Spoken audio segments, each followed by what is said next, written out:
bomb and absolutely not knowing it was running to the center of the plane's next bomb. They just landed mostly haphazardly in the region of collections of women and children. Next slide.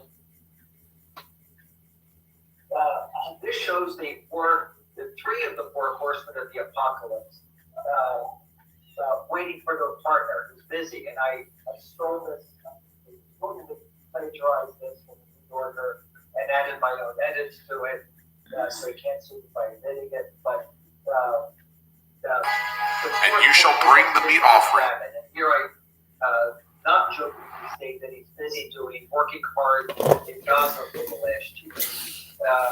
And the reason why I put this up is to remind people that the gist of my talk is that this is definitively a genocide. And I would have said something different than that if I was at your campus, out of respect for the politics of it. But shame on your administration. Shame on them. They are supposed to be the bastions of education, and education does not happen in the classroom. And I am the global vice president of the International College of Surgeons, vice president of the World Surgical Foundation, the previous past president of the U.S. chapter of the International College of Surgeons, and I came there as such. So I can share the importance of what global medicine is. So there's 8 billion people in the world. Who knows? If you tell me, does anybody know how many of those people will never see a doctor or a nurse or a practitioner at any time in their life? Well, the answer is 6. 6 of 8 billion people will never, ever see a doctor or a nurse. And I see that every time I go to Latin America. I will see people that have fractures and lacerations that are decades old. And even before October 6th, Gaza would have ranked as one of the poorest countries in the world in terms of healthcare. I put this slide up because not that I wanted to illustrate that it's the failure of Western governments, and it's the failure, even more importantly, of Western media, because Western media did not report on the famine until 9 months after it started, even though they well knew that it was taking place. They well knew that Israel was using famine as a weapon of war. Next slide. This is self-explanatory. This is square footage for square footage of the exact photograph. The amount of devastation that has taken place. When we hear the estimates of 40,000, 45,000 now Palestinians dying, that's horseshit, right? If you just look at the statistics of the earthquake in Haiti, and I was there the day the earthquake hit Haiti, and I went back 4 times, and every time I went back, the numbers grew exponentially. You know why? Because they moved the rubble. Rafa has hundreds and hundreds of millions of tons of concrete and rebar, and they're all buried on top of these people.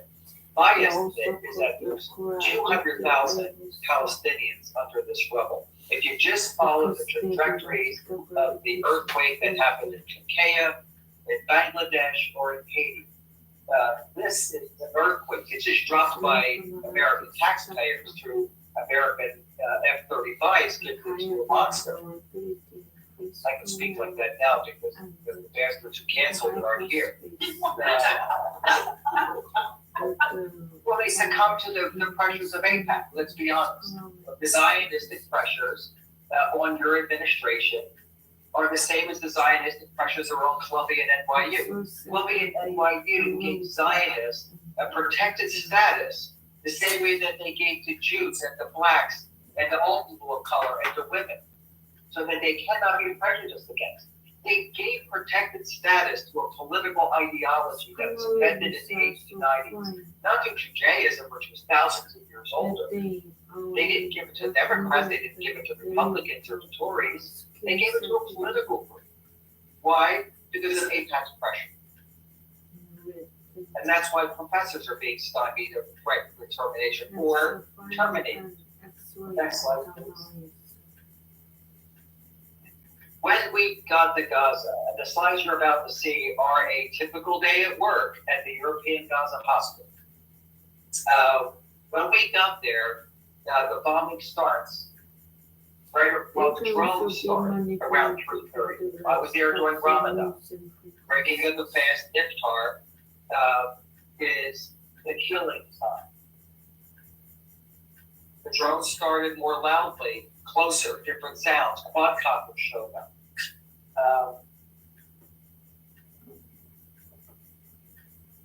Sorry.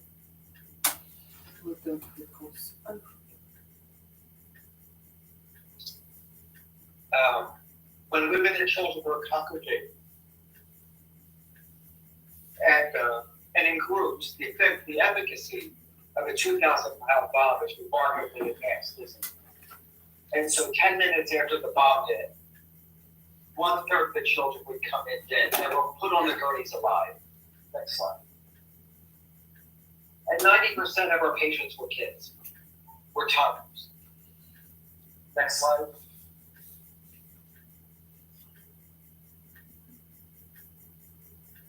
Of the third that were in the emergency room, a third would die in front of us that weren't dead.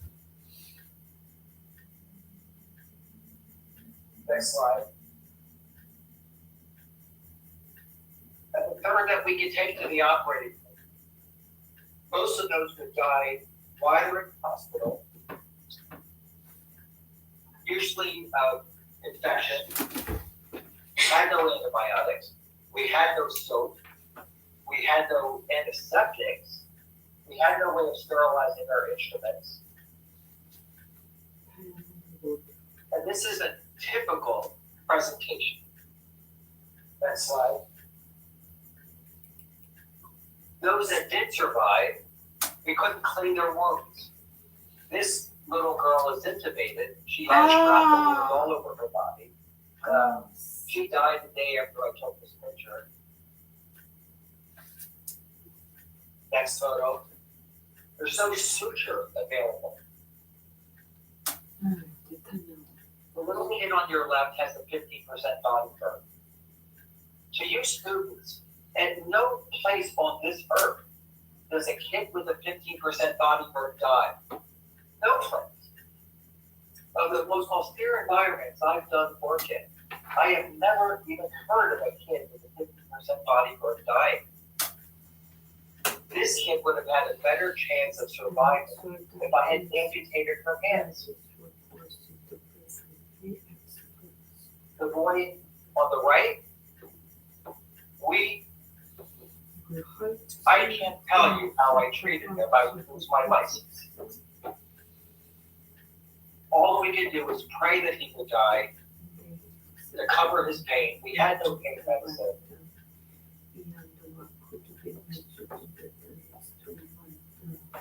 You wouldn't see tears out of this kid because his dehydration stopped him from appearing. We had no stand to keep him from dehydrating. That's his butt cheek sitting on the bed in front of him. Next slide.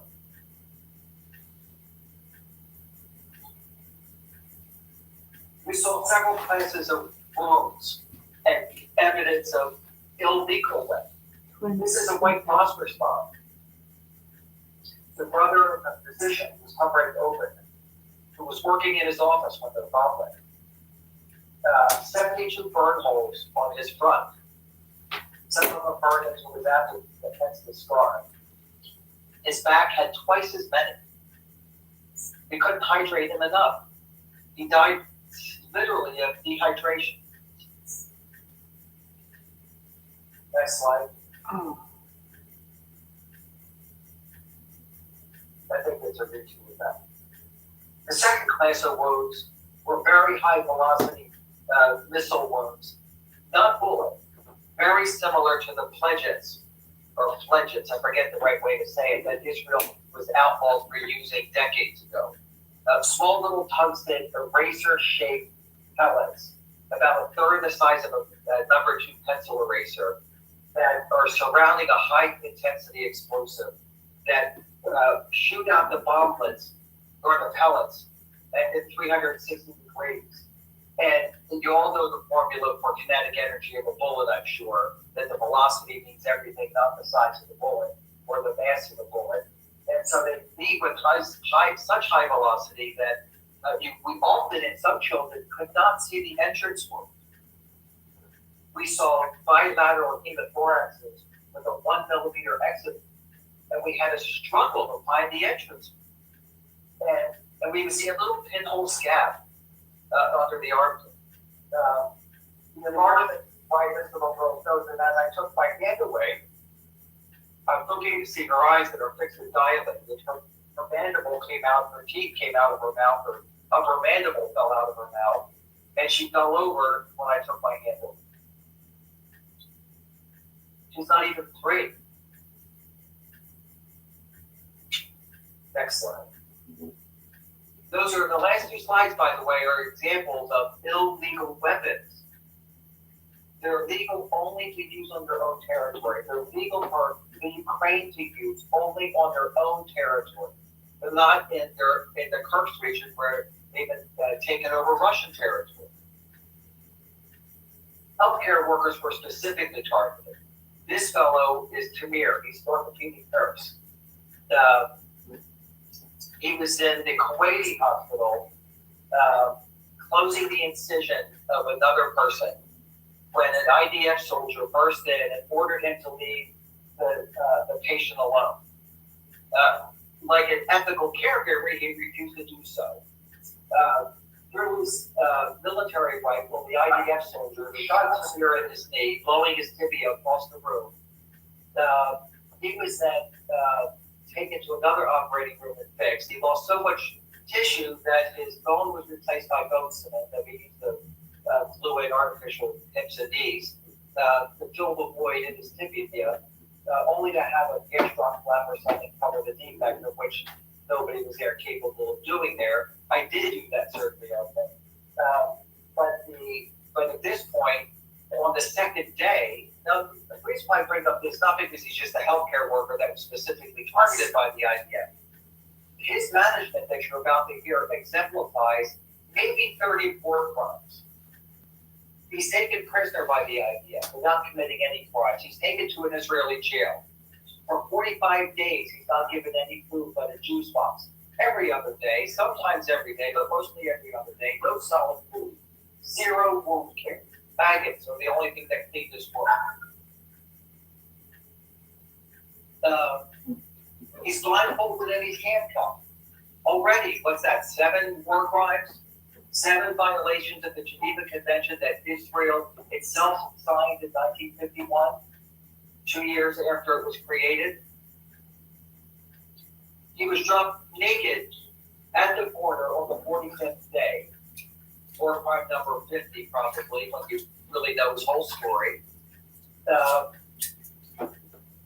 War crime number 51 is a going away present. An Israeli soldier gives him a rifle butt in his right eye and explodes it in his head. So he crawls for 3 kilometers, starved, emaciated. He's lost 1/3 of his body weight. He's blind in one eye. He's got an open wound and he's leaving a trail of his vitreous humor from his eyeball and his maggots behind him as somebody finds him 3 kilometers later on the road and brings him to us. He's in a coma when he gets to us. And when I say us, I mean the European Gaza Hospital. I got to him a month afterwards when he just got out of the coma, and he has a bed sore on the back of his head, on the back of his ears. I've never seen a bed sore on the back of anybody's head ever in my life. Has anybody ever heard of that?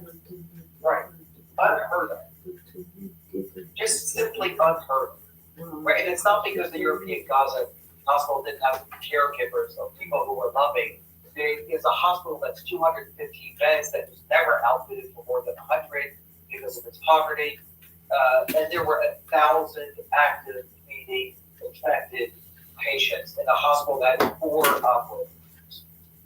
Right, overwhelmed. All the caregivers were gone. There was one dentist orthopedic surgeon that was left who would walk 5 miles a day, once or twice a week to join us. But his family was hurt and they were evacuated under threat of death. And he still showed up there a couple times a week.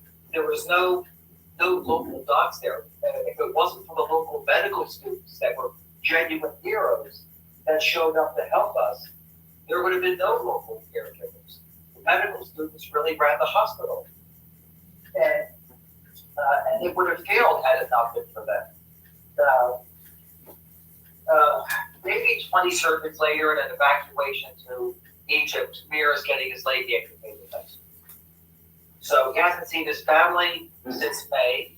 He doesn't know if they're alive. He has 2 little girls and a wife, and has no way of communicating.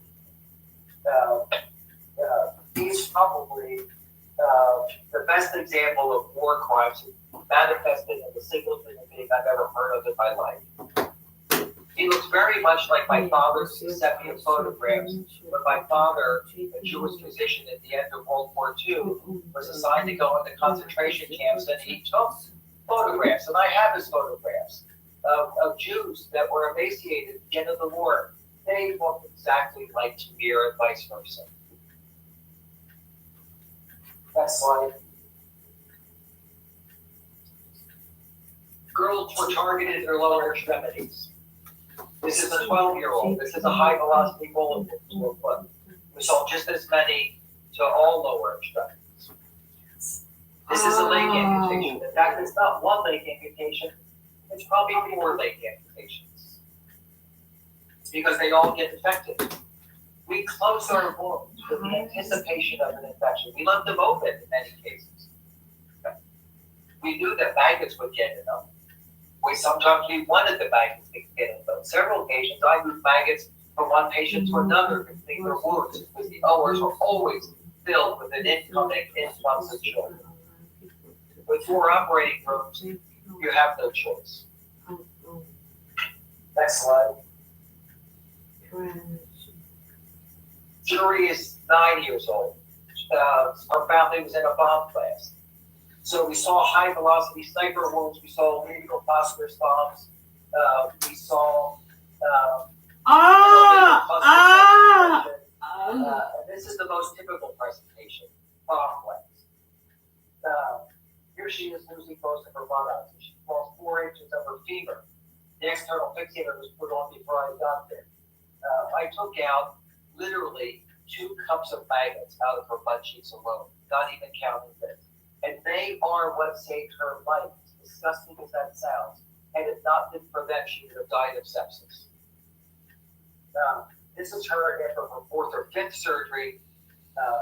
Rose, my hero, who was there for similar, who wrote the article to the New York Times, a genuine Nobel Prize laureate. If I had to write a sign to somebody, we operated on her together several times. We shortened her femur with the help of a British team. That gave us enough leg shortening, not just to feel the femur bone, but to shorten the sciatic nerve of her left butt cheek because the nerve had a 5-centimeter segmental defect down of it. And the only way to get the nerve to heal was to shorten her leg so the nerve could walk together so we could heal her nerve. And she's surviving. She's one of the few that survived. Every member of her extended family either died or got injured at that place. This slide is important to understand that the blood that was on our hands at the end of her case was not hers. It's yours. It's your taxpayer dollars that bought that bomb. And it wasn't us that saved her. It's you that can save her by stopping the next bomb. We'll talk about that. Next slide. Boys were targeted in their upper extremity. This is a 6-year-old boy that I had to operate on because his other arm was missing. His leg came in next, not attached to it. So I used the nerves and tendons from his leg to reconstruct the hand.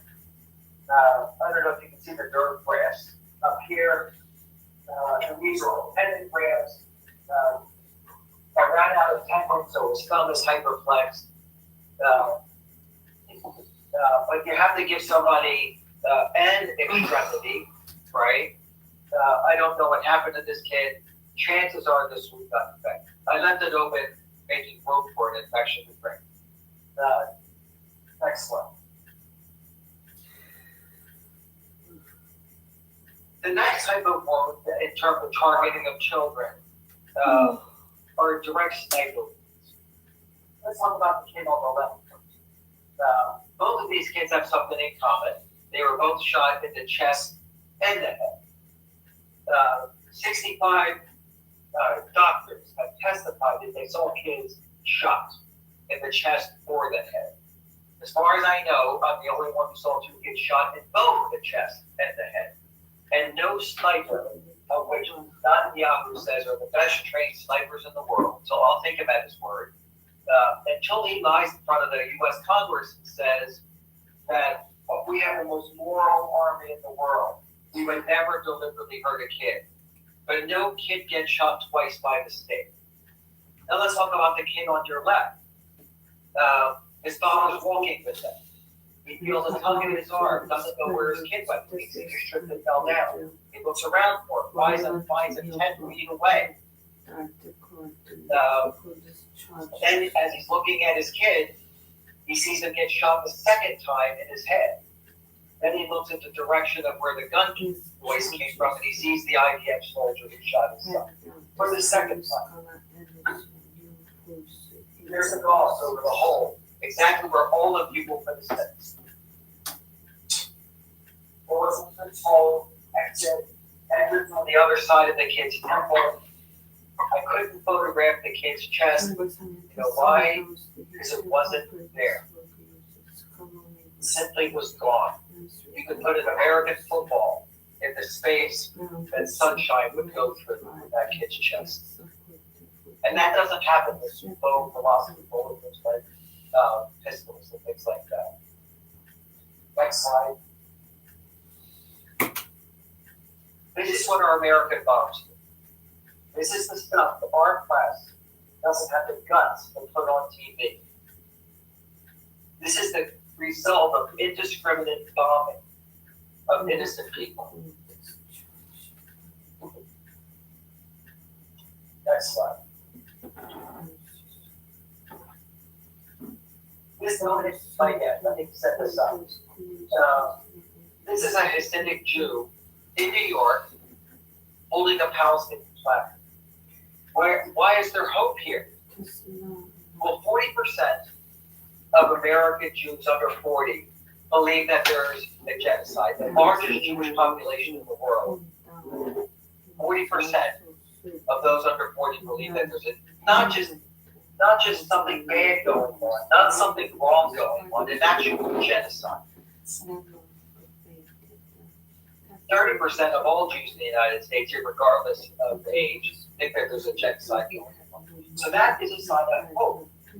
The word that the New York Times wouldn't print when they refused our first 5 articles, they wouldn't print it up to before a month ago.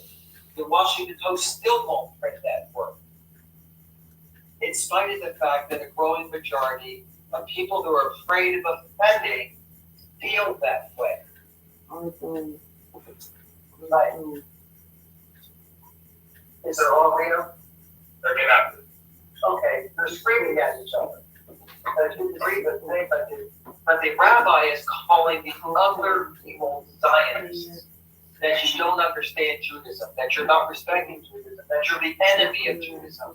By hurting a Palestinian, you're disrespecting Judaism at its core. And that's the truth. I wish we could hear the audio, but you can see his passion.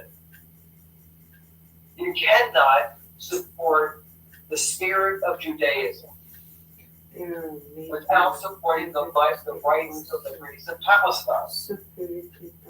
Golda Meir had a passport that had a country written on it. You know what it was? Palestine.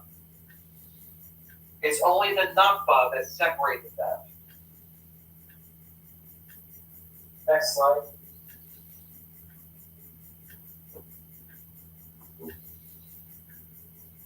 So we started this, and then another side I hope. We started this GoFundMe thing to help put Palestinian medical students into American medical schools. We solicited every single medical school in the United States, Canada, the Caribbean, and Mexico. 5 medical schools said yes. 1 in Calgary, 4 in the United States. They all had one thing in common.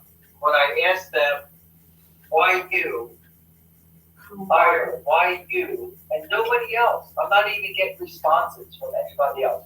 Why would you take the Palestinian medical school? You know what they all had in common? The deans of admission. They were all Jewish. 100% of the 5 were Jewish. Harvard Medical School and Tufts Medical School said no. Other medical schools said yes. The dean of Harvard and Tufts dental programs, Jewish. When I asked them why, it's because I'm not a scientist. Off the record. But Zionism rules. The power of Zionism is huge. And our charge is to help it, which is why we're meeting here, right? The power of the APAC and the ultra evangelical Christian South and their money and the hundreds of millions of dollars that they donate to Israel. More than APAC. They influence in the favor of Israel, our legislature, more than APAC does in terms of financial donations. The power of that money is our enemy. That's what we have to fight. And we fight it with the truth. How do we know it's effective? This morning, I had a telephone call, Zoom call, before we went to TSA because our timing, because none of us here left his phone home, and we had to drive back home and get my phone, because I'm not smart enough to remember my talk tonight at the PCRF, so I had to read it on my built-in teleprompter. And so that made us late to get to the airport, which we were hoping to get to TSA first. But so I wanted his call this morning in the lobby of the airport at RDU in Raleigh, and I wanted a telephone call with the State Department and what's the NCS stand for? NCS, National Security Service, NSC, NCS, National Security Council. Federal government. Yeah, so we're on a telephone call with them, and because we're trying to get it, we're pushing hard to speak at the UN, we're pushing hard for an audience with Biden, and with this fellow named Gordon, who will hopefully be the blanket replacement when Harris gets in. And we're pushing for that audience, and she told us that it was our letter, the New York Times, the letter that was signed by 100 American doctors that were in Gaza, that influenced the Biden administration to give Israel the ultimatum: either you let aid in or we stop military aid in the next 30 days. So there is a chance to win. The power of doctors uniting to make change for humanitarian reasons. Not once in our letter to doctors, not once in the letter to the New York Times did we criticize science, right? Not once did we criticize Judaism. It was a completely non-sectarian letter just pointing out the humanity and the inhumanity of how a population is being hurt. And yet, the New York Times eventually came, but that's a good sign. That means that we're making a difference. And that newspaper is only read by rich, white, influential people primarily. And so it reaches the wide audience, right? It doesn't give a hoot about people of color. Or would have published it earlier, right? And that scholarly article written by Dr. Rose Sidwa did make it. He very carefully calculated how many of the 69 doctors saw famine, 100%. How many saw kids shot in the head, 90%, or chest. How many people saw a restriction in aid, 100%. How many people saw psychiatric disasters greater than they've ever seen? 100% of us. And that it was so carefully tabulated with people, they could not say no to publishing. And so in response to that, we did have an impact and we're moving forward. And she told us on the phone today that they're responding to that. That there's a dichotomy of pressures and a dichotomy of forces. Not saying it, but strongly implying that, and she did say that our strongest ally in the Middle East, their interests have to be protected. I'm not sure we're our strongest ally. I think it's just the equivalent of a aircraft carriers floating in a desert, so we can, have our strategic interests taken care of, but not our humanitarian interests. And we appeal to them that our humanitarian interests are critical here because we're falling on the wrong side of history. And those words were said to them, and she agreed. Absolutely agreed. So I think we are making an impact. Further proof of the impact of the question that I was wanting to ask me, but now I'll bring it up. The letter that we wrote to President Biden was duplicated by now 300 Jewish and Israeli physicians. And those 300 physicians wrote the identical letter saying, please stop delivering bombs to our country to stop the genocide. They used the word genocide to serve us. Several of those initial authors of that letter actually had to leave the country. They had more guts than the dean of your medical school. They had, without having the responsibility to educate you, without having the ethical charge to ensure that you're exposed to the truths in global health.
Good afternoon, it's Friday the 8th of November 2024, just after 1 o'clock. Welcome to UK Column News. I'm your host, Mike Robinson. Joining me today, we have Mark Anderson and Debbie Evans. Welcome to the programme.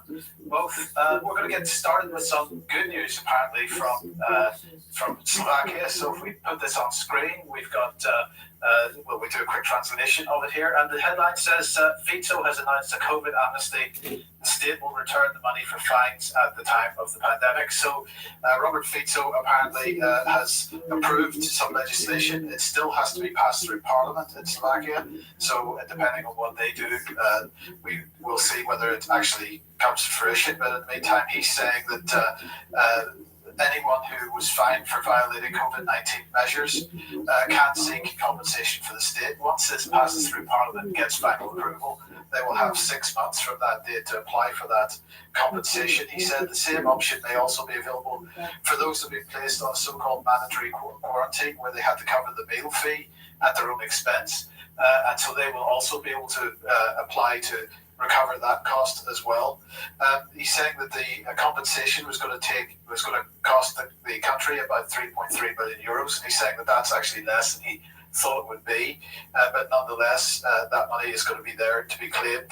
And he's also talking about a legal amnesty for anybody who was prosecuted under this legislation, because he's saying some people were finding it difficult to find jobs with the criminal record, I suppose, that came with that.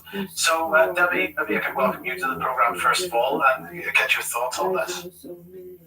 Well, is it going to be rolled out in this country? I'm going to be asking, because many people got punished. What about politicians? Will any politicians that were were fined, etc. Will they be getting it back? How is this going to work? But I mean, clearly, those fines should never have been imposed. Lock-up should never have happened, in my opinion. But perhaps more to talk about that in extra.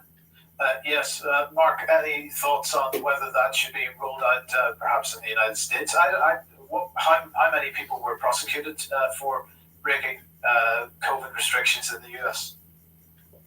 Boy, I wish I knew the answer to that question, Mike. I don't know, but the principle is right. And as Debbie said, there will be others who won't pay the price they ought to pay for their malfeasance and their corruption. But at least it's a step in the right direction. Let's hope it passes that parliament. Yes, indeed. So we'll keep everybody posted on that as it develops.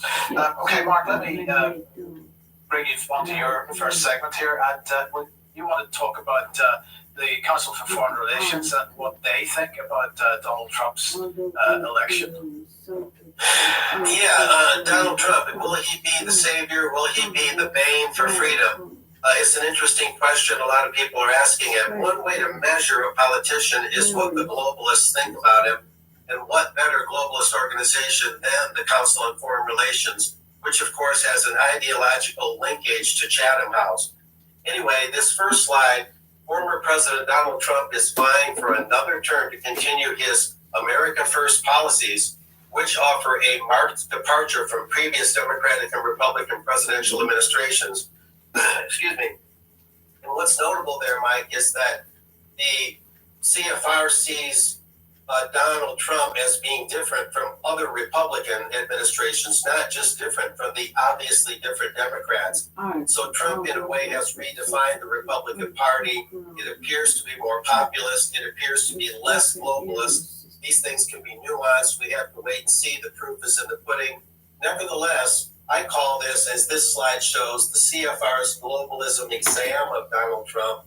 And he doesn't get exactly a good grade from the CFR. If he were in school, he'd at least be getting a D, maybe a D minus. The things that were covered, AI and technology, China, climate change, defense and NATO, global health and pandemic prevention, immigration and border security, inflation, debt, and the economy, Israel, Gaza, and the Middle East, Russia, Ukraine, and lastly, trade. This is the things the CFR graded him on. Moving on from there, I'll hit the highlights. This is right from the CFR report and exam of Donald Trump. Trump has sought to confront China over what he says is a suite of economic abuses, intellectual property theft, currency manipulation, export and other subsidies, and even economic espionage. He says aggressive action is required to protect American workers and reduce U.S. large bilateral trade deficit. Trump says his policies would, quote, completely eliminate dependence on China in all critical areas, including dependency on electronics, steel, and pharmaceuticals. That last one is a sensitive one. As president, Trump started what the CFR calls a trade war with China, applying tariffs that now average 18% to hundreds of billions of dollars worth of Chinese goods. Trump has floated tripling these tariffs if reelected. This was right before the election. Moving on, Trump has said he would revoke China's most favored nation status. That's another big one. A trade status that the U.S. granted China when it joined the WTO back in 2001. Trump says he would adopt a 4-year plan to phase out imports of essential goods from China. A lot of American workers support that, of course. The Republican platform calls for restricting Chinese investment in U.S. real estate and industry. Let's park there for just a moment. You remember my recent reports on Chinese insourcing and near-sourcing, where it could go as far as Chinese companies buying real estate in the U.S. and selling and manufacturing Chinese-made goods within U.S. borders. That's insourcing. So that's a really important point right there that the CFR is bringing out. Moving on, still looking at that same image, Trump has emphasized that these tariffs and other import restrictions would apply to essential medicines, such as penicillin, which he says should be produced in the United States. So some more economic self-sufficiency is being talked about there. I'll kind of cherry pick some of this. The Trump administration condemned Beijing's state-led industrial policy, which seeks to make China a world leader in advanced technology. While in office, Trump's first term, he introduced export controls on semiconductors and chip making equipment to prevent China from acquiring such technologies. And back in 2018, Trump backed some reform, giving U.S. regulators greater power to review foreign acquisitions by China and other countries, and blocked several attempts of U.S. technology companies to Chinese firms. So he blocked several attempted sales of U.S. technology companies to Chinese firms, just to make that clear, and ramped up restrictions on Chinese telecommunications giant Huawei, however you say it, worrying that such firms could be manipulated by Beijing. But Trump opposes the potential ban of TikTok. And we'll keep going here and try and summarize this up as clearly as we can. This slide is a little longer. I summarized it to the right here. Climate change is regarding Donald J. Trump, according to the CFR. Number one, Trump doubts climate change science, they say, that he doubts the science. Trump wants more fossil fuels, partly to tame inflation. Number three, Trump would again leave the Paris Climate Accord like he did during 2017, right when the Bilderberg meeting started in Virginia. And the CFR says Trump opposes a widespread electric vehicle scheme, calling it a major tax burden. Of course, how would you tame inflation with more fossil fuels? Well, if you get the cost of fuels down, that means the delivery of goods to the various markets goes down, and therefore the price tags of goods and services can go down. That's the connection between fuels and inflation. Now, this is also the CFR talking about foreign policy, of course. This is to do with NATO. Trump says he'll reassess the U.S. role in NATO, a transatlantic defense alliance founded to counter the Soviet threat. The CFR also says Trump harshly criticized NATO back during his first term, reportedly telling top European officials in 2020 that NATO is dead, which of course is an overstatement. It repeatedly threatened to abandon the alliance. I'm not sure that those threats were really all that genuine, but it was good rhetoric at the time. And the CFR, and I emphasize this, I added the emphasis on this. The CFR says Trump has long vocalized his opposition to NATO's collective defense clause, which stipulates that other NATO allies must come to the defense of a member country if it is attacked. Now, that's really critical. That echoes what Pat Buchanan used to say, that if Estonia is attacked by Russia, let's say, should American boys die on that battlefield? Pat Buchanan would ask that question. Anyway, I wrote up some of this based on what the CFR said. This summarizes all the different talking points.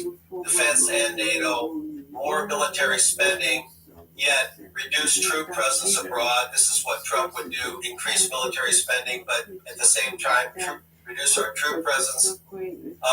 Inflation, debt, and the economy. Trump oversaw the passage of a 2017 bill that lowered the corporate tax rate from 35 to 21%. He changed the way multinational firms are taxed, and he lowered the individual income tax rates, which kind of answers the criticism that Trump would sometimes get, that he's only catering to the rich. By lowering individual income tax rates, he was trying to say that he cared about everybody. Some of these provisions, the CFR reminded us, are set to expire in 2025 unless Congress reauthorizes them. The Republican platform reportedly calls for making these tax adjustments permanent. Trump has called, and I added this emphasis, Trump has called for further lowering the corporate tax rate to 15% for firms that make their goods in the U.S. And he would eliminate taxes, he says, on tips and Social Security benefits. That's a nod to the poorer classes. That's a nod to the senior citizens. And some other summaries on the different CFR points in their exam. Global health pandemic prevention. Trump did authorize the public-private Operation Warp Speed in 2020 for a particularly fast COVID vax development. Yet that same year, he froze WHO funding and condemned lockdowns. That's the World Health Organization. So that's kind of an interesting nuance. Immigration and border security. Trump also promises to increase counter-narcotics cooperation with neighboring governments such as Mexico. which is similar to what former Arizona Sheriff Joe Arpaio has told me personally. Worked with Mexico internally to prevent a lot of contraband and cartel assets from getting to the U.S. in the first place. In other words, plus Trump supposedly would implement history's largest deportation plan ever. That remains to be seen. He would reinstate remain in Mexico, where you have to stay there to apply for amnesty and end birthright citizenship. Trump supposedly would also end birthright citizenship and continue border wall construction. Other categories, as we wind this up, Trump repeatedly says that he proudly supports Israel. His travel bans to the U.S. may include Gazans, and Trump feels Iran, at least in terms of Trump's official statements, he feels Iran is the top terrorism sponsor.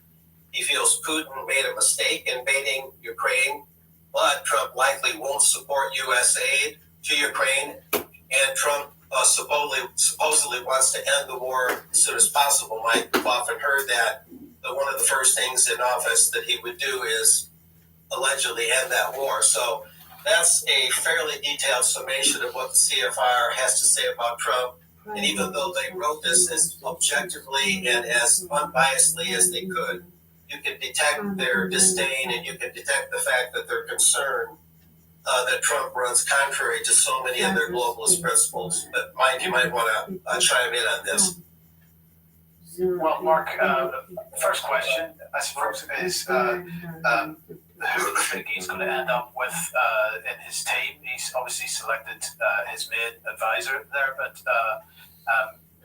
Mike Pompeo's name, for example, has come back into the mix potentially for defense and so on. I mean, who else do you think might be potentially in his team? And therefore, he is saying lots of positive things, but what do you think his ability to actually obtain those is?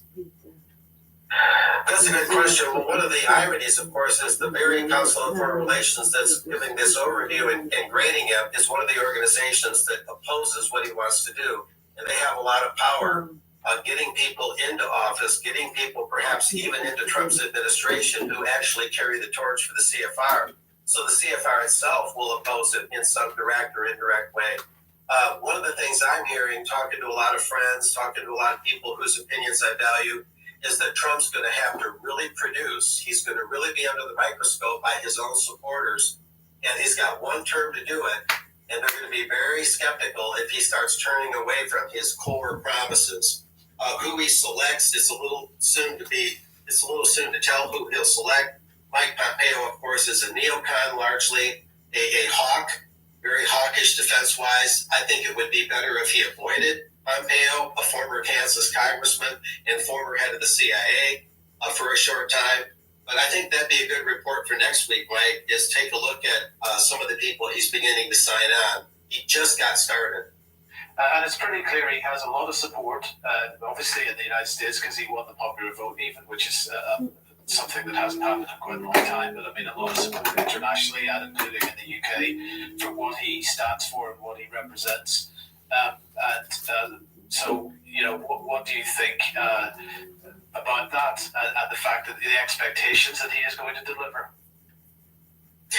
Well, the expectations are high, as I mentioned, and even in the UK, those that support him and put confidence in him, just like here, what they need to do is they need to raise HELL if he doesn't abide by at least his core promises. A lot of people here are going to be looking at the border and the deportation thing. One of the slippery points, of course, is Israel. There's a lot of nuance there. We can talk about it a little bit in extra. He tries to play both sides of the field a little bit. We'll get into that, but that'll be one of the tougher points. But in the days and weeks ahead, Mike, I and others in UK Column, of course, will be bringing out a lot more about this. Okay, thanks, Mark. And we will talk more about this in extra, but let's move on then to Vladimir Putin. And he's been speaking at the Valdai Club yesterday and gave a 1-hour presentation and then stood up for 3 hours of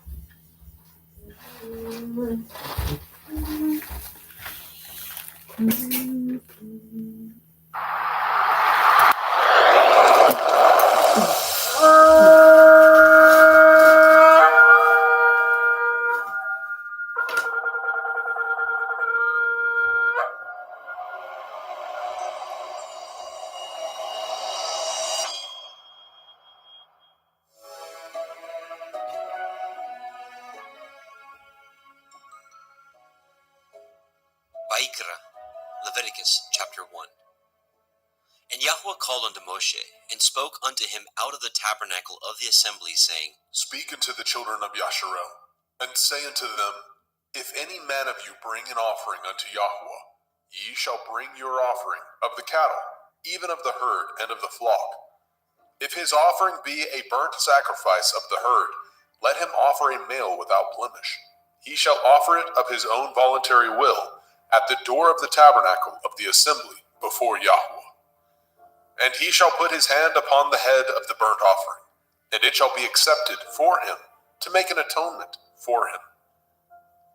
And he shall kill the bullock before Yahweh, and the priests, Aharon's sons, shall bring the blood, and sprinkle the blood round about upon the altar that is by the door of the tabernacle of the assembly. And he shall flay the burnt offering, and cut it into his pieces. And the sons of Aharon the priest shall put fire upon the altar, and lay the wood in order upon the fire. And the priests, Aharon's sons, shall lay the parts, the head, the fat, in order upon the wood that is on the fire, which is upon the altar. But his inwards and his legs shall he wash in water, and the priest shall burn all on the altar, to be a burnt sacrifice, an offering made by fire, of sweet savor unto Yahweh.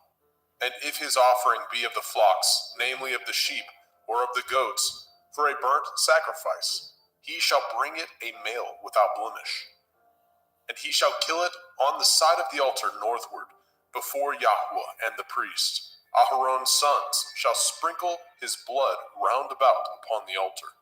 And he shall cut it into his pieces, with his head and his fat, and the priest shall lay them in order on the wood that is on the fire, which is upon the altar. But he shall wash the inwards of the legs with water, and the priest shall bring it all, and burn it upon the altar. It is a burnt sacrifice, an offering made by fire, of sweet savor unto Yahweh. If the burnt sacrifice for his offering to Yahweh be of fowls, then he shall bring his offering of turtle doves, or of young pigeons. And the priest shall bring it unto the altar, and wring off his head, and burn it on the altar, and the blood thereof shall be wrung out at the side of the altar. And he shall pluck away his crop with his feathers, and cast it beside the altar on the east part, by the place of the ashes. And he shall cleave it with the wings thereof, but shall not divide it asunder. And the priest shall burn it upon the altar, upon the wood that is upon the fire. It is a burnt sacrifice, an offering made by fire, of sweet savor unto Yahweh. Vaikra, Leviticus chapter 2.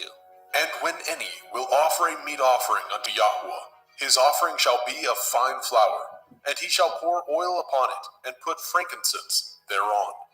And he shall bring it to Aharon's sons, the priests, and he shall take thereout his handful of the flour thereof, and of the oil thereof, with all the frankincense thereof.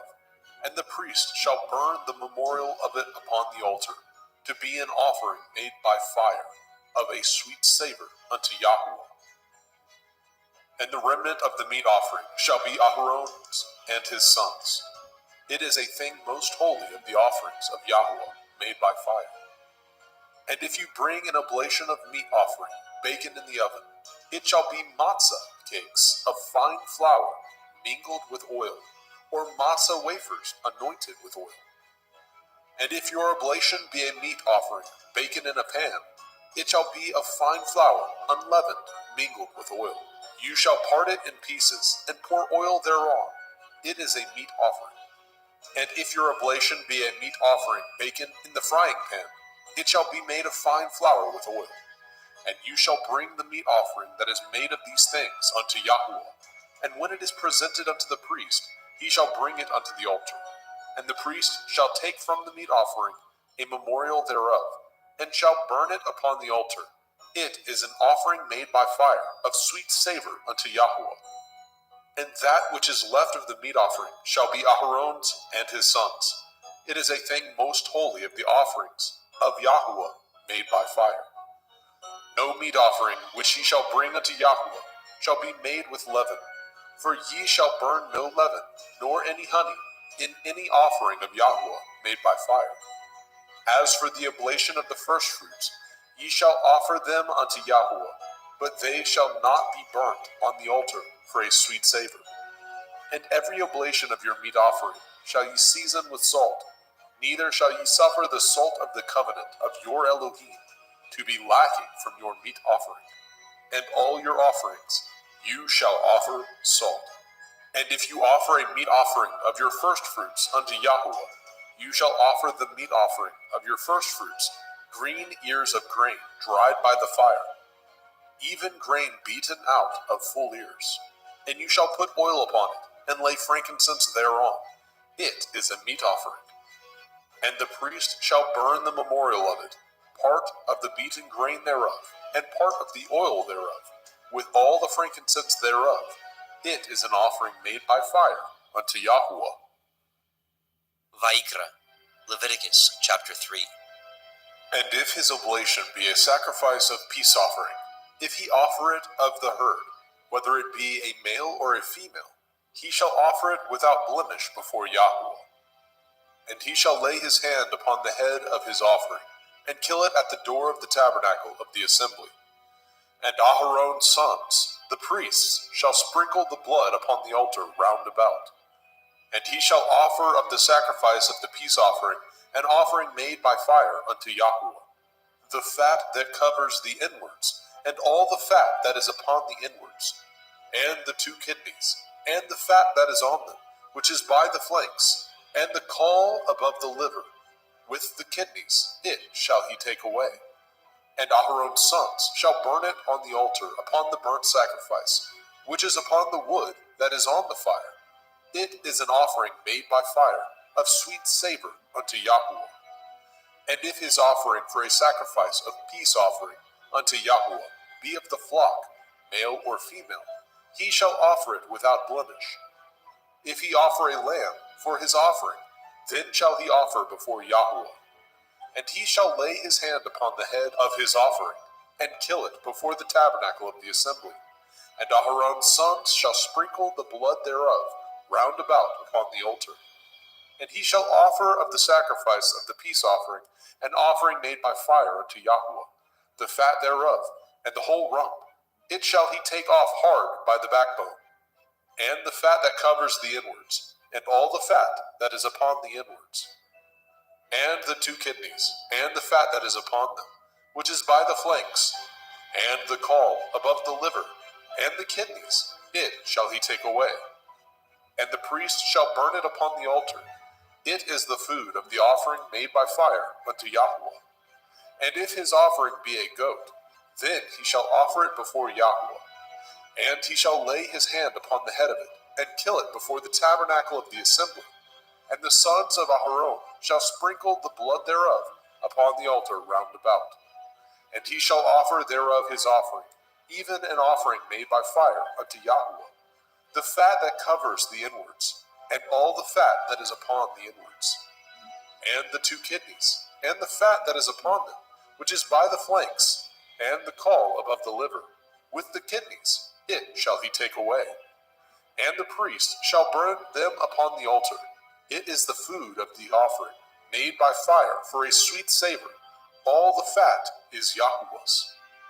It shall be a perpetual statute for your generations throughout all your dwellings, that ye eat neither fat nor blood. Vaikra, Leviticus chapter 4. And Yahweh spoke unto Moshe, saying, Speak unto the children of Yasharel, saying, If a soul shall sin through ignorance against any of the commandments of Yahweh concerning things which ought not to be done, and shall do against any of them, if the priest that is anointed do sin according to the sin of the people, then let him bring for his sin, which he has sinned, a young bullock, without blemish unto Yahweh, for a sin offering. And he shall bring the bullock unto the door of the tabernacle of the assembly before Yahweh, and shall lay his hands upon the bullock's head, and kill the bullock before Yahweh. And the priest that is anointed shall take of the bullock's blood, and bring it to the tabernacle of the assembly. And the priest shall dip his finger in the blood, and sprinkle of the blood 7 times before Yahweh, before the veil of the sanctuary. And the priest shall put some of the blood upon the horns of the altar of sweet incense before Yahweh, which is in the tabernacle of the assembly, and shall pour all the blood of the bullock at the bottom of the altar of the burnt offering, which is at the door of the tabernacle of the assembly. And he shall take off from it all the fat of the bullock for the sin offering, the fat that covers the inwards, and all the fat that is upon the inwards, and the 2 kidneys, and the fat that is upon them, which is by the flanks, and the caul above the liver, with the kidneys it shall he take away. As it was taken off from the bullock of the sacrifice of peace offerings, and the priest shall burn them upon the altar of the burnt offering. And the skin of the bullock, and all his flesh, with his head, and with his legs, and his inwards, and his dung, even the whole bullock shall he carry forth without the camp, unto a clean place, where the ashes are poured out, and burn him on the wood with fire, where the ashes are poured out shall he be burnt. And if the whole assembly of Yasharel sin through ignorance, and the thing be hid from the eyes of the assembly, and they have done somewhat against any of the commandments of Yahweh, concerning things which should not be done, and are guilty, when the sin which they have sinned against it is known, then the assembly shall offer a young bullock for the sin, and bring him before the tabernacle of the assembly. And the elders of the assembly shall lay their hands upon the head of the bullock before Yahweh, and the bullock shall be killed before Yahweh. And the priest that is anointed shall bring of the bullock's blood to the tabernacle of the assembly. And the priest shall dip his finger in some of the blood, and sprinkle it 7 times before Yahweh, even before the veil. And he shall put some of the blood upon the horns of the altar, which is set before Yahweh, that is in the tabernacle of the assembly, and shall pour out all the blood at the bottom of the altar of the burnt offering, which is at the door of the tabernacle of the assembly. And he shall take all his fat from him, and burn it upon the altar. And he shall do with the bullock as he did with the bullock for a sin offering, so shall he do with this. And the priest shall make an atonement for them, and it shall be forgiven them. And he shall carry forth the bullock without the camp, and burn him as he burned the first bullock. It is a sin offering for the assembly. When a ruler has sinned, and done somewhat through ignorance against any of the commandments of Yahweh, Elohiah, concerning things which should not be done, and is guilty, or if his sin, wherein he has sinned, come to his knowledge, he shall bring his offering, a kid of the goats, a male without blemish, and he shall lay his hand upon the head of the goats, and kill it in the place where they killed the burnt offering, before Yahweh. It is a sin offering. And the priest shall take of the blood of the sin offering with his finger, and put it upon the horns of the altar of burnt offering, and shall pour out his blood at the bottom of the altar of burnt offering. And he shall burn all his fat upon the altar, as the fat of the sacrifice of peace offerings. And the priest shall make an atonement for him, as concerning his sin, and it shall be forgiven him. And if any one of the common people sin through ignorance, which he does somewhat against any of the commandments of Yahweh, concerning things which ought not to be done, and be guilty, or if his sin, which he has sinned, come to his knowledge, then he shall bring his offering, a kid of the goats, a female without blemish, for his sin which he has sinned. And he shall lay his hand upon the head of the sin offering, and slay the sin offering in the place of the burnt offering. And the priest shall take of the blood thereof with his finger, and put it upon the horns of the altar of burnt offering, and shall pour out all the blood thereof at the bottom of the altar. And he shall take away all the fat thereof, as the fat is taken away from off the sacrifice of peace offerings. And the priest shall burn it upon the altar for a sweet savor unto Yahweh. And the priest shall make an atonement for him, and it shall be forgiven him. And if he bring a lamb for a sin offering, he shall bring it a female without blemish. And he shall lay his hand upon the head of the sin offering, and slay it for the sin offering in the place where they killed the burnt offering. And the priest shall take of the blood of the sin offering with his finger, and put it upon the horns of the altar of burnt offering, and shall pour out all the blood thereof at the bottom of the altar. And he shall take away all the fat thereof, as the fat of the lamb is taken away from the sacrifice of the peace offering. And the priest shall burn them upon the altar, according to the offering made by fire unto Yahweh. And the priest shall make an atonement for his sin that he has committed, and it shall be forgiven him. Vayikra, Leviticus chapter 5. And if a soul sin, and hear the voice of swearing, and is a witness, whether he has seen or known of it, if he do not utter it, then he shall bear his iniquity. Or if a soul touch any unclean thing, whether it be a carcass of an unclean beast, or a carcass of unclean cattle, or the carcass of unclean creeping things, and if it be hidden from him, he also shall be unclean and guilty. Or if he touch the uncleanness of man, whatsoever uncleanness it be, that a man shall be defiled withal, and it be hid from him, when he knows of it, then he shall be guilty. Or if a soul swear, pronouncing with his lips to do evil, or to do good, whatsoever it be that a man shall pronounce with an oath, and it be hid from him, when he knows of it, then he shall be guilty in one of these. And it shall be, when he shall be guilty in one of these things, that he shall confess that he has sinned in that thing. And he shall bring his trespass offering unto Yahweh, for his sin which he has sinned, a female from the flock, a lamb or a kid of the goats, for a sin offering, and the priest shall make an atonement for him concerning his sin. And if he is not able to bring a lamb, then he shall bring for his trespass which he has committed 2 turtle doves, or 2 young pigeons unto Yahweh, one for a sin offering, and the other for a burnt offering. And he shall bring them unto the priest, who shall offer that which is for the sin offering first, and wring off his head from his neck, but shall not divide it asunder. And he shall sprinkle of the blood of the sin offering upon the side of the altar, and the rest of the blood shall be wrung out at the bottom of the altar. It is a sin offering. And he shall offer the second for a burnt offering, according to the manner, and the priest shall make an atonement for him, for his sin which he has sinned, and it shall be forgiven him. But if he be not able to bring 2 turtle doves, or 2 young pigeons, then he that sinned shall bring for his offering the 10th part of an ephah of fine flour for a sin offering. He shall put no oil upon it, neither shall he put any frankincense thereon, for it is a sin offering. Then shall he bring it to the priest, and the priest shall take his handful of it, even a memorial thereof, and burn it on the altar, according to the offerings made by fire unto Yahweh. It is a sin offering.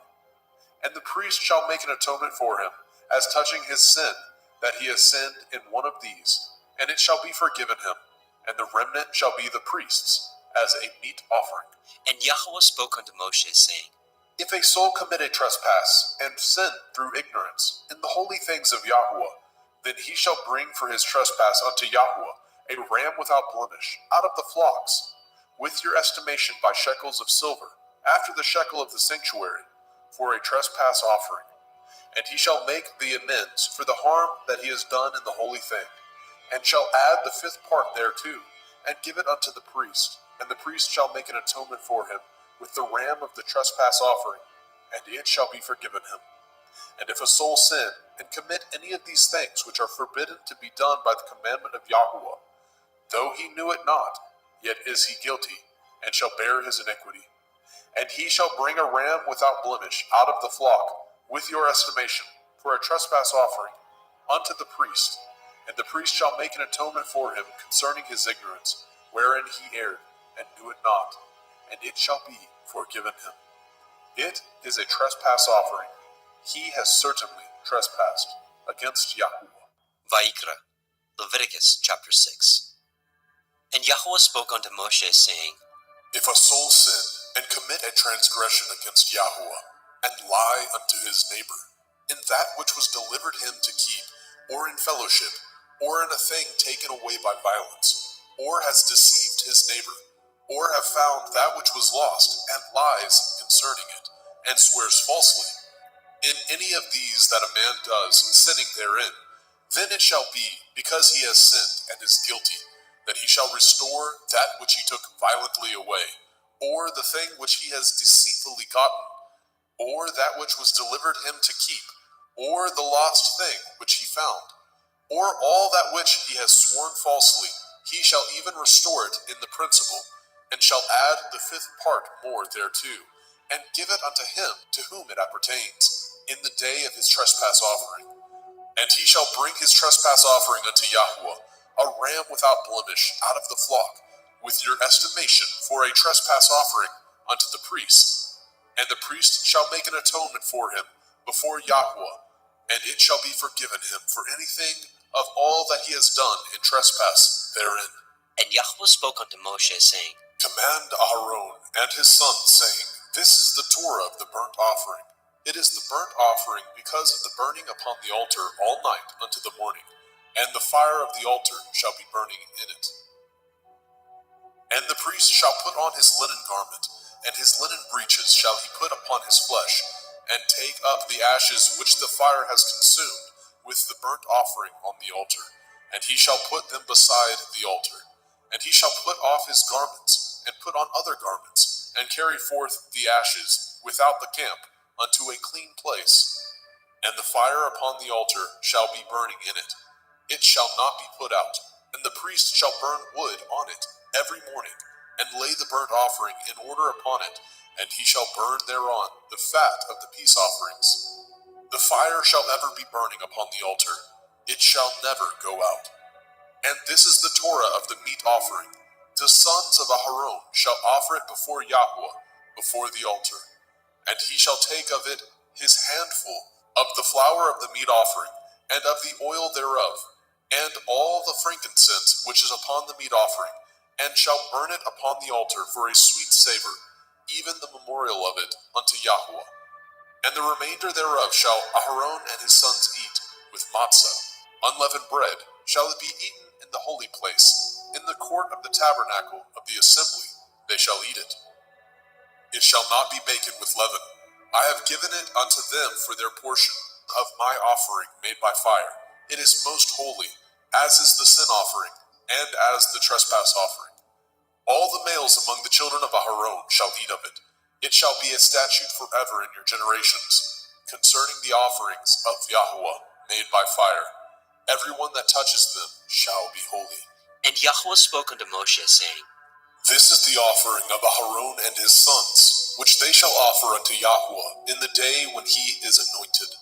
The 10th part of an ephah of fine flour for a meat offering perpetual, half of it in the morning, and half thereof at night. In a pan it shall be made with oil, and when it is baken, you shall bring it in, and the baken pieces of the meat offering shall you offer for a sweet savor unto Yahweh. And the priest of his sons, that is anointed in his stead, shall offer it. It is a statute forever unto Yahweh. It shall be wholly burnt. For every meat offering for the priest shall be wholly burnt. It shall not be eaten.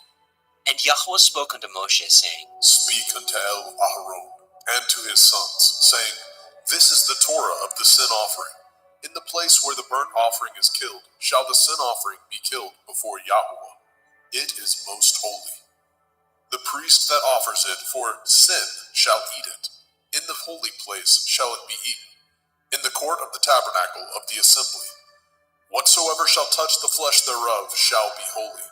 And when there is sprinkled of the blood thereof upon any garment, you shall wash that whereon it was sprinkled in the holy place. But the earthen vessel wherein it was sodden shall be broken. And if it be sodden in a brazen pot, it shall be both scoured and rinsed in water. All the males among the priests shall eat thereof.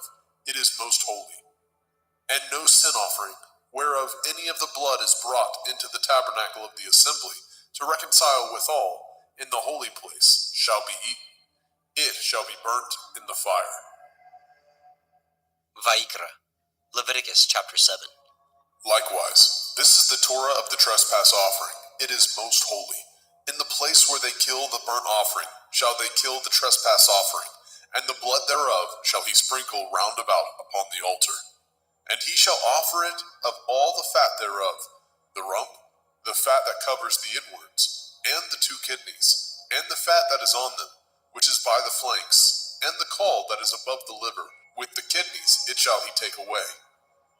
And the priest shall burn them upon the altar for an offering made by fire unto Yahweh. It is a trespass offering. Every male among the priests shall eat thereof. It shall be eaten in the holy place. It is most holy. As the sin offering is, so is the trespass offering. There is one Torah for them. The priest that makes atonement therewith shall have it. And the priest that offers any man's burnt offering, even the priest shall have to himself the skin of the burnt offering which he has offered. And all the meat offering that is baken in the oven, and all that is dressed in the frying pan, and in the pan, shall be the priest's that offer it. And every meat offering mingled with oil, and dry, shall all the sons of Aharon have, one as much as another. And this is the Torah of the sacrifice of peace offerings, which he shall offer unto Yahweh. If he offer it for thanksgiving, then he shall offer with the sacrifice of thanksgiving matzah, unleavened cakes, mingled with oil, and matzah wafers, anointed with oil, and cakes mingled with oil, of fine flour, fried. Besides the cakes, he shall offer for his offering chametz, leavened bread, with the sacrifice of thanksgiving of his peace offerings. And of it he shall offer one out of the whole oblation, for a heave offering unto Yahweh, and it shall be the priest that sprinkles the blood of the peace offerings. And the flesh of the sacrifice of his peace offerings for thanksgiving shall be eaten the same day that it is offered. He shall not leave any of it until the morning.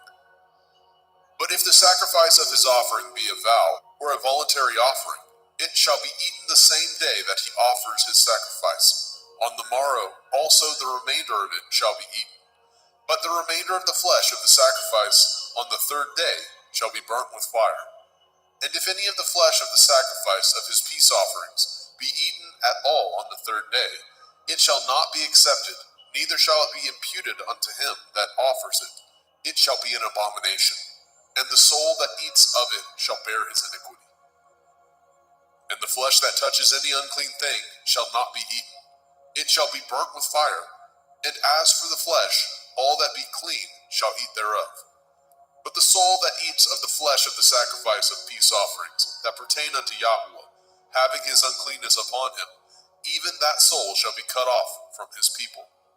Moreover, the soul that shall touch any unclean thing, as the uncleanness of man, or any unclean beast, or any abominable unclean thing, and eat of the flesh of the sacrifice of peace offerings, which pertain unto Yahweh, even that soul shall be cut off from his people.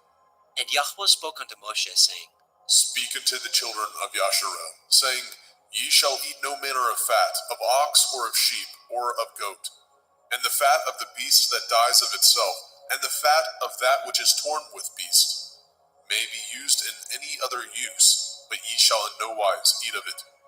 For whosoever eats the fat of the beast, of which men offer an offering made by fire unto Yahweh, even the soul that eats it shall be cut off from his people.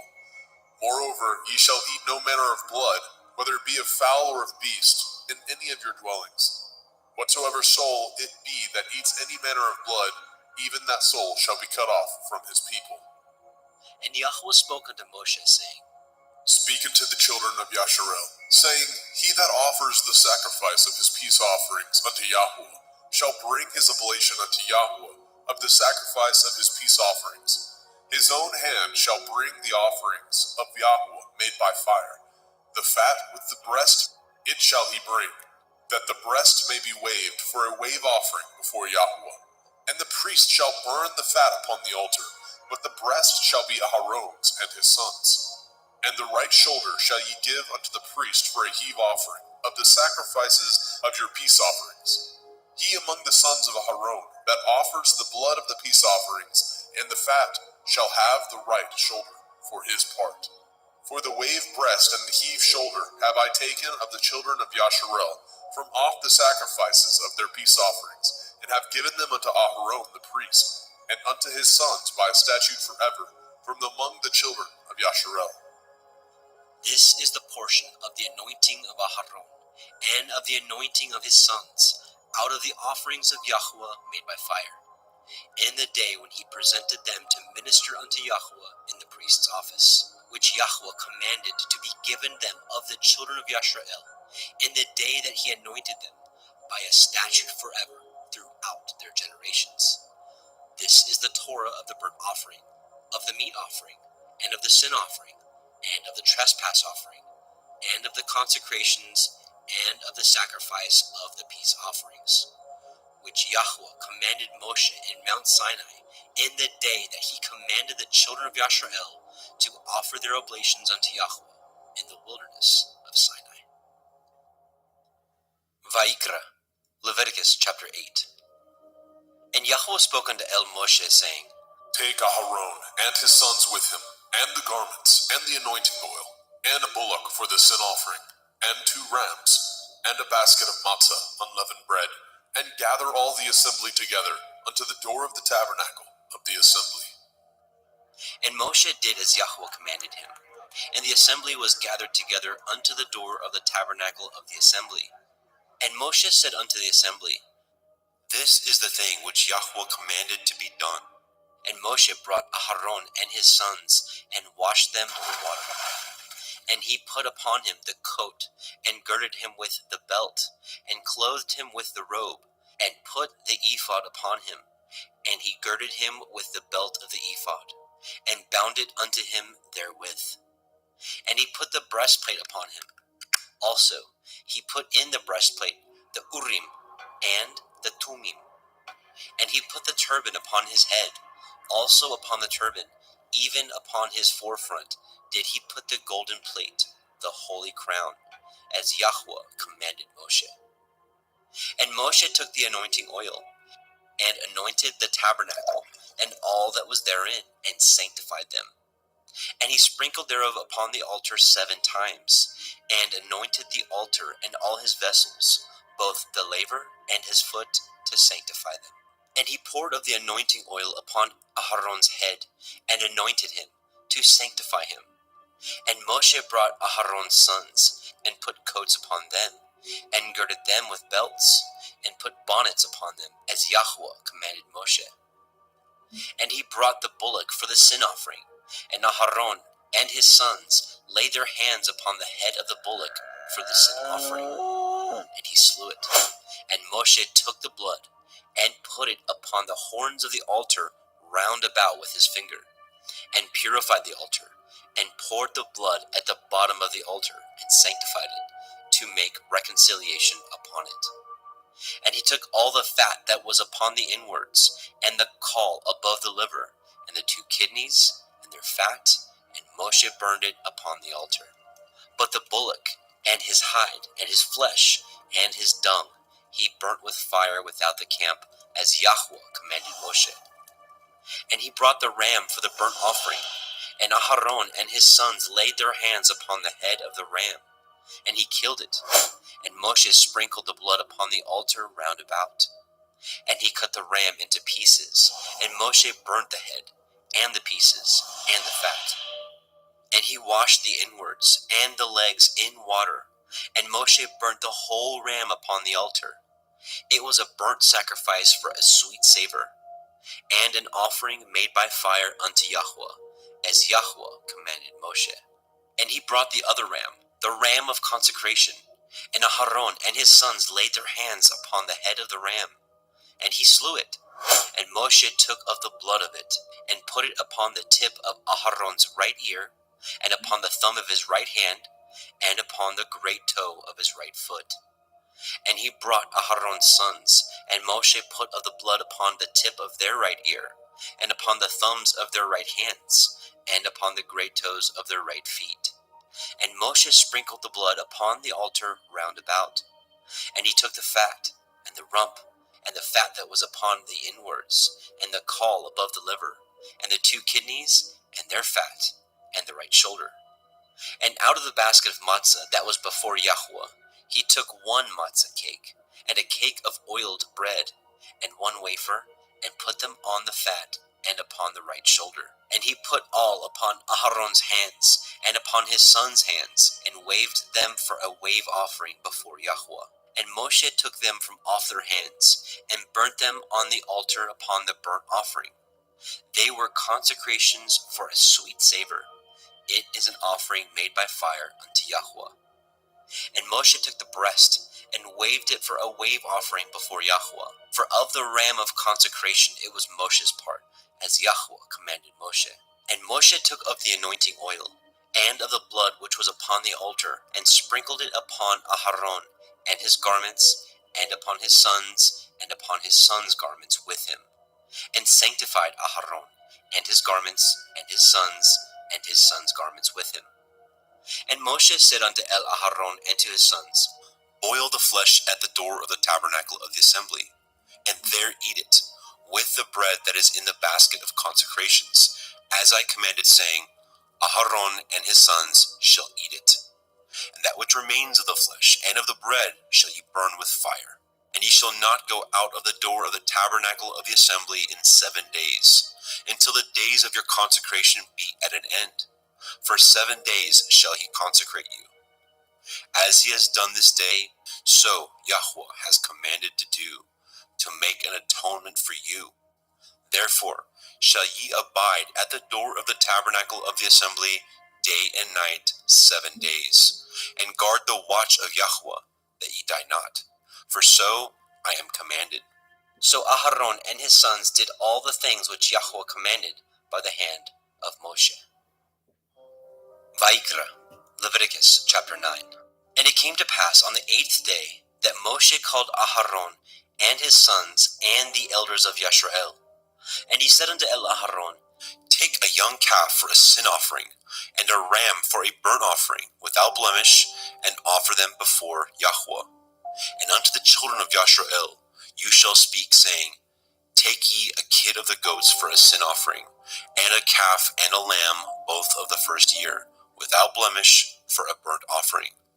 Also a bullock and a ram for peace offerings, to sacrifice before Yahweh, and a meat offering mingled with oil. For today Yahweh will appear unto you. And they brought which Moshe commanded before the tabernacle of the assembly. And all the assembly drew near and stood before Yahweh. And Moshe said, This is the thing which Yahweh commanded that ye should do, and the glory of Yahweh shall appear unto you. And Moshe said unto Aharon, Go unto the altar, and offer your sin offering, and your burnt offering, and make an atonement for yourself and for the people, and offer the offering of the people, and make an atonement for them, as Yahweh commanded. Aharon therefore went unto the altar, and slew the calf of the sin offering, which was for himself. And the sons of Aharon brought the blood unto him, and he dipped his finger in the blood, and put it upon the horns of the altar, and poured out the blood at the bottom of the altar. But the fat, and the kidneys, and the caul above the liver of the sin offering he burnt upon the altar, as Yahweh commanded Moshe. And the flesh and the hide he burnt with fire without the camp. And he slew the burnt offering, and Aharon's sons presented unto him the blood, which he sprinkled round about upon the altar. And they presented the burnt offering unto him, with the pieces thereof, and the head, and he burnt them upon the altar. And he did wash the inwards and the legs, and burnt them upon the burnt offering on the altar. And he brought the people's offering, and took the goat, which was the sin offering for the people, and slew it, and offered it for sin as the first. And he brought the burnt offering, and offered it according to the manner. And he brought the meat offering, and took a handful thereof, and burnt it upon the altar, beside the burnt sacrifice of the morning. He slew also the bullock and the ram for a sacrifice of peace offerings, which was for the people. And Aharon's sons presented unto him the blood, which he sprinkled upon the altar round about. And the fat of the bullock and of the ram, the rump, and that which covers the inwards, and the kidneys, and the caul above the liver, and they put the fat upon the breasts, and he burnt the fat upon the altar. And the breasts and the right shoulder Aharon waved for a wave offering before Yahweh, as Moshe commanded.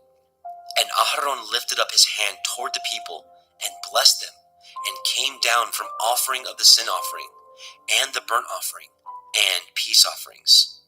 And Moshe and Aharon went into the tabernacle of the assembly, and came out, and blessed the people, And the glory of Yahweh appeared unto all the people. And there came a fire out from before Yahweh, and consumed upon the altar the burnt offering and the fat, which when all the people saw, they shouted and fell on their face. Vaikra, Leviticus chapter 10. And Nadab and Abihu, the sons of Aharon, took either of them his censer, and put fire therein, and put incense thereon, and offered strange fire before Yahweh, which he commanded them not. And there went out fire from Yahweh, and devoured them, and they died before Yahweh. Then Moshe said unto Aharon, This is that Yahweh spoke, saying, I will be sanctified in them that come nigh me, and before all the people I will be glorified. And Aharon held his peace. And Moshe called Mishael and Elishaphan, the sons of Uzziel, the uncle of Aharon, and said unto them, Come near, carry your brethren from before the sanctuary out of the camp. So they went near, and carried them in their coats out of the camp, as Moshe had said. And Moshe said unto Aharon, and unto Eleazar, and unto Ithamar his sons, Uncover not your heads, neither rend your clothes, lest ye die, and lest the wrath come upon all the people. But let your brethren, the whole house of Yashrael, bewail the burning which Yahweh has kindled. And ye shall not go out from the door of the tabernacle of the assembly, lest ye die. For the anointing oil of Yahweh is upon you. And they did according to the word of Moshe. And Yahweh spoke unto Aharon, saying, Do not drink wine, nor strong drink, you nor your sons with you, when ye go into the tabernacle of the assembly, lest ye die. It shall be a statute forever throughout your generations, and that ye may put difference between holy and unholy, and between unclean and clean, and that ye may teach the children of Yasharel all the statutes which Yahweh has spoken unto them by the hand of Moshe. And Moshe spoke unto Aharon, and unto Eleazar, and unto Ithamar, his sons that were left, Take the meat offering that remains of the offerings of Yahweh made by fire, and eat it without leaven beside the altar, for it is most holy. And ye shall eat it in the holy place, because it is your due, and your sons' due, of the sacrifices of Yahweh made by fire. For so I am commanded. And the wave breast and the heave shoulder shall ye eat in a clean place, you and your sons and your daughters with you, for they be your due, and your sons' due, which are given out of the sacrifices of peace offerings of the children of Yashrael. The heave shoulder and the wave breast shall they bring with the offerings made by fire of the fat, to wave it for a wave offering before Yahweh.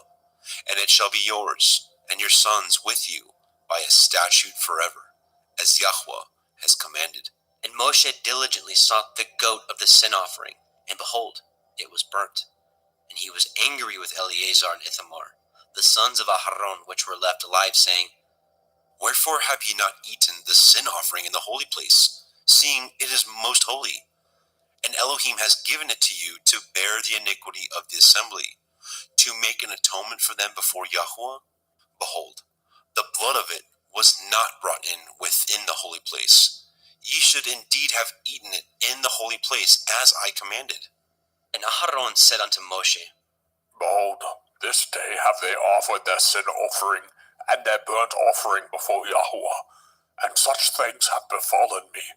And if I had eaten the sin offering today, should it have been accepted in the sight of Yahweh?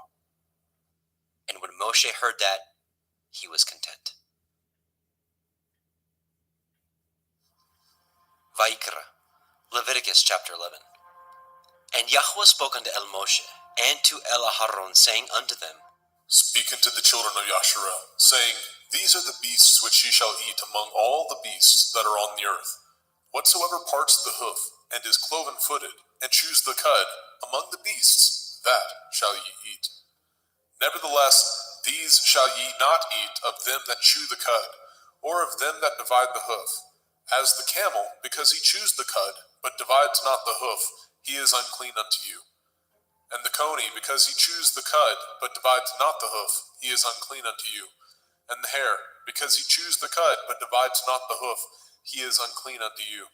And the swine, though he divide the hoof, and be cloven-footed, yet he chews not the cud, he is unclean to you. Of their flesh shall ye not eat, and their carcass shall ye not touch, they are unclean to you. These shall ye eat of all that are in the waters. Whatsoever has fins and scales in the waters, in the seas, and in the rivers, them shall you eat. And all that have not fins and scales in the seas, and in the rivers, of all that move in the waters, and of any living thing which is in the waters, they shall be an abomination unto you. They shall be even an abomination unto you. Ye shall not eat of their flesh, but ye shall have their carcasses in abomination. Whatsoever has no fins nor scales in the water, that shall be an abomination unto you. And these are they which ye shall have an abomination among the fowls. They shall not be eaten. They are an abomination, the eagle, the ossifrage, and the osprey, and the vulture, and the kite after his kind, every raven after his kind, and the owl, and the nighthawk, and the cuckow, and the hawk after his kind, and the little owl, and the cormorant, and the great owl, and the swan, and the pelican, and the gier eagle, and the stork, and the heron after her kind, and the lapwing, and the bat.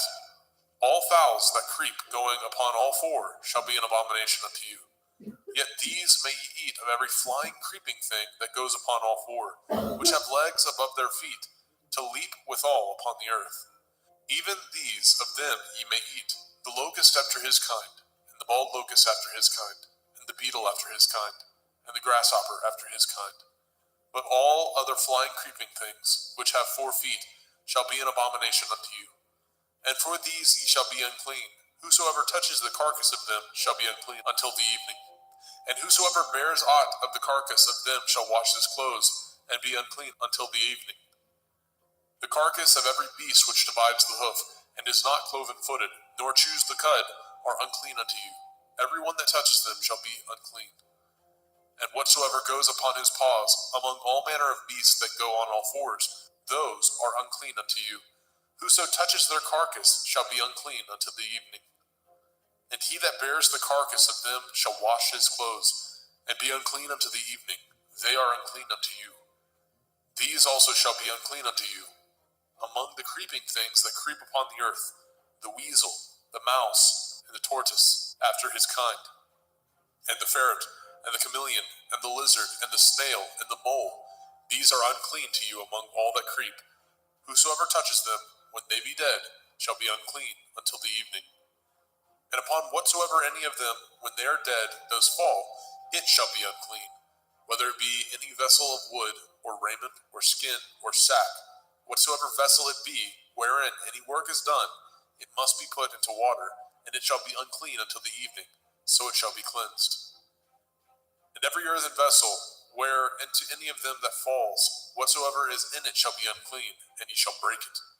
Of all meat which may be eaten, that on which such water comes shall be unclean, and all drink that may be drunk in every vessel shall be unclean, and everything whereupon any part of their carcass falls shall be unclean. Whether it be oven or range for pots, they shall be broken down, for they are unclean, and shall be unclean unto you. Nevertheless, a fountain or pit, wherein there is plenty of water, shall be clean, but that which touches their carcass shall be unclean. And if any part of their carcass falls upon any sowing seed which is to be sown, it shall be clean. But if any water be put upon the seed, and any part of their carcass fall thereon, it shall be unclean unto you. And if any beast of which ye may eat die, he that touches the carcass thereof shall be unclean until the evening. And he that eats of the carcass of it shall wash his clothes, and be unclean until the evening. He also that bears the carcass of it shall wash his clothes, and be unclean until the evening. And every creeping thing that creeps upon the earth shall be an abomination. It shall not be eaten. Whatsoever goes upon the belly, and whatsoever goes upon all fours, or whatsoever has more feet among all creeping things that creep upon the earth, them shall ye not eat, for they are an abomination. Ye shall not make yourselves abominable with any creeping thing that creeps, neither shall ye make yourselves unclean with them, that ye should be defiled thereby. For I am Yahuwah Elohim. Ye shall therefore sanctify yourselves, And ye shall be holy, for I am holy. Neither shall ye defile yourselves with any manner of creeping thing that creeps upon the earth. For I am Yahuwah, that brings you up out of the land of Mitzrayim, to be your Elohim. Ye shall therefore be holy, for I am holy. This is the Torah of the beasts, and of the fowl, and of every living creature that moves in the waters, and of every creature that creeps upon the earth, to make a difference between the unclean and the clean, and between the beast that may be eaten, and the beast that may not be eaten. Vaikra, Leviticus chapter 12. And Yahweh spoke unto Moshe, saying, Speak unto the children of Yasharel, saying, If a woman have conceived seed, and born a male child, then she shall be unclean 7 days. According to the days of the separation for her infirmity, shall she be unclean. And in the 8th day the flesh of his foreskin shall be circumcised. And she shall then continue in the blood of her purifying 33 days. She shall touch no hallowed thing, nor come into the sanctuary, until the days of her purifying be fulfilled. But if she bear a female child, then she shall be unclean 2 weeks, as in her separation, and she shall continue in the blood of her purifying 66 days.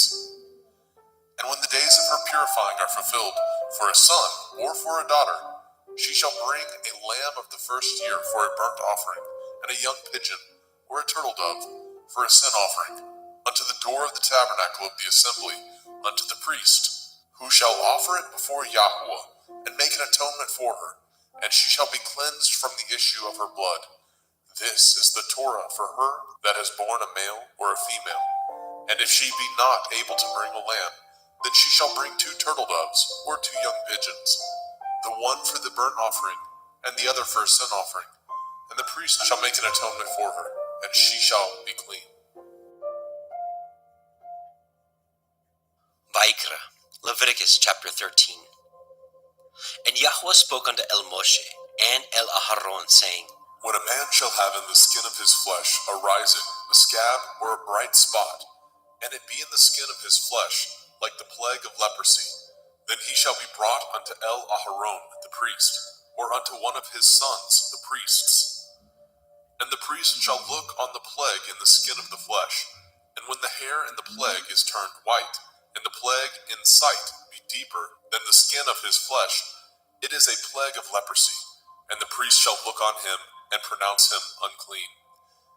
If the bright spot be white in the skin of his flesh, and in sight be not deeper than the skin, and the hair thereof be not turned white, then the priest shall shut up him that has the plague 7 days.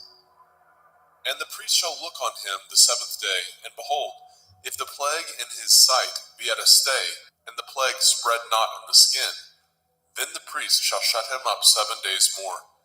And the priest shall look on him again the 7th day, and behold, if the plague be somewhat dark, and the plague spread not in the skin, the priest shall pronounce him clean.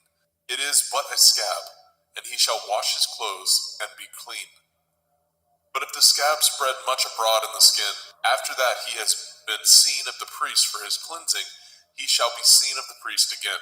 And if the priest see that, behold, the scab spreads in the skin, then the priest shall pronounce him unclean. It is a leprosy.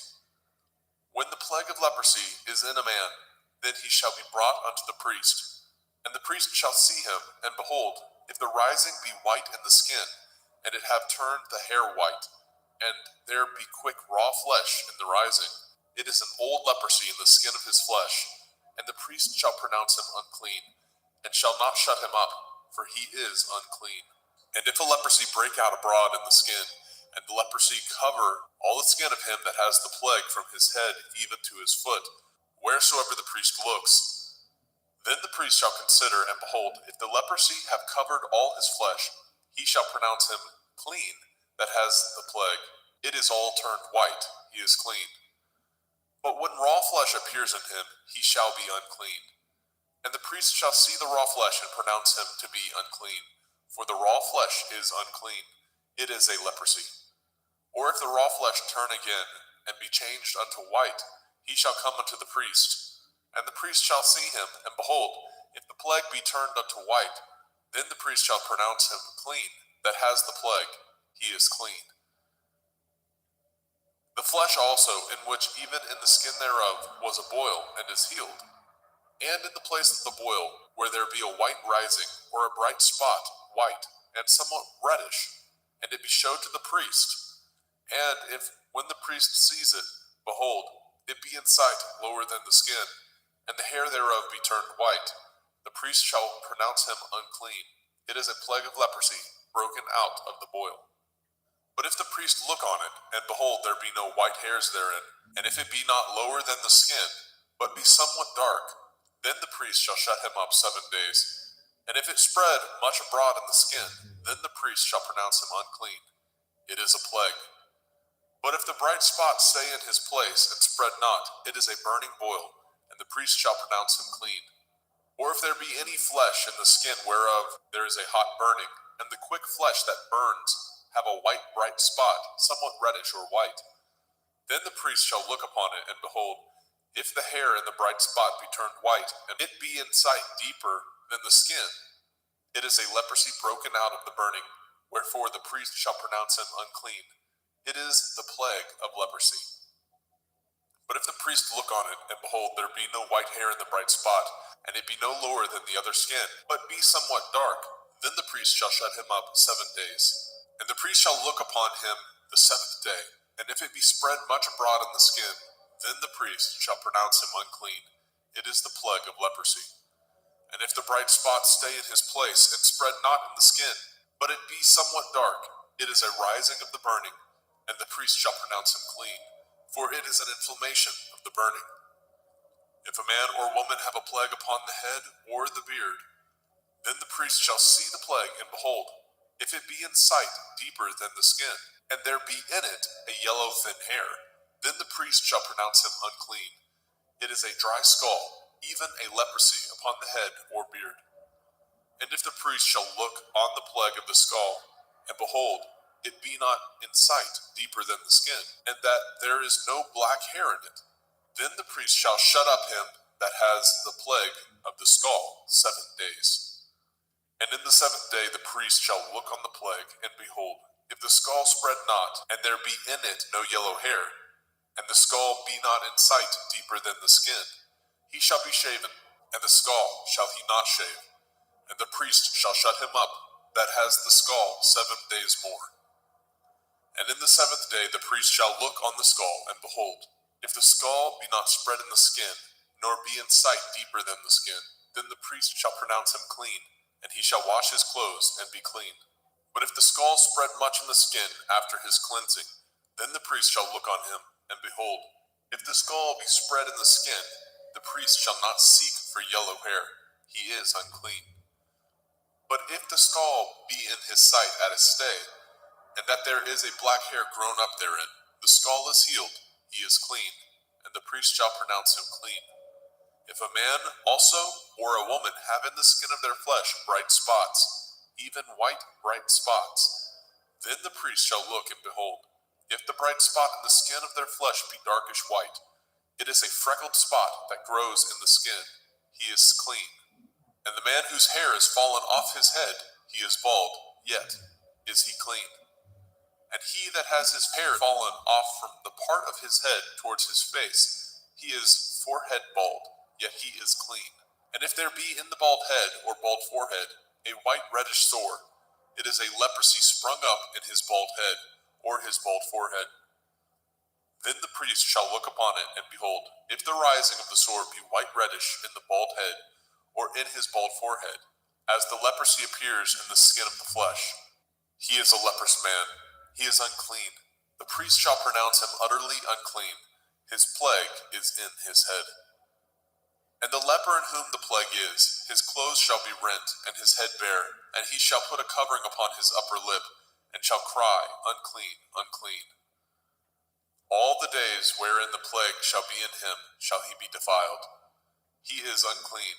He shall dwell alone, without the camp shall his habitation be. The garment also that the plague of leprosy is in, whether it be a woolen garment or a linen garment, whether it be in the woof of linen, or of woolen, whether in a skin, or anything made of skin.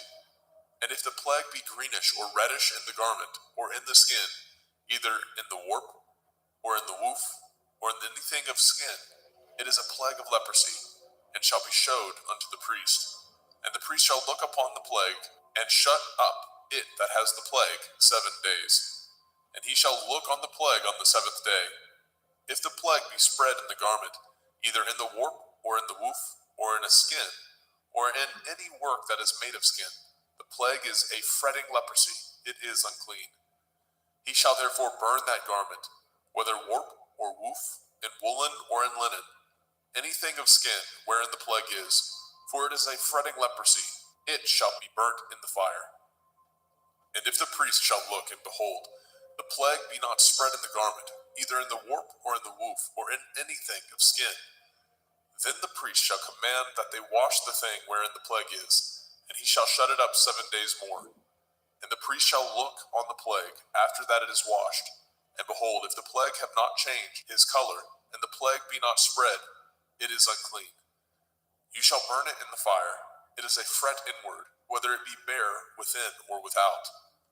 And if the priest look, and behold, the plague be somewhat dark after the washing of it, then he shall rend it out of the garment, or out of the skin, or out of the warp, or out of the woof.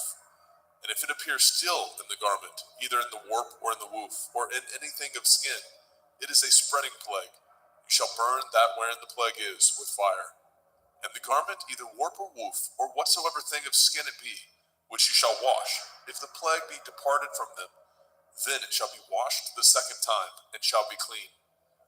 This is the Torah of the plague of leprosy, in a garment of woolen or linen, either in warp or woof, or in anything of skins, to pronounce it clean, or to pronounce it unclean. Vaikra, Leviticus chapter 14.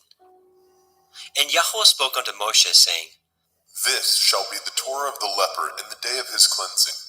He shall be brought unto the priest, and the priest shall go forth out of the camp. And the priest shall look, and behold, if the plague of leprosy be healed in the leper, then shall the priest command to take for him that is to be cleansed 2 birds alive and clean, and cedar wood, and scarlet, and hyssop. And the priest shall command that one of the birds be killed in an earthen vessel over running water. As for the living bird, he shall take it, and the cedar wood, and the scarlet, and the hyssop, and shall dip them, and the living bird in the blood of the bird that was killed over the running water. And he shall sprinkle upon him that is to be cleansed from the leprosy 7 times, and shall pronounce him clean, and shall let the living bird loose into the open field. And he that is to be cleansed shall wash his clothes, and shave off all his hair, and wash himself in water, that he may be clean. And after that he shall come into the camp, and shall tarry abroad out of his tent 7 days. But it shall be on the 7th day that he shall shave all his hair off his head, and his beard, and his eyebrows, even all his hair he shall shave off, and shall wash his clothes. Also shall he wash his flesh in water, and shall be clean. And on the 8th day he shall take 2 he-lambs without blemish, and 1 ewe lamb of the 1st year without blemish, and 3/10 deal of fine flour for a meat offering, mingled with oil, and 1 log of oil. And the priest that makes him clean shall present the man that is to be made clean, and those things before Yahweh at the door of the tabernacle of the assembly. And the priest shall take 1 he-lamb, and offer him for a trespass offering, and the log of oil, and wave them for a wave offering before Yahweh. And he shall slay the lamb in the place where he shall kill the sin offering and the burnt offering in the holy place. For as the sin offering is the priest's, so is the trespass offering. It is most holy. And the priest shall take some of the blood of the trespass offering, and the priest shall put it upon the tip of the right ear of him that is to be cleansed, and upon the thumb of his right hand, and upon the great toe of his right foot. And the priest shall take some of the log of oil, and pour it into the palm of his own left hand. And the priest shall dip his right finger in the oil that is in his left hand, and shall sprinkle up the oil with his finger 7 times before Yahweh. And of the rest of the oil that is in his hand shall the priest put upon the tip of the right ear of him that is to be cleansed, and upon the thumb of his right hand, and upon the great toe of his right foot, upon the blood of the trespass offering. And the remnant of the oil that is in the priest's hand he shall pour upon the head of him that is to be cleansed, and the priest shall make an atonement for him before Yahweh. And the priest shall offer the sin offering, and make an atonement for him that is to be cleansed from his uncleanness. And afterwards he shall kill the burnt offering. And the priest shall offer the burnt offering and the meat offering upon the altar. And the priest shall make an atonement for him, and he shall be clean.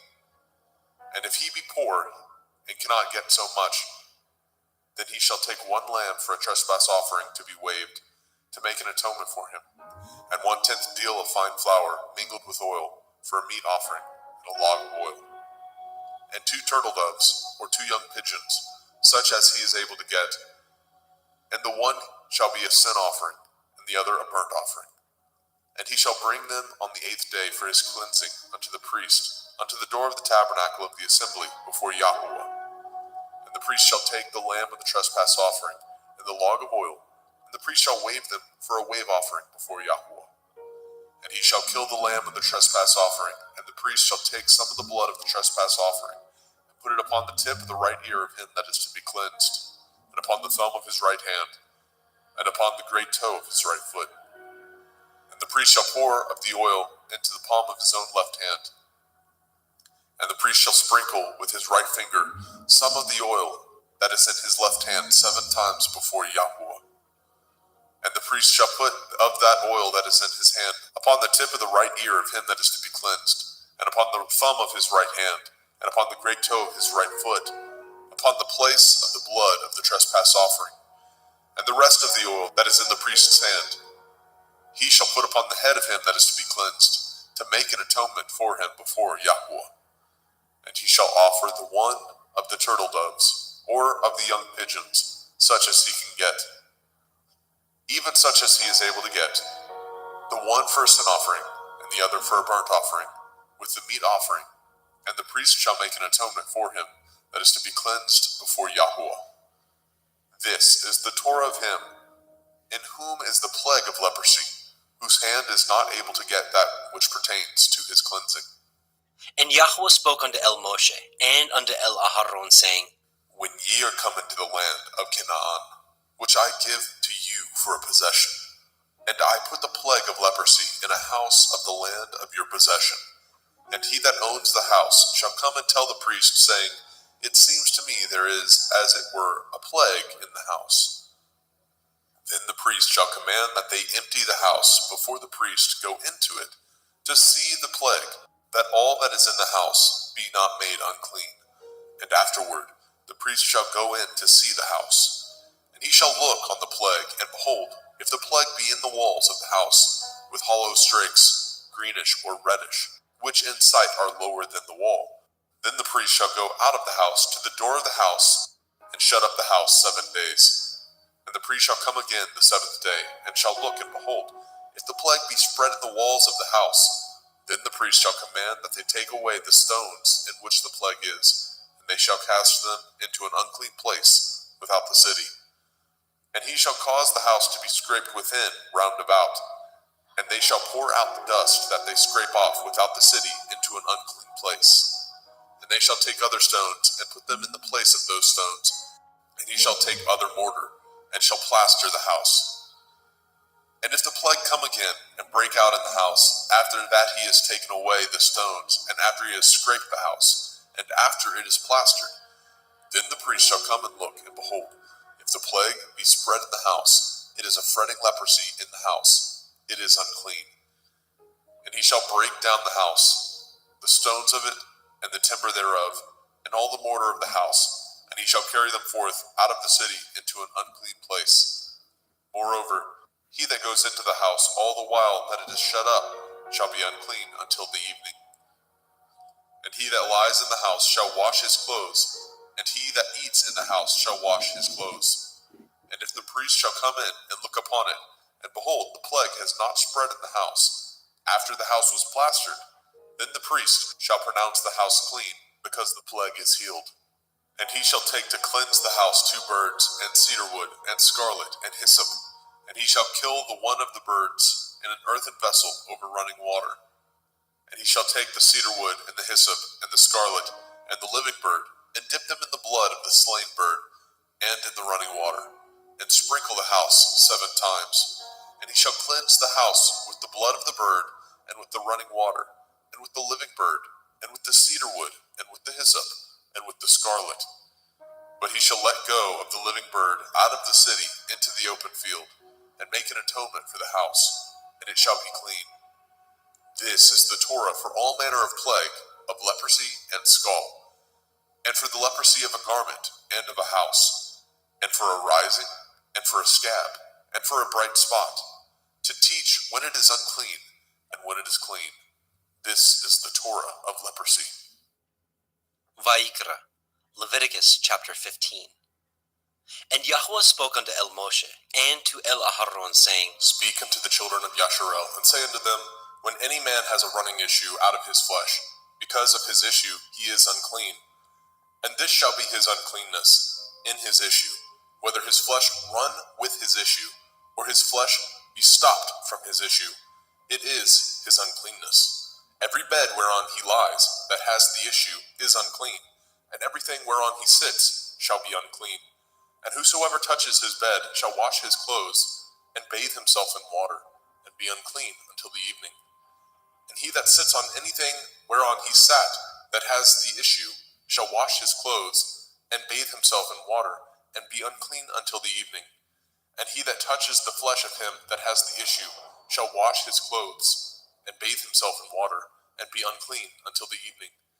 And if he that has the issue spit upon him that is clean, then he shall wash his clothes, and bathe himself in water, and be unclean until the evening. And what saddle soever he rides upon that has the issue shall be unclean.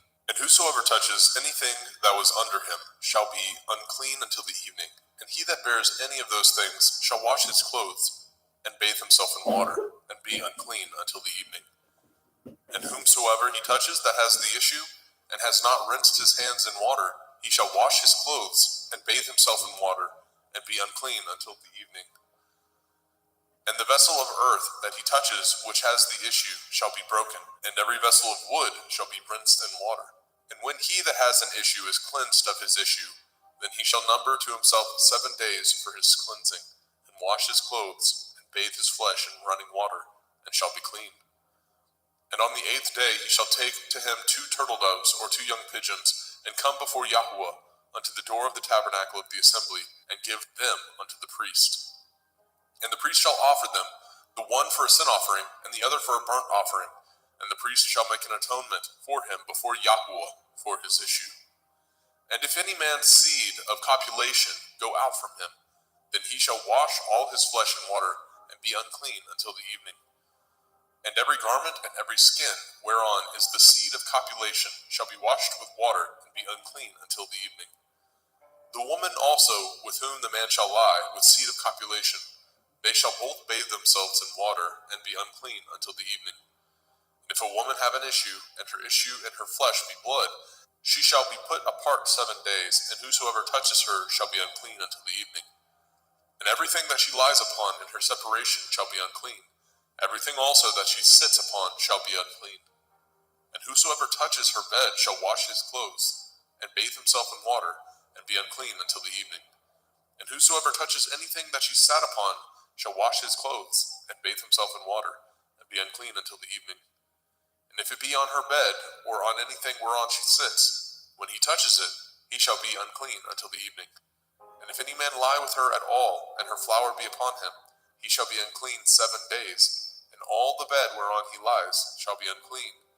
And if a woman have an issue of her blood many days out of the time of her separation, or if it run beyond the time of her separation, all the days of the issue of her uncleanness shall be as the days of her separation. She shall be unclean. Every bed whereon she lies, all the days of her issue shall be unto her as the bed of her separation, and whatsoever she sits upon shall be unclean, as the uncleanness of her separation.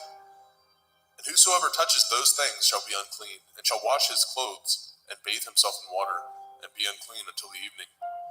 But if she be cleansed of her issue, then she shall number to herself 7 days, and after that she shall be clean. And on the 8th day she shall take unto her 2 turtle doves, or 2 young pigeons, and bring them unto the priest to the door of the tabernacle of the assembly. And the priest shall offer the one for a sin offering, and the other for a burnt offering. And the priest shall make an atonement for her before Yahweh, for the issue of her uncleanness. Thus shall ye separate the children of Yasharel from their uncleanness, that they die not in their uncleanness, when they defile my tabernacle that is among them. This is the Torah of him that has an issue, and of him whose seed goes from him, and is defiled therewith, and of her that is sick of her flowers, and of him that has an issue, of the man and of the woman, and of him that lies with her that is unclean. Vayikra, Leviticus chapter 16. And Yahweh spoke unto Moshe after the death of the two sons of Aharon, when they offered before Yahweh and died. And Yahweh said unto El Moshe, Speak unto El Aharon your brother, that he come not at all times into the holy place within the veil before the mercy seat, which is upon the ark, that he die not. For I will appear in the cloud upon the mercy seat. Thus shall Aharon come into the holy place, with a young bullock for a sin offering, and a ram for a burnt offering. He shall put on the holy linen coat, and he shall have the linen breeches upon his flesh, and shall be girded with a linen belt, and with the linen turban shall he be attired. These are holy garments. Therefore shall he wash his flesh in water, and so put them on. And he shall take of the assembly of the children of Yasharel 2 kids of the goats for a sin offering, and 1 ram for a burnt offering. And Aharon shall offer his bullock of the sin offering, which is for himself, and make an atonement for himself and for his house. And he shall take the 2 goats, and present them before Yahweh at the door of the tabernacle of the assembly. And Aharon shall cast lots upon the 2 goats, 1 lot for Yahuwah, and the other lot for Azazel. And Aharon shall bring the goat upon which Yahuwah's lot fell, and offer him for a sin offering. But the goat on which the lot fell to be for Azazel shall be presented alive before Yahweh, to make an atonement with him, and to let him go for Azazel into the wilderness. And Aharon shall bring the bullock of the sin offering, which is for himself, and shall make an atonement for himself and for his house, and shall kill the bullock of the sin offering, which is for himself. And he shall take a censer full of burning coals of fire from off the altar before Yahweh, and his hands full of sweet incense beaten small, and bring it within the veil. And he shall put the incense upon the fire before Yahweh, that the cloud of the incense may cover the mercy seat that is upon the testimony, that he die not. And he shall take of the blood of the bullock, and sprinkle it with his finger upon the mercy seat eastward. And before the mercy seat shall he sprinkle of the blood with his finger 7 times. Then shall he kill the goat of the sin offering that is for the people, and bring his blood within the veil, and do with that blood as he did with the blood of the bullock, and sprinkle it upon the mercy seat, and before the mercy seat. And he shall make an atonement for the holy place, because of the uncleanness of the children of Yasharel, and because of their transgressions, in all their sins. And so shall he do for the tabernacle of the assembly, that remains among them in the midst of their uncleanness. And there shall be no man in the tabernacle of the assembly, when he goes to make an atonement in the holy place, until he comes out, and have made an atonement for himself, and for his household, and for all the assembly of Yasharel. And he shall go out unto the altar that is before Yahuwah, and make an atonement for it, and shall take of the blood of the bullock, and of the blood of the goat, and put it upon the horns of the altar round about. And he shall sprinkle the blood upon it with his finger 7 times, and cleanse it, and hallow it from the uncleanness of the children of Yasharel. And when he has made an end of reconciling the holy place, and the tabernacle of the assembly, and the altar, he shall bring the live goat. And Aharon shall lay both his hands upon the head of the live goat, and confess over him all the iniquities of the children of Yasharel, and all their transgression in all their sins, putting them upon the head of the goat, and shall send him away by the hand of a fit man into the wilderness. And the goat shall bear upon him all their iniquities, unto a land not inhabited, and he shall let go the goat in the wilderness. And Aharon shall come into the tabernacle of the assembly, and shall put off the linen garments which he put on when he went into the holy place, and shall leave them there. And he shall wash his flesh with water in the holy place, and put on his garments, and come forth, and offer his burnt offering, and the burnt offering of the people, and make an atonement for himself and for the people. And the fat of the sin offering shall he burn upon the altar. And he that let go the goat for Azazel shall wash his clothes, and bathe his flesh in water, and afterwards come into the camp. And the bullock for the sin offering, and the goat for the sin offering, and whose blood was brought in to make an atonement in the holy place, shall one carry forth without the camp, and they shall burn in the fire their skins, and their flesh, and their dung. And he that burns them shall wash his clothes, and bathe his flesh in water, and afterwards he shall come into the camp. And this shall be a statute forever unto you, that in the 7th month, on the 10th day of the month, ye shall afflict your souls, and do no work at all, whether it be one of your own country, or a stranger that sojourns among you.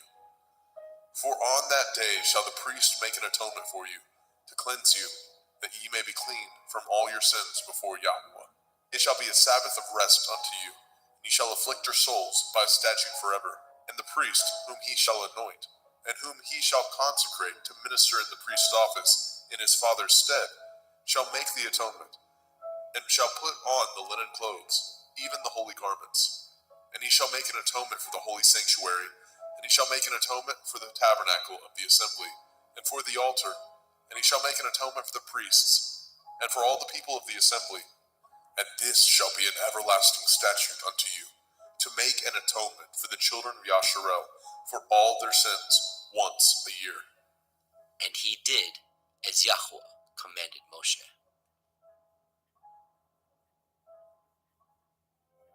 Vaikra, Leviticus chapter 17. And Yahweh spoke unto Moshe, saying, Speak unto El-Aharon, and unto his sons, and unto all the children of Yasharel, and say unto them, This is the thing which Yahweh has commanded, saying, What man soever there be of the house of Yasharel, that kills an ox, or lamb, or goat, in the camp, or that kills it out of the camp, and brings it not unto the door of the tabernacle of the assembly, to offer an offering unto Yahweh before the tabernacle of Yahweh, blood shall be imputed unto that man. He has shed blood, and that man shall be cut off from among his people. To the end that the children of Yasharel may bring their sacrifices, which they offer in the open field, even that they may bring them unto Yahweh, unto the door of the tabernacle of the assembly, unto the priest, and offer them for peace offerings unto Yahweh. And priests shall sprinkle the blood upon the altar of Yahweh, at the door of the tabernacle of the assembly, and burn the fat for a sweet savor unto Yahweh. And they shall no more offer their sacrifices unto devils, after whom they have gone a whoring. This shall be a statute forever unto them throughout their generations. And ye shall say unto them, Whatsoever man there be of the house of Yasharel, or of the strangers, which sojourn among you, that offers a burnt offering or sacrifice, and brings it not unto the door of the tabernacle of the assembly, to offer it unto Yahweh, even that man shall be cut off from among his people. And whatsoever man there be of the house of Yasharel, or of the strangers that sojourn among you, that eats any manner of blood, I will even set my face against that soul that eats the blood, and will cut him off from among his people.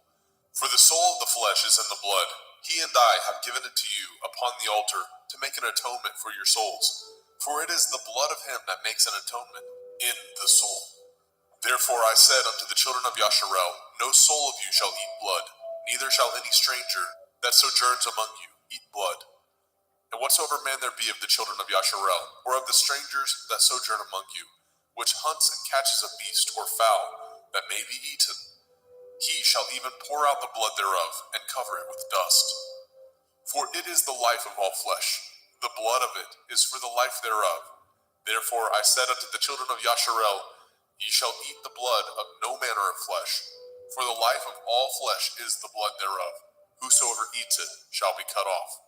And every soul that eats that which died of itself, or that which was torn with beasts, whether it be one of your own country or a stranger, he shall both wash his clothes and bathe himself in water, and be unclean until the evening.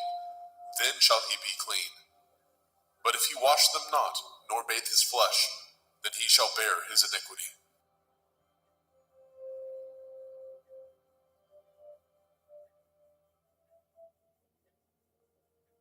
Vaikra, Leviticus chapter 18. And Yahweh spoke unto Moshe, saying, Speak unto the children of Yasharel, and say unto them, I am Yahweh Elohim. After the doings of the land of Mitzrayim, where ye dwell, shall ye not do. And after the doings of the land of Canaan, whither I bring you, shall ye not do. Neither shall ye walk in their ordinances. Ye shall do my judgments, and guard my ordinances, to walk therein. I am Yahuwah Elohim. Ye shall therefore guard my statutes and my judgments, which if a man do, he shall live in them. I am Yahuwah. None of you shall approach to any that is near of kin to him, to uncover their nakedness. I am Yahuwah. The nakedness of your father, or the nakedness of your mother, shall you not uncover. She is your mother. You shall not uncover her nakedness. The nakedness of your father's woman shall you not uncover. It is your father's nakedness. The nakedness of your sister, the daughter of your father, the daughter of your mother, whether she be born at home or born abroad, even their nakedness you shall not uncover. The nakedness of your son's daughter, or of your daughter's daughter, even their nakedness you shall not uncover, for theirs is your own nakedness. The nakedness of your father's woman's daughter, begotten of your father, she is your sister, you shall not uncover her nakedness. You shall not uncover the nakedness of your father's sister, she is your father's near kinswoman. You shall not uncover the nakedness of your mother's sister, for she is your mother's near kinswoman. You shall not uncover the nakedness of your father's brother. You shall not approach to his woman, she is your aunt. You shall not uncover the nakedness of your daughter-in-law, she is your son's woman. You shall not uncover her nakedness.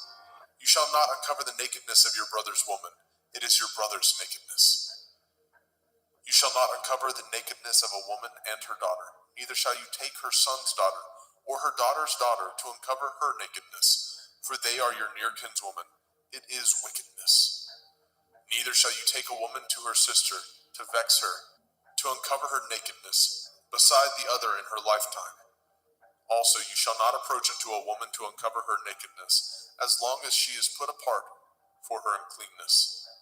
Moreover, you shall not lie carnally with your neighbor's woman, to defile yourself with her. And you shall not let any of your seed pass through the fire to Molech, neither shall you profane the name of your Elohim. I am Yahuwah. You shall not lie with mankind, as with womankind. It is an abomination. Neither shall you lie with any beast, to defile yourself therewith. Neither shall any woman stand before a beast to lie down thereto. It is confusion. Defile not ye yourselves in any of these things, for in all these the nations are defiled, which I cast out before you. And the land is defiled, therefore I do visit the iniquity thereof upon it, and the land itself vomits out her inhabitants. Ye shall therefore guard my statutes and my judgments, and shall not commit any of these abominations, neither any of your own nation, nor any stranger that sojourns among you. For all these abominations have the men of the land done, which were before you, and the land is defiled. That the land spew not you out also, when ye defile it, as it spewed out the nations that were before you. For whosoever shall commit any of these abominations, even the souls that commit them shall be cut off from among their people.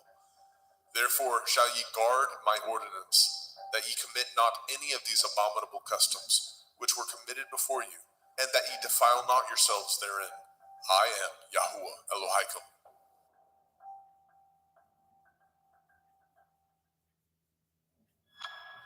Vaikra, Leviticus chapter 19. And Yahuwah spoke unto Moshe, saying, Speak unto all the assembly of the children of Yasharel, and say unto them, Ye shall be holy, for I, Yahuwah Elohim, am holy. Ye shall fear every man his mother and his father, and guard my Shebathol. I am Yahuwah Elohim. Turn ye not unto idols, nor make to yourselves molten Elohim. I am Yahuwah Elohim. And if ye offer a sacrifice of peace offerings unto Yahuwah, ye shall offer it at your own will. It shall be eaten the same day ye offer it, and on the morrow. And if aught remain unto the third day, it shall be burnt in the fire. And if it be eaten at all on the third day, it is abominable. It shall not be accepted. Therefore everyone that eats it shall bear his iniquity, because he has profaned the hallowed thing of Yahuwah, and that soul shall be cut off from among his people. And when ye reap the harvest of your land, ye shall not wholly reap the corners of your field, neither shall you gather the gleanings of your harvest. And you shall not glean your vineyard, neither shall you gather every grape of your vineyard. You shall leave them for the poor and stranger. I am Yahuwah Elohim. Ye shall not steal, neither deal falsely, neither lie one to another. And ye shall not swear by my name falsely, neither shall you profane the name of your Elohim.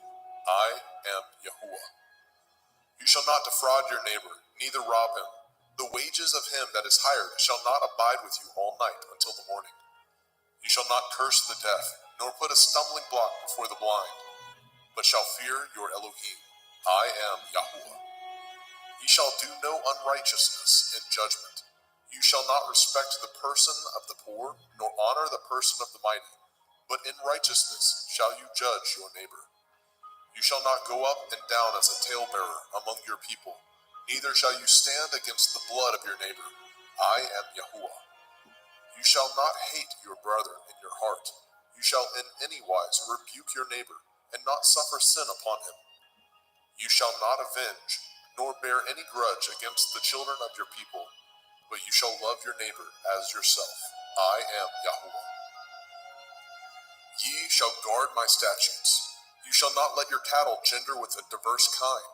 You shall not sow your field with mingled seed, neither shall a garment mingled of linen and woolen come upon you.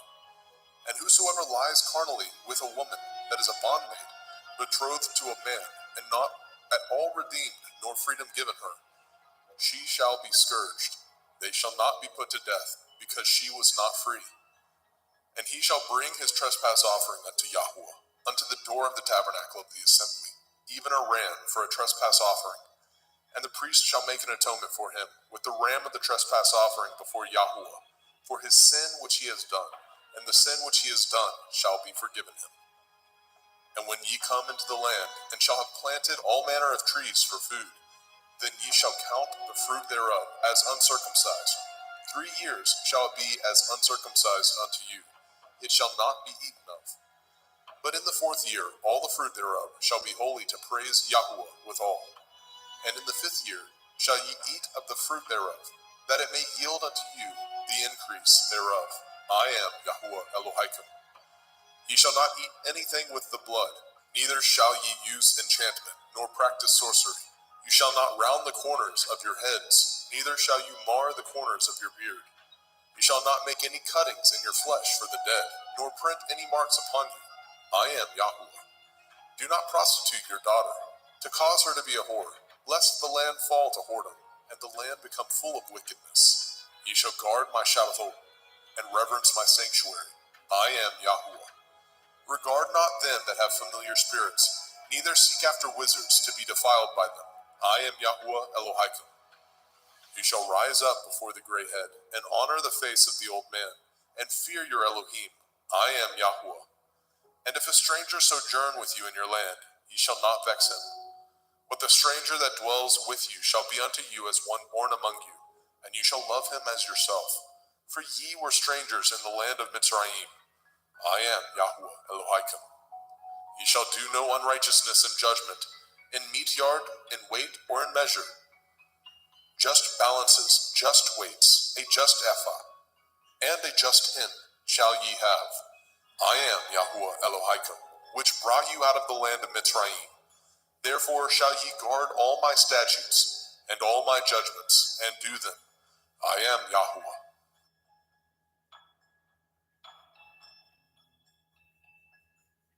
Vaikra, Leviticus chapter 20. And Yahuwah spoke unto Moshe, saying, Again you shall say to the children of Yasharel, whosoever he be of the children of Yasharel, or of the strangers that sojourn in Yasharel, that gives any of his seed unto Molech, he shall surely be put to death.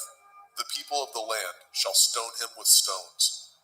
And I will set my face against that man, and I will cut him off from among his people, because he has given of his seed unto Molech, to defile my sanctuary, and to profane my holy name. And if the people of the land do any ways hide their eyes from the man, when he gives of his seed unto Molech, and kill him not, then I will set my face against that man, and against his family, and will cut him off, and all that go a-whoring after him, to commit whoredom with Molech, from among their people. And the soul that turns after such as have familiar spirits, and after wizards, to go a-whoring after them, I will even set my face against that soul, and will cut him off from among his people. Sanctify yourselves, therefore, and be ye holy, for I am Yahuwah Elohaikum, and ye shall guard my statutes, and do them. I am Yahuwah Mekodishkim.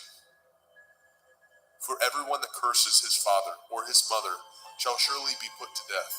He has cursed his father or his mother, his blood shall be upon him. And the man that breaks wedlock with another man's woman, even he that breaks wedlock with his neighbor's woman, the man and the woman that breaks wedlock shall surely be put to death. And the man that lies with his father's woman has uncovered his father's nakedness. Both of them shall surely be put to death. Their blood shall be upon them. And if a man lie with his daughter-in-law, both of them shall surely be put to death. They have wrought confusion. Their blood shall be upon them. If a man also lie with mankind, as he lies with a woman, both of them have committed an abomination. They shall surely be put to death. Their blood shall be upon them. And if a man take a woman and her mother, it is wickedness. They shall be burnt with fire, both he and they, that there be no wickedness among you. And if a man lie with a beast, he shall surely be put to death, and ye shall slay the beast. And if a woman approach unto any beast, and lie down thereto, you shall kill the woman and the beast. They shall surely be put to death. Their blood shall be upon them. And if a man shall take his sister, his father's daughter, or his mother's daughter, and see her nakedness, and she see his nakedness, it is a wicked thing, and they shall be cut off in the sight of their people. He has uncovered his sister's nakedness, he shall bear his iniquity. And if a man shall lie with a woman having her sickness, and shall uncover her nakedness, he has discovered her fountain, and she has uncovered the fountain of her blood, and both of them shall be cut off from among their people. And you shall not uncover the nakedness of your mother's sister, nor of your father's sister, for he uncovers his near kin. They shall bear their iniquity. And if a man shall lie with his uncle's woman, he has uncovered his uncle's nakedness. They shall bear their sin. They shall die childless. And if a man shall take his brother's woman, it is an unclean thing. He has uncovered his brother's nakedness. They shall be childless. Ye shall therefore guard all my statutes and all my judgments, and do them, that the land whither I bring you to dwell therein spew you not out. And ye shall not walk in the manner of the nation which I cast out before you. For they committed all these things, and therefore I abhorred them. But I have said unto you, ye shall inherit their land, and I will give unto you to possess it, a land that flows with milk and honey. I am Yahuwah Elohaikum, which have separated you from other people. Ye shall therefore put difference between clean beasts and unclean, and between unclean fowls and clean. And ye shall not make your souls abominable by beast, or by fowl, or by any manner of living thing that creeps on the ground, which I have separated from you as unclean. And ye shall be holy unto me, for I, Yahuwah, am holy, and have severed you from other people, that ye should be mine. A man also, or a woman that has a familiar spirit, or that is a wizard, shall surely be put to death. They shall stone them with stones. Their blood shall be upon them. Vayikra, Leviticus chapter 21. And Yahweh said unto Moshe, Speak unto the priests, the sons of Aharon, and say unto them, There shall none be defiled for the dead among his people, but for his kin that is near unto him, that is, for his mother, and for his father, and for his son, and for his daughter, and for his brother, and for his sister a virgin, that is nigh unto him, which has had no man, for her may he be defiled. But he shall not defile himself, being a chief among his people, to profane himself. They shall not make baldness upon their head, neither shall they shave off the corners of their beard, nor make any cuttings in their flesh. They shall be holy unto their Elohim, and not profane the name of their Elohim. For the offerings of Yahuwah made by fire, and the bread of their Elohim they do offer. Therefore they shall be holy. They shall not take a woman that is a whore, or profane, neither shall they take a woman put away from her man, for he is holy unto his Elohim. You shall sanctify him therefore, for he offers the bread of your Elohim. He shall be holy unto you, for I, Yahuwah, which sanctify you, am holy. And the daughter of any priest, if she profane herself by playing the whore, she profanes her father, she shall be burnt with fire. And he that is high priest among his brethren, upon whose head the anointing oil was poured, and that is consecrated to put on the garments, shall not uncover his head, nor rend his clothes. Neither shall he go in to any dead body, nor defile himself for his father, or for his mother. Neither shall he go out of the sanctuary, nor profane the sanctuary of his Elohim. For the crown of the anointing oil of his Elohim is upon him. I am Yahuwah. And he shall take a woman in her virginity, a widow or a divorced woman, or profane, or a harlot, these shall he not take, but he shall take a virgin of his own people to be his woman. Neither shall he profane his seed among his people, for I, Yahuwah, do sanctify him. And Yahuwah spoke unto Moshe, saying, Speak unto Aharon, saying, Whosoever he be of your seed in their generations, that has any blemish, let him not approach to offer the bread of his Elohim. For whosoever man he be that has a blemish, he shall not approach, a blind man or a lame, or he that has a flat nose, or anything superfluous, or a man that is broken-footed, or broken-handed, or crook-backed, or a dwarf, or that has a blemish in his eye, or be scurvy, or scabbed, or has his stones broken. No man that has a blemish of the seed of Aharon the priest shall come nigh to offer the offerings of Yahuwah, made by fire. He has a blemish. He shall not come nigh to offer the bread of his Elohim. He shall not eat the bread of his Elohim, both of the most holy and of the holy. Only he shall not go in unto the veil, nor come nigh unto the altar, because he has a blemish, that he profane not my sanctuaries, for I, Yahuwah, do sanctify them.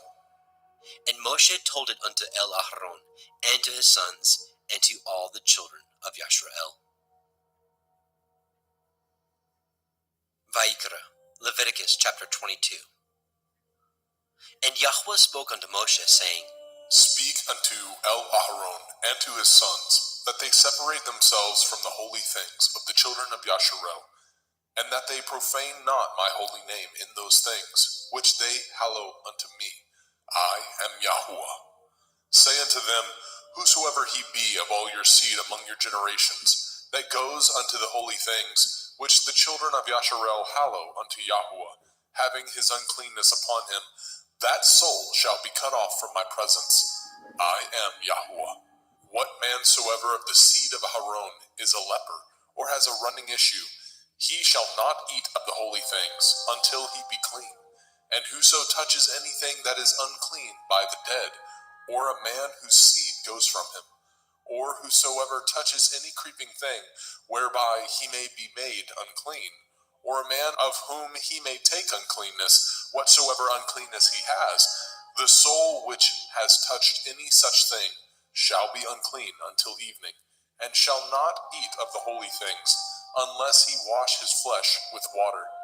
And when the sun is down, he shall be clean, and shall afterward eat of the holy things, because it is his food.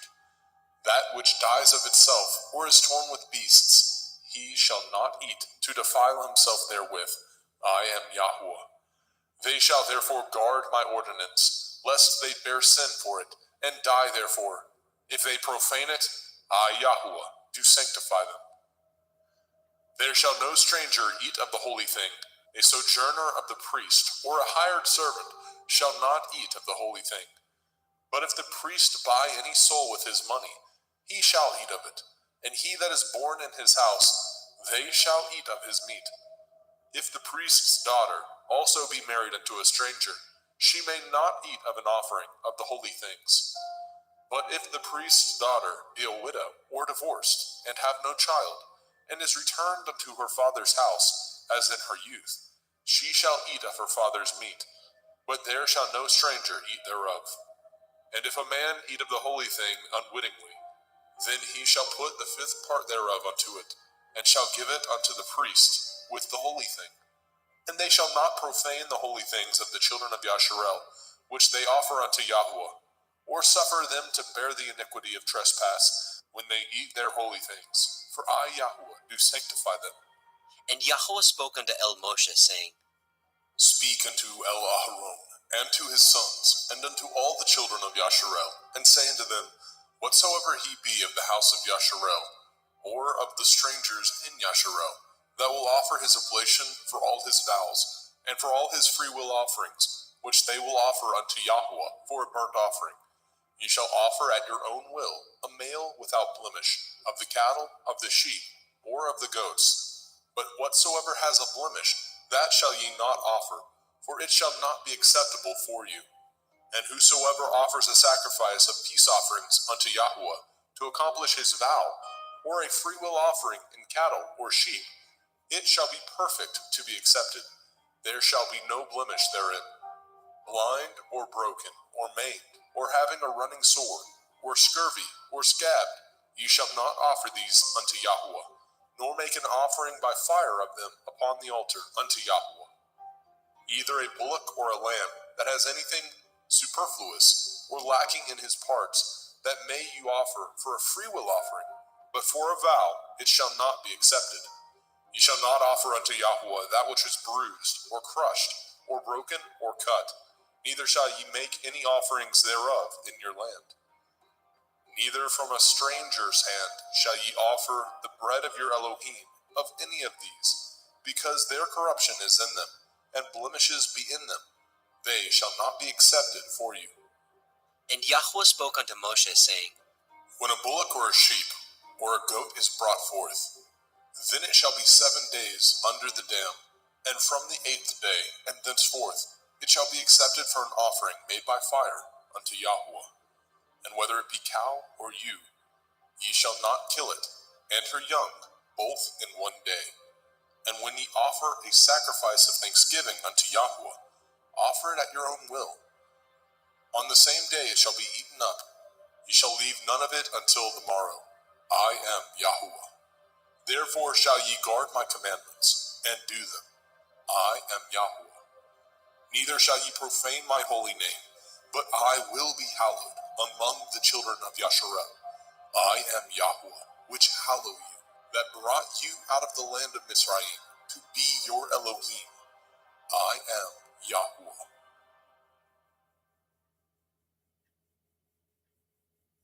Vayikra, Leviticus chapter 23. And Yahweh spoke unto Moshe, saying, Speak unto the children of Yasharel, and say unto them concerning the feasts of Yahweh, which ye shall proclaim to be holy assemblies. Even these are my feasts. 6 days shall work be done, but the 7th day is the Sabbath of rest, a holy assembly. Ye shall do no work therein. It is the Sabbath of Yahweh in all your dwellings. These are the feasts of Yahweh, even holy assemblies, which ye shall proclaim in their appointed times. In the 14th day of the 1st month, at evening, is Yahweh's Pesach. And on the 15th day of the same month is the feast of Matzah unto Yahweh. 7 days ye must eat matzah, unleavened bread. In the 1st day ye shall have a holy assembly. Ye shall do no servile work therein, but ye shall offer an offering made by fire unto Yahweh 7 days. In the 7th day is a holy assembly. Ye shall do no servile work therein. And Yahweh spoke unto Moshe, saying, Speak unto the children of Yasharel, and say unto them, When ye are come into the land which I give unto you, and shall reap the harvest thereof, then ye shall bring a sheaf of the first fruits of your harvest unto the priest. And he shall wave the sheaf before Yahweh, to be accepted for you. On the morrow after the Sabbath, the priest shall wave it. And ye shall offer that day when ye wave the sheaf, a he-lamb without blemish, of the 1st year, for a burnt offering unto Yahweh. And the meat offering thereof shall be 2/10 deals of fine flour mingled with oil, an offering made by fire unto Yahweh, for a sweet savor. And the drink offering thereof shall be of wine, the 4th part of a hin. And ye shall eat neither bread, nor parched grain, nor green ears, until the selfsame day that ye have brought an offering unto your Elohim. It shall be a statute forever throughout your generations in all your dwellings. And ye shall count unto you from the morrow after the Sabbath, from the day that ye brought the sheaf of the wave offering, 7 Shavuot. Sabbaths shall be complete. Even unto the morrow after the 7th Sabbath shall ye number 50 days, and ye shall offer a new meat offering unto Yahweh. Ye shall bring out of your habitations 2 wave loaves of 2/10 deals. They shall be of fine flour. They shall be baken with leaven. They are the first fruits unto Yahweh. And ye shall offer with the bread 7 lambs, without blemish of the first year, and 1 bullock, and 2 rams. They shall be for a burnt offering unto Yahweh, with their meat offering, and their drink offerings, even an offering made by fire of sweet savor unto Yahweh. Then ye shall sacrifice 1 kid of the goats for a sin offering, and 2 lambs of the first year for a sacrifice of peace offerings. And the priest shall wave them with the bread of the first fruits for a wave offering before Yahweh. With the 2 lambs, they shall be holy to Yahweh for the priest. And ye shall proclaim on the selfsame day that it may be a holy assembly unto you. Ye shall do no servile work therein. It shall be a statute forever in your dwellings throughout your generations. And when ye reap the harvest of your land, you shall not make clean riddance of the corners of your field when you reap. Neither shall you gather any gleanings of your harvest. You shall leave them unto the poor, and to the stranger. I am Yahweh Elohim. And Yahweh spoke unto Moshe, saying, Speak unto the children of Yasharel, saying, In the 7th month, on the first day of the month, shall ye have a Sabbath, a memorial of blowing of shofarot, Yom Teruah, the feast of trumpets, the day of the awakening blast, a holy assembly. Ye shall do no servile work therein, but ye shall offer an offering made by fire unto Yahweh. And Yahweh spoke unto Moshe, saying, Also on the 10th day of this 7th month is Yom Kippurim, the day of atonement. It shall be a holy assembly unto you, and ye shall afflict your souls, and offer an offering made by fire unto Yahweh. And ye shall do no work in that same day, for it is Yom Kippurim, to make an atonement for you before Yahweh Elohim. For whatsoever soul it be that shall not be afflicted in that same day, he shall be cut off from among his people. And whatsoever soul it be that does any work in that same day, the same soul will I destroy from among his people. Ye shall do no manner of work. It shall be a statute forever throughout your generations in all your dwellings. It shall be unto you a Sabbath of rest, and ye shall afflict your souls in the 9th day of the month at evening. From evening unto evening shall ye celebrate your Sabbath. And Yahweh spoke unto Moshe, saying, Speak unto the children of Yasharel, saying, The 15th day of this 7th month shall be the feast of Sukkot, tabernacles, for 7 days unto Yahweh. On the first day shall be a holy assembly. Ye shall do no servile work therein. 7 days ye shall offer an offering made by fire unto Yahweh. On the 8th day shall be a holy assembly unto you, and ye shall offer an offering made by fire unto Yahweh. It is a solemn assembly, and ye shall do no servile work therein. These are the feasts of Yahweh, which ye shall proclaim to be holy assemblies, to offer an offering made by fire unto Yahweh, a burnt offering and a meat offering, a sacrifice and drink offerings, everything upon his day. Besides the Shavuot, Sabbaths of Yahweh, and beside your gifts, and beside all your vows, and beside all your freewill offerings, which ye give unto Yahweh. Also in the 15th day of the 7th month, when ye have gathered in the fruit of the land, ye shall keep a feast unto Yahweh 7 days. On the first day shall be a Sabbath, and on the 8th day shall be a Sabbath. And ye shall take you on the first day the boughs of goodly trees, branches of palm trees, and the boughs of thick trees, and willows of the brook. And ye shall rejoice before Yahweh Elohim 7 days. And ye shall keep it a feast unto Yahweh 7 days in the year. It shall be a statute forever in your generations. Ye shall celebrate it in the 7th month. Ye shall dwell in sukkahs, booths, are Yasharel born shall dwell in Sukkos, that your generations may know that I made the children of Yasharel to dwell in Sukkos, when I brought them out of the land of Mitzrayim. I am Yahweh Elohim. And Moshe declared unto the children of Yasharel the feasts of Yahweh.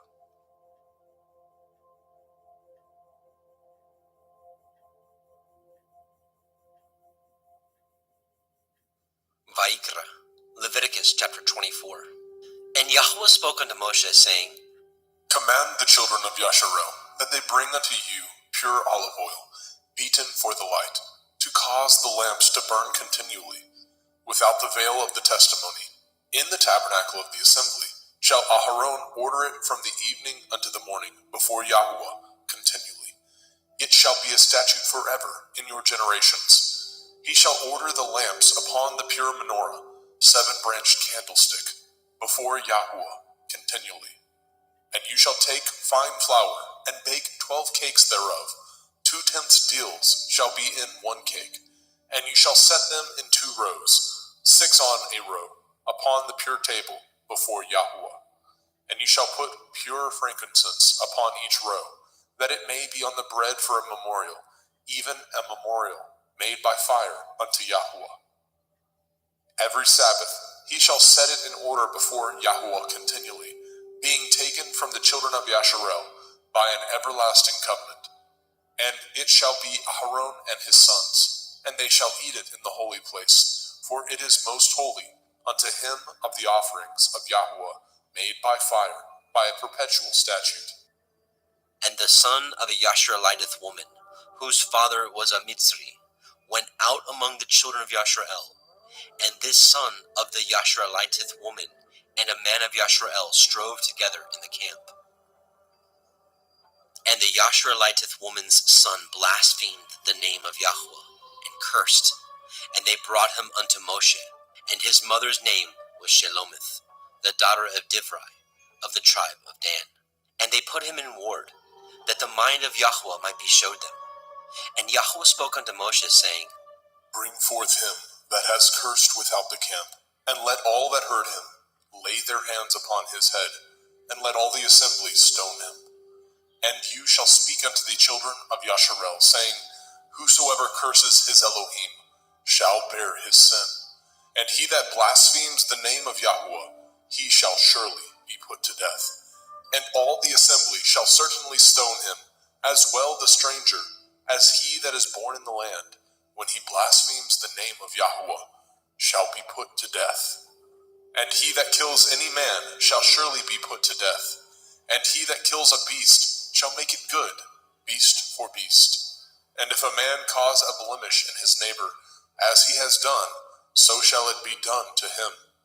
Breach for breach, eye for eye, tooth for tooth. As he has caused a blemish in a man, so shall it be done to him again. And he that kills a beast, he shall restore it. And he that kills a man, he shall be put to death. Ye shall have one manner of law, as well for the stranger, as for one of your own country. For I am Yahweh Elohim. And Moshe spoke to the children of Yasharel, that they should bring forth him that had cursed out of the camp, and stone him with stones. And the children of Yasharel did as Yahweh commanded Moshe.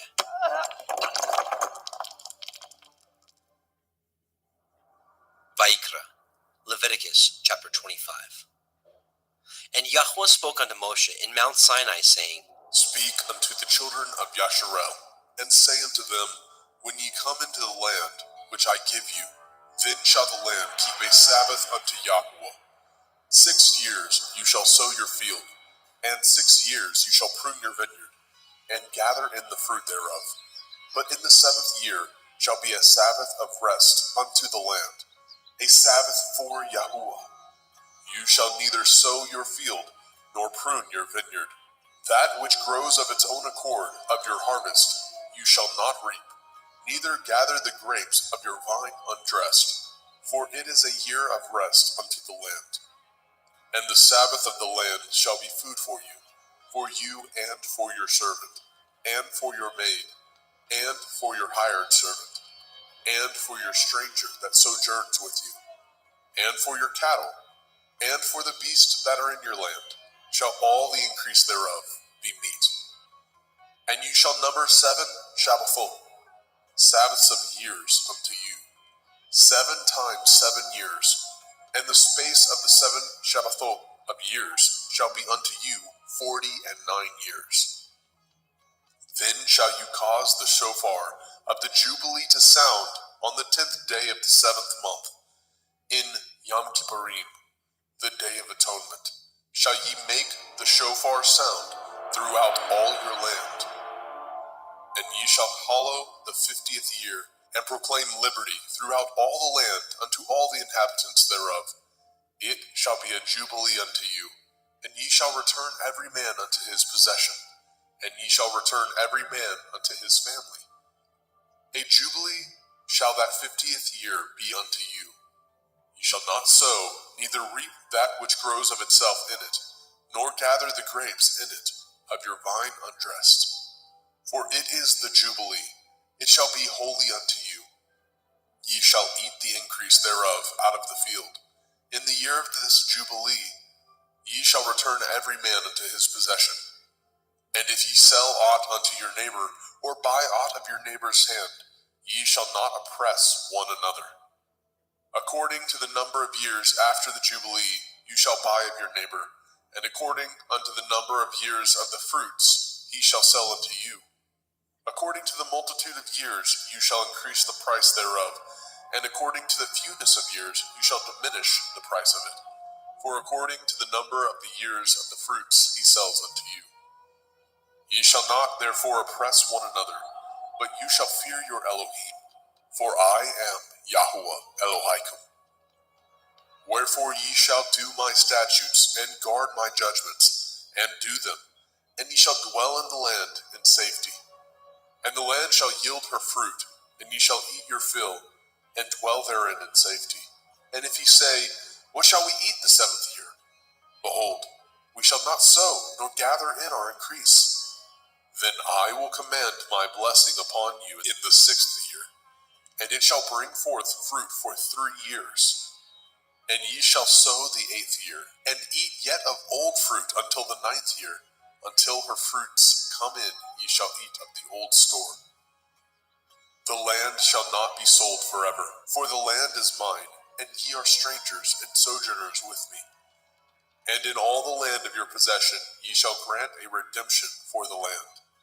If your brother be waxen poor, and has sold away some of his possession, and if any of his kin come to redeem it, then shall he redeem that which his brother sold. And if the man have not to redeem it, and himself be able to redeem it, then let him count the years of the sale thereof, and restore the overplus unto the man whom he sold it, that he may return unto his possession.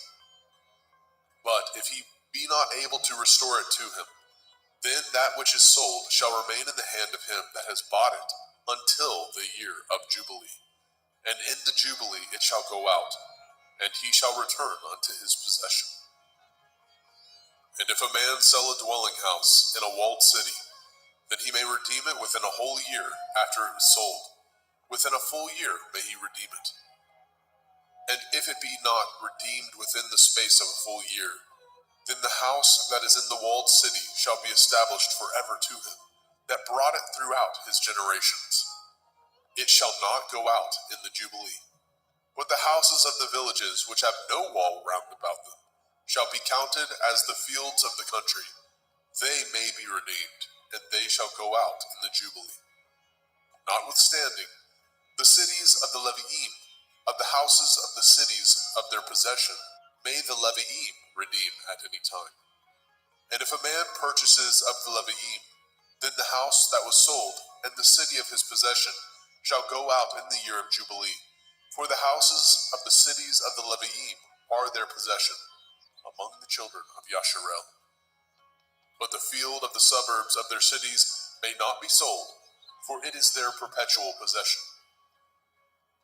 And if your brother be waxen poor, and fallen in decay with you, then you shall relieve him, yea, though he be a stranger or a sojourner, that he may live with you. Take no usury of him, or increase, But fear your Elohim, that your brother may live with you. You shall not give him your money upon usury, nor lend him your victuals for increase. I am Yahuwah Elohaikum, which brought you forth out of the land of Mitzrayim, to give you the land of Canaan, and to be your Elohim. And if your brother that dwells by you be waxen poor, and be sold unto you, you shall not compel him to serve as a bondservant, but as a hired servant, and as a sojourner. He shall be with you, and shall serve you unto the year of Jubilee. And then shall he depart from you, both he and his children with him, and shall return unto his own family, and unto the possession of his fathers shall he return. For they are my servants, which I brought forth out of the land of Mitzrayim. They shall not be sold as bondmen. You shall not rule over him with rigor, but shall fear your Elohim. Both your bondmen and your bondmaids, which you shall have, shall be of the heathen that are round about you. Of them shall ye buy bondmen and bondmaids. Moreover, of the children of the strangers that do sojourn among you, of them shall ye buy, and of their families that are with you, which they begat in your land, and they shall be your possession. And ye shall take them as an inheritance for your children after you, to inherit them for a possession. They shall be your bondmen forever. But over your brethren, the children of Yasharel, you shall not rule one over another with rigor. And if a sojourner or a stranger wax rich by you, and your brother that dwells by him wax poor, and sell himself unto the stranger or sojourner by you, or to the stock of the stranger's family, after that he is sold, he may be redeemed again. One of his brethren may redeem him. Either his uncle or his uncle's son may redeem him, or any that is nigh of kin unto him of his family may redeem him, or if he be able, he may redeem himself. And he shall reckon with him that bought him from the year that he was sold unto him, unto the year of Jubilee. And the price of his sale shall be according to the number of years, according to the time of a hired servant shall it be with him. If there be yet many years behind, according unto them he shall give again the price of his redemption, out of the money that he was bought for. And if there remain but few years unto the year of Jubilee, then he shall count with him, and according unto his years shall he give him again the price of his redemption. And as a yearly hired servant shall be with him, and the other shall not rule with rigor over him in your sight. And if he be not redeemed in these years, then he shall go out in the year of Jubilee, both he and his children with him. For unto me the children of Yasharel are servants. They are my servants, whom I brought forth out of the land of Mitzrayim. I am Yahuwah Elohaikum.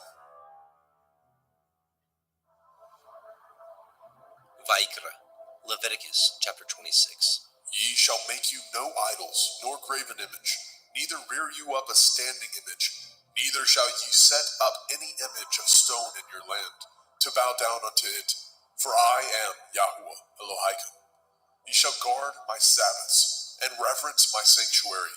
I am Yahuwah. If ye walk in my statutes, and guard my commandments, and do them, then I will give you rain in due season, and the land shall yield her increase, and the trees of the field shall yield their fruit. And your threshing shall reach unto the vintage, and the vintage shall reach unto the sowing time. And ye shall eat your bread to the full, and dwell in your land safely. And I will give peace in the land, lying down with nothing to fear, and the Sabbath of life. Though evil be part of the land, there is no sword to bring in the land. And ye shall chase your enemies, and they shall fall before you by the sword. And 5 of you shall chase 100, and 100 of you shall put 10,000 to flight. And your enemies shall fall before you by the sword. For I will have respect unto you, and make you fruitful, and multiply you, and establish my covenant with you. And ye shall eat old store, and bring forth the old because of the new. And I will set my tabernacle among you, and my soul shall not abhor you. And I will walk among you, and will be your Elohim, and ye shall be my people. I am Yahuwah Elohaikum, which brought you forth out of the land of Mitzrayim, that ye should not be their bondmen. And I have broken the bands of your yoke, and made you go upright. But if ye will not hearken unto me, and will will not do all these commandments. And if ye shall despise my statutes, or if your soul abhor my judgments, so that ye will not do all my commandments, but that ye break my covenant, I also will do this unto you. I will even appoint over you terror, consumption, and the burning ague, that shall consume the eyes, and cause sorrow of heart. And ye shall sow your seed in vain, for your enemies shall eat it. And I will set my face against you, and ye shall be slain before your enemies. They that hate you shall reign over you, and ye shall flee when none pursues you. And if ye will not yet for all this hearken unto me, then I will punish you 7 times more for your sins. And I will break the pride of your power, and I will make your heaven as iron, and your earth as brass. And your strength shall be spent in vain, for your land shall not yield her increase, neither shall the trees of the land yield their fruits. And if ye walk contrary unto me, and will not hearken unto me, I will bring 7 times more plagues upon you according to your sins. I will also send wild beasts among you, which shall rob you of your children, and destroy your cattle, and make you few in number, and your highways shall be desolate. And if ye will not be reformed by me by these things, but will walk contrary unto me, then will I walk contrary unto you, and will punish you yet 7 times for your sins. And I will bring a sword upon you, that shall avenge the quarrel of my covenant. And when ye are gathered together within your cities, I will send the pestilence among you, and ye shall be delivered into the hand of the enemy. And when I have broken the staff of your bread, 10 women shall bake your bread in one oven, and they shall deliver you your bread again by weight, and ye shall eat, and not be satisfied. And if ye will not for all this hearken unto me, but walk contrary unto me, then I will walk contrary unto you also in fury, and I, even I, will chastise you 7 times for your sins. And ye shall eat the flesh of your sons, and the flesh of your daughters shall ye eat. And I will destroy your high places, and cut down your images, and cast your carcasses upon the carcasses of your idols, and my soul shall abhor you. And I will make your cities waste, and bring your sanctuaries unto desolation. And I will not smell the savor of your sweet odors. And I will bring the land unto desolation, and your enemies which dwell therein shall be astonished at it. And I will scatter you among the heathen, and will draw out my sword after you. And your land shall be desolate, and your cities waste. Then shall the land enjoy her Shabbathot, as long as it lies desolate, and ye be in your enemy's land. Even then shall the land rest, and enjoy her Shabbathot. As long as it lies desolate, it shall rest, because it did not rest in your Shabbathot, when ye dwelt upon it. And upon them that are left alive of you, I will send a faintness into their hearts, in the land of their enemies, and the sound of a shaken leaf shall chase them, and they shall flee as fleeing from a sword, and they shall fall when none pursues. And they shall fall one upon another, as it were before a sword, when none pursues, and ye have no power to stand before your enemies. And ye shall perish among the heathen, and the land of your enemies shall eat you up. And they that are left of you shall pine away in their iniquity, in your enemies' lands, and also in the iniquities of their fathers shall they pine away with them. If they shall confess their iniquity, and the iniquity of their fathers, with their transgressions which they transgressed against me, and that also they have walked contrary unto me, and that I also have walked contrary unto them, and have brought them into the land of their enemies, if then their uncircumcised heart be humbled, and they then accept of the punishment of their iniquity, then I will remember my covenant with Yaakov, and also my covenant with Yitzhak, and also my covenant with Abraham will I remember, and I will remember the land. The land also shall be left of them, and shall enjoy her Shabbathot, while she lies desolate without them. And they shall accept of the punishment of their iniquity, because they despised my judgments, and because their soul abhorred my statutes.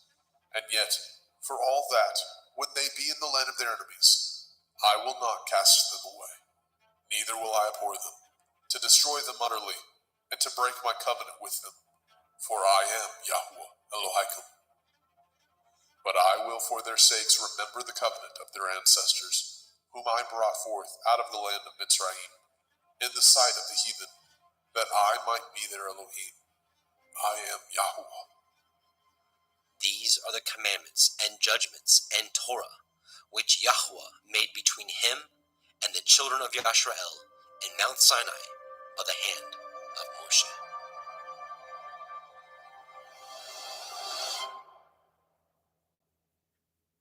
Vayikra, Leviticus chapter 27. And Yahweh spoke unto Moshe, saying, Speak unto the children of Yasharel, and say unto them, when a man shall make a singular vow, the persons shall be for Yahuwah by your estimation. And your estimation shall be of the male from 20 years old, even unto 60 years old. Even your estimation shall be 50 shekels of silver, after the shekel of the sanctuary. And if it be a female, then your estimation shall be 30 shekels. And if it be from 5 years old, even unto 20 years old, then your estimation shall be of the male 20 shekels, and for the female 10 shekels. And if it be from a month old, even unto 5 years old, then your estimation shall be of the male 5 shekels of silver, and for the female your estimation shall be 3 shekels of silver. And if it be from 60 years old and above, if it be a male, then your estimation shall be 15 shekels, and for the female 10 shekels. But if he be poorer than your estimation, then he shall present himself before the priest, and the priest shall value him according to his ability. That vow shall the priest value him. And if it be a beast, whereof men bring an offering unto Yahuwah, all that any man gives of such unto Yahuwah shall be holy. He shall not alter it, nor change it, a good for a bad, or a bad for a good. And if he shall at all change beast for beast, then it and the exchange thereof shall be holy. And if it be any unclean beast, of which they do not offer a sacrifice unto Yahuwah, then he shall present the beast before the priest. And the priest shall value it, whether it be good or bad, as you value it. Who are the priest, so shall it be. But if he will at all redeem it, then he shall add a 5th part thereof unto your estimation. And when a man shall sanctify his house to be holy unto Yahuwah, then the priest shall estimate it, whether it be good or bad. As the priest shall estimate it, so shall it stand. And if he that sanctified it will redeem his house, then he shall add the 5th part of the money of your estimation unto it, and it shall be his. And if a man shall sanctify unto Yahuwah some part of a field of his possession, then your estimation shall be according to the seed thereof. A omer of barley seed shall be valued at 50 shekels of silver. If he sanctify his field from the year of Jubilee, according to your estimation, it shall stand.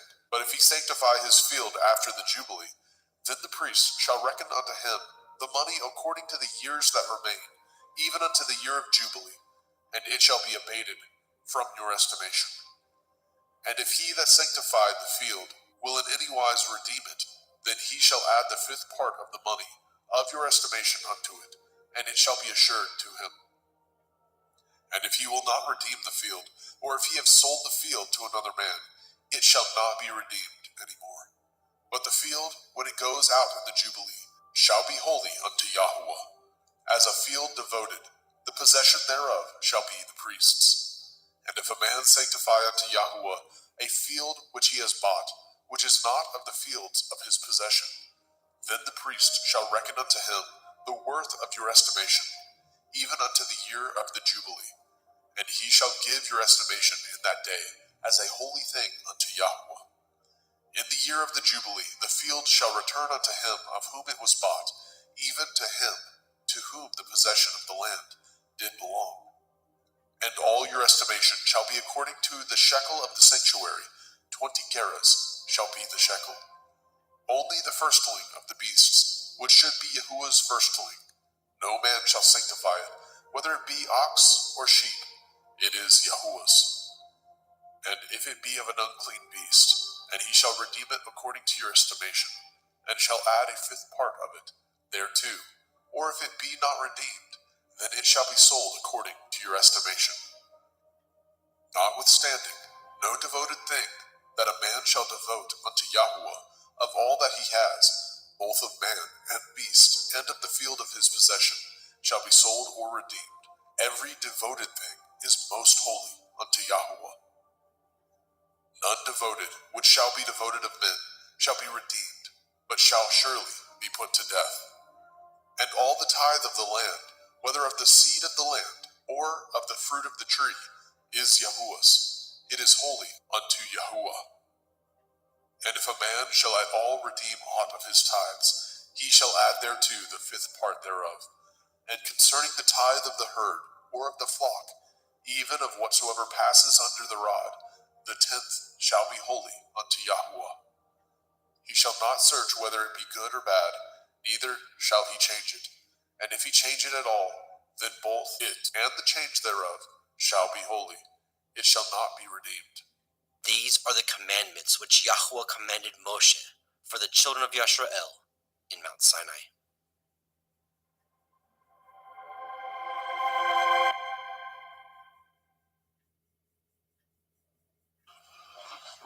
Go ahead and mute.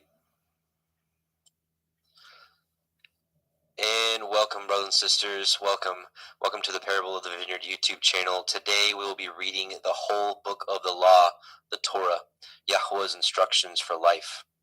We'll be reading Bereshit, Genesis, Shemot, Exodus, Vaikra, Leviticus, Bamidbar, Numbers, and Devarim, Deuteronomy, and we will be reading from the Sefer version.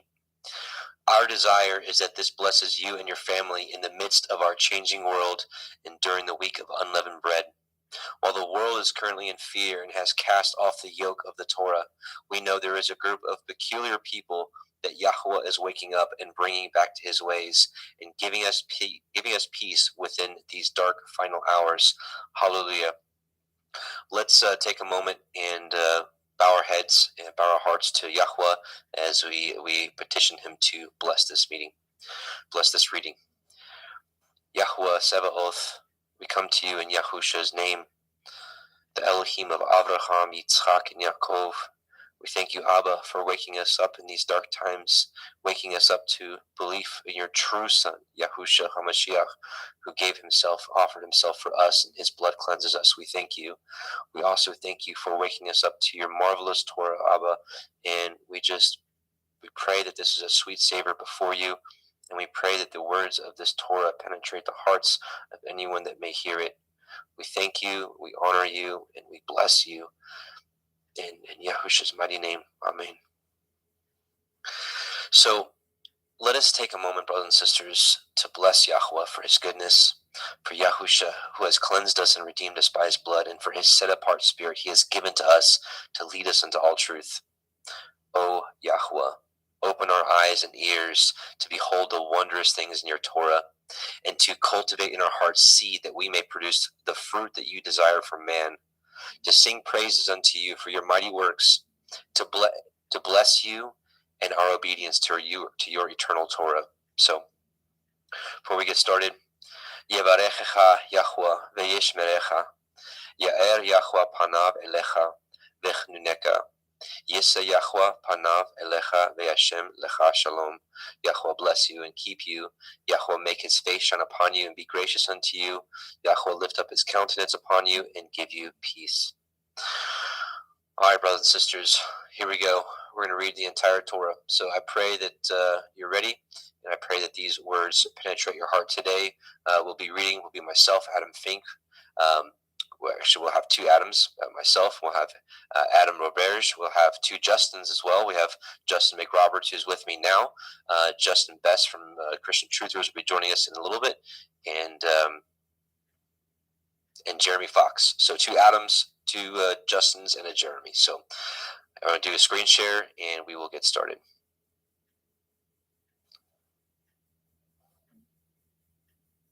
Oops.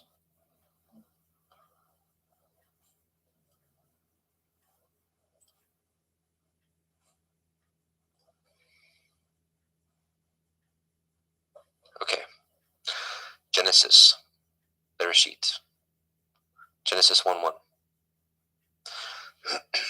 In the beginning, Elohim created the heavens and the earth was without form and void, and darkness was upon the face of the deep, and the Ruach Elohim moved upon the face of the waters. And Elohim said, "Let there be light," and there was light. And Elohim saw the light, that it was good, and Elohim divided the light from the darkness. And Elohim called the light day, and the darkness he called night, and the evening and the morning were the first day. And Elohim said, "Let there be a firmament in the midst of the waters, and let it divide the waters from the waters." And Elohim made the firmament, and divided the waters which were under the firmament from the waters which were above the firmament. And it was so. And Elohim called the firmament heaven, and the evening and the morning were the second day. And Elohim said, "Let the waters under the heavens be gathered together into one place, and let the dry land appear." And it was so. And Elohim called the dry land earth, and gathering together of the waters called he seas. And Elohim saw that it was good. And Elohim said, "Let the earth bring forth grass, the herb yielding seed, and the fruit tree yielding fruit after his kind, whose seed is in itself upon the earth." And it was so. And the earth brought forth grass, and herb yielding seed after his kind, and a tree yielding fruit, whose seed was in itself after his kind. And Elohim saw that it was good. And the evening and the morning were the third day.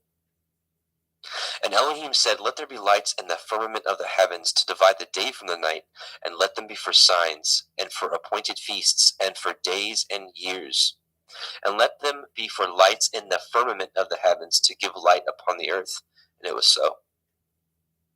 And Elohim made two great lights, the greater light to rule the day, and the lesser light to rule the night. He made the stars also. And Elohim set them in the firmament of the heavens to give light upon the earth, and to rule over the day and over the night, and to divide the light from the darkness. And Elohim saw that it was good. And the evening and the morning were the fourth day. And Elohim said, "Let the waters bring forth abundantly the moving creature that has life, and the fowl that may fly above the earth in the open firmament of heaven." And Elohim created great sea monsters, and every living creature that moves, which the waters brought forth abundantly after their kind, and every winged fowl after his kind. And Elohim saw that it was good. And Elohim blessed them, saying, "Be fruitful and multiply, and fill the waters in the seas, and let fowl multiply in the earth." And the evening and the morning were the fifth day. And Elohim said, "Let the earth bring forth the living creature after his kind, cattle, and creeping thing, and beast of the earth after his kind." And it was so. And Elohim made the beast of the earth after his kind, and cattle after their kind, and everything that creeps upon the earth after his kind. And Elohim saw that it was good. And Elohim said, "Let us make man in our image, after our likeness, and let them have dominion over the fish of the sea, and over the fowl of the air, and over the cattle, and over all the earth, and over every creeping thing that creeps upon the earth." So Elohim created man in his own image. In the image of Elohim created he him. Male and female created he them. And Elohim blessed them. And Elohim said unto them, "Be fruitful, and multiply, and replenish the earth, and subdue it, and have dominion over the fish of the sea, and over the fowl of the air, and over every living thing that moves upon the earth." And Elohim said, "Behold, I have given you every herb bearing seed which is upon the face of all the earth, and every tree which is in the fruit of a tree yielding seed. To you it shall be for food. And to every beast of the earth, and to every fowl of the air, and to everything that creeps upon the earth wherein there is life, I have given every green herb for food." And it was so. And Elohim saw everything that he had made, and behold, it was very good. And the evening and the morning were the sixth day. Genesis 2. Thus the heavens and the earth were finished, and all the host of them. And on the seventh day Elohim ended his work which he had made, and he rested on the seventh day from all his work which he had made. And Elohim blessed the seventh day, and sanctified it, because in it he had rested from all his work which Elohim created and made. These are the generations of the heavens and the earth when they were created, in the day that Yahweh Elohim made the earth and the heavens. and every plant of the field before it was in the earth, and every herb of the field before it grew. For Yahweh Elohim had not caused it to rain upon the earth, and there was not a man to till the ground. But there went up a mist from the earth, and watered the whole face of the ground. And Yahweh Elohim formed the man of the dust of the ground, and breathed into his nostrils the breath of life, and man became a living soul.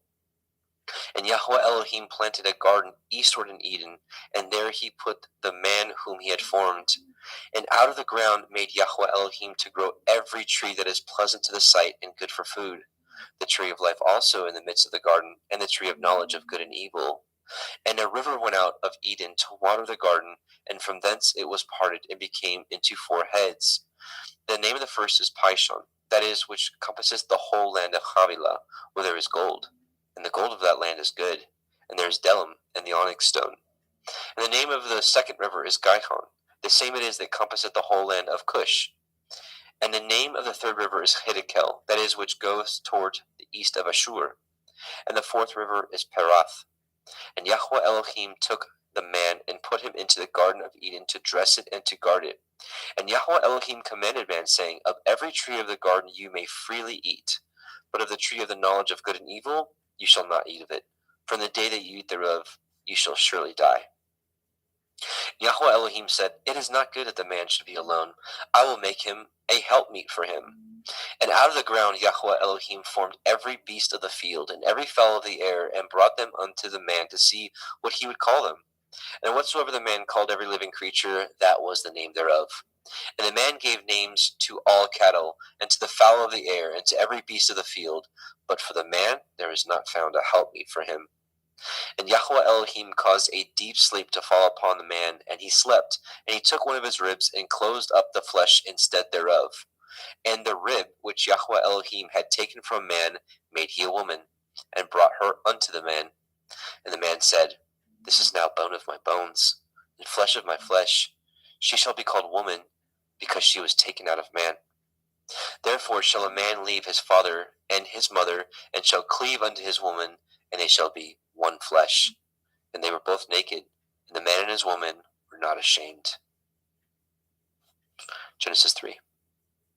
Now the serpent was more subtle than any beast of the field which Yahweh Elohim had made. And he said unto the woman, Yea, as Elohim said, Ye shall not eat of every tree of the garden. And the woman said unto the serpent, We may eat of the fruit of the trees of the garden, but of the fruit of the tree which is in the midst of the garden, Elohim hath said, Ye shall not eat of it, neither shall ye touch it, lest ye die. And the serpent said unto the woman, Ye shall not surely die. For Elohim knows that in the day that you eat thereof, then your eyes shall be opened, and ye shall be as Elohim, knowing good and evil. And when the woman saw that the tree was good for food, and that it was pleasant to the eyes, and a tree to be desired to make one wise, she took of the fruit thereof, and did eat, and gave also unto her man with her, and he did eat. And the eyes of them were both were opened, and they knew that they were naked, and they sewed fig leaves together, and made themselves aprons.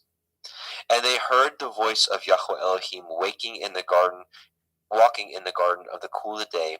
And the man and his woman hid themselves from the presence of Yahweh Elohim amongst the trees of the garden. And Yahweh Elohim called unto Adam and said unto him, Where are you? And he said, I heard your voice in the garden, and I was afraid because I was naked, and I hid myself. And he said, Who told you that you were naked? Have you eaten of the tree whereof I commanded you that you should not eat? And the man said, The woman who you gave to be with me, she gave me of the tree, and I did eat. And Yahweh Elohim said unto the woman, What is this that you have done? And the woman said, The serpent beguiled me, and I did eat.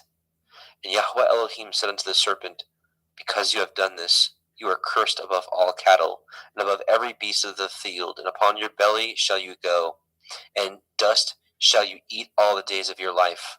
And I will put enmity between you and the woman, and between your seed and her seed. It shall bruise your head, and you shall bruise his heel. Unto the woman he said, I will greatly multiply your sorrow and your conception. In sorrow shall you bring forth children, and your desire shall be to your man, and he shall rule over you. But unto Adam he said, Because you have hearkened unto the voice of your woman, and have eaten of the tree which of I commanded you, saying, Ye shall not eat of it, cursed is the ground for your sake. In sorrow shall you eat of it all the days of your life. Thorns also, and thistles shall it bring forth to you, and ye shall eat the herb of the field. And the sweat of your face shall you eat bread, till you return unto the ground. For out of it you were taken, for dust you are, and unto dust shall you return. And Adam called his woman's name Hua, because she was the mother of all living. And unto Adam also and to his woman did Yahweh Elohim make coats of skins, and clothe them. And Yahweh Elohim said, Behold, the man is become as one of us, to know good and evil. And now, lest he put forth his hand, and take also of the tree of life, and eat, and live forever. Therefore Yahweh Elohim sent him forth from the Garden of Eden to till the ground from whence he was taken.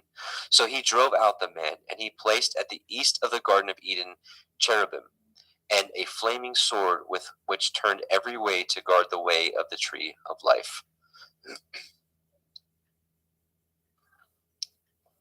Genesis 4.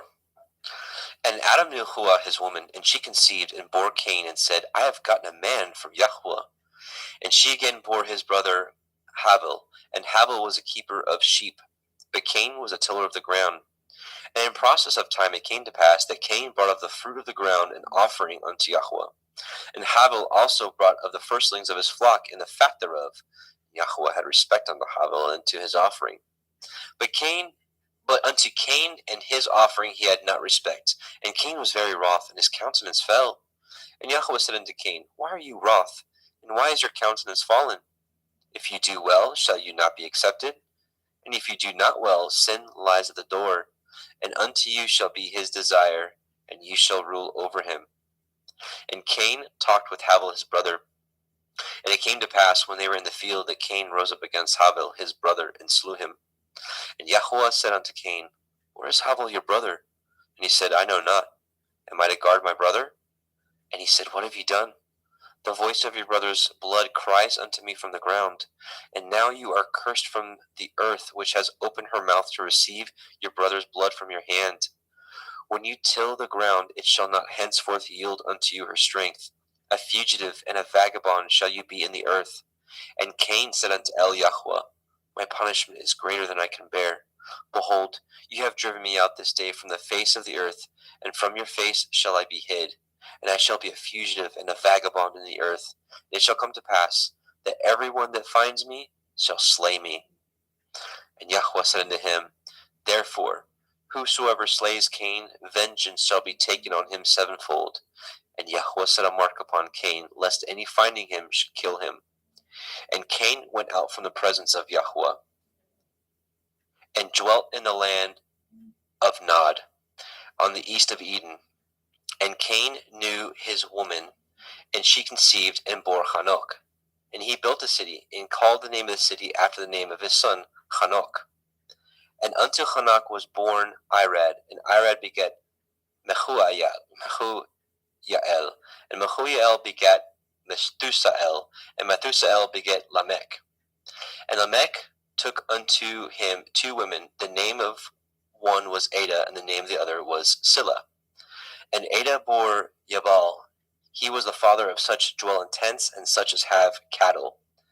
And his brother's name was Yuval. He was the father of all such as handle the harp and organ.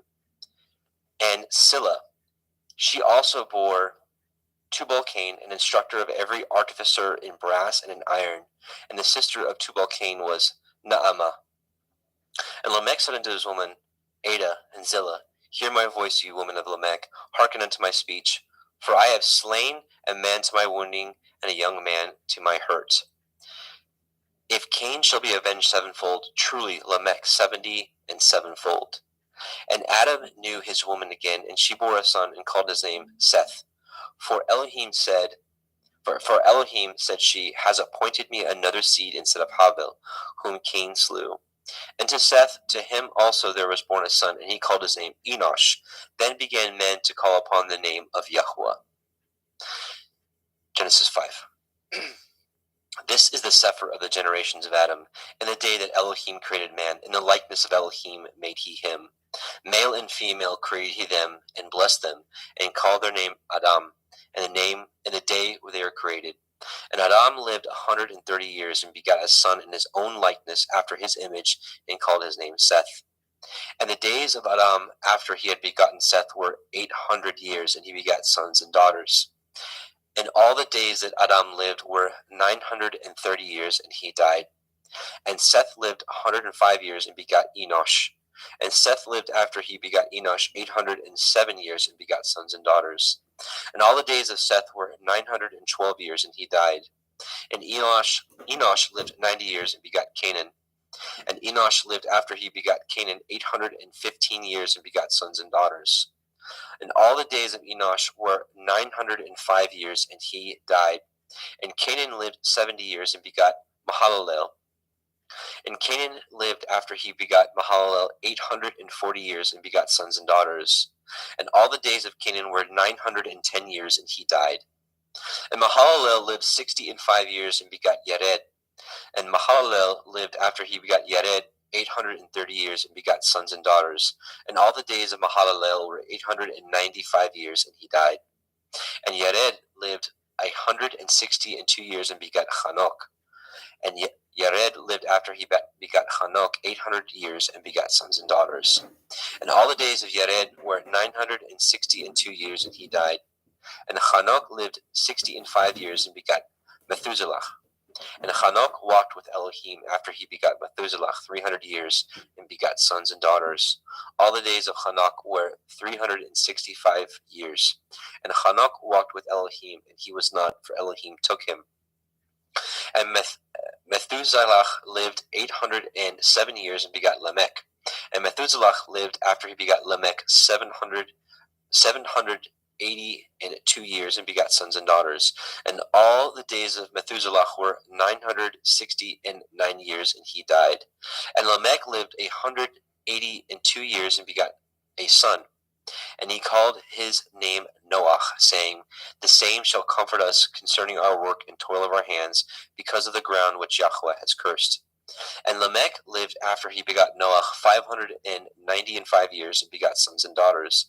And all the days of Lamech were 777 years, and he died.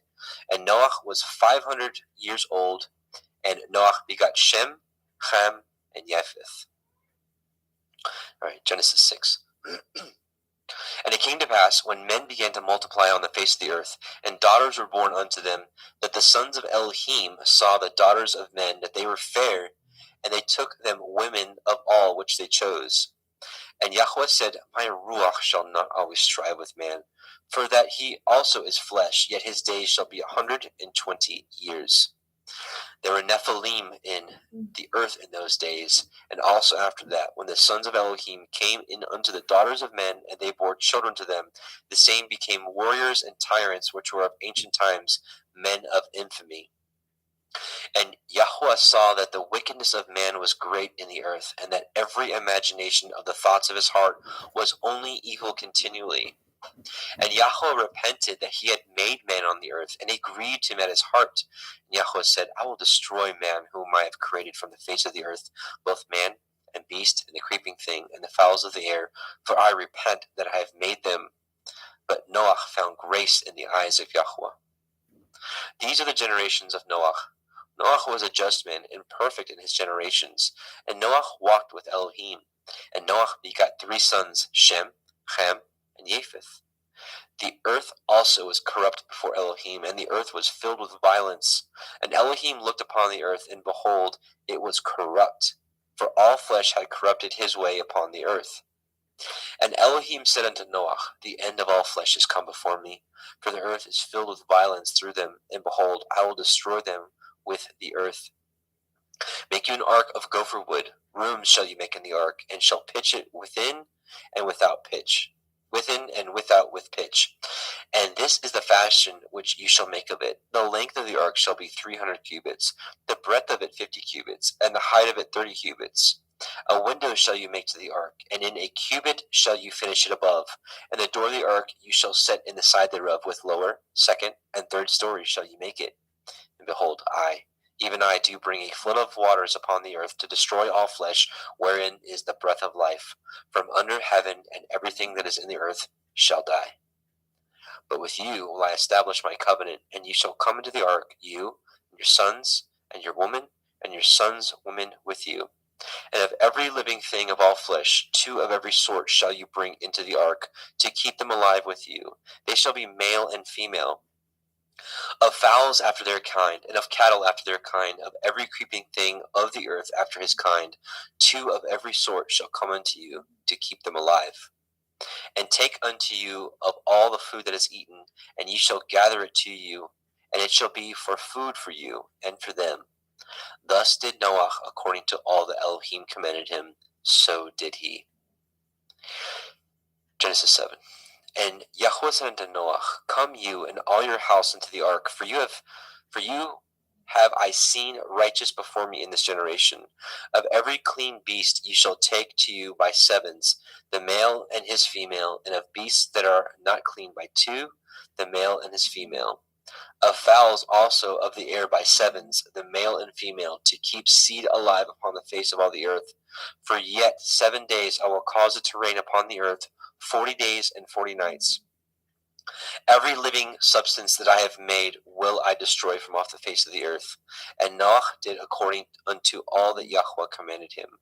And Noah was 600 years old when the flood of the waters was upon the earth. And Noah went in, and his sons, and his woman, and his sons' women with him, into the ark, because of the waters of the flood. Of clean beasts, and of beasts that are not clean, and of fowls, and of everything that creeps upon the earth. There went in 2 and 2 unto Noah into the ark, the male and the female, as Elohim had commanded Noah. And it came to pass after 7 days that the waters of the flood were upon the earth. In the 600th year of Noah's life, in the 2nd month, in the 17th day of the month, the same day were all the fountains of the great deep broken up, and the windows of heaven were opened. And the rain was upon the earth 40 days and 40 nights. And the selfsame day entered Noah, and Shem, and Ham, and Japheth, the sons of Noah, Noah's woman, and the 3 women of his sons with them into the ark. They, and every beast after his kind, and all cattle after their kind, and every creeping thing that creeps upon the earth after his kind, and every fowl after his kind, every bird of every sort. And they went in unto Noah into the ark, 2 and 2 of all flesh, wherein is the breath of life. And they that went in male and female of all flesh, as Elohim had commanded him, and Yahweh shut him in. And the flood was 40 days upon the earth, and the waters increased, and bore up the ark, and it was lift up above the earth. And the waters prevailed, and were increased greatly upon the earth, and the ark went upon the face of the waters. And the waters prevailed exceedingly upon the earth, and all the high hills that were under the whole heaven were covered. 15 cubits upward did the waters prevail, and the mountains were covered. And all flesh died that moved upon the earth, both of fowl, and of cattle, and of beasts, and of every creeping thing that creeps upon the earth, and every man. All in whose nostrils was the breath of life, of all that was in the dry land, died. And every living substance was destroyed, which was upon the face of the ground, both man and cattle, and the creeping things, and the fowls of the heavens, and they were destroyed from the earth. And Noah only remained alive, and they that were with him in the ark. And the waters prevailed upon the earth 150 days. Genesis 8. And Elohim remembered Noah, and every living thing, and all the cattle that was with him in the ark. And Elohim made a wind to pass over the earth, and the waters assuaged. The fountains also of the deep and the windows of heaven were stopped, and the rain from the heaven was restrained. And the waters returned from off the earth continually. And after the end of the 150 days, the waters were abated. And the ark rested in the 7th month, on the 17th day of the month, upon the mountains of Ararat. And the waters decreased continually until the 10th month. In the 10th month, on the 1st day of the month, were the tops of the mountains seen. And it came to pass at the end of 40 days that Noah opened the window of the ark which he had made. And he sent forth a raven, which went to and fro until the waters were dried up from off the earth. Also he sent forth a dove from him, to see if the waters were abated from off the face of the ground. But the dove found no rest for the sole of her foot, and she returned unto him into the ark, for the waters were on the face of the earth, face of the whole earth. Then he put forth his hand and took her, and pulled her in unto him into the ark. And he stayed yet other 7 days, and again he sent forth the dove out of the ark. And the dove came in to him in the evening, and lo, in her mouth was an olive leaf plucked off. So Noah knew that the waters were abated from off the earth. And he stayed yet other 7 days, and sent forth the dove, which returned not again unto him any more. And it came to pass in the 601st year, in the first month, the first day of the month, the waters were dried up from off the earth. And Noah removed the covering of the ark, and looked, and behold, the face of the ground was dry. And in the second month, on the 27th day of the month, the earth dried. And Elohim spoke unto Noah, saying, Go forth of the ark, you and your woman, and your sons women with you. Bring forth with you every living thing that is with you, of all flesh, both of fowl and of the cattle, and of every creeping thing that creeps upon the earth, that they may breed abundantly in the earth, and be fruitful and multiply upon the earth. And Noah went forth, and his woman, and his sons' women with him. Every beast, every creeping thing, and every fowl, and whatsoever creeps upon the earth after their kinds, went forth out of the ark. And Noah built an altar unto Yahweh, and took of every clean beast, and of every clean fowl, and offered burnt offerings on the altar. And Yahweh smelled a sweet savor. And Yahweh said in his heart, I will not again curse the ground any more for man's sake. For the imagination of man's heart is evil from his youth. Neither will I again smite any more everything living as I have done. While the earth remains, seed time and harvest, and cold and heat, and summer and winter, and day and night shall not cease. And Elohim blessed Noah and his sons, and said unto them, Be fruitful, and multiply, and replenish the earth. And the fear of you and the dread of you shall be upon every beast of the earth, and upon every fowl of the air, upon all that moves upon the earth, and upon all the fish of the sea. Into your hand are they delivered. Every moving thing that lives shall be meat for you, even as the green herb have I given you all things. But flesh with the life thereof, which is the blood thereof, shall you not eat. And surely your blood of your lives will I require. At the hand of every beast will I require it. At the hand of man, at the hand of every man's brother will I require the life of man. Whoso sheds man's blood, by man shall his blood be shed. For in the image of Elohim made he man. And you, be ye fruitful, and multiply, and bring forth abundantly in the earth, and multiply therein. And Elohim spoke unto Noah and to his sons with him, saying, And I, behold, I establish my covenant with you, and with your seed after you, and with every living creature that is with you, of the fowl, of the cattle, and of every beast of the earth with you, from all that go out from the ark, to every beast of the earth. And I will establish my covenant with you. Neither shall all flesh be cut off any more by the waters of a flood, neither shall there any more be a flood to destroy the earth. And Elohim said, This is the sign of the covenant which I make between me and you and every living creature that is with you for perpetual generations. I do set my bow in the cloud, and it shall be for a sign of a covenant between me and the earth. And it shall come to pass, when I bring a cloud over the earth, that the bow shall be seen in the cloud. And I will remember my covenant, which is between me and you and every living creature of all flesh.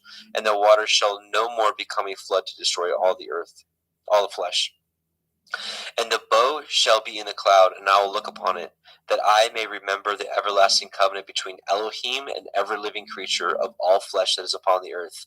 And Elohim said unto Noah, This is the sign of the covenant which I have established between me and all flesh that is upon the earth. And the sons of Noah that went forth of the ark were Shem, Ham, and Japheth. And Ham is the father of Canaan. These are the three sons of Noah, and of them was the whole earth overspread. And Noah began to be a husbandman, and he planted a vineyard. And he drank of the wine and was drunken, and he was uncovered within his tent. And Ham, the father of Canaan, saw the nakedness of his father, and told his two brethren without. And Shem and Japheth took a garment, and laid it upon both their shoulders, and went backward, and covered the nakedness of their father. And their faces were backward, and they saw not their father's nakedness. And Noah awoke from his wine, and knew what his younger son had done unto him. And he said, Cursed be Canaan. A servant of servants shall he be unto his brethren. And he said, Blessed be Yahweh Elohai of Shem, and Canaan shall be his servant. Elohim shall enlarge Japheth, and he shall dwell in the tents of Shem, and Canaan shall be his servant. And Noach lived after the flood 350 years, and all the days of Noach were 950 years, and he died. Genesis 10. Now these are the generations of the sons of Noach, Shem, Ham, and Japheth, and unto them were sons born after the flood. The sons of Japheth, Gimmer, and Magog, and Madai, and Yavan, and Tubal, and Meshech, and Tirach.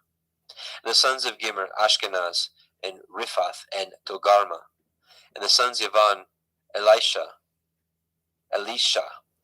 Tarshish, Kittim, and Dodanim. By these were the isles of the other nations divided in their lands, everyone after his tongue, after their families, in their nations. And the sons of Ham, Cush, and Mitzrayim, and Put, and Canaan.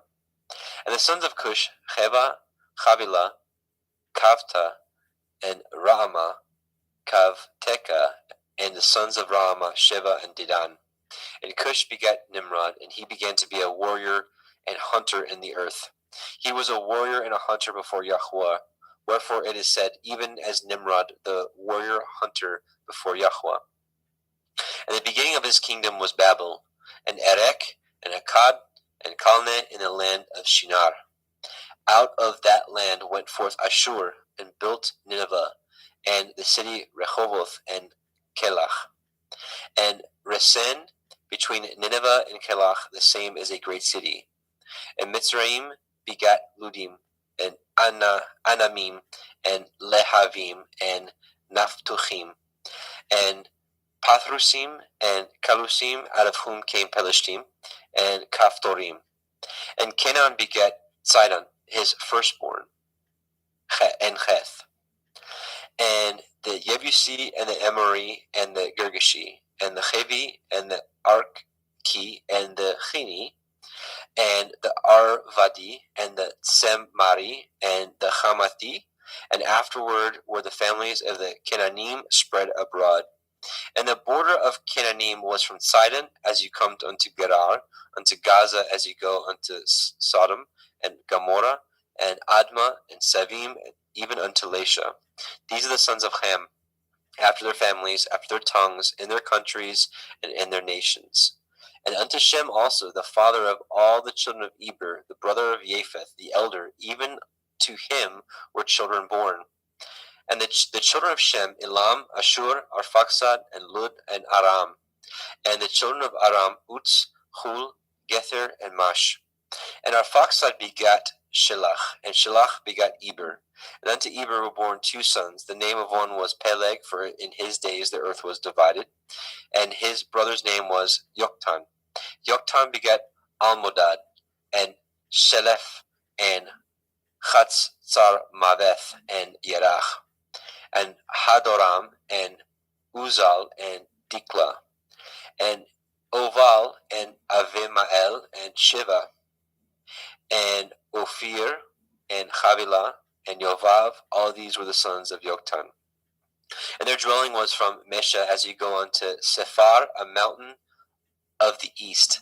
These are the sons of Shem, after their families, after their tongues, in their lands, after their nations.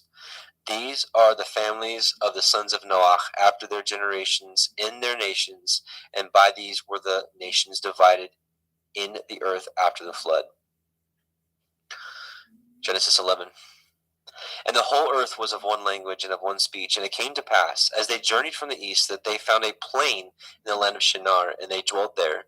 And they said one to another, Go to, let us make brick, and burn them thoroughly. And they had brick for stone, and slime had they for mortar.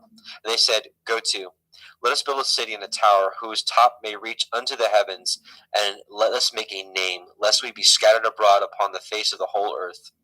And Yahweh came down to see the city and the tower which the children of men built. And Yahweh said, Behold, the people is one, and they have all one language, and this they begin to do. And now nothing will be restrained from them, which they have imagined to do. Go to, let us go down, and there confound their language, that they may not understand one another's speech. So Yahweh scattered them abroad from thence upon the face of all the earth, and they left off to build the city. Therefore is the name of it called Babel, because Yahweh did there confound the language of all the earth. And from thence did Yahweh scatter them abroad upon the face of the earth. These are the generations of Shem. Shem was 100 years old and begat Arphaxad 2 years after the flood. And Shem lived after he begat Arphaxad 500 years and begat sons and daughters. And Arphaxad lived 35 years and begat Shelach. Arphaxad lived after he begat Shelach 403 years and begat sons and daughters. And Shelach lived 30 years and begat Eber. And Shelach lived after he begat Eber 403 years and begat sons and daughters. And Eber lived 430 years and begat Peleg. And Eber lived after he begat Peleg 430 years and begat sons and daughters. And Peleg lived 30 years and begat Reu. And Peleg lived after he begat Reu 209 years and begat sons and daughters. And Reu lived 32 years and begat Serug. And Reu lived after he begat Serug 207 years and begat sons and daughters. And Serug lived 30 years and begat Nahor. And Serug lived after he begat Nahor 200 years and begat sons and daughters. And Nahor lived 920 years and begat Terach. And Nahor lived after he begat Terach 119 years and begat sons and daughters. And Terach lived 70 years and begat Avram, Nahor, and Haran. Now these are the generations of Terach. Terach begat Avram, Nahor, and Haran. And Haran begat Lot.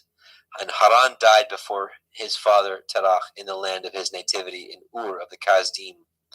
And Avram and Nahor took them women. The name of Avram's woman was Sarai, and the name of Nahor's woman Milcah.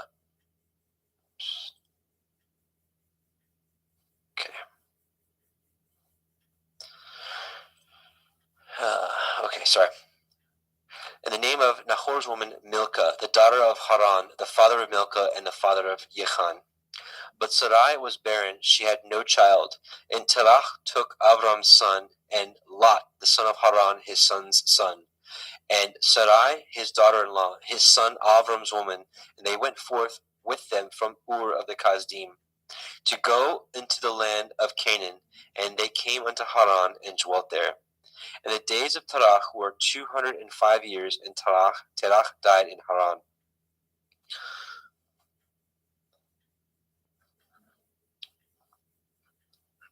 Genesis 12. Now Yahweh had said unto Avram, Get you out of your country, and from your kindred, and from your father's house, unto a land that I will show you.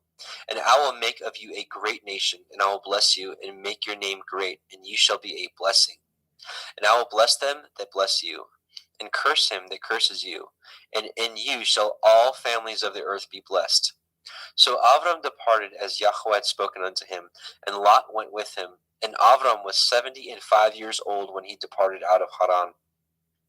And Avram took Sarai his woman, and Lot his brother's son, and all their substance they had gathered, and the souls that they had gotten in Haran. They went forth to go into the land of Canaan, and into the land of Canaan they came.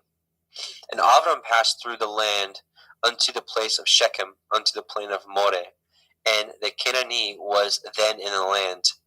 And Yahweh appeared unto Avram, and said, Unto your seed will I give this land.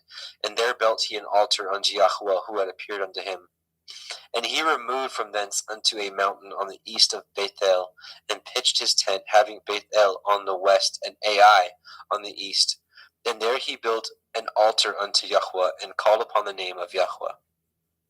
And Avram journeyed, going on still towards the Negev. And there was a famine in the land, and Avram went down into Mitzrayim to sojourn there, and for the famine was grievous in the land. And it came to pass, when he was come near to enter into Mitzrayim, that he said unto Sarai his woman, Behold now, I know that you are a fair woman to look upon. Therefore it shall come to pass, when the Mitzrayim shall see you, that they shall say, This is his woman, and they will kill me, but they will save you alive. Say, I pray you, you are my sister, that it may be well with me for your sake, and my soul shall live because of you.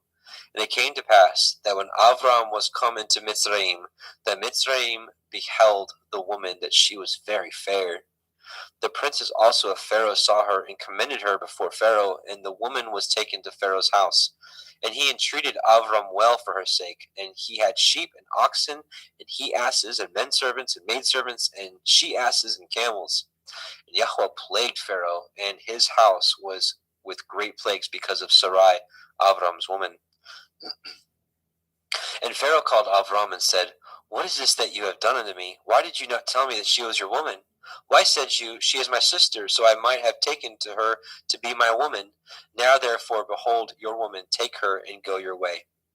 And Pharaoh commanded his men concerning him, and they sent him away, and his woman, and all that he had. And Avram went up out of Mizraim, he, and his woman, and all that he had, and Lot with him into the Negev. And Avram was very rich in cattle, in silver, and in gold. And he went on his journey from the Negev even to Bethel, unto the place where his tent had been at the beginning, between Bethel and Ai, unto the place of the altar which he had made there at the first. And there Avram called on the name of Yahweh. And Lot also, which went with Avram, had flocks and herds and tents. And the land was not able to bear them, that they might dwell together, for the substance was great, so that they could not dwell together. And there was a strife between the herdsmen of Avram's cattle and the herdsmen of Lot's cattle. And the Canaanite and the Perizzite dwelled then in the land. And Avram said unto Lot, Let there be no strife, I pray you, between me and you, and between my herdsmen and your herdsmen, for we be brethren. Is not the whole land before you? Separate yourself, I pray you, from me. And if you will take the left hand, then I will go to the right. Or if you depart to the right hand, then I will go to the left. And Lot lifted up his eyes and beheld all the circle of the Yarden, that it was well watered everywhere, before Yahweh destroyed Sodom and Gomorrah, even as the garden of Yahweh, like the land of Mitzrayim, as he come unto Zoar. Then Lot chose him all the circle of the Yarden, and Lot journeyed east, and they separated themselves the one from the other. Avram dwelt in the land of Canaan, and Lot dwelt in the cities of the circle of the Yarden, and pitched his tent towards Sodom. But the men of Sodom were wicked and sinners before Yahweh exceedingly.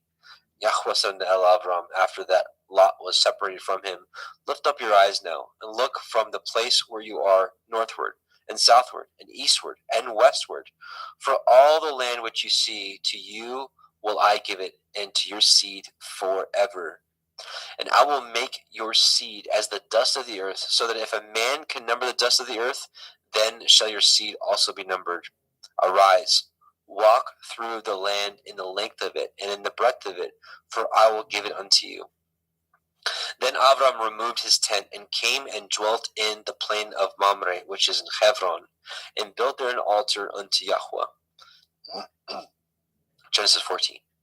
And it came to pass in the days of Amraphel, king of Shinar, Arioch, king of Elakar, and Chedorlaomer, king of Elam, and Tidal, king of nations, that these made war with Bera, king of Sodom, and with Birsha, king of Gomorrah, Shinav, king of Admah, and Shem-Eber, king of Sevaim, and the king of Bela, which is Soar. All these were joined together in the valley of Siddim, which is the Salt Sea. 12 years they served Chedorlaomer. In the 13th year they rebelled. And in the 14th year came Chedorlaomer and the kings that were with him, and smote the Rephaim in Ashtaroth, Karnaim, and the Zuzim in Chem, and the Emim in Shave Kirathim, and the Horim in Mount Seir unto El Paran, which is by the wilderness. And they returned and came to Ain Mishpat, which is Kadesh, and smote all the country of Amalekim, and also the Amorim that dwelt in Chatzon Tamar. And there went out the king of Sodom, and the king of Gomorrah, and the king of Admah, and the king of Zevim, and the king of Bela, the same as Zoar, and they joined battle with them in the valley of Siddim, with Chedorlaomer, the king of Elam, and with Tidal, king of nations, and Amraphel, king of Shinar, and Arioch, king of Elakar, 4 kings with 5. And the valley of Siddim was full of slime pits, and the kings of Sodom and Gomorrah fled, and fell there, and they that remained fled to the mountains. And they took all the goods of Sodom and Gomorrah, and all their victuals, and went their way. And they took Lot, Avram's brother's son, who dwelt in Sodom, and his goods, and departed. And there came one that had escaped and told Avram the Ivri, for he dwelt in the plain of Mamre the Emori, brother of Eshcol and brother of Aner, and these were confederate with Avram. And when Avram heard that his brother was taken captive, he armed his trained servants, born in his own house, 318, and pursued them unto Dan. And he divided himself against them, and he and his servants by night, and smote them, and pursued them unto Hova, which is on the left hand of Damascus. And he brought back all the goods, and also brought again his brother Lot and his goods, and the women also, and the people. And the king of Sodom went out to meet him after his return from the slaughter of Kedorlaomer, and of the kings that were with him at the valley of Shaveh, which is the king's valley. And Melchizedek, king of Shalem, brought forth bread and wine, and he was the priest of El Elyon. And he blessed him and said, Blessed be Avram of El Elyon, possessor of heaven and earth, and blessed be El Elyon, which has delivered your enemies into your hand. And he gave him tithes of all. And the king of Sodom said unto El Avram, Give me the persons, and take the goods to yourselves. And Avram said to the king of Sodom, I have lifted up my hand unto El Yahweh, El Elyon, the possessor of heaven and earth, that I will not take from a thread even to a shoe latchet, and that I will not take anything that is yours, lest you should say, I have made Avram rich, save only that which the young men have eaten, and the portion of the men which went with me, Aner, Eshcol, and Mamre, let them take their portion. Genesis 15. After these things, the word of Yahweh came unto El Avram in a vision, saying, Fear not, Avram, I am your shield and your exceeding great reward. And Avram said, Adonai Yahweh, what will you give me, seeing I go childless? And the steward of my house is this Eliezer of Damascus. And Avram said, Behold, to me you have given no seed, and lo, one born in my house is my heir. And behold, the word of Yahweh came unto him, saying, This shall not be your heir, but he that shall come forth out of your own generation shall be your heir. And he brought him forth abroad, and said, Look now toward the heavens, and count the stars, if you be able to number them. And he said unto him, So shall your seed be. And he believed in Yahweh, and he counted it to him for righteousness. And he said unto him, I am Yahweh that brought you out of Ur of the Kasdim to give you this land to inherit it. And he said, Adonai Yahweh, whereby shall I know that I shall inherit it? And he said unto him, Take me a heifer of 3 years old, and a she-goat of 3 years old, and a ram of 3 years old, and a turtle dove, and a young pigeon. And he took unto him all these, and divided them in the midst, and laid each piece one against the other, but the birds he divided not. And when the fowls came down upon the carcasses, Avram drove them away. And when the sun was going down, a deep sleep fell upon Avram, and lo, a horror of great darkness fell upon him. And he said unto Avram, Know of a surety that your seed shall be a stranger in a land that is not theirs, and shall serve them, and they shall afflict them 400 years. And also that nation whom they shall serve will I judge, and afterward they shall come out with great substance. And ye shall go to your fathers in peace, ye shall be buried in a good old age. But in the 4th generation they shall come hither again, for the iniquity of the Amorim is not yet full. And it came to pass that when the sun went down, and it was dark, behold, a smoking furnace, and a burning lamp that passed between those pieces. In the same day Yahweh cut a covenant with Avram, saying, Unto your seed have I given this land, from the river of Mitzrayim unto the great river, the river Perath. The Kenanim, and the Kenizim, and the Kadmonim, and the Chittim, and the Perizim, and the Rephaim, and the Amorim, and the Kenanim, and the Girgashim, and the Yebusim. And here we will stop and change over. I see Justin Best is with us. So Justin McRoberts, Justin is going to take the next portion because he's got a limited time. Welcome, Brother Justin. Muted, I think, maybe. I can't hear you.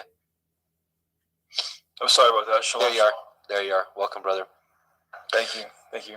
So we just left off at the end of 15. So do you want to pick it up? You can have a screen share and pick it up at 16. Yep, absolutely. Genesis chapter 16, Sarai and Hagar. Now Sarai, Abram's woman, bore him no children, and she had a handmaid, a Mitzri, whose name was Hagar. And Sarai said unto Abram, Behold now, Yahweh has restrained me from bearing. I pray you, go in unto my maid, that I obtain children by her. And Abram hearkened to the voice of Sarai. And Sarai, Abram's woman, took Hagar, her maid, the Mitzrayim, after Abram had dwelt 10 years in the land of Canaan, and gave her to her man Abram to be his woman. And he went in unto Hagar, and she conceived. And when she saw that she had conceived, her mistress was despised in her eyes. And Sarai said unto Abram, My wrong be upon you. I have given my maid into your bosom. And when she saw that she had conceived, I was despised in her eyes. Yahweh judge between me and you. But Abram said unto Sarai, Behold, your maid is in your hand. Do to her as it pleases you. And when Sarai dealt hardly with her, she fled from her face. And the angel of Yahweh found her by a fountain of water in the wilderness, by a fountain in the way of Shur. And he said, Hagar, Sarai's maid, whence came you, and whither will you go? And she said, I flee from the face of my mistress Sarai. And the angel of Yahweh said unto her, Return to your mistress, and submit yourself under her hands. And the angel of Yahweh said unto her, I will multiply your seed exceedingly, that it shall not be numbered for multitude. And the angel of Yahweh said unto her, Behold, you are with child, and shall bear a son, and shall call his name Yishmael, because Yahweh has heard your affliction. And he will be a wild man. His hand will be against every man, and every man's hand against him, and he shall dwell in the presence of all his brethren. And she called the name of Yahweh that spoke unto her, You see me, for she said, Have I also here looked after him that sees me? Wherefore the well was called Ber Lachor Roy. Behold, it is between Kadesh and Bered. And Hagar bore Abram a son, and Abram called his son's name, which Hagar bore, Yishmael. And Abram was 86 years old when Hagar bore Yishmael to Abram. Genesis 17. And when Abram was 90 years old and 9, Yahweh appeared unto Abram, and said unto him, I am El Shaddai. Walk before me and be perfect, and I will make my covenant between me and you, and will multiply you exceedingly. And Abram fell on his face, and Elohim talked with him, saying, As for me, behold, my covenant is with you, and you shall be a father of many nations. Neither shall your name any more be called Abram, but your name shall be called Abraham, for a father of many nations have I made you. And I will make you exceeding fruitful, and I will make nations of you, and kings shall come out of you. And I will establish my covenant between me and you and your seed after you in their generations for an everlasting covenant, to be Elohim unto you and to your seed after you. And I will give unto you and to your seed after you the land wherein you are a stranger, all the land of Canaan, for an everlasting possession, and I will be their Elohim. And Elohim said unto Abraham, You shall guard my covenant, therefore, you and your seed after you in their generations. This is my covenant, which ye shall guard, between me and you and your seed after you. Every male child among you shall be circumcised, and ye shall circumcise the flesh of your foreskin, and it shall be a sign of the covenant betwixt me and you. And he that is 8 days old shall be circumcised among you, every male child in your generations. He that is born in the house or bought with money of any stranger, which is not of your seed. He that is born in your house, and he that is bought with your money, must need to be circumcised. And my covenant shall be in your flesh for an everlasting covenant. And the uncircumcised male child, whose flesh of his foreskin is not circumcised, that soul shall be cut off from his people. He has broken my covenant. And Elohim said unto Abraham, As for Sarai your woman, you shall not call her name Sarai, but Sarah shall be her name. And I will bless her, and give you a son also of her. Yea, I will bless her, and she shall be a mother of nations. Kings of people shall be of her. Then Abraham fell upon his face and laughed, and said in his heart, Shall a child be born unto him that is 100 years old? And shall Sarah, that is 90 years old, bear? And Abraham said unto Elohim, Oh, that Ishmael might live before you. And Elohim said, Sarah your woman shall bear you a son indeed, and you shall call his name Yitzchak, and I will establish my covenant with him for an everlasting covenant, and with his seed after him. And as for Ishmael, I have heard you. Behold, I have blessed him, and I will make him fruitful, and I will multiply him exceedingly. 12 princes shall he beget, and I will make him a great nation. But my covenant will I establish with Yitzchak, which Sarah shall bear unto you at the set time in the next year. And he left off talking with him, and Elohim went up from Abraham. And Abraham took Ishmael his son, and all that were born in his house, and all that were bought with his money, every male among the men of Abraham's house, and circumcised the flesh of their foreskin in the selfsame day, as Elohim had said unto him. And Abraham was 90 years old and 9 when he was circumcised in the flesh of his foreskin. And Ishmael his son was 13 years old when he was circumcised in the flesh of his foreskin. And the selfsame day was Abraham circumcised, and Ishmael his son. And all the men of his house, born in the house and bought with money of the stranger, were circumcised with him. And Yahweh appeared unto him in the plains of Mamre, and he sat at the tent door in the heat of the day. And he lifted up his eyes and looked, and lo, 3 men stood by him. And when he saw them, he ran to meet them from the tent door, and bowed himself towards the ground, and said, My Adonai, if now I have found favor in your sight, pass not away, I pray you, from your servant. Let a little water, I pray you, be fetched, and wash your feet, and rest yourselves under the tree. And I will fetch a morsel of bread, and comfort ye in your hearts. After that ye shall pass on, for therefore are you come to your servant. And he said, So do as you have said. And Abraham hastened it to the tent of El Sarah, and said, Make ready quickly 3 measures of fine meal, knead it, and make cakes upon the hearth. And Abraham ran to the herd, and fetched a calf tender and good, and gave it unto a young man, and he hastened to dress it. And he took butter and milk, and the calf which he had dressed, and set it before them. And he stood by them under the tree, and they did eat. And they said unto him, Where is Sarah your woman? And he said, Behold, in the tent. And he said, I will certainly return unto you according to the time of life. And lo, Sarah your woman shall have a son. And Sarah heard it in the tent door which was behind him. Now Abraham and Sarah were old and well stricken in age, and ceased to be with Sarah after the manner of women. Therefore Sarah laughed within herself, saying, After I am waxed old, shall I have pleasure, my Lord being old also? And Yahweh said unto Abraham, Wherefore did Sarah laugh, saying, Shall I of a surety bear a child, which am old? Is anything too hard for Yahweh? At the time appointed I will return unto you, according to the time of life, and Sarah shall have a son. Then Sarah denied, saying, I laughed not, for she was afraid. And he said, Nay, but you did laugh. And the men rose up from thence, and looked towards Sedom.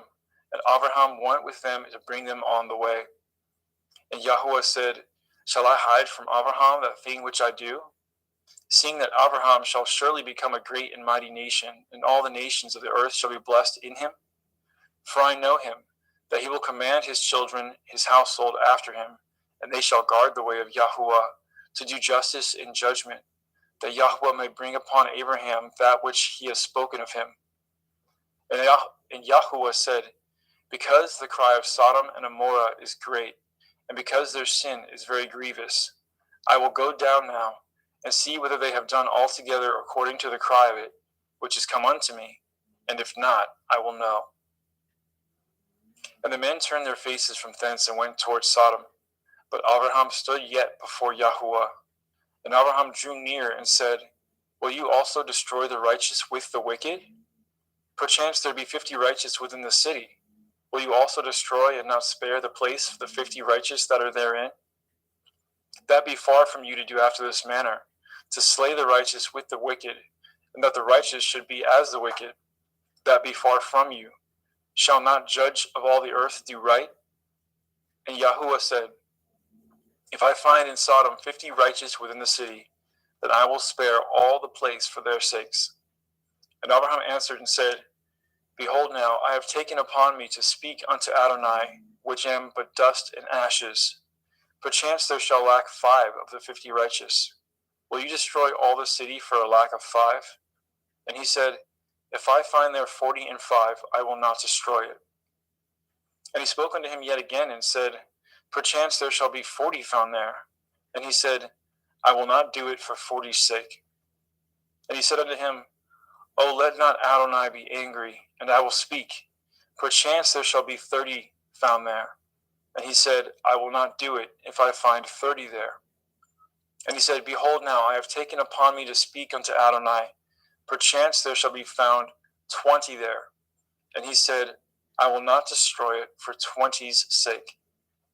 And he said, O let not Adonai be angry, and I will speak yet but this once. Perchance 10 shall be found there. And he said, I will not destroy it for 10's sake. And Yahweh went his way as soon as he had left communing with Avraham, and Avraham returned unto his place. Genesis 19. And there came 2 angels to Sodom at evening, and Lot sat in the gate of Sodom, and Lot seeing them rose up to meet them, and he bowed himself with his face towards the ground. And he said, Behold now, my lords, turn in, I pray you, into your servant's house, and tarry all night, and wash your feet, and ye shall rise up early and go on your ways. And they said, Nay, but we will abide in the street all night. And he pressed upon them greatly, and they turned in unto him, and entered into his house. And he made them a feast, and did bake matzah, unleavened bread, and they did eat. But before they lay down, the men of the city, even the men of Sodom, compassed the house round, both old and young, all the people from every quarter. And they called unto Lot, and said unto him, Where are the men which came in to you this night? Bring them out unto us, that we may know them. And Lot went out the door unto them, and shut the door after him, and said, I pray you, brethren, do not so wickedly. Behold now, I have 2 daughters which have not known man. Let me, I pray you, bring them out unto you, and do ye to them as good in your eyes. Only unto these men do nothing, for therefore came they under the shadow of my roof. And they said, Stand back. And they said again, This one fellow came in to sojourn, and he will need to be a judge. Now will we deal worse with you than with them. And they pressed sore upon the man, even Lot, and came near to break the door. But the men put forth their hand, and pulled Lot into the house to them, and shut the door. And they smote the men that were at the door of the house with blindness, both small and great, so that they wearied themselves to find the door. And the men said unto Lot, Have you here any besides? Son-in-law, and your sons, and your daughters, and whatsoever you have in the city, bring them out of this place. For we will destroy this place, because the cry of them is waxing great before the face of Yahweh, and Yahweh has sent us to destroy it. And Lot went out, and spoke unto his sons-in-law, which married his daughters, and said, Up, get you out of this place, for Yahweh will destroy this city. But he seemed as one that mocked unto his sons-in-law. And when the morning arose, then the angels hastened Lot, saying, Arise, take your woman and your 2 daughters, which are here, lest you be consumed in the iniquity of the city.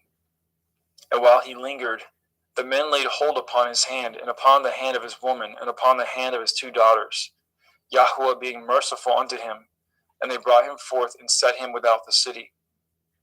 And it came to pass, when they had brought them forth abroad, that he said, Escape for your life, look not behind you, neither stay in all the circle of the Yarden, escape to the mountain, lest you be consumed. And Lot said unto them, Oh, not so, my Adonai. Behold now, your servant has found grace in your sight, and you have magnified your mercy, which you have showed unto me in saving my life. And I cannot escape to the mountain, lest some evil take me, and I die.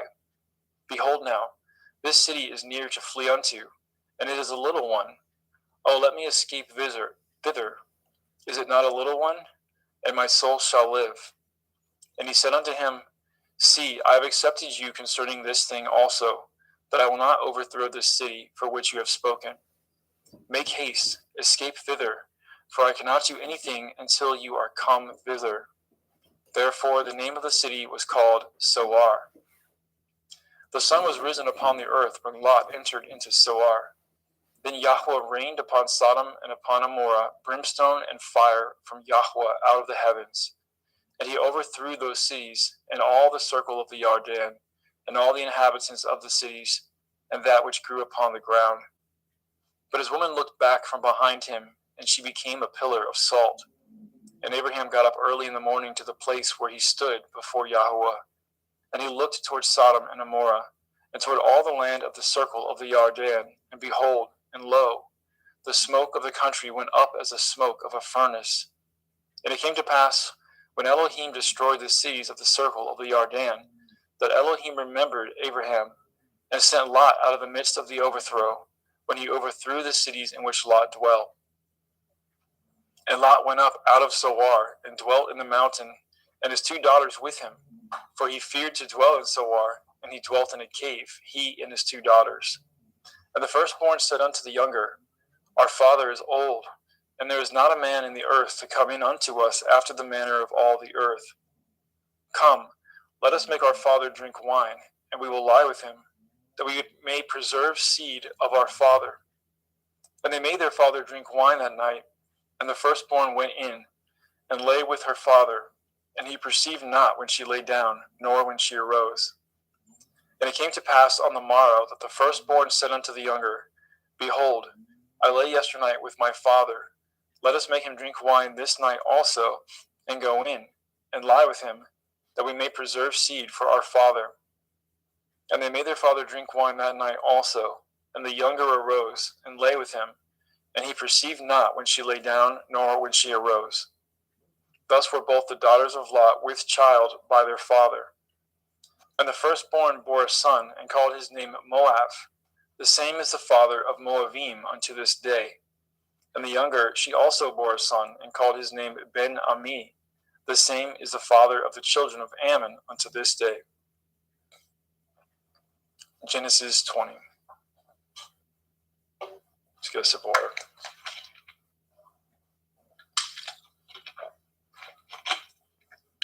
And Abraham journeyed from thence toward the country of the Negev, and dwelt between Kadesh and Shur, and sojourned in Gerar.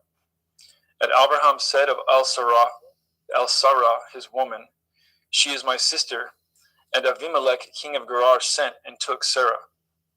But Elohim came to Avimelech in a dream by night, and said to him, Behold, you are but a dead man, for the woman which you have taken, for she is a man's woman. But Avimelech had not come near her, and he said, Adonai, will you slay also a righteous nation? Said he not unto me, She is my sister? And she, even she herself, said, He is my brother. In the integrity of my heart and innocence of my hands have I done this. And Elohim said unto him in a dream, Yea, I know that you did this in the integrity of your heart, for I also withheld you from sinning against me.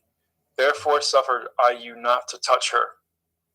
Now therefore restore the man his woman, for he is a prophet, and he shall pray for you, and you shall live. And if you restore her not, know that you shall surely die, you and all that are yours. Therefore Avimelech rose early in the morning, and called all his servants, and told all things in their ears, and the men were sore afraid. Then Abimelech called Abraham, and said unto him, What have you done unto us? And what have I offended you, that you have brought on me and on my kingdom a great sin? You have done deeds unto me that ought not to be done. And Abimelech said unto Abraham, What saw you that you have done this thing? And Abraham said, Because I thought, surely the fear of Elohim is not in this place, and they will slay me for my woman's sake. And yet indeed she is my sister. She is the daughter of my father, but not the daughter of my mother, and she became my woman. And it came to pass, when Elohim caused me to wander from my father's house, that I said unto her, This is your kindness which you shall show unto me. At every place whither we shall come, say of me, He is my brother. And Abimelech took sheep and oxen and men servants and women servants, and gave them unto Abraham, and restored him Sarah his woman. And Abimelech said, Behold, my land is before you, dwell where it pleases you. And unto Sarah he said, Behold, I have given your brother 1,000 pieces of silver. Behold, he is to you a covering of the eyes, unto all that are with you. And with all other, thus she was reproved. So Abraham prayed unto Elohim, and Elohim healed Abimelech and his woman, and his maidservants, and they bore children. For Yahweh had fast closed up the wombs of the house of Abimelech because of Sarah, Abraham's woman. Genesis 21. And Yahweh visited Sarah as he had said, and Yahweh did unto Sarah as he had spoken.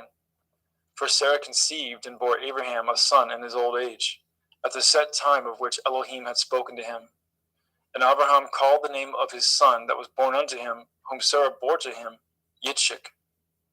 And Abraham circumcised his son Yitzchak, being 8 days old, as Elohim had commanded him.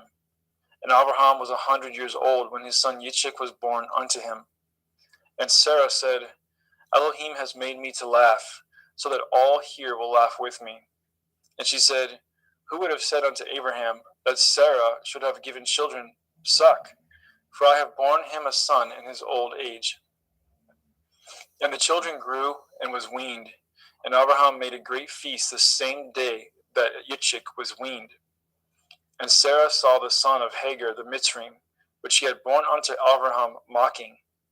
Wherefore she said unto Abraham, Cast out this bondwoman and her son, for the son of this bondwoman shall not be heir with my son, even with Yitzchak. And the thing was very grievous in Abraham's sight because of his son.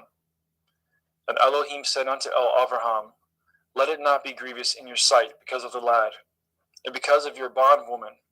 And all that Sarah has said unto you, hearken unto her voice, for in Yitzchak shall your seed be called. And also of the son of the bondwoman will I make a nation, because he is your seed. And Abraham rose up early in the morning, and took bread and a bottle of water, and gave it unto Hagar, putting it on her shoulder, and the child, and sent her away. And she departed and wandered in the wilderness of Beersheba. And the water was spent in the bottle, and she cast the child under one of the shrubs. And she went and sat down over against him a good way off, as it were a bowshot. For she said, Let me not see the death of the child. And she sat over against him, and lifted up her voice, and wept. And Elohim heard the voice of the lad. And the angel of Elohim called to Hagar out of the heavens, and said unto her, What ails you, Hagar? Fear not, for Elohim has heard the voice of the lad where he is. Arise, lift up the lad, and hold him in your hand, for I will make him a great nation. And Elohim opened her eyes, and she saw a well of water. And she went, and filled the bottle with water, and gave the lad drink. And Elohim was with the lad, and he grew, and dwelt in the wilderness, and became an archer. And he dwelt in the wilderness of Paran, and his mother took him a woman out of the land of Mitzrayim. And it came to pass at that time, that Abimelech and Pekol, the chief captain of his host, spoke unto Abraham, saying, Elohim is with you in all that you do. Now therefore swear unto me here by Elohim that you will not deal falsely with me, nor with my son, nor with my son's son, but according to the kindness that I have done unto you, you shall do unto me, and to the land wherein you have sojourned. And Abraham said, I will swear. And Abraham reproved Abimelech because of a well of water, which Abimelech's servants had violently taken away. And Abimelech said, I know not who has done this thing, neither did you tell me, neither yet heard I of it, but today. And Abraham took sheep and oxen and gave them to Abimelech, and both of them cut a covenant. And Abraham set 7 ewe lambs of the flock by themselves. And Abimelech said unto Abraham, What mean these 7 ewe lambs which you have set by themselves? And he said, For these 7 ewe lambs shall you take of my hand, and they may be a witness unto me that I have dug this well. Wherefore he called that place Beersheba, because there they swore, both of them. Thus they cut a covenant of Beersheba. Then Abimelech rose up, and Pekol, the chief captain of his host, and they returned into the land of the Pelishtim. And Abraham planted a grove in Beersheba, and called there on the name of Yahweh El Olam. And Abraham sojourned in the Pelishtim's land many days. Genesis 22. And it came to pass after these things, that Elohim did try Abraham, and said unto him, Abraham. And he said, Behold, here I am. And he said, Take now your son, your Yachid, Yitzchak, whom you love, and get you into the land of the Moriah, and offer him there for a burnt offering upon one of the mountains which I will tell you of. And Abraham rose up early in the morning, and saddled his ass, and took 2 of his young men with him, and Yitzchak his son, and clave wood for the burnt offering, and rose up, and went unto the place which Elohim has told him. Then on the 3rd day, Abraham lifted up his eyes, and saw the place afar off. And Abraham said unto his young men, Abide ye here with the ass, and I and the lad will go yonder and worship, and come again to you. And Abraham took the wood of the burnt offering, and laid it upon Yitzchak his son. And he took the wood fire in his hand, and a knife, and they went both of them together. And Yitzchak spoke unto Abraham his father, and said, My father. And he said, Here I am, my son. And he said, Behold the fire and the wood, but where is the lamb for a burnt offering? And Abraham said, My son, Elohim will provide himself a lamb for a burnt offering. So they went both of them together. And they came to the place which Elohim had told him of. And Abraham built an altar there, and laid the wood in order, and bound Yitzchak his son, and laid him on the altar upon the wood. And Abraham stretched forth his hand, and took the knife to slay his son. And the angel of Yahweh called unto him out of the heavens, and said, Abraham, Abraham. And he said, Here I am. And he said, Lay not your hand upon the lad, neither do you anything unto him. For now I know that you fear Elohim, seeing you have not withheld your son, your Yakid, from me. And Abraham lifted up his eyes and looked, and behold, behind him a ram caught in a thicket by his horns. And Abraham went and took the ram, and offered him up for a burnt offering in the stead of his son. And Abraham called the name of that place Yahweh Yireh, as it is said to this day, In the mount of Yahweh it shall be seen. And the angel of Yahweh called unto Abraham out of the heavens the 2nd time, and said, By myself have I sworn, says Yahweh, for because you have done this thing, and have not withheld your son, your Yakid, that in blessing I will bless you, and in multiplying I will multiply your seed as the stars of the heavens, and as the sand which is upon the seashore, and your seed shall possess the gate of his enemies. And in your seed shall all the nations of the earth be blessed, because you have obeyed my voice. So Abraham returned unto his young men, and they rose up and went together to Beersheba, and Abraham dwelt at Beersheba.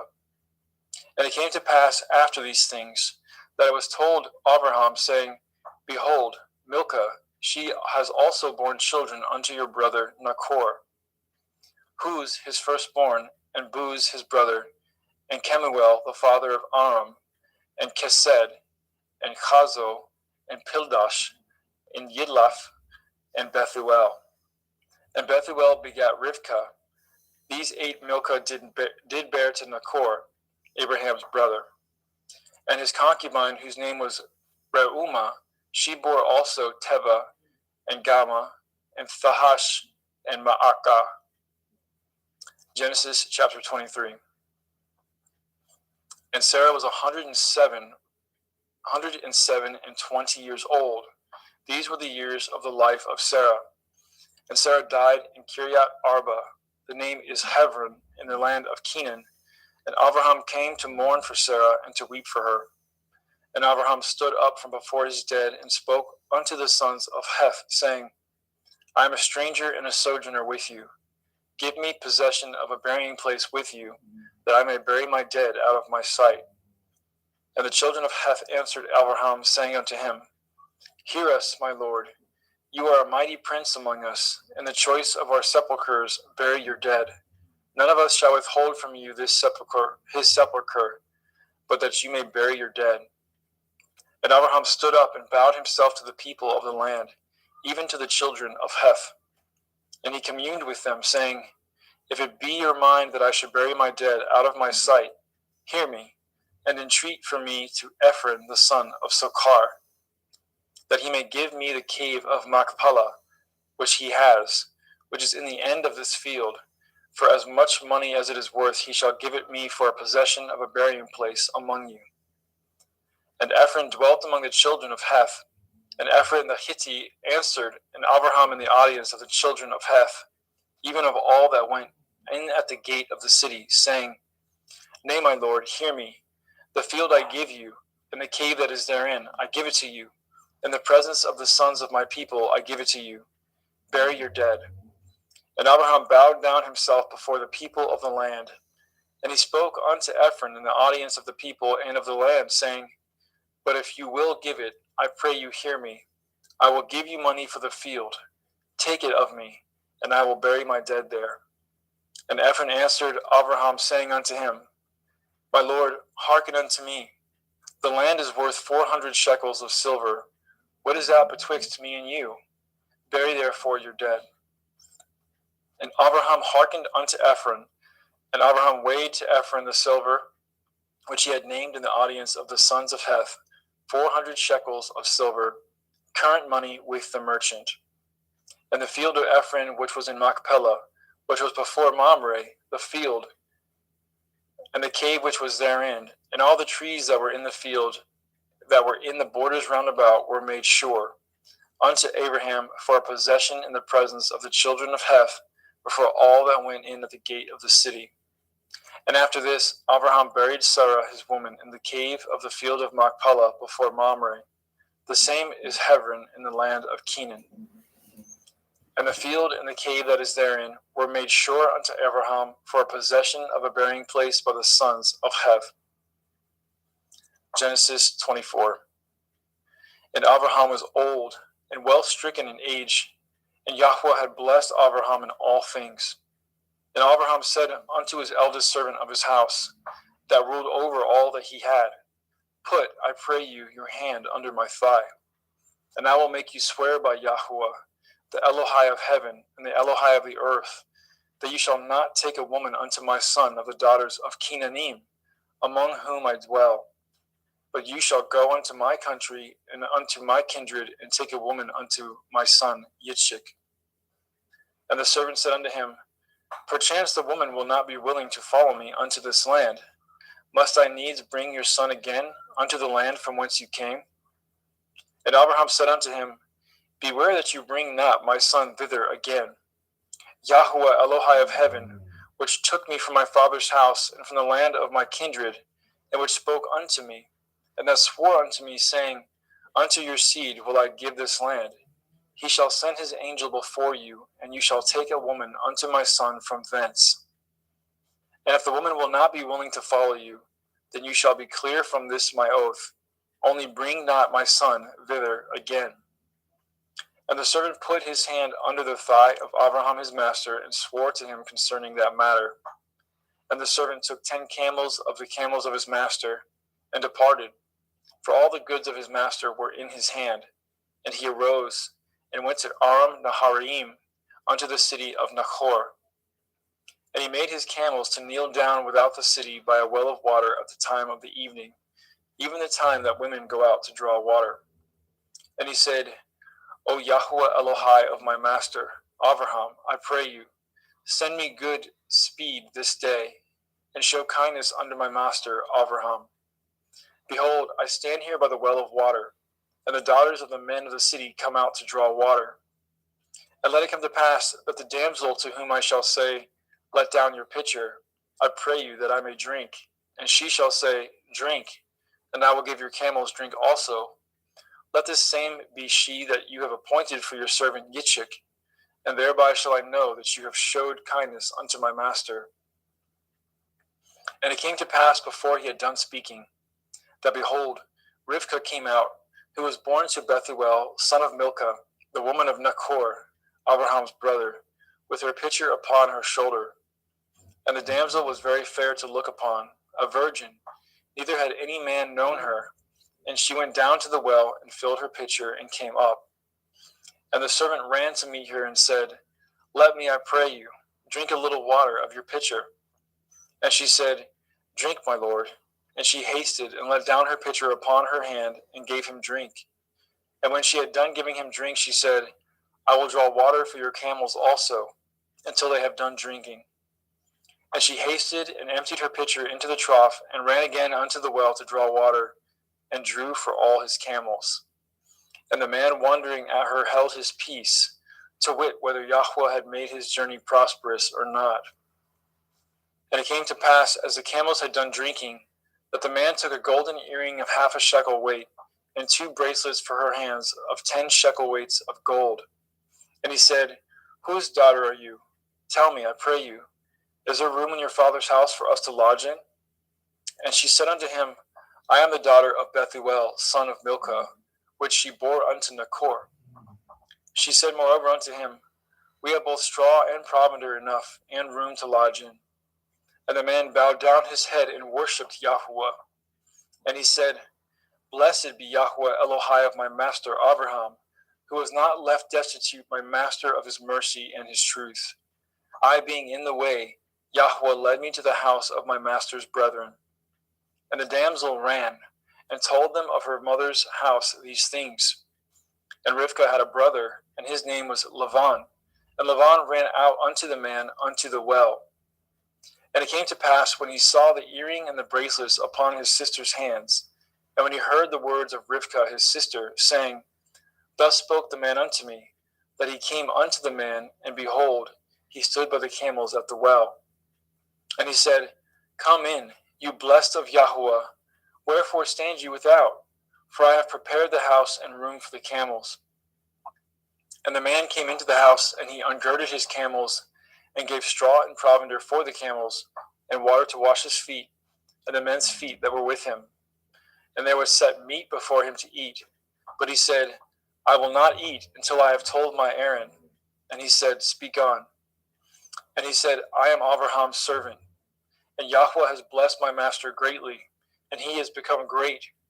And he has given him flocks and herds and silver and gold, and men servants and maidservants and camels and asses. And Sarah, my master's woman, bore a son to my master when she was old, and unto him he has given all that he has. And my master made me swear, saying, You shall not take a woman to my son of the daughters of the Canaanim, in whose land I dwell. But you shall go to my father's house, and to my kindred, and take a woman unto my son. And I said unto my master, Perchance the woman will not follow me. And he said unto me, Yahweh, before whom I walk, will send his angel with you, and prosper your way. And you shall take a woman for my son of the kindred and of my father's house. Then shall you be clear from this my oath, when you come to my kindred. And if they give not you one, you shall be clear from my oath. And I came this day unto the well, and said, O Yahweh Elohai of my master Abraham, if now you do prosper my way which I go, behold, I stand by the well of water. And it shall come to pass that when the virgin comes forth to draw water, and I say to her, Give me, I pray you, a little water of your pitcher to drink. And she say to me, Both drink you, and also I will draw for your camels. Let the same be the woman whom Yahweh has appointed out for my master's son. And before I had done speaking in my heart, behold, Rivkah came forth with her pitcher on her shoulder, and she went down unto the well and drew water. And I said unto her, Let me drink, I pray you. And she made haste and let down her pitcher from her shoulder, and said, Drink, and I will give your camels drink also. So I drank, and she made the camels to drink also. And I asked her and said, Whose daughter are you? And she said, The daughter of Bethuel, Nachor's son, whom Milcah bore unto him. And I put the earring upon her face and the bracelets upon her hands. And I bowed down my head and worshipped Yahweh, and blessed Yahweh Elohai of my master Abraham, which had led me in the right way to take my master's brother's daughter unto his son. And now, if ye will deal kindly and truly with my master, tell me, and if not, tell me, that I may turn to the right hand or to the left. Then Lavan and Bethuel answered and said, The thing proceeds from Yahweh. We cannot speak unto you bad or good. Behold, Rivkah is before you. Take her and go, and let her be your master's son's woman, as Yahweh has spoken. And it came to pass that when Abraham's servant heard their words, he worshipped Yahweh, bowing himself to the earth. And the servant brought forth jewels of silver and jewels of gold, and raiment, and gave them to Rivkah. And he also gave to her brother and to her mother precious things. And they did eat and drink, he and the men that were with him, and tarried all night. And they rose up in the morning, and he said, Send me away unto my master. And her brother and her mother said, Let the damsel abide with us a few days, at the least 10. After that she shall go. And he said unto them, Hinder me not, seeing Yahweh has prospered my way. Send me away that I may go to my master. And they said, We will call the damsel and inquire at her mouth. And they called Rivkah and said unto her, Will you go with this man? And she said, I will go. And they sent away Rivkah their sister, and her nurse, and Abraham's servant, and his men. And they blessed Rivkah and said unto her, You are our sister. Be the mother of thousands of millions, and let your seed possess the gate of those which hate them. And Rivkah arose, and her damsels, and they rode upon the camels and followed the man. And the servant took Rivkah and went his way. And Yitzchak came from the way of the well of Beer Lachoiroi, for he dwelt in the country of the Negev.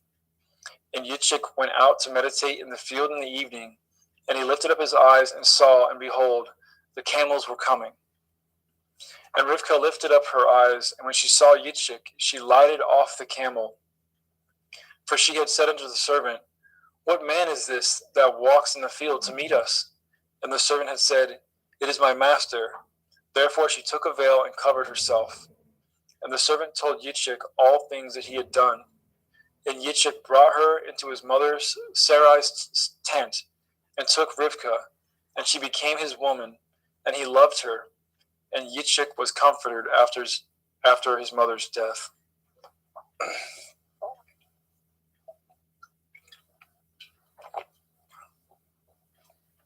In Genesis chapter 25.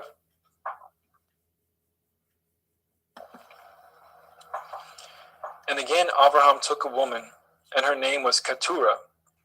And she bore him Zimran, and Yokshan, and Medan, and Midian, and Yishbak, and Shuach. And Yokshan begot Sheva, and Dedan, and the sons of Dedan were Ashurim, Letushim, and Leumim. And the sons of Midian, Ephah, and Epher, and Hanok, and Avida, and Eldaah, and these were the children of Keturah. And Abraham gave all that he had unto Yitzchak. But unto the sons of the concubines which Abraham had, Abraham gave gifts, and sent them away from Yitzchak his son, while he yet lived, eastward unto the east country. And these are the days of the years of Abraham's life which he lived, 160 years. Then Abraham gave up his ruach, and died in a good old age, an old man and full of years, and was gathered to his people. And his sons Yitzchak and Yishmael buried him in the cave of Machpelah, in the field of Ephron, the son of Sokar, the Hittite, which is before Mamre, the field which Abraham purchased of the sons of Heth. There was Abraham buried, and Sarah his woman. And it came to pass after the death of Abraham, that Elohim blessed his son Yitzchak, and Yitzchak dwelt by the well of Be'er Lachairoi.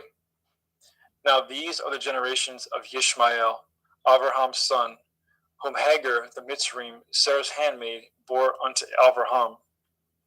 And these are the names of the sons of Yishmael, by their names according to their generations: the firstborn of Yishmael, Nevayoth, and Kedar, and Adbeel, and Mibsam, and Mishma, and Duma, and Massa, Hadar, and Tema, Yetur, Naphish, and Kedama. These are the sons of Yishmael, and these are their names, by their towns and by their castles, 12 princes according to their nations.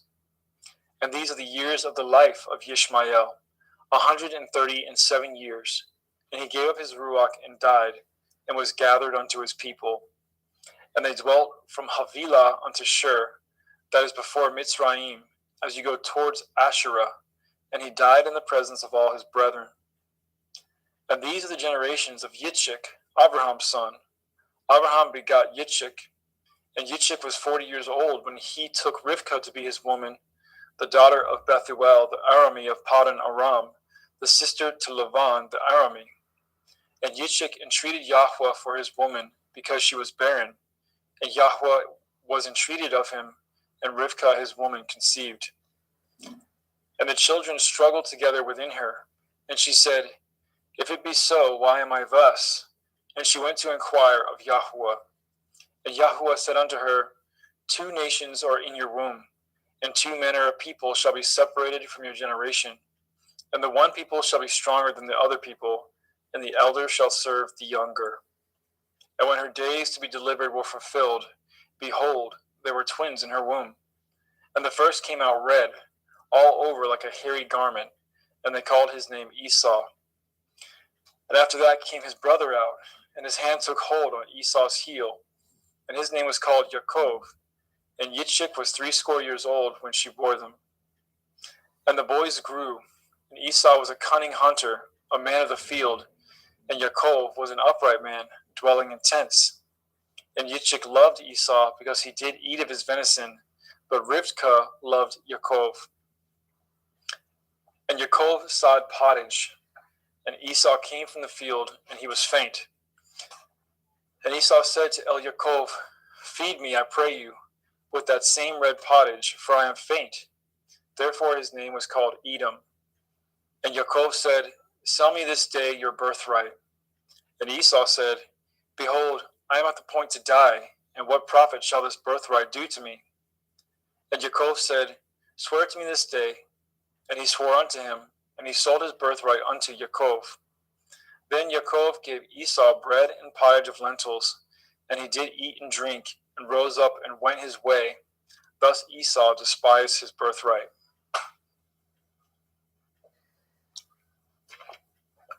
Genesis chapter 26. And there was a famine in the land beside the first famine that was in the days of Abraham. And Yitzchak went unto Abimelech, king of the Pelishtim, unto Gerar. And Yahuwah appeared unto him and said, Go not down into Mitzrayim. Dwell in the land which I shall tell you of. Sojourn in this land, and I will be with you, and I will bless you. For unto you and unto your seed I will give all these countries, and I will perform the oath which I swore unto Abraham your father. And I will make your seed to multiply as the stars of heaven, and I will give unto your seed all these countries, and in your seed shall all the nations of the earth be blessed. Because that Abraham obeyed my voice and did guard my watch, my commandments, my statutes, and my Torah. And Yitzchak dwelt in Gerar. And the men of the place asked him of his woman, and he said, She is my sister. For he feared to say, She is my woman, lest, said he, the men of the place should kill me for Rivkah, because she was fair to look upon. And it came to pass, when he had been there a long time, that Abimelech, king of the Pelishtim, looked out a window and saw, and behold, Yitzchak was sporting with Rivkah his woman. And Abimelech called Yitzchak and said, Behold, of a surety she is your woman, and how said you, She is my sister? And Yitzchak said unto him, Because I said, Lest I die for her. And Abimelech said, What is this you have done unto us? One of the people might lightly have lain with your woman, and you should have brought guiltiness upon us. And Abimelech charged all his people, saying, He that touches this man or his woman shall surely be put to death. Then Yitzchak sowed in that land, and received in the same year 100-fold, and Yahuwah blessed him. And the man waxed great, and went forward, and grew until he became very great. For he had possession of flocks, and possession of herds, and great store of servants, and the Pelishtim envied him. For all the wells which his father's servants had dug in the days of Abraham his father, the Pelishtim had stopped them, and filled them with earth. And Abimelech said unto Yitzchak, Go from us, for you are much mightier than we. And Yitzchak departed thence, and pitched his tent in the valley of Gerar, and dwelt there. And Yitzchak dug the wells of water, which they had dug in the days of Abraham his father, for the Pelishtim had stopped them after the death of Abraham, and he called their names after the names by which his father had called them. And Yitzchak's servants dug in the valley, and found there a well of springing water. And the herdsmen of Gerar did strive with Yitzchak's herdsmen, saying, The water is ours. And he called the name of the well Esek, because they strove with him. And they dug another well, and strove for that also, and he called the name of it Sitnah. And he removed from thence and dug another well, for that they strove not, and he called the name of it Rechoboth. And he said, For now Yahweh has made room for us, and we shall be fruitful in the land. And he went up from thence to Beersheba, and Yahweh appeared unto him the same night, and said, I am Elohai of Abraham your father. Fear not, for I am with you, and I will bless you, and multiply your seed for my servant Abraham's sake. And he built an altar there, and called upon the name of Yahweh, and pitched his tent there, and there Yitzchak's servants dug a well. Then Abimelech went to him from Gerar, and Akuzoth, one of his friends, and Pekol, the chief captain of his army. And Yitzchak said unto them, Wherefore come ye to me, seeing you hate me, and have sent me away from you? And they said, We saw certainly that Yahweh was with you. And we said, Let there be now an oath betwixt us, even betwixt us and you, and let us cut a covenant with you, that you will do us no hurt, as we have not touched you, and as we have done unto you nothing but good, and have sent you away in peace. You are now the blessed of Yahweh. And he made them a feast, and they did eat and drink. And they rose up early in the morning, and swore to one another, and Yitzchak sent them away, and they departed from him in peace. And it came to pass the same day that Yitzchak's servants came, and told him concerning the well which they had dug, and said unto him, We have found water. And he called it Shavah. Therefore the name of the city is Beer Shavah unto this day. And Esau was 40 years old when he took to be his woman Yehudith, the daughter of Beri the Hittite, and Basmath, the daughter of Elon the Hittite, which were a grief of mind unto Yitzchak and to Rivkah.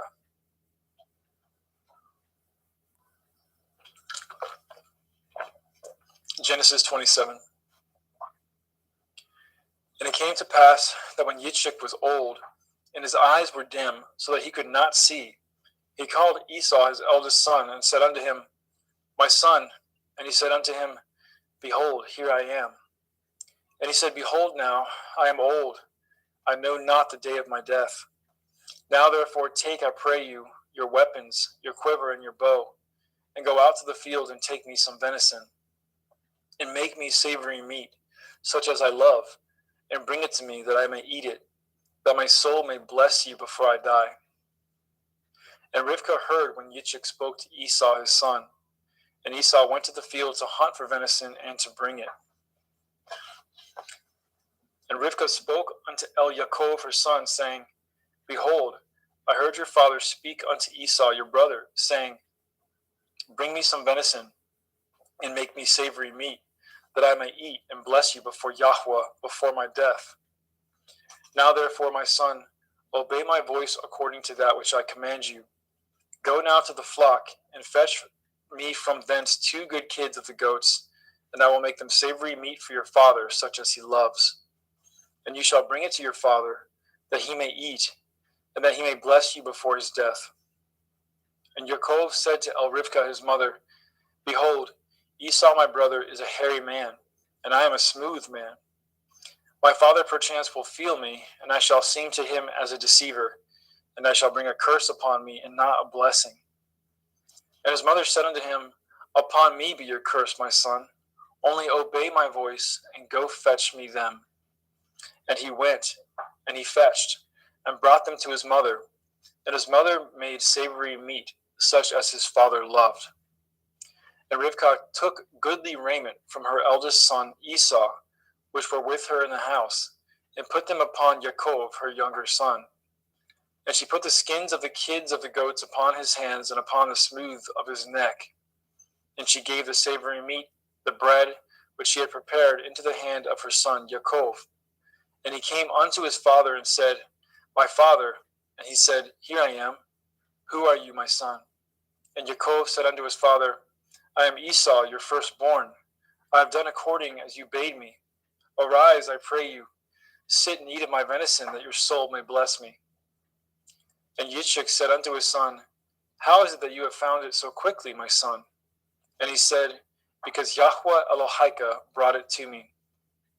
And Yitzchak said unto Yaakov, Come near, I pray you, that I may feel you, my son, whether you be my very son Esau or not.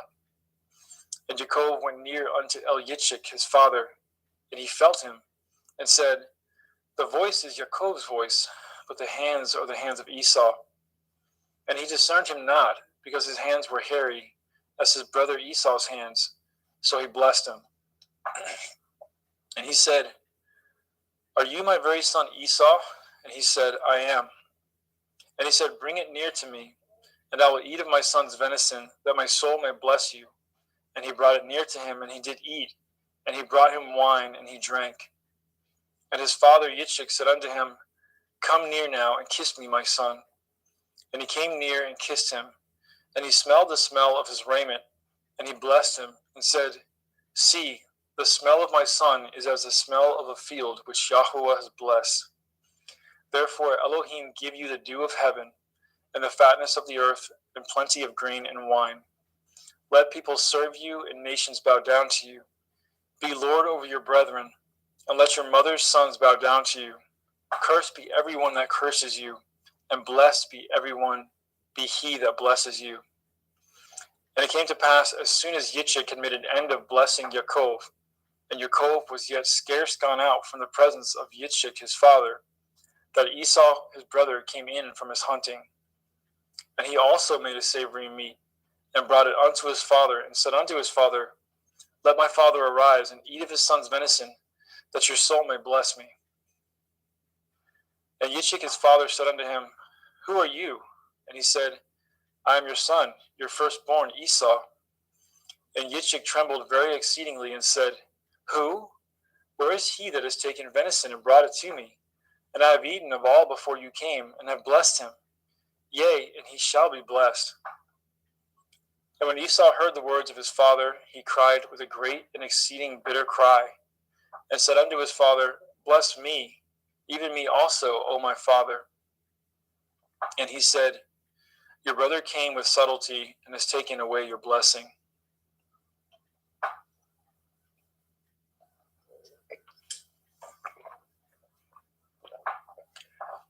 And he said, Is not he rightly named Yaakov? For he has supplanted me these 2 times. He took away my birthright, and behold, now he has taken away my blessing. And he said, Have you not reserved a blessing for me? And Yitzchak answered and said unto Esau, Behold, I have made him your lord, and all his brethren have I given to him for servants, and with grain and wine have I sustained him. And what shall I do now unto you, my son? And Esau said unto his father, Have you but one blessing, my father? Bless me, even me also, O my father. And Esau lifted up his voice and wept. And Yitzchak his father answered and said unto him, Behold, your dwelling shall be the fatness of the earth, and of the dew of heaven from above. And by your sword shall you live, and you shall serve your brother. And it shall come to pass, when you shall have the dominion, that you shall break his yoke from off your neck. And Esau hated Yaakov because of the blessing wherewith his father blessed him. And Esau said in his heart, The days of mourning for my father are at hand. Then will I slay my brother Yaakov. And these words of Esau, her elder son, were told to Rivkah. And she sent and called Yaakov, her younger son, and said unto him, Behold, your brother Esau, as touching you, comforts himself, purposing to kill you. Now therefore, my son, obey my voice and arise. Flee to Lavan, my brother, to Haran, and tarry with him a few days until your brother's fury turns away, until your brother's anger turn away from you, and he forget that which you have done to him. Then I will send and fetch you from thence. Why should I be deprived also of you both in one day? And Rivkah said to Yitzchak, I am weary of my life because of the daughters of Heth. If Yaakov take a woman of the daughters of Heth, such as these which are of the daughters of the land, what good shall my life do to me? Genesis 28. And Yitzchak called Yaakov and blessed him, and charged him, and said unto him, You shall not take a woman of the daughters of Canaan. Arise, go to Paddan Aram, to the house of Bethuel your mother's father, and take you a woman from thence of the daughters of Lavan your mother's brother. And El Shaddai bless you, and make you fruitful, and multiply you, that you may be a multitude of people, and give you the blessing of Abraham to you, and to your seed with you, that you may inherit the land wherein you are a stranger, which Elohim gave unto Abraham. And Yitzchak sent away Yaakov, and went to Paddan Aram unto Lavan, son of Bethuel the Aramean, the brother of Rivkah, Yaakov and Esau's mother. When Esau saw that Yitzchak had blessed Yaakov, and sent him away to Paddan Aram, to take him a woman from thence, and that as he blessed him, he gave him a charge, saying, You shall not take a woman of the daughters of Canaan, and that Yaakov obeyed his father and his mother, and was gone to Paddan Aram. And Esau, seeing that the daughters of Canaan pleased not Yitzchak his father, then went Esau unto El-Yishmael, and took unto the women which he had Machalath, the daughter of Yishmael, Abraham's son, the sister of Nevaioth, to be his woman. And Yaakov went out from Beersheba, and went towards Haran. And he lighted upon a certain place, and tarried there all night, because the sun was set. And he took the stones out of that place, and put them for his pillows, and lay down in that place to sleep. And he dreamed, and behold, a ladder set up on the earth, and the top of it reached to heaven. And behold, the angels of Elohim ascending and descending on it. And behold, Yahweh stood above it, and said, I am Yahweh Elohai of Abraham your father, and the Elohai of Yitzchak, the land whereon you lie. To you will I give it, and to your seed. And your seed shall be as the dust of the earth, and you shall spread abroad to the west, and to the east, and to the north, and to the south. And in you and in your seed shall all the families of the earth be blessed. And behold, I am with you, and will guard you in all places whither you go, and will bring you again into this land, for I will not leave you until I have done that which I have spoken to you of. And Yaakov awoke out of his sleep, and he said, Surely Yahweh is in this place, and I knew it not. And he was afraid, and said, How dreadful is this place! This is none other but the house of Elohim, and this is the gate of heaven. And Yaakov rose up early in the morning, and took the stone that he had put for his pillows, and set it up for a pillar, and poured oil upon the top of it. And he called the name of that place Beit El, but the name of that city was called Luz at the first. And Yaakov vowed a vow, saying, If Elohim will be with me, and will guard me in this way that I go, and will give me bread to eat and raiment to put on, so that I come again to my father's house in peace, then shall Yahweh be my Elohim. And this stone, which I have set for a pillar, shall be Elohim's house. And of all that you shall give me, I will surely give the 10th unto you. Genesis 29.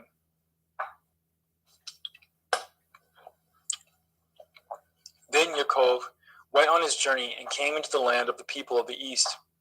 And he looked, and behold, a well in the field, and lo, there were 3 flocks of sheep lying by it. For out of that well they watered the flocks, and a great stone was upon the well's mouth. And thither there were all the flocks gathered. And they rolled the stone from the well's mouth, and watered the sheep, and put the stone again upon the well's mouth in its place. And Yaakov said unto them, My brethren, whence be ye? And they said, Of Haran are we. And he said unto them, Know ye Lavan the son of Nachor? And they said, We know him. And he said unto them, Is he well? And they said, He is well. And behold, Rachel his daughter comes with the sheep.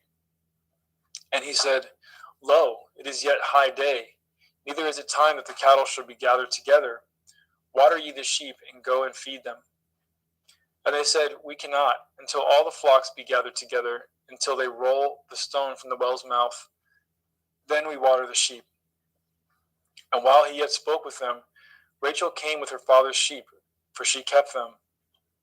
And it came to pass, when Yaakov saw Rachel, the daughter of Lavan his mother's brother, and the sheep of Lavan his mother's brother, that Yaakov went near, and rolled the stone from the well's mouth, and watered the flock of Lavan his mother's brother. And Yaakov kissed Rachel, and lifted up his voice, and wept. And Yaakov told Rachel that he was her father's brother, and that he was Rivka's son. And she ran and told her father.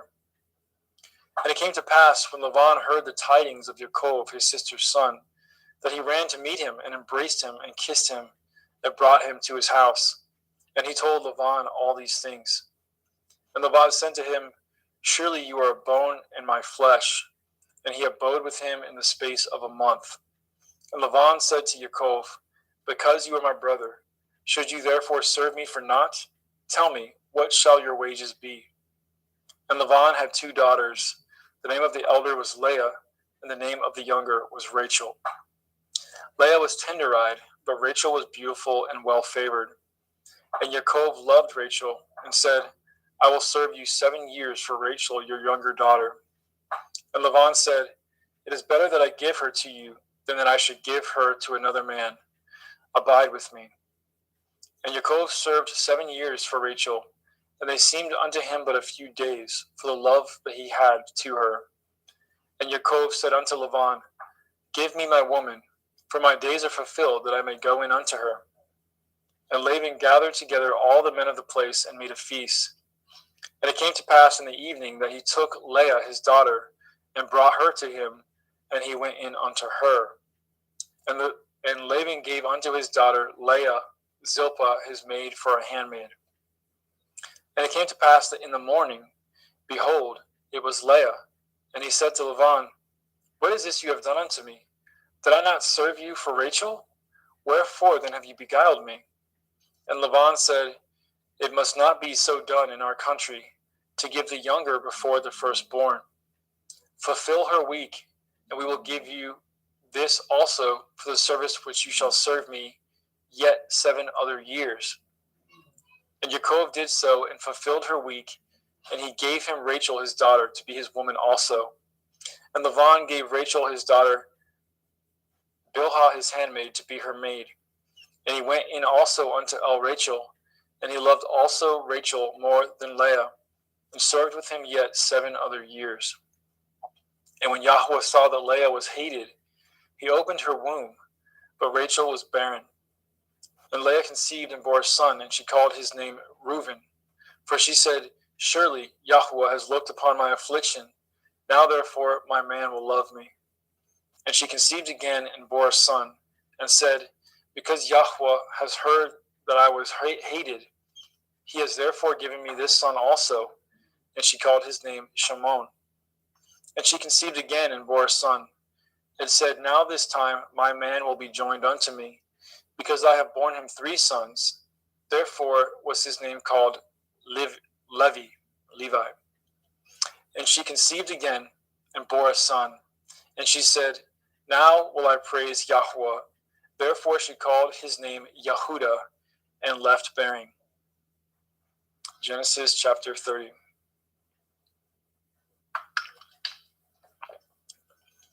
And when Rachel saw that she bore Yaakov no children, Rachel envied her sister, and said unto Yaakov, Give me children, or else I die. And Yaakov's anger was kindled against Rachel, and he said, Am I in Elohim's stead, who has withheld from you the fruit of the womb? And she said, Behold, my maid Bilhah, go in unto her, and she shall bear upon my knees, that I may also have children by her. And she gave him Bilhah her handmaid to be his woman, and Yaakov went in unto her. And Bilhah conceived and bore Yaakov a son. And Rachel said, Elohim has judged me, and has also heard my voice, and has given me a son. Therefore called she his name Dan. And Bilhah, Rachel's maid, conceived again, and bore Yaakov a second son. And Rachel said, With great wrestlings have I wrestled with my sister, and I have prevailed. And she called his name Naphtali. And when Leah saw that she had left bearing, she took Zilpah, her maid, and gave her to Yaakov to be his woman.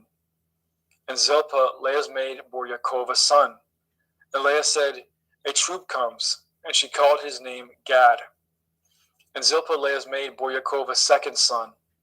And Leah said, Happy am I, for the daughters will call me blessed. And she called his name Asher. And Reuben went in the days of wheat harvest and found mandrakes in the field, and brought them unto his mother Leah.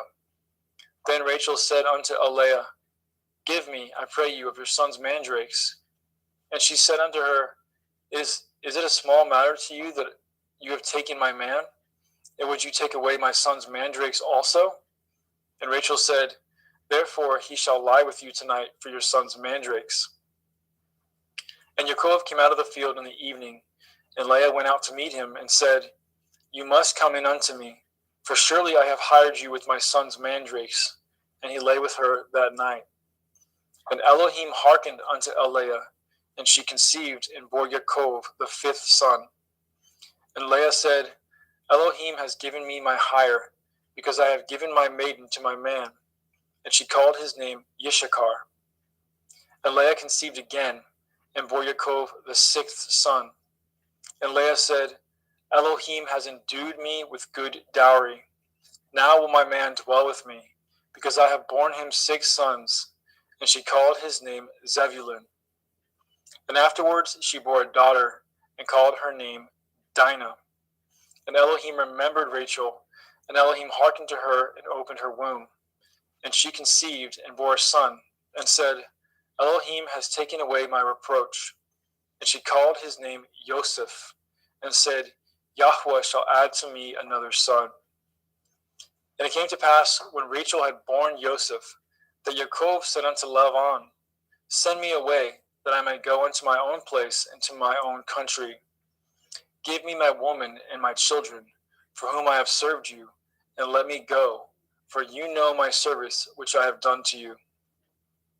And Laban said unto him, I pray you, if I have found favor in your eyes, tarry, for I have learned by experience that Yahweh has blessed me for your sake.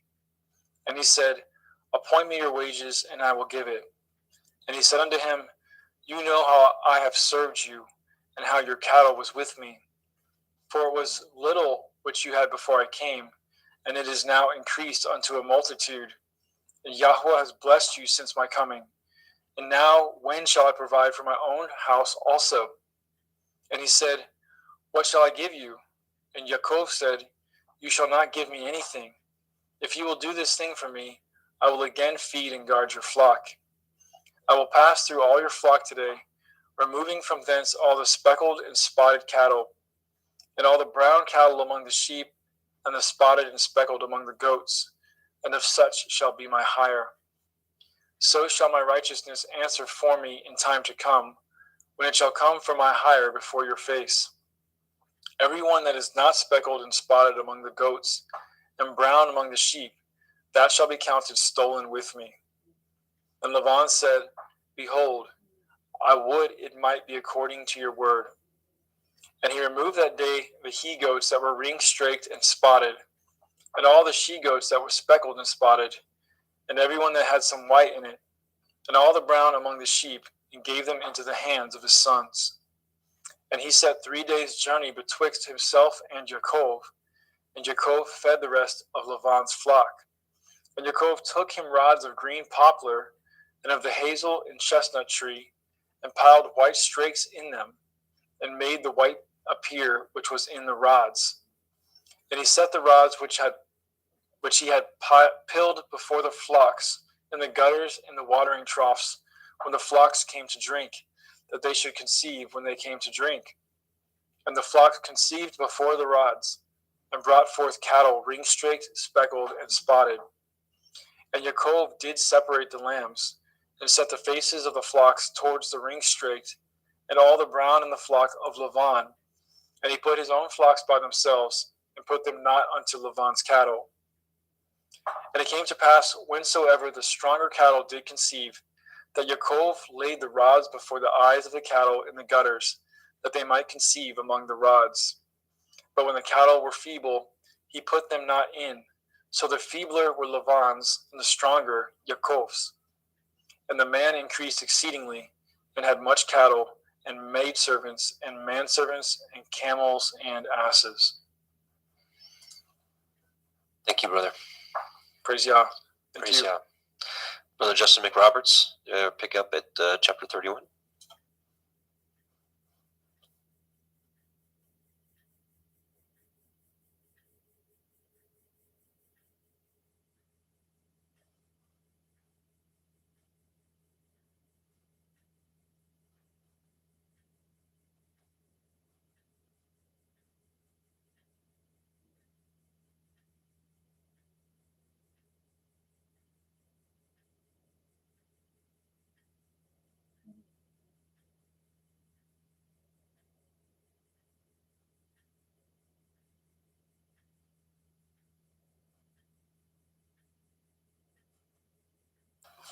I apologize for that. Genesis 31. And he heard the words of Laban's son, saying, Jacob has taken away all was our father's, and of that which was our father's has he gotten, and of all his glory. And Jacob beheld the countenance of Laban, and behold, it was not toward him as before. And Yahweh said unto Jacob, Return unto the land of your fathers, and to your kindred, and will be with you. And Jacob sent and called Rachel and Leah to the field unto his flock, and said unto them, I seeth your father's countenance, that it is not toward me as before, but the Elohim of my father has been with me. And ye know that with all my power I have served your father, and your father has deceived me, and changeth my wages 10 times, but Elohim suffered him not to hurt me. And if he said thus, the speckle shall be your wages, then all the cattle bore speckled. And if he said thus, the ring straight shall be your hire, then bore all the cattle ring straight. Thus Elohim has taken away the cattle of your father and given them to me. And it came to pass at the time that the cattle conceived, that I lifted up my eyes, and I saw in a dream. And behold, the rams which leaped upon the cattle were ring straight, speckled, and grizzled. And the angel of Elohim spoke unto me in a dream, saying, Jacob. And I said, Here am I. And he said, Lift up now your eyes, and see, all the rams which leap upon the cattle are ring straight, speckled, and grizzled. For I have seen all that Laban does unto you. And he said, And I am the Elohim of Bedel, which you anointed the pillar and were vowed a vow unto me. Now arise, get you out from this land, and return unto the land of your kindred. And Rachel and Leah answered and said unto him, Is there yet any portion or inheritance for us in your father's house? Are we not counted of him strangers? For he has told us, and has quite devoured also our money. For all the riches which Elohim has taken from our father, that is ours, and our children's. Now then, whatsoever Elohim has said unto you, do. Then Jacob rose up and set at his sons, at his women's upon camels, and he carried away with all his cattle and with all his goods which he had gotten, the cattle of his getting, which he had gotten in Paddan Aram, for to go to Yitzhak his father in the land of Canaan. And Laban went to shear at the sheep, and Rachel had stolen at the teraphim that were her father's. And Jacob stole away at unawares to Laban the Arami, in that he had told him not that he fled. So he fled with all that he had, and he rose up and passed over the river, and setteth his face toward Mount Gilead. And it was told Laban on the 3rd day that Jacob was fled. And he tooketh his brethren with him, and pursued after him 7 days' journey, and they overtook him in Mount Gilead. And Elohim came to Laban the Arami in the dream by night, and said unto him, Take heed that you speak not to Jacob, neither good or bad. Then Laban overtooketh Jacob. Now Jacob had pitched his tent in the mount, and Laban with his brethren pitched the mount of Gilead. And Laban said to Jacob, What have you done that you have stolen away unawares to me, and carried away my daughters and captives, taken with the sword? Wherefore did you flee away secretly and steal away from me, and did not tell me, that I might have sent you away with mirth and with songs, with tabret and harp, and have not suffered me to kiss my sons and my daughters? You have now done foolishly in so doing. Is it in the power of my hand to do you hurt? But the Elohim of your father spoke unto me yesternight, saying, Take heed that you speak not to Jacob, either good or bad. And now, though you would needs be gone, because you sore longed after your father's house, yet wherefore have you stoleneth my Elohim? And Jacob answered and said to Laban, Because I was afraid, for I said, Perchance you would take by force your daughters from me. With whomsoever you findeth your Elohim, let him not live. Before our brethren discern what is yours with me, and take it to you. For Jacob knew not that Rachel had stolen them. And Laban went into Jacob's tent, and into Leah's tent, and into the 2 maiden servants' tents, but he found them not. Then went he out of Laban's tent, and entered into Rachel's tent. Now Rachel had taken at the teraphim, and put them in the camel's furniture, and sat upon them. And Laban searched all the tent, but he found them not. And she said to her father, Let it not displease my lord, that I cannot rise up before you, for the custom of women is upon me. And he searched, but found not the teraphim. And Jacob was wroth, and chode with Laban. And Jacob answered and said to Laban, What is my transgression? What is my sin, that you have hotly pursued after me? Whereas you have searched all my stuff, what have you found of all your household stuff? Set it here before my brethren and your brethren, that they may be judged betwixt us both. This 20 years have I been with you. Your ewes and your she-goats have not cast their young, and the rams of your flock have I not eaten. That which was torn of beasts I brought not unto you. I bore the loss of it, of my hand, did you require it, whether stolen by day or stolen by night? And thus I was in the day that the drought consumed me, and the frost by night, and my sleep departed from my eyes. Thus have I been 20 years in your house. I served you 14 years for your 2 daughters, and 6 years for your cattle, and you have changed my wages 10 times. Except the Elohai of my father, the Elohai of Abraham, and the fear of Yitzhak had been with me, surely you had sent me away now empty. Elohim has seen my affliction at the labor of my hands, and rebuked you yesternight. And Laban answered and said unto Yaakov, these daughters are my daughters, and these children are my children, and these cattle are my cattle, and all that you see is mine. And what can I do this day unto these my daughters, or unto these children which they have borne? Now therefore let us cut a covenant, I and you, and let it be for a witness between me and you. And Yaakov took a stone and set it up for a pillar, and Yaakov set it unto his brethren Gasher stones, and they took stones and made a heap, and they did eat there upon the heap. And Laban called it Yegar Sahudutha, but Yaakov called it Gal-Aid. And Laban said, this heap is a witness between me and you this day. Therefore was the name of it called Gali. And Mitzpah, for he said, Yahweh watch between me and you when we are absent one from another.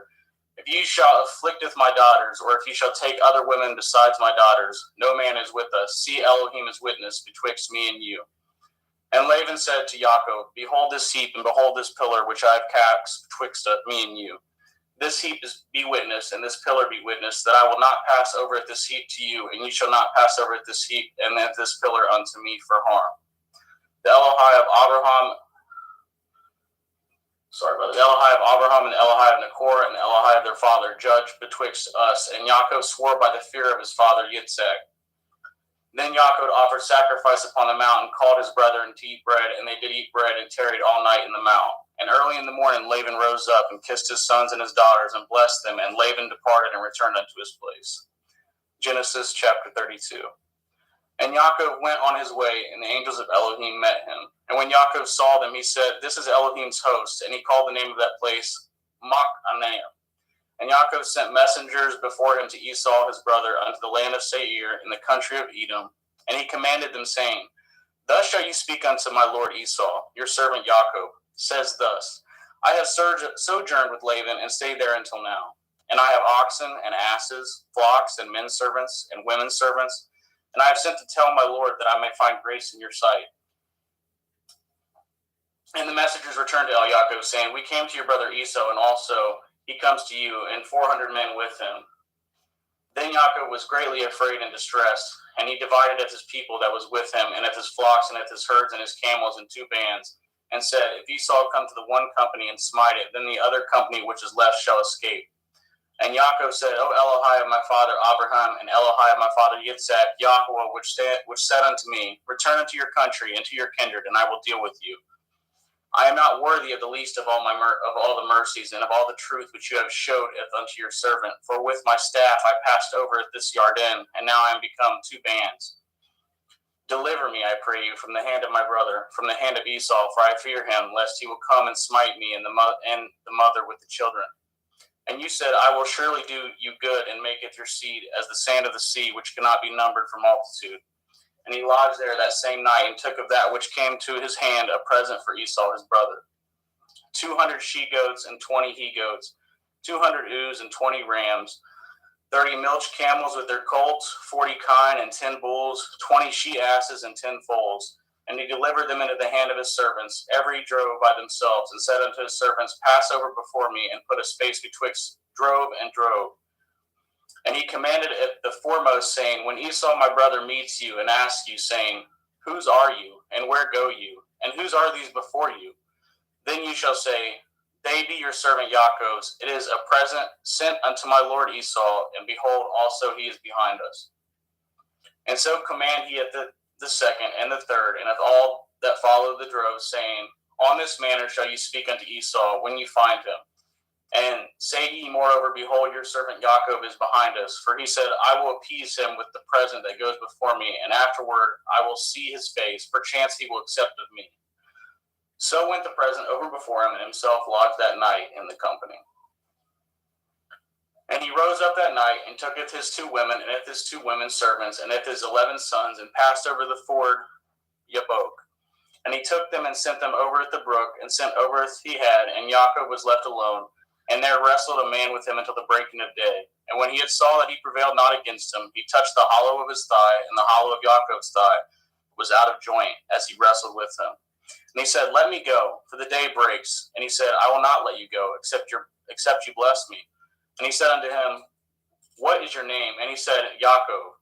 And he said, Your name shall be called no more Yaakov, but Yashrael. For as a prince have you power with Elohim and with men, and have prevailed. And Yaakov asked him and said, Tell me, I pray you, your name. And he said, Wherefore is it that you do ask after my name? And he blessed him there. And Yaakov called the name of that place Penuel, for I have seen Elohim face to face, and my life is preserved. And as he passed over Penuel, the sun rose upon him, and he halted upon his thigh. Therefore the children of Yashrael eat not of the sinew which shrank, which is upon the hollow of the thigh unto this day, but because he touched the hollow of Yaakov's thigh and the sinew that shrank. Genesis 33. And Yaakov lifted up his eyes and looked, and behold, Esau came, and with him 400 men. And he divided the children unto Leah, and unto Rachel, and unto the two handmaids. And he putteth the handmaids and their children foremost, and Leah and her children after, and Rachel, and Joseph hindermost. And he passed over before them and bowed himself to the ground 7 times until he came near to his brother. And Esau ran to meet him and embraced him and fell on his neck and kissed him, and they wept. And he lifted up his eyes and saw at the woman and at the children, and said, Who are those with you? And he said, The children which Elohim has graciously given unto your servant. Then the handmaidens came near, they and their children, and they bowed themselves. And Leah also with her children came near and bowed themselves. After came Joseph near and Rachel, and they bowed themselves. And he said, What do you mean by all this drove which I met? And he said, These are to find grace in the sight of my Lord. And Esau said, I have enough, my brother. Keep that you have unto yourself. And Yaakov said, Nay, I pray you, if now I have found grace in your sight, then receive my present at my hand. For therefore I have seen your face, as though I had seen the face of Elohim, and you are pleased with me. Take, I pray you, if my blessing that is brought to you, because Elohim has dealt graciously with me, and because I have enough. And he urged him, and he took it. And let us take our journey, and let us go, and I will go before you. And he said, Let us take our journey, and let us go, and I will go before you. And he said unto him, My Lord knows that the children are tender, and the flocks and herds with young are with me. And if men should overdrive them one day, all the flock will die. Let my Lord, I pray you, pass over before his servant, and I will lead on softly, according as the cattle that goes before me, and the children be able to endure, until I come unto my Lord, unto Seir. And Esau said, Let me now leave with you some of the folk that are with me. And he said, What need it? Let me find grace in the sight of my Lord. So Esau returned that day on his way into Seir, and Yaakov journeyed to Succoth, and he built him a house and made Succoth for his cattle. Therefore the name of that place is called Succoth. And Yaakov came to Shalem, a city of Shechem, which is in the land of Canaan, when he came from Paddan Aram, and pitched his tent before the city. And he brought the parcel of the field which he had spread his tent, and at the hand of the children of Shemor, Shechem's father, 100 pieces of money. And he erected there an altar and called it El Elohai Yashrael. And Dinah, the daughter of Leah, which she bore unto Yaakov, went out to see the daughters of the land. And when Shechem, the son of Shemor, the Shivi, prince of the country, saw her, he took her and lay with her and defiled her. And his soul clave unto Dinah, the daughter of Yaakov, and he loved the damsel, and spoke kindly unto the damsel. And Shechem spoke unto his father Hamor, saying, Get me at this damsel to be my woman. And Yaakov heard that he had defiled Dinah, his daughter. Now his sons were with his cattle in the field, and Yaakov held his peace until they were come. And Hamor, the father of Shechem, went out unto Yaakov to commune with him. And the sons of Yaakov came out of the field when they had heard it, and the men were grieved, and they were very wroth, because they had wrought folly in Yashrael and lying with Yaakov's daughter, which thing ought not to be done. And Hamor communed with them, saying, The soul of my son Shechem longs for your daughter. I pray you give him to be his woman. And make ye marriages with us, and giveth your daughters unto us, and take our daughters unto you. And ye shall dwell with us, and the land shall be before you. Dwell and trade ye therein, and get your possessions therein. And Shechem said unto her father and unto her brethren, Let me find grace in your eyes, and what shall ye say unto me, I will give. Ask me never so much dowry and gift, and I will give according as ye shall say unto me, but give me at the damsel to be my woman. And the sons of Yaakov answered as Shechem and as Hamor his father deceitfully, and said, because he has defiled Dinah their sister. And they said unto them, We cannot do this thing, to giveth our sister to one that is uncircumcised, for that were reproach unto us. But in this will we consent unto you, if you will be as we be, that every male of you be circumcised, then will we give our daughter unto you, and we will take your daughter to us, and we will dwell with you, and we will become one people. But if you will not hearken unto us to be circumcised, then will we taketh our daughter, and we will be gone. And the words pleased Hamor and Shechem, Hamor's son. And the young man deferred not to do this thing, because he had delight in Jacob's daughter, and he was more honorable than all the house of his father. And Hamor and Shechem his son came into the gate of their city, and communed with the men of their city, saying, These men are peaceable with us, therefore let them dwell in the land and trade therein, for the land, behold, it is large enough for them. Let us take it their daughters to us for women, and let us give them our daughters. Only herein will the men consent unto us for to dwell with us, to be one people. If every male among us be circumcised as they are circumcised. Shall not their cattle and their substance and every beast of theirs be ours? Only let us consent unto them, and they will dwell with us. And unto Hamor and unto Shechem his son hearkened all that went out of the gate of his city, and every male was circumcised, all that went out of the gate of his city. And it came to pass on the third day, when they were sore, that two of the sons of Jacob, Shimon and Levi, Dinah's brethren, took each man his sword, and came upon the city boldly, and slew all the males. And they slew Hamor and Shechem his son with the edge of the sword, and took Dinah out of Shechem's house, and went out. The sons of Jacob came upon the slain, and spoiled the city, because they had defiled their sister. They took at their sheep, and at their oxen, and at their asses, and at that which was in the city, at that which was in the field, and at all their wealth, and at all their little ones, and all their women took they captive, and spoiled even all that was in the house. And Jacob said to Shimon and Levi, Yet have troubled me to stink among the inhabitants of the land, among the Canaanim and the Perizim, and I being few in number, they shall gather themselves together against me and slay me, and I shall be destroyed, I and my house. And they said, Should he deal with our sister as with a harlot? Genesis 35. And Elohim said unto Jacob, Arise, and go up to Bethel, and dwell there, and make there an altar unto Elohim that appeared unto you when you fled from the face of Esau your brother. Then Jacob said unto his household and to all that were with him, Put away the strange Elohai there among you, and be clean, and change your garments. And let us arise, and go up to Bethel, and will make there an altar unto Elohim, who answered me in the day of my distress, and was with me in the way which I went. And they gave unto Jacob all the strange Elohai which were in their hand, and all their earrings which were in their ears, and Jacob hid them under the oak which was by Shechem. And they journeyed, and the terror of Elohim was upon the cities which were round about them, and they did not pursue after the sons of Jacob. So Jacob came to Luz, which is in the land of Canaan, that is Bethel, and all the people that were with him. And he built there an altar, and called the place El Bethel, because there Elohim appeared unto him when he had fled from the face of his brother.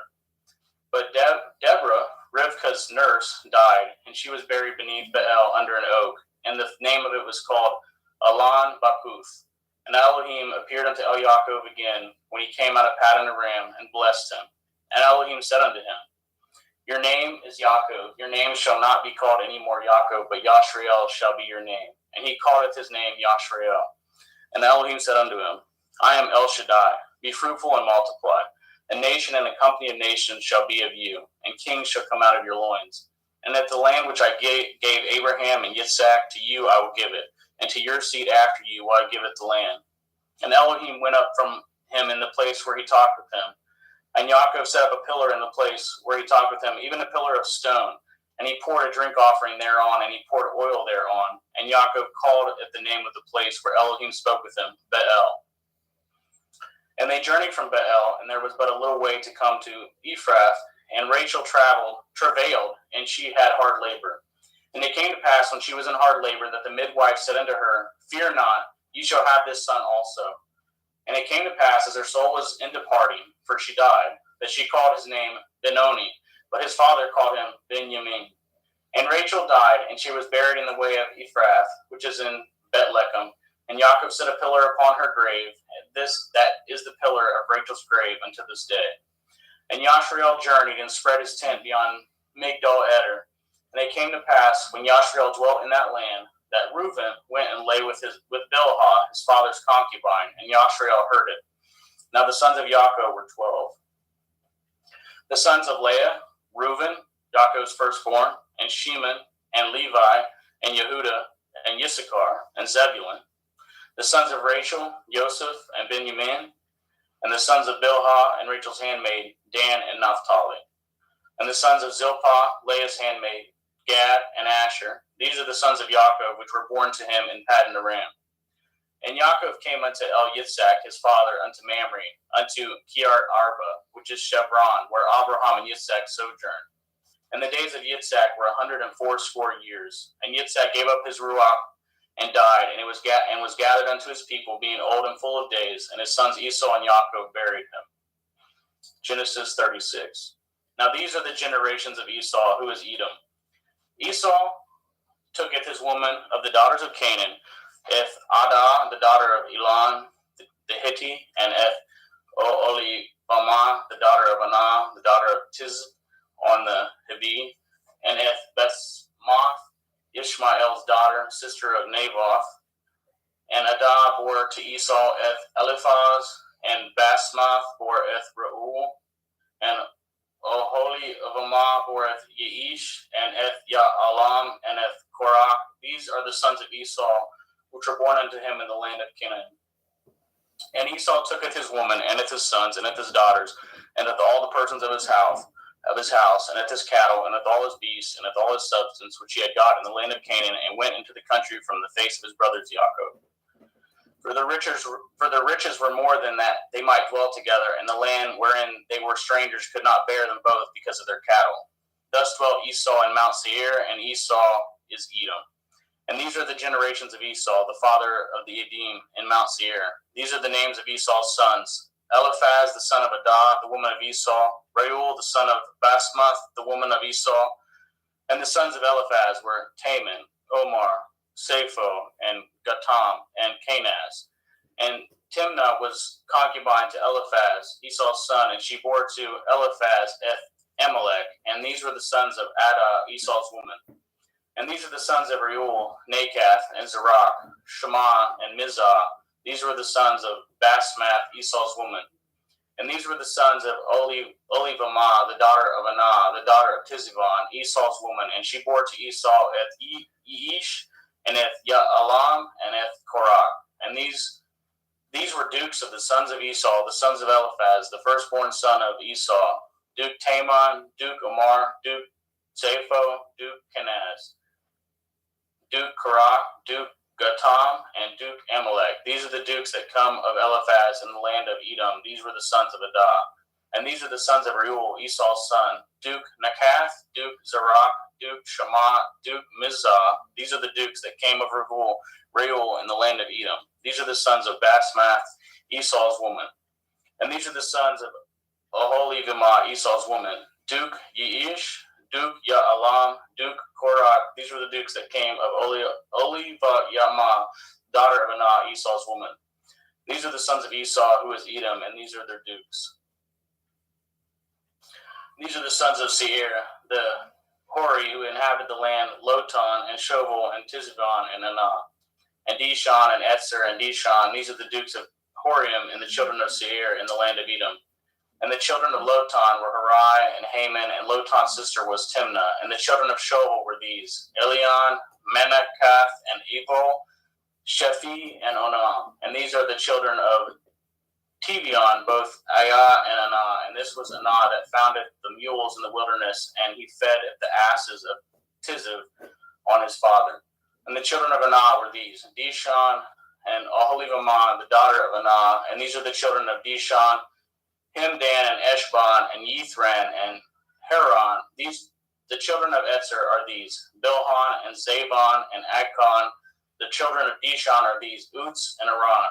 These are the dukes that came of the Chorim: Duke Lotan, Duke Shoval, Duke Sivon, Duke Anah, Duke Dishon, Duke Etzer, Duke Dishon. These are the dukes that came of Hori among their dukes in the land of Seir.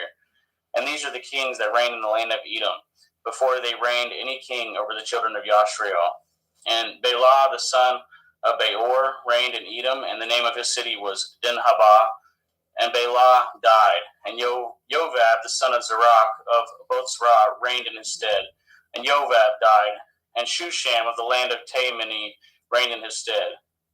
And Husham died, and Hadad son of Bedad, who smoteth Midian in the field of Moab, reigned in his stead, and the name of his city was Aviath. And Hadad died, and Samlah of Masrekah reigned in his stead. And Samlah died, and Shaul of Rechoboth by the river reigned in his stead. And Shaul died, and Baal Shanan, the son of Achbor, reigned in his stead. And Baal Hanan, the son of Achbor, died, and Hadar reigned in his stead, and the name of his city was Pau, and his woman's name was Mehetabel, and the daughter of Metred, the daughter of Mezahav. And these are the names of the dukes that came of Esau, according to their families, after their places, by their names: Dukes Timnah, Duke Eliah, Duke Yetheth, Duke Olihavamah, Duke Elah, Duke Peon, Duke Kenaz, Duke Taman, Duke Mithitzer, Duke Magdiel, Duke Eram. These be the dukes of Edom, according to their habitations in the land of their possessions. He is Esau, the father of the Edomim. Genesis chapter 37. And Yaakov dwelt in the land wherein his father was a stranger, in the land of Canaan. These are the generations of Yaakov. Joseph, being 17 years old, was feeding a flock with his brethren, and the lad was with his sons of Bilhah, and with the sons of Zilpah, his father's woman. And Joseph broughteth unto his father their evil report. Now Yashrael loveth Joseph more than all his children, because he was the son of his old age, and made him a coat of many colors. And when his brethren saw that their father loved him more than all his brethren, they hated him, and could not speak peaceably unto him. And Joseph dreamed a dream, and he told it his brethren, and they hated him yet the more. And he said unto them, Hear, I pray you, this dream which I have dreamed. For behold, we were binding sheaves in the field, and lo, my sheaf arose, and also stood upright. And behold, your sheaf stood round about, and made obeisance to my sheaf. And his brethren said to him, Shall you indeed reign over us, or shall you indeed have dominion over us? And they hated him yet the more for his dreams and for his words. And they dreamed yet another dream, and told it his brethren, and said, Behold, I have dreamed a dream more, and behold, the sun and the moon and 11 stars made obeisance to me. And he told it to his father and to his brethren, and his father rebuked him, and said unto him, What is this dream that you have dreamed? Shall I and your mother and your brethren indeed come bow down ourselves to you, to the earth? And his brethren envied him, but his father observed this saying. And his brethren went to feed their father's flock in Shechem. And Yashrael said unto Elioseph, Do not your brethren feed the flock in Shechem? Come, and I will send you unto them. And he said to him, Here am I. And he said unto him, Go, I pray you, seeth whether it will be well with your brethren, and if well with your flocks, and bring me word again. So he sent him out of the valley of Chevron, and he came to Shechem. And a certain man found him, and behold, he was wandering in the field. And the man asked him, saying, What do you seek? And he said, I seeketh my brethren. Tell me, I pray you, where they feed their flocks. And the man said, They departed hence, for I heard them say, Let us go to Dothan. And Joseph went after his brethren, and found them in Dothan. And when they saw him afar off, even before he came near unto them, they conspired against him to slay him. And they said one to another, Behold, this dreamer comes. Come now, therefore, and let us slay him, and cast him into some pit. And we will say, Some evil beast has devoured him, and we shall see what will become of his dreams. And Reuben heard it, and delivered him out of their hands, and said, Let us not kill him. And Reuben said unto them, Shed no blood, but cast him into this pit that is in the wilderness, and lay no hand upon him, that he might rid him out of their hands, to deliver him to his father again. And it came to pass, when Joseph was come unto his brethren, that they stripped Joseph out of his coat, and the coat of many colors that was on him. And they took him and cast him into a pit, and the pit was empty. There was no water in it.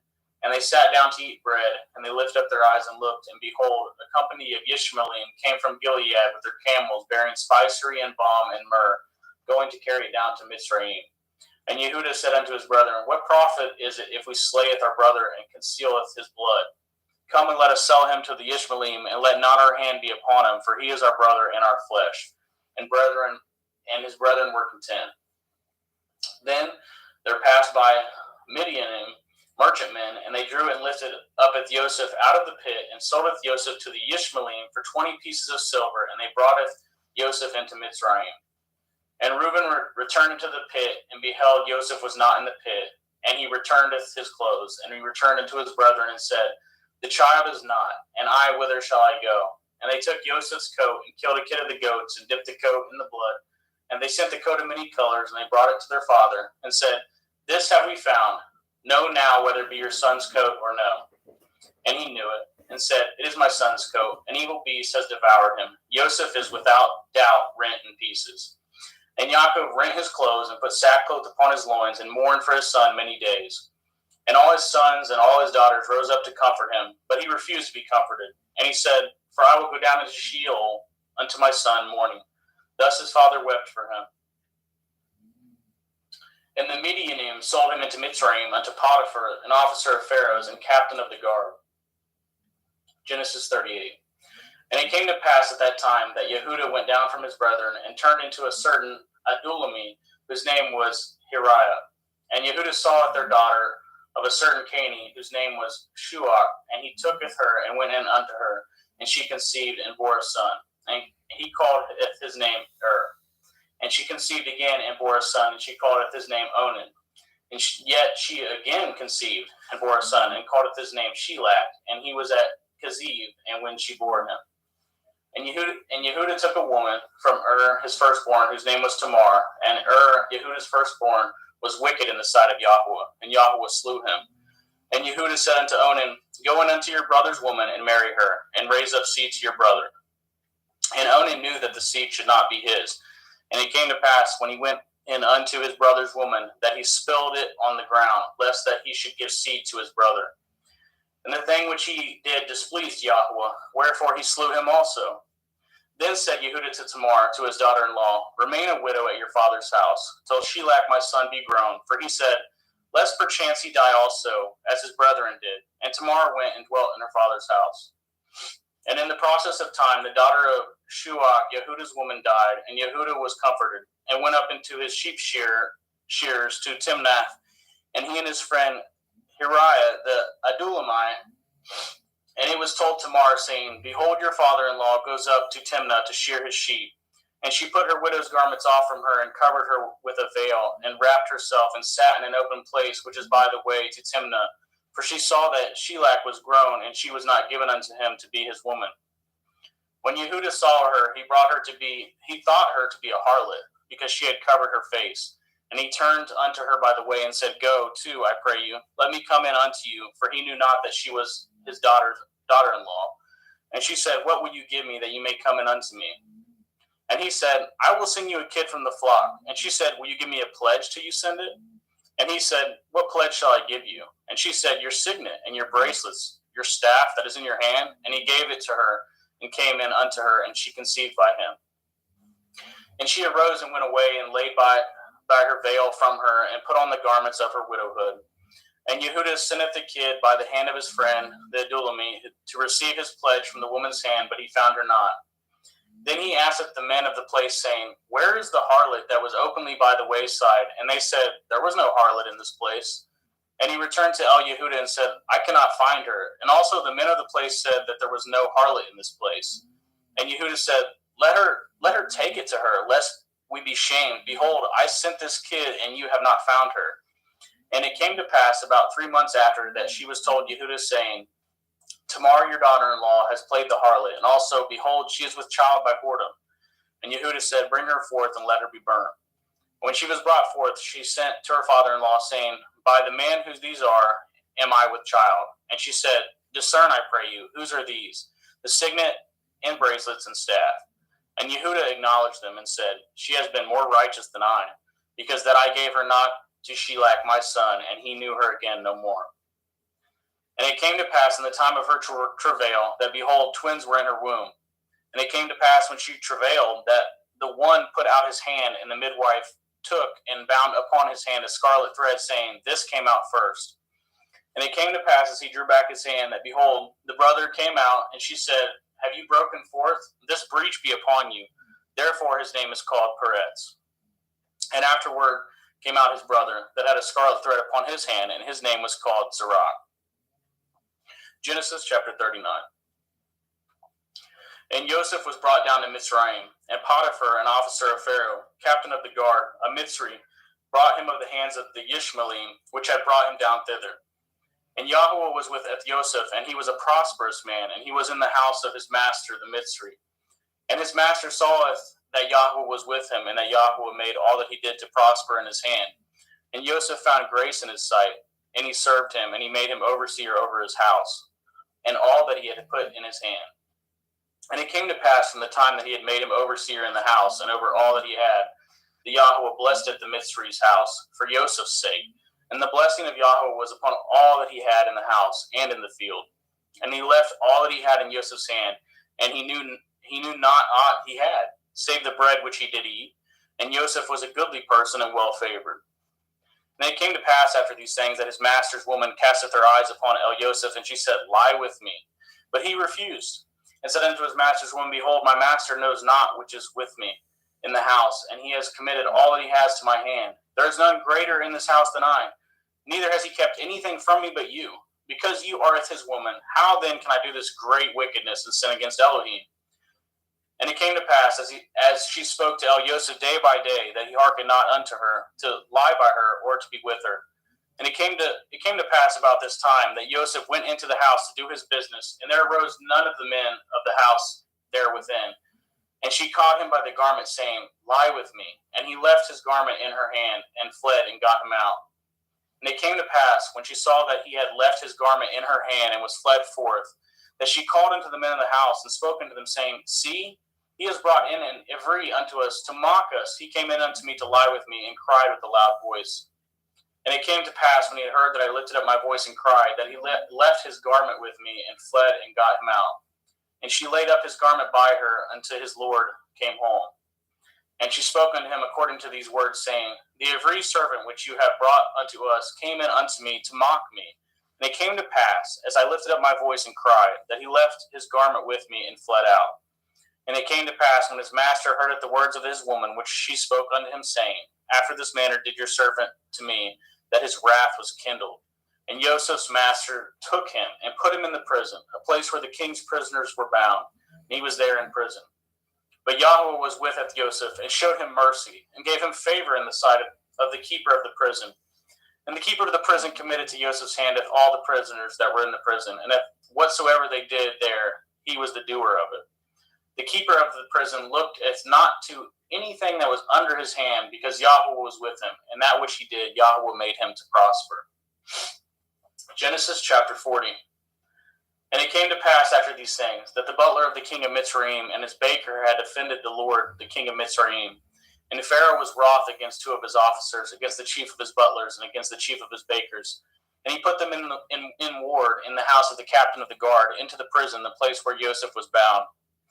And the captain of the guard was charged at Joseph with him, and he served them, and they continued a season in a ward. And they dreamed a dream, both of them, each man his dream in one night, each man according to the interpretation of his dream, the butler and the baker of the king of Mitzrayim, which were bound in the prison. And Joseph came in unto them in the morning, and looked upon them, and behold, they were sad.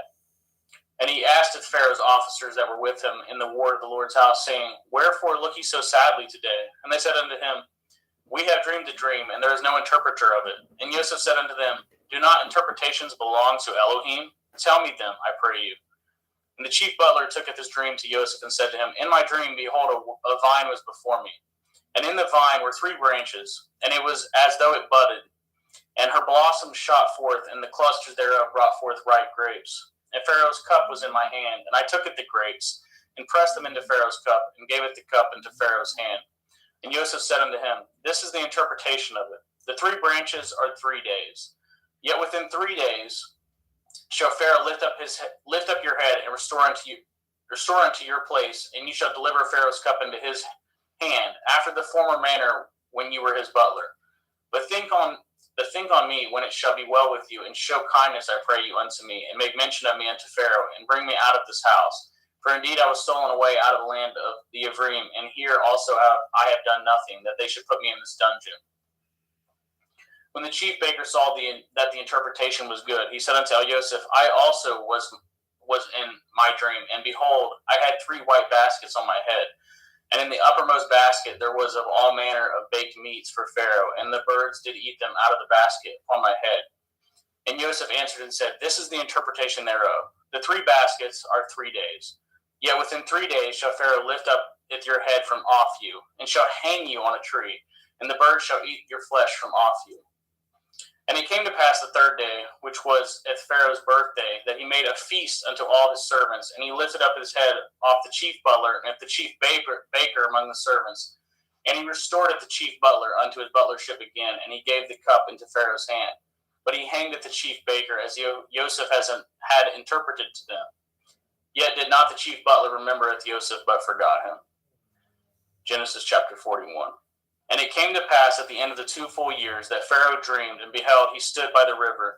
And behold, there came up out of the river 7 well-favored kine and fat-fleshed, and they fed in a meadow. And behold, 7 other kine came up after them out of the river, ill-favored and lean-fleshed, and stood by the other kine upon the bank of the river. And the ill-favored and the lean-fleshed kine did eat up at the 7 well-favored and fat kine. So Pharaoh awoke. And he slept and dreamed the 2nd time, and behold, 7 ears of grain came upon one stalk, rank and good. And behold, 7 thin ears, and blasted with the east wind sprung up after them. And 7 thin ears devoured at the 7 rank and full ears. And Pharaoh awoke, and behold, it was a dream. And it came to pass in the morning that his ruach was troubled, and he sent and called for the magicians of Mitzrayim, and at the wise men thereof. And Pharaoh hath told them his dream, but there was none that could interpret them unto Pharaoh. Then spoke the chief butler unto Pharaoh, saying, I do remembereth my faults this day. Pharaoh was wroth with the servants, and put me in ward in the captain of the guard's house, both me and the chief baker. And we dreamed a dream in one night, I and he. We dreamed each man according to the interpretation of his dream. And there was there with us a young man, and a servant to the captain of the guard. And we told him, and he interpreted to us our dreams, to each man according to his dream he did interpret. And it came to pass, as he interpreted to us, so it was. Me he restored into my office, and him he hanged. Then Pharaoh sent and called Joseph, and they brought him hastily out of the dungeon, and shaped himself, and changed his raiment, and came in unto Pharaoh. And Pharaoh said unto Joseph, I have dreamed a dream, and there is none that can interpret it. I have heard say of you that you can understand a dream to interpret it.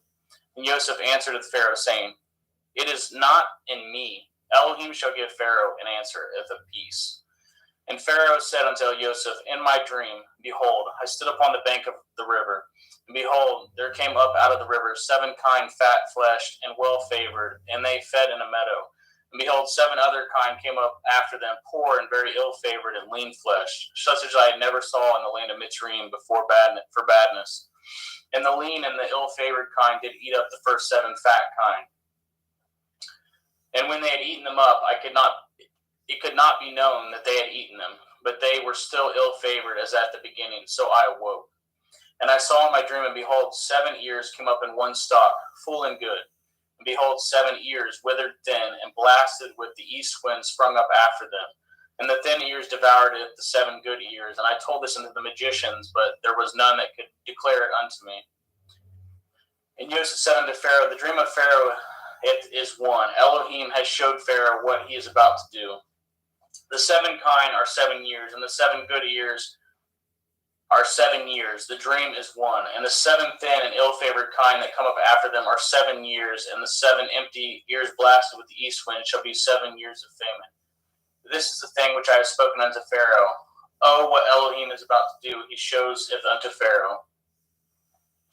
Behold, there come 7 years of great plenty throughout all the land of Mitzrayim, and there shall rise after them 7 years of famine, and all the plenty shall be forgotten in the land of Mitzrayim. And the famine shall consume the land. And the plenty shall not be known in the land by the reason of the famine following, for it shall be very grievous. And for that the dream was doubled unto Pharaoh twice. It is because the thing is established by Elohim, and Elohim will shortly bring it to pass. Now therefore let Pharaoh look out a man discreet and wise, and set him over the land of Mitzrayim. Let Pharaoh do this, and let him appoint officers over the land to take up a 5th part of the land of Mitzrayim in the 7 plenteous years.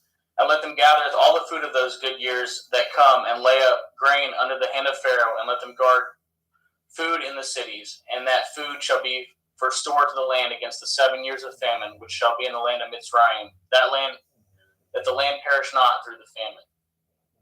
And the thing was good in the eyes of Pharaoh and in the eyes of his servants.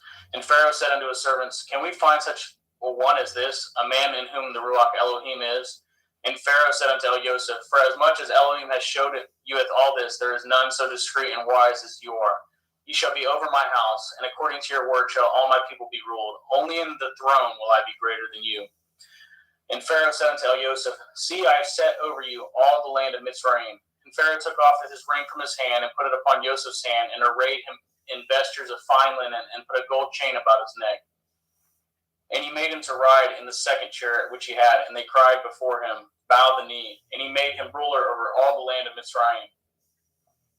And Pharaoh said unto Joseph, I am Pharaoh, and without you shall no man lift up this hand, and at this foot in all the land of Mitzrayim. And Pharaoh called Joseph's name Sophath Panah, and he gave him to be his woman Asenath, the daughter of Potiphar's priest of On. And Joseph went out over all the land of Mitzrayim.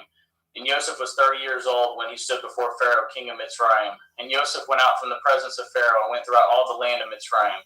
And in the 7 plenteous years the earth brought forth by handfuls. And he gathered up all the food of the 7 years which were in the land of Mitzrayim, and laid up the food in the cities, and the food of the field which was round about every city laid he up in the same. And Joseph gathered grain as the sand of the sea, very much, until he left numbering, for it was without number. And unto Joseph were born 2 sons before the years of famine came, which Asenath, the daughter of Potiphar, priest of On, bore unto him. And Joseph called up the name of the firstborn Manasseh, for Elohim said, He has made me forget my toil in all my father's house. And at the name of the second he called Ephraim, for Elohim has called me to be fruitful in the land of my affliction.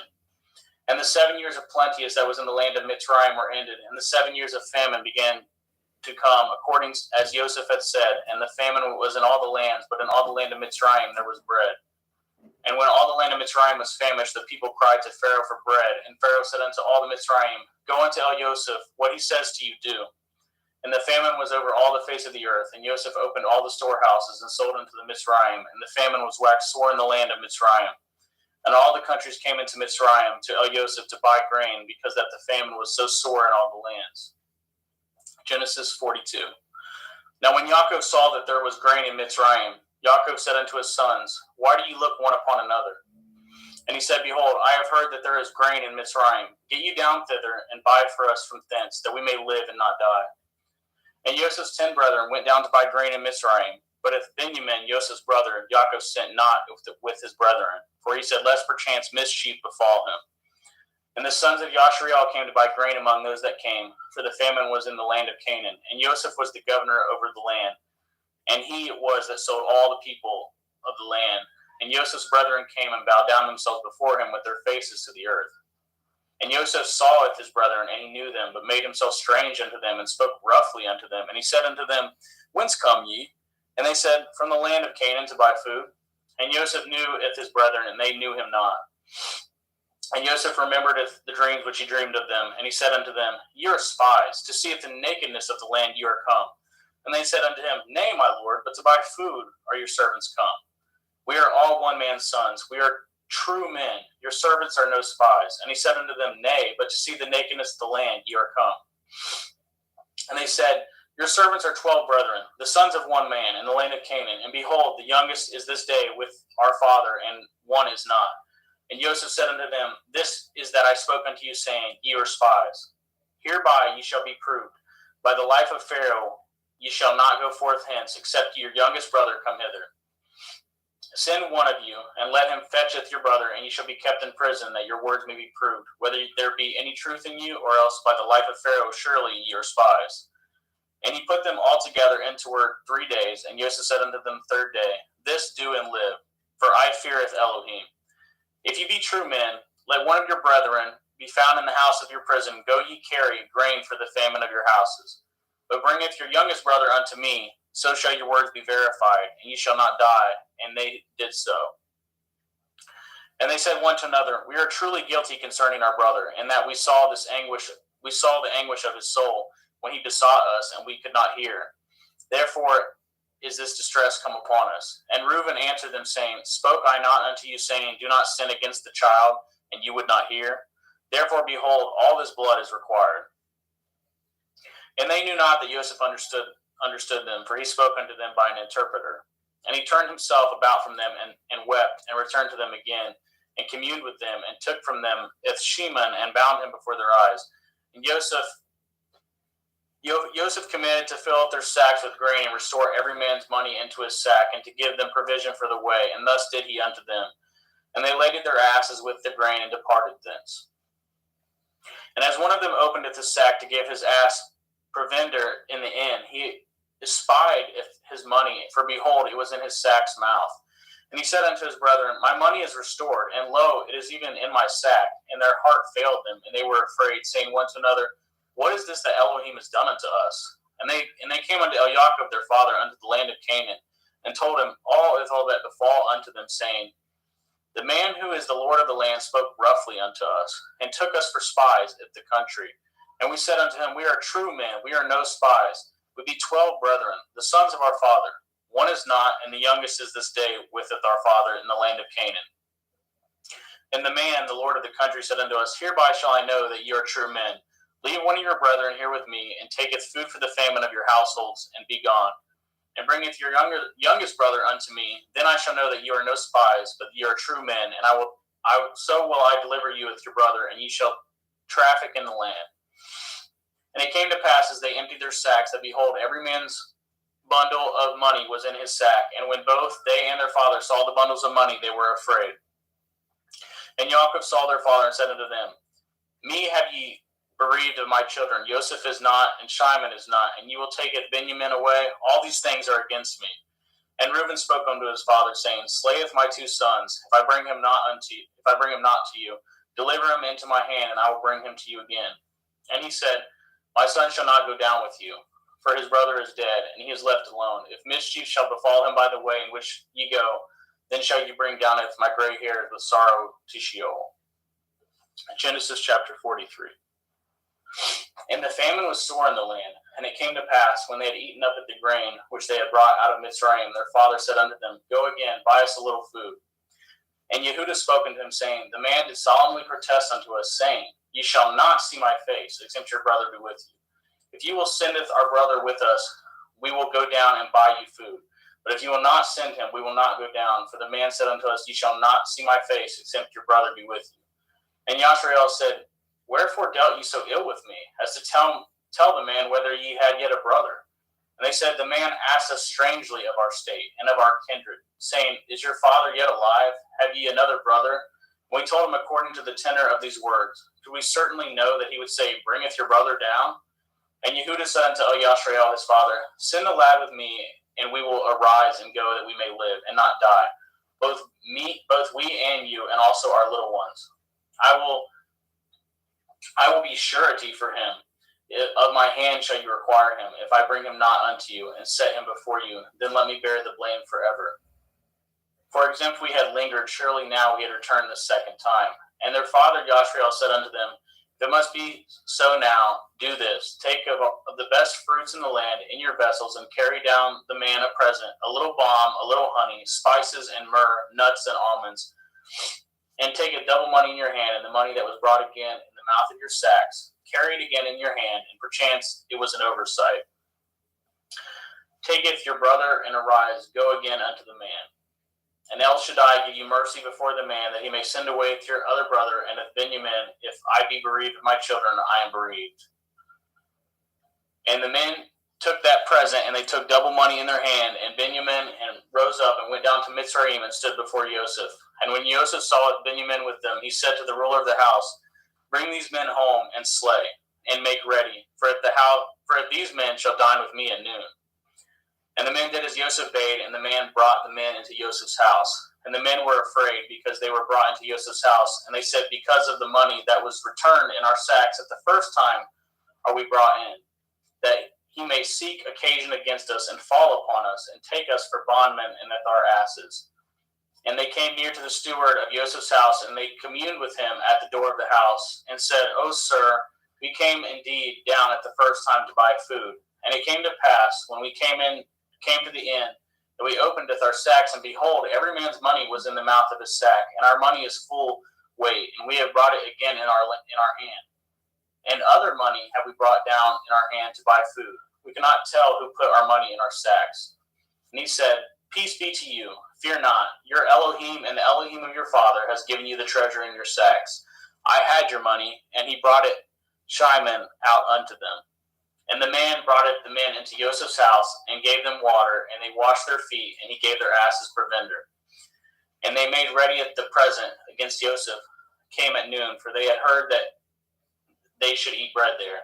And when Joseph came home, they brought him the present which was in their hand into the house, and bowed themselves to him in the earth.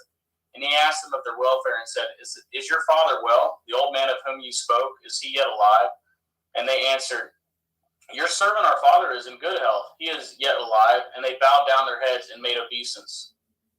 And he lifted up his eyes and saw his brother, Benjamin, and his mother, and said, Is this your younger brother of whom you spoke unto me? And he said, Elohim be gracious unto you, my son. And Joseph made haste, for his heart did yearn upon his brother, and he sought where to weep. And he entered into his chamber and wept there. And he washed his face and went out and refrained himself and said, Set on bread. And they set on for him by himself, and for them by themselves, and for the Mitzrayim which did eat with him by themselves, because the Mitzrayim might not eat bread with the Ephraim, for that is an abomination unto the Mitzrayim. And they sat before him, the firstborn according to his birthright, and the youngest according to his youth. And the men marveled one at another. And he took and sent messes unto them from before him. But Benjamin's mess was 5 times so much as any of theirs. And they drank and were merry with him. Genesis 44. And he commanded at the steward of the house, saying, Fill up the men's sacks with food, and as much as they can carry, and put every man's money in his sack's mouth. And putteth my cup, the silver cup, in the sack's mouth of the youngest, and with his grain money, and he did according to the word that Joseph had spoken. As soon as the morning was light, the men were sent away, they and their asses. And when they were gone out of the city, and not yet afar off, Joseph said unto his stewards, Follow after the men, and when you do overtake them, say unto them, Wherefore have you rewarded evil for good? Is not this it which my Lord drinks, and whereby indeed he divines? Ye have done evil in so doing. And he overtook them, and he spoke unto them at these same words. And they said unto him, Wherefore says my Lord these words? Far be it that your servants should do according to this thing. Behold the money which we found in our sacks' mouths, we brought again unto you out of the land of Canaan. How then should we steal out of your Lord's house silver or gold? With whomsoever of your servants it be found, both let him die, and we also will be my Lord's bondmen. And he said, Now also let it be according to your words. He with whom it is found shall be my servant, and ye shall be blameless. Then they speedily took down every man at his sack to the ground, and opened every man his sack. And he searched and began at the eldest, and left at the youngest. And the cup was found in Benjamin's sack. Then they rent their clothes, and laded every man his asses, and returned to the city. And Yehudah and his brethren came to Joseph's house, for he was yet there, and they fell before him on the ground. And Joseph said unto them, What deed is this that ye have done? Know ye not that such a man as I can certainly divine? And Yehudah said, What shall we say unto my Lord? What shall we speak? Or how shall we clear ourselves? Elohim has found out the iniquity of your servants. Behold, we are my Lord's servants, both we and he also with whom the cup is found. And he said, Far be it that I should do so. But the man in whose hand the cup is found, he shall be my servant. And as for you, get up in peace unto your father. Then Yehudah came near unto him and said, O my Lord, let your servant, I pray you, speak a word in my Lord's ears, and let not your anger burn against your servant, for you are even as Pharaoh. My Lord asketh his servant, saying, Have ye a father or a brother? And we said unto my Lord, We have a father, and an old man, and a child of his old age, a little one, and his brother is dead, and he is alone, left of his mother, and his father loves him. And you said unto your servants, Bring down unto me, that I may set my eyes upon him. And we said unto my Lord, The lad cannot leaveth his father, for if he should leaveth his father would die. And you said unto your servants, Except your youngest brother come down with you, ye shall see my face no more. And it came to pass, when we came up unto your servant my father, we told him the words of my Lord. And our father said, Go again, and buy us a little food. And we said, We cannot go down. If our youngest brother be with us, then we will go down, for we may not see the man's face, except our youngest brother be with us. And your servant my father said unto us, Ye know that my woman bore me 2 sons, and the one went out from me, and I said, Surely he is torn in pieces, and I saw him not since. If ye take this also from me, and mischief befall him, ye shall bring down with my gray hairs with sorrow to Sheol. Now therefore, when I come to your servant my father, and the lad be not with us, seeing that his life is bound up in the lad's life, it shall come to pass, when he sees that the lad is not with us, he will die, and your servant shall bring down at the gray hairs of your servant our father with sorrow to Sheol. For your servant became surety for the lad unto my father, saying, If I bring him not unto you, then I shall bear the blame to my father forever. Now therefore I pray you, let your servant abide instead of the lad in a bondman to my lord, and let the lad go up with his brethren. For how shall I go up to my father, and the lad be not with me, lest perchance I see the evil that should come on my father? Genesis 45. Then Joseph could not refrain himself before all them that stood by him, and he cried, caused every man to go out from me. And there stood no man with him, while Joseph made himself known unto his brethren. And he wept at the loud, and the Mitzrayim in the house of Pharaoh heard. And Joseph said unto his brethren, I am Joseph. Does my father yet live? And his brethren could not answer him, for they were troubled at his presence. And Joseph said unto his brethren, Come near to me, I pray you. And they came near. And he said, I am Joseph your brother, whom you sold into Mitzrayim. Now therefore be not grieved nor angry with yourselves that you sold me hither, for Elohim did send me before you to preserve life. For these 2 years has the famine been in the land, and yet there are 5 years in the which that there shall neither be earing nor harvest. And Elohim sent me before you to preserve you a posterity in the earth, and to save your life by a great deliverance.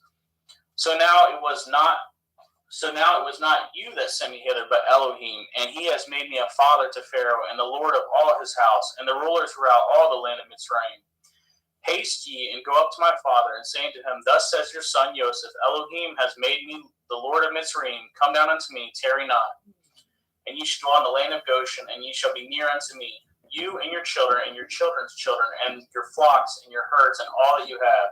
And there will I nourish you, for yet there are 5 years of famine, lest you and your household and all that you have come to poverty. And behold, your eyes see, and the eyes of my brother Benjamin that is in my mouth that speaks unto you. And ye shall tell my father all my glory in Mitzrayim, and all that ye have seen, and ye shall haste and bring down my father hither. And he fell upon his brother Benjamin's neck and wept, and Benjamin wept upon his neck. Moreover, he kissed all his brethren and wept upon them, and after that his brethren talked with him. And the fame thereof was heard in Pharaoh's house, saying, Joseph's brethren are come, and it pleased Pharaoh well and his servants. And Pharaoh said unto Joseph, Say unto your brethren, This do ye, ladeth your beasts, and go get you unto the land of Canaan, and taketh your father and your households, and come unto me, and I will give you the good of the land of Mitzrayim, and ye shall eat the fat of the land. Now you are commanded, this do ye, take your wagons out of the land of Mitzrayim for your little ones and for your women, and bringeth your father, and come. Also regard not your stuff, for the good of all the land of Mitzrayim is yours. And the children of Yashriel did so, and Joseph gave them wagons according to the commandment of Pharaoh, and gave them provision for the way. To all of them he gave each man changes of raiment, but to Benjamin he gave 300 pieces of silver and 5 changes of raiment. And to his father he sent after this manner 10 asses laden with good things of Mitzrayim, and 10 she-asses laden with grain and bread and meat for his father by the way. So he sent his brethren away, and they departed, and he said unto them, See that ye fall not out by the way. And they went up out of Mitzrayim, and came into the land of Canaan, unto Yaakov their father, and told him, saying, Joseph is yet alive, and he is governor over all the land of Mitzrayim. And Yaakov's heart fainted, for he believed them not. And they told him if all the words of Joseph, which he had said unto them. And when he had saw the wagons which Joseph had sent to carry him, the ruach of Yaakov their father revived.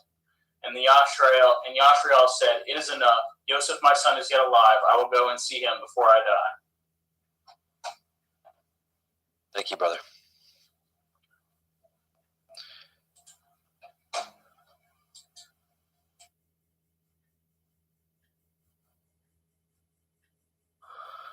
Genesis 46.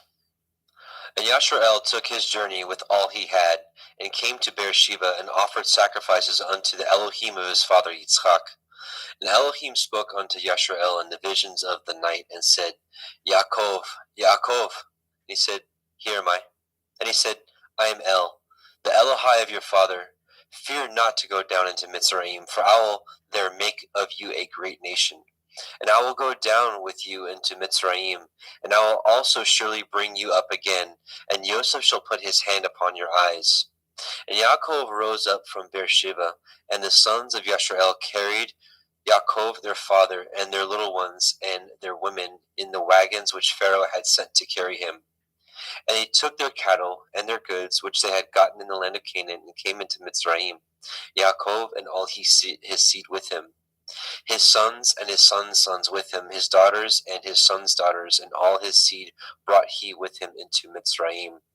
And these are the names of the children of Yashrael, which came into Mitzrayim: Yaakov and his sons, Reuben, Yaakov's firstborn.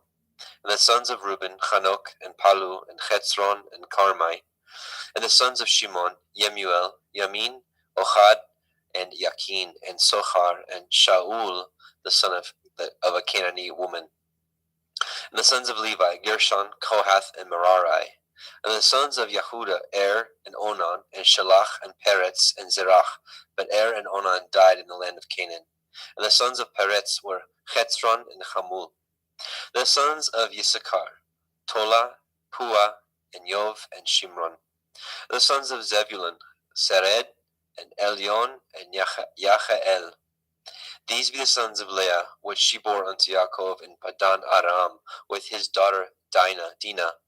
All the souls of his sons and daughters were 33. And the sons of Gad, Siphon, Chagai, Shunai, and Etzbon, and Eri, and Arodai, and Arelai. And the sons of Asher, Yimna, Yitzchav, and Yishvai, and Berai, and Serach their sister. The sons of Beriah, Hever, and Malkiel. These are sons of Zilpah, whom Laban to Leah his daughter, who gave to Leah his daughter. And these she bore unto Yaakov, even 16 souls. The sons of Rachel, Yaakov's woman, Joseph and Benjamin. And unto Joseph in the land of Mitzrayim were born Manasseh and Ephraim, with Asenath, the daughter of Potiphera, priest of On, bore unto him. And the sons of Benjamin were Bela, Becher, Ashbel, Gera, Naaman, Echai, Rosh, Mupim, and Shupim, and Ard. These are the sons of Rachel, which were born unto Yaakov. All the souls were 14. And the sons of Dan, Cushim. And the sons of Naphtali, Yachzeel, and Gunai, and Yetzer, and Shilem. These are the sons of Bilhah, which Laban gave unto Rachel his daughter, and she bore these unto Yaakov. All the souls were 7. All the souls that came with Yaakov into Mitzrayim were, which came out of his loins, besides Yaakov's women, all the souls were 66. And the sons of Joseph, which were born him in Mitzrayim, were 2 souls. All the souls of the house of Yaakov, which came into Mitzrayim, were 10.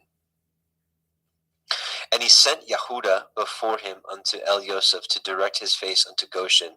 And they came into the land of Goshen. And Yosef made ready his chariot, and went up to meet Yashrael his father to Goshen, and presented himself unto him.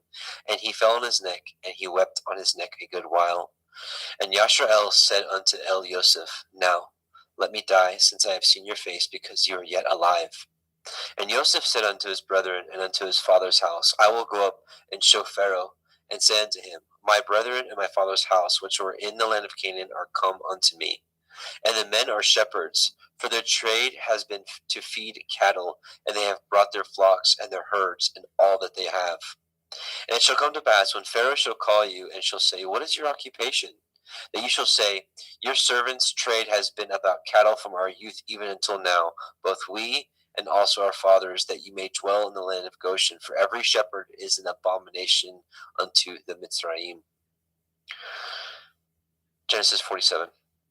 Then Joseph came and told Pharaoh, and said, My father and my brethren, and their flocks and their herds, and all that they have, are come out of the land of Canaan, and behold, they are in the land of Goshen. And he took some of his brethren, even 5 men, and presented them unto Pharaoh. And Pharaoh said unto his brethren, What is your occupation? And they said unto Pharaoh, Your servants are shepherds, both we and also our fathers. They said moreover unto Pharaoh, For to sojourn in the land are we come, for your servants have no pasture for their flocks, for the famine is sore in the land of Canaan. Now therefore, we pray you, let your servants dwell in the land of Goshen. And Pharaoh spoke unto El Yosef, saying, Your father and your brethren are come unto you. The land of Mitzrayim is before you. In the best of the land make your father and your brethren to do well. In the land of Goshen let them dwell. And if you know any men of activity among them, then make them rulers over my cattle. And Yosef brought in Yaakov his father, and set him before Pharaoh, and Yaakov blessed Pharaoh. And Pharaoh said unto El Yaakov, How old are you? And Yaakov said unto Pharaoh, The days of the years of my pilgrimage are 130 years. Few and evil have the days of the years of my life been, and have not attained unto the days of the years of the life of my fathers in the days of their pilgrimage. And Yaakov blessed Pharaoh, and went out from before Pharaoh. And Joseph placed his father and his brethren, and gave them a possession in the land of Mitzrayim, in the best of the land, in the land of Ramesses, as Pharaoh had commanded. And Joseph nourished his father and his brethren, and all his father's household with bread according to their families. And there was no bread in all the land, for the famine was very sore, so that the land of Mitzrayim and all the land of Canaan fainted by reason of the famine. And Joseph gathered all the money that was found in the land of Mitzrayim and in the land of Canaan for the grain which they bought. And Joseph brought the money into Pharaoh's house. And when money failed in the land of Mitzrayim and in the land of Canaan, all the Mitzrayim came unto El Joseph and said, Give us bread, for why should we die in your presence? For the money fails. And Joseph said, Give your cattle, and I will give you for your cattle if money fail. And they brought their cattle unto El Joseph, and Joseph gave them bread in exchange for horses, and for the flocks, and for the cattle of the herds, and for asses. And he fed them with bread for all their cattle for that year. When that year was ended, they came unto him a second year, and said unto him, We will not hide it from my lord, how that our money is spent. My lord also has our herds of cattle. There is not aught left in the sight of my lord, but our bodies and our lands. Wherefore shall we die before your eyes, both we and our land? Buy us and our land for bread, and we and our land will be servants to Pharaoh, and give us seed that we may live and not die, that the land be not desolate. And Joseph bought all the land of Mitzrayim for Pharaoh, and the Mitzrayim sold every man his field, because of the famine prevailed over them. So the land became Pharaoh's. And as for the people, he removed them to cities from one end of the borders of Mitzrayim even to the other end thereof. Only the land of the priests bought he not, for the priests had a portion assigned them of Pharaoh, and did eat their portion which Pharaoh gave them, wherefore they sold not their lands. Then Joseph said unto the people, Behold, I have bought you this day and your land for Pharaoh. Lo, here is seed for you, and ye shall sow the land. And it shall come to pass in the increase that you will give the fifth part unto Pharaoh, and 4 parts shall be your own, for seed of the field, and for your food, and for them of your household, and for food for your little ones. And they said, You have saved our lives. Let us find grace in the sight of my Lord, and we will be Pharaoh's servants. And Joseph made it a law over the land of Mitzrayim unto this day, that Pharaoh should have a 5th part, except the land of the priests only, which became not Pharaoh's. And Yashrael dwelt in the land of Mitzrayim, in the country of Goshen, and they had possessions therein, and grew and multiplied exceedingly. And Yaakov lived in the land of Mitzrayim 17 years. So the whole age of Yaakov was 147 years. And the time drew nigh that Yashrael must die. And he called his son Joseph, and said unto him, If now I have found grace in your sight, put, I pray you, your hand under my thigh, and deal kindly and truly with me.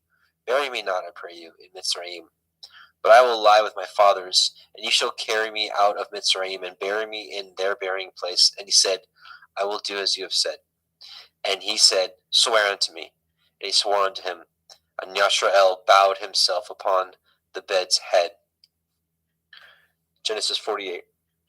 And it came to pass after these things, that one told Joseph, Behold, your father is sick. And he took him with him his 2 sons, Manasseh and Ephraim.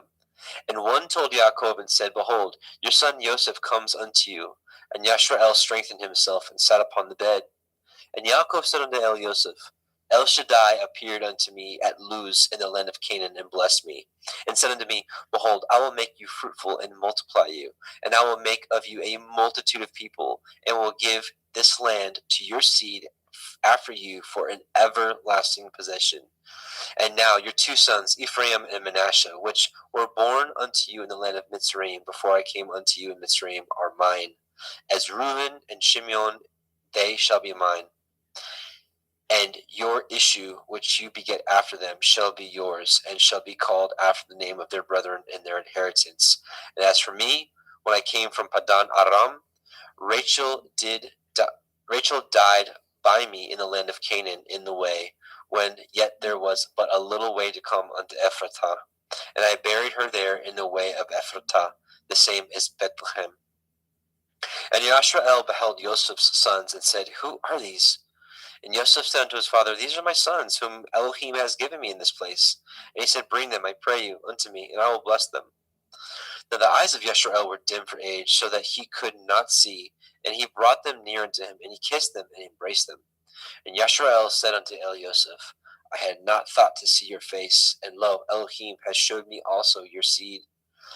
And Joseph brought them out from between his knees, and he bowed himself with his face to the earth. And Joseph took them both, Ephraim in his right hand toward Yashrael's left hand, and Manasseh in his left hand toward Yashrael's right hand, and brought them near unto him. And Yashrael stretched out his right hand and laid it upon Ephraim's head, who was the younger, and his left hand on Manasseh's head, guiding his hands wittingly, for Manasseh was the firstborn.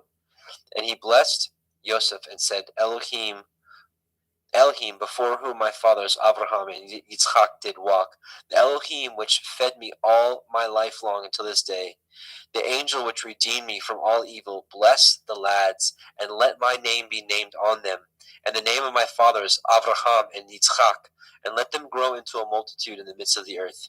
And when Joseph saw that his father had laid his right hand upon the head of Ephraim, it displeased him. And he held up his father's hand to remove it from Ephraim's head unto Manasseh's head. And Joseph said unto his father, Not so, my father, for this is the firstborn. Put your right hand upon his head. And his father refused and said, I know it, my son, I know it. He shall also become a people, and he also shall be great. But truly his younger brother shall be greater than he, and his seed shall become a multitude of nations. And he blessed them that day, saying, And you shall Yashrael bless, saying, Elohim make you as Ephraim and as Manasseh. And he set Ephraim before Manasseh. And Yashrael said unto Elioseph, Behold, I die, but Elohim shall be with you, and bring you again into the land of your fathers. Moreover, I have given to you one portion above your brethren, which I took out of the hand of the Emori with my sword and with my bow. Genesis 49. And Yaakov called unto his sons, and said, Gather yourselves together, that I may tell you that which shall befall you in the last days. Gather yourselves together, and hear, ye sons of Yaakov, and hearken unto Yashrael your father. Reuben, you are my firstborn, my might, in the beginning of my strength, the excellency of dignity, and the excellency of power. Unstable as water, you shall not excel, because you went up to your father's bed, then defiled it. He went up to my couch. Shimon and Levi are brethren. Instruments of cruelty are in their habitations. O my soul, come not into their secret, unto their assembly. My honor be not united. For in their anger they slew a man, and in their self-will they dug down a wall. Cursed be their anger, for it was fierce, and their wrath, for it was cruel. I will divide them in Yaakov, and scatter them in Yashrael. Yehuda, you are he whom your brethren shall praise. Your hand shall be in the necks of your enemies. Your father's children shall bow down before you.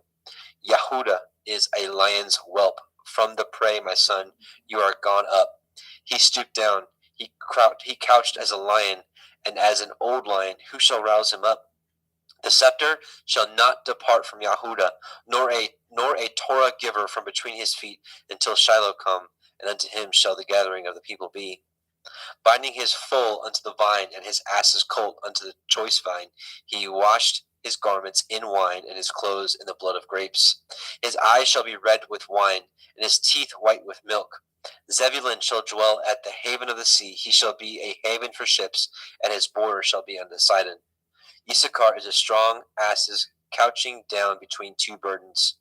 And he saw that rest was good, and the land that it was pleasant, and bowed his shoulder to bear. and became a servant unto tribute. Dan shall judge his people as one of the tribes of Yashrael.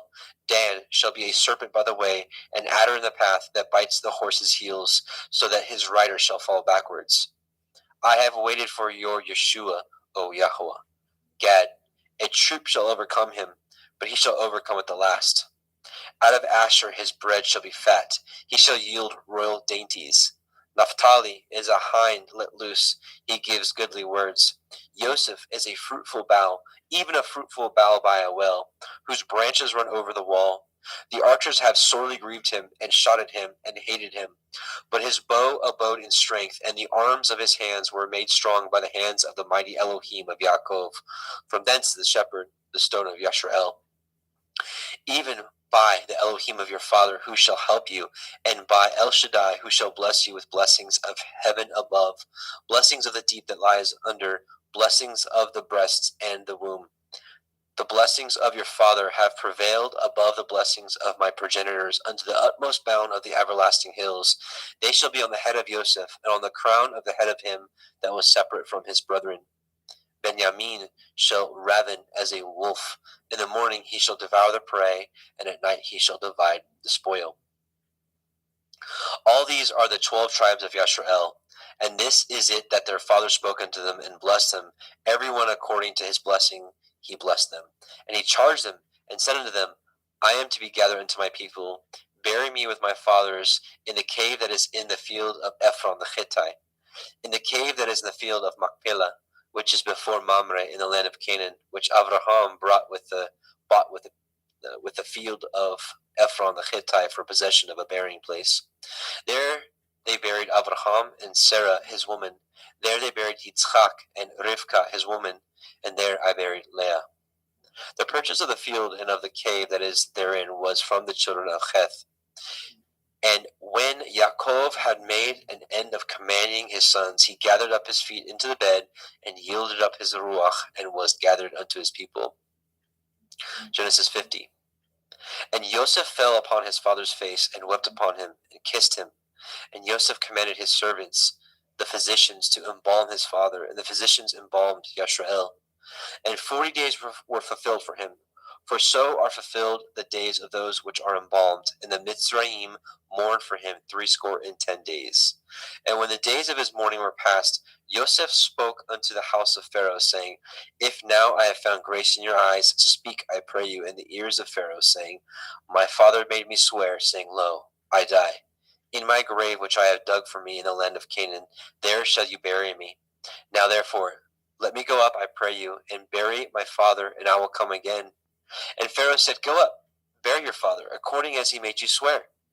And Joseph went up to bury his father, and with him went all the servants of Pharaoh, the elders of his house, and all the elders of the land of Mitzrayim. And all the house of Joseph and his brethren and his father's house, only their little ones and their flocks and their herds they left in the land of Goshen.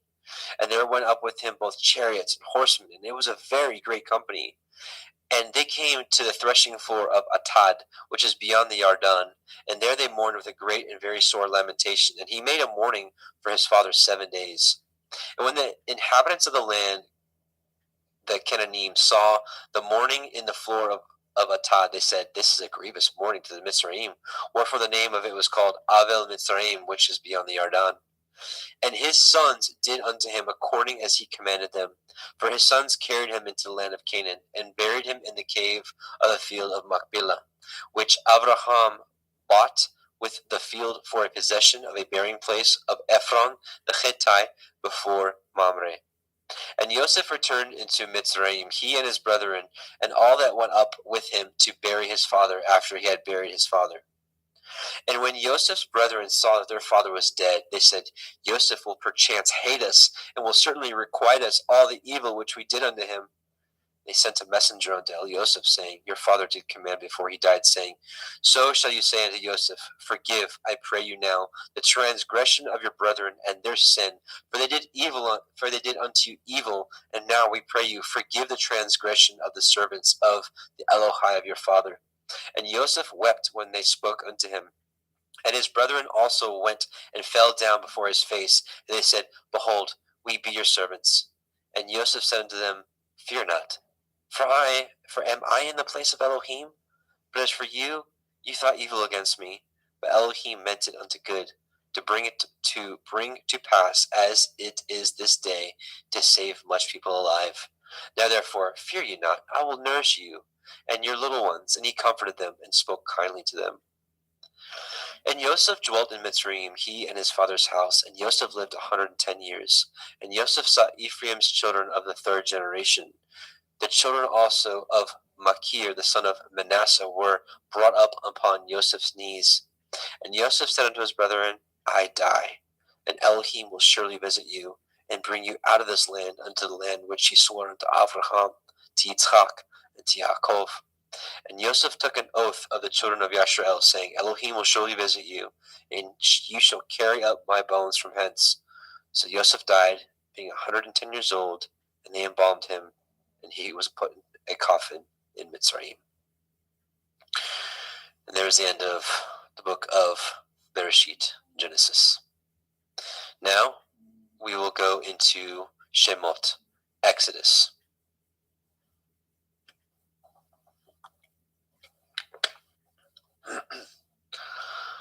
Exodus 1:1. Now these are the names of the children of Yashrael, which came into Mitzrayim. Every man in his household came with Yaakov: Reuben, Shimon, Levi, Yehuda, Issachar, Zebulun, and Benjamin, Dan, Naphtali, Gad, and Asher. And all the souls that came out of the loins of Yaakov were 70 souls. For Yosef was in Mitzrayim already. And Yosef died, and all his brethren, and all that generation. And the children of Yashrael were fruitful and increased abundantly, and multiplied, and waxed exceedingly mighty, and the land was filled with them.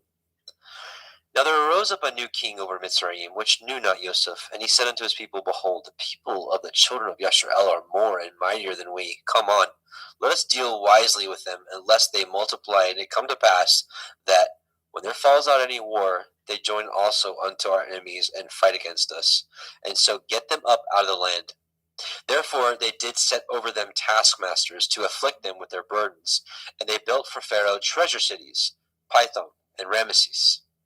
But the more they afflicted them, the more they multiplied and grew, and they were grieved because of the children of Yashrael. And the Mitzrayim made the children of Yashrael to serve with rigor, and they made their lives bitter with hard bondage, in mortar and in brick, and in all manner of service in the field. All their service wherein they made them serve was with rigor. And the king of Mitzrayim spoke to the Ivri midwives, of which the name of the one was Shifra, and the name of the other was Pua. And he said, When you do the office of a midwife to the Ivrith women, and see them upon the stools, if it be a son, then you shall kill him. But if it be a daughter, then she shall live. But the midwives feared Elohim, and did not as the king of Mitzrayim commanded them, but saved the men children alive. And the king of Mitzrayim called for the midwives, and said unto them, Why have ye done this thing, and have saved the men children alive? And the midwives said unto Pharaoh, Because the Ivrith women are not as the Mitzri women, for they are lively, and are delivered before the midwives come in unto them. Therefore Elohim dealt well with the midwives, and the people multiplied and waxed very mighty. And it came to pass, because the midwives feared Elohim, that he made them houses. And Pharaoh charged all his people, saying, Every son that is born ye shall cast into the river, and every daughter ye shall save alive. Exodus 2. There went a man of the house of Levi, and took to be his woman a daughter of Levi. And the woman conceived, and bore a son. And when she saw him that he was a goodly child, she hid him 3 months. And when she could no longer hide him, she took for him an ark of bulrushes, and daubed it with slime and with pitch, and put the child therein, and she laid it in the reeds by the river's brink. And his sister stood afar off, to wit what would be done to him. And the daughter of Pharaoh came down to wash herself at the river, and her maidens walked along the riverside. When she saw the ark among the reeds, she sent her maid to fetch it. And when she had opened it, she saw the child, and behold, the babe wept. And she had compassion on him, and said, This is one of the Ephraim children. Then said his sister to Pharaoh's daughter, Shall I go and call to you a nurse of the Evrith woman, that she may nurse the child for you? And Pharaoh's daughter said to her, Go. And the maid went and called the child's mother. And Pharaoh's daughter said unto her, Take this child away and nurse it for me, and I will give you your wages. And the woman took the child and nursed it. And the child grew, and she brought him unto Pharaoh's daughter, and became her son. And she called his name Moshe. And she said, Because I drew him out of the water. And it came to pass in those days, when Moshe was grown, that he went out unto his brethren, and looked on their burdens. And he spied a Mitzrayim smiting an Ivri, one of his brethren. And he looked this way and that way. And when he saw that there was no man, he slew the Mitzri, and hid him in the sand. And when he went out the second day, behold, 2 men of the Ephraim strove together. And he said unto him that did wrong, Wherefore smite you your fellow? And he said, Who made you a prince and a judge over us? Intend you to kill me as you did the Mitzri? And Moshe feared and said, Surely this thing is known. Now when Pharaoh heard this thing, he sought to slay Moshe. But Moshe fled from the face of Pharaoh, and dwelt in the land of Midian. And he sat down by a well. Now the priest of Midian had 7 daughters, and they came and drew water, and filled the troughs to water their father's flock. And the shepherds came and drove them away, but Moshe stood up and helped them, and watered the flock. And when they came to Reuel, their father, he said, How is it that you are come so soon today? And they said, A Mitzri delivered us out of the hand of the shepherds, and also drew water enough for us, and watered the flock. And he said to his daughters, Where is he? Why is it that ye have left the man? Call him, that he may eat bread. And Moshe was content to dwell with the man. And he gave Moshe Zipporah his daughter. And she bore him a son, and he called his name Gershom, for he said, I have been a stranger in a strange land. And it came to pass in the process of time that the king of Mitzrayim died, and the children of Yashrael sighed by reason of the bondage, and they cried, and their cry came up unto Elohim by reason of the bondage. And Elohim heard their groaning, and Elohim remembered his covenant with Avraham, and with Yitzchak, and with Yaakov. And Elohim looked upon the children of Yashrael, and Elohim had respect unto them. Now, Exodus chapter 3. Now, Moshe kept the flock of Yithro, his father-in-law, the priest of Midian, and he led the flock to the backside of the desert, and came to the mountains of Elohim, even to Horeb. And the angel of Yahweh appeared unto him in a flame of fire out of the midst of a thorn bush. And he looked, and behold, the thorn bush burned with fire, and the thorn bush was not consumed. And Moshe said, I will now turn aside and see this great sight, for why the thorn bush is not burnt? And Yahweh saw that he had turned aside to see. Elohim called to him out of the midst of the thorn bush, and said, Moshe, Moshe. He said, Here am I. He said, Draw not nigh hither, put off your shoes from off your feet, for the place whereon you stand is holy ground. Moreover, he said, I am the Elohai of your father, the Elohai of Avraham, the Elohai of Yitzchak, the Elohai of Yaakov. And Moshe hid his face, for he was afraid to look upon Elohim. And Yahweh said, I have surely seen the affliction of my people, which are in Mitzrayim, and I have heard their cry by reason of their taskmasters, for I know their sorrows.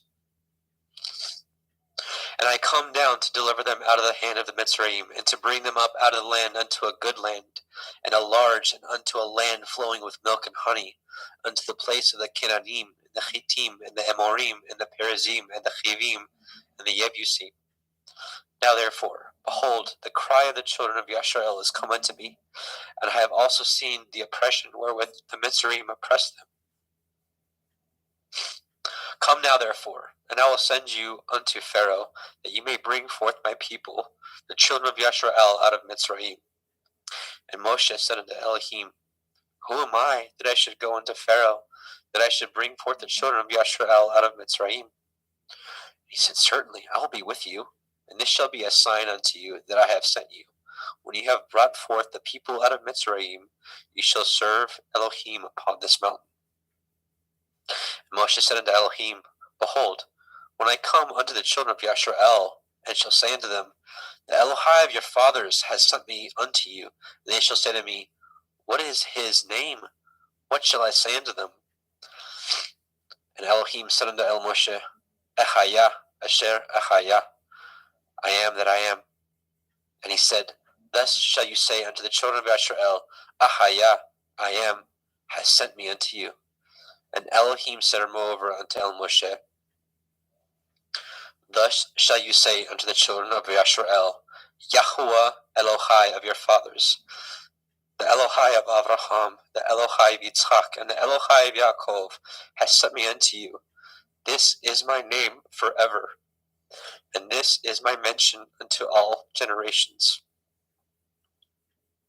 Go and gather the elders of Yashrael together, and say unto them, Yahuwah Elohai of your fathers, the Elohai of Avraham, of Yitzchak, and Yaakov appeared unto me, saying, I have surely visited you, and seen that which is done unto you in Mitzrayim.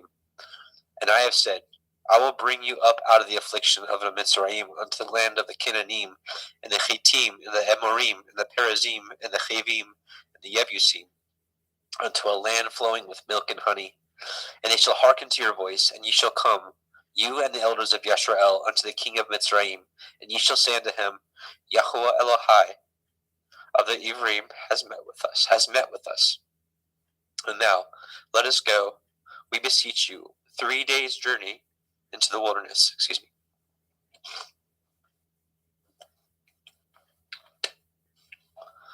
That we may sacrifice to Yahuwah Eloheinu. And I am sure that the king of Mitzrayim will not let you go. No, not by a mighty hand. And I will stretch out my hand and smite the Mitzrayim with all my wonders, which I will do in the midst thereof. And after that, he will let you go. And I will give this people favor in the sight of the Mitzrayim. And it shall come to pass that when you go, you shall not go empty.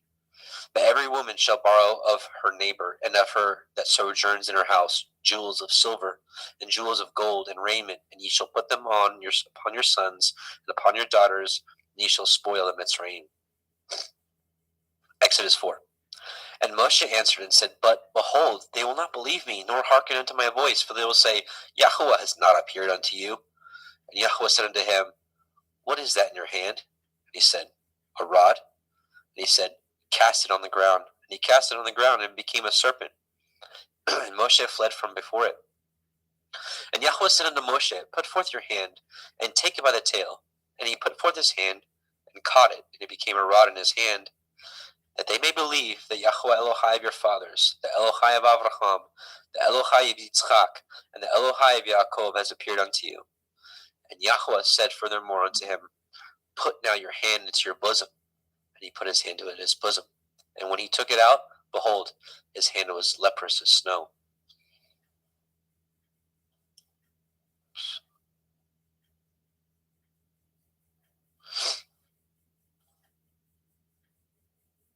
And he said, Put your hand into your bosom again. And he put his hand into his bosom again, and plucked it out of his bosom. And behold, it was turned again after his other flesh. And it shall come to pass, if they will not believe you, neither hearken to the voice of the first sign, that they will believe the voice of the latter sign. And it shall come to pass, if they will not believe also these two signs, neither hearken unto your voice, that you should take of the water of the river, and pour it upon the dry land, and the water which you take out of the river shall become blood upon the dry land. And Moshe said unto El Yahuwah, O my Adonai, I am not eloquent, neither heretofore, nor since you have spoken unto your servant, but I am of slow speech, and of a slow tongue. And Yahuwah said unto him, Who has made man's mouth? Or who makes the dumb, or the deaf, or the seeing, or the blind? Have not I, Yahuwah? Now therefore go, and I will be with your mouth, and teach you what to say, what you shall say. And he said, O my Adonai, send, I pray you, by the hand of him whom you will send. And the anger of Yahuwah was kindled against Moshe, and he said, Is not Aharon the Levi your brother? I know that he can speak well. And also, behold, he comes forth to meet you, and when he sees you, he will be glad in his heart. And you shall speak unto him, and put the words in his mouth, and I will be with your mouth, and with his mouth, and I will teach you what you shall do. And he shall be your spokesman unto the people, and he shall be even as he shall be to you instead of a mouth, and ye shall be to him instead of Elohim. And ye shall take this rod in your hand, wherewith you shall do signs. And Moshe went and returned to Yithro his father-in-law, and said unto him, Let me go, I pray you, and return unto my brethren which are in Mitzrayim, and see whether they yet be alive. And Yithro said to Moshe, Go in peace. And Yahuwah said unto Moshe in Midian, Go, return into Mitzrayim, for all the men are dead which sought your life. And Moshe took his woman and his sons, and set them upon an ass, and returned to the land of Mitzrayim. And Moshe took the rod of Elohim in his hand. And Yahweh said unto Moshe, when you go to return into Mitzrayim, say that you do all those wonders before Pharaoh, which I have put in your hand. But I will harden his heart, that he shall not let the people go. And you shall say unto Pharaoh, thus says Yahweh, Yashrael is my son, even my firstborn. And I say unto you, let my son go, that he may serve me. And if you refuse to let him go, behold, I will slay your son, even your firstborn. And it came to pass by the way in the inn, that Yahweh met him and sought to kill him. Then Zipporah took a sharp stone and cut off the foreskin of her son, and cast it at his feet, and said, surely a bloody man you are to me. So he let him go. Then she said, a bloody man you are, because of the circumcision. And Yahweh said unto Aharon, go into the wilderness to meet Moshe. And he went, and he met him in the mount of Elohim, and kissed him. And Moshe told Aharon all the words of Yahweh who had sent him, and all the signs which he had commanded him. And Moshe and Aharon went and gathered together all the elders of the children of Yisrael. And Aharon spoke all the words which Yahweh had spoken unto Moshe, and did the signs in the sight of the people. And the people believed. And when they heard that Yahweh had visited the children of Yisrael, and that he had looked upon their affliction, then they bowed their heads and worshipped. Exodus 5. And afterward Moshe and Aharon went in and told Pharaoh, thus says Yahweh Elohai of Yisrael, let my people go, that they may hold a feast unto me in the wilderness. And Pharaoh said, who is Yahweh, that I should obey his voice and let Yisrael go? I know not Yahweh, neither will I let Yisrael go. And they said, the Elohai of the Ivrim has met with us. Let us go, we pray you, 3 days' journey into the desert, and sacrifice unto Yahweh Eloheinu, lest he fall upon us with pestilence, or with the sword. And the king of Mitzrayim said unto them, wherefore do ye, Moshe and Aharon, let the people from their works get you unto your burdens? And Pharaoh said, behold, the people of the land now are many, and ye make them rest from their burdens.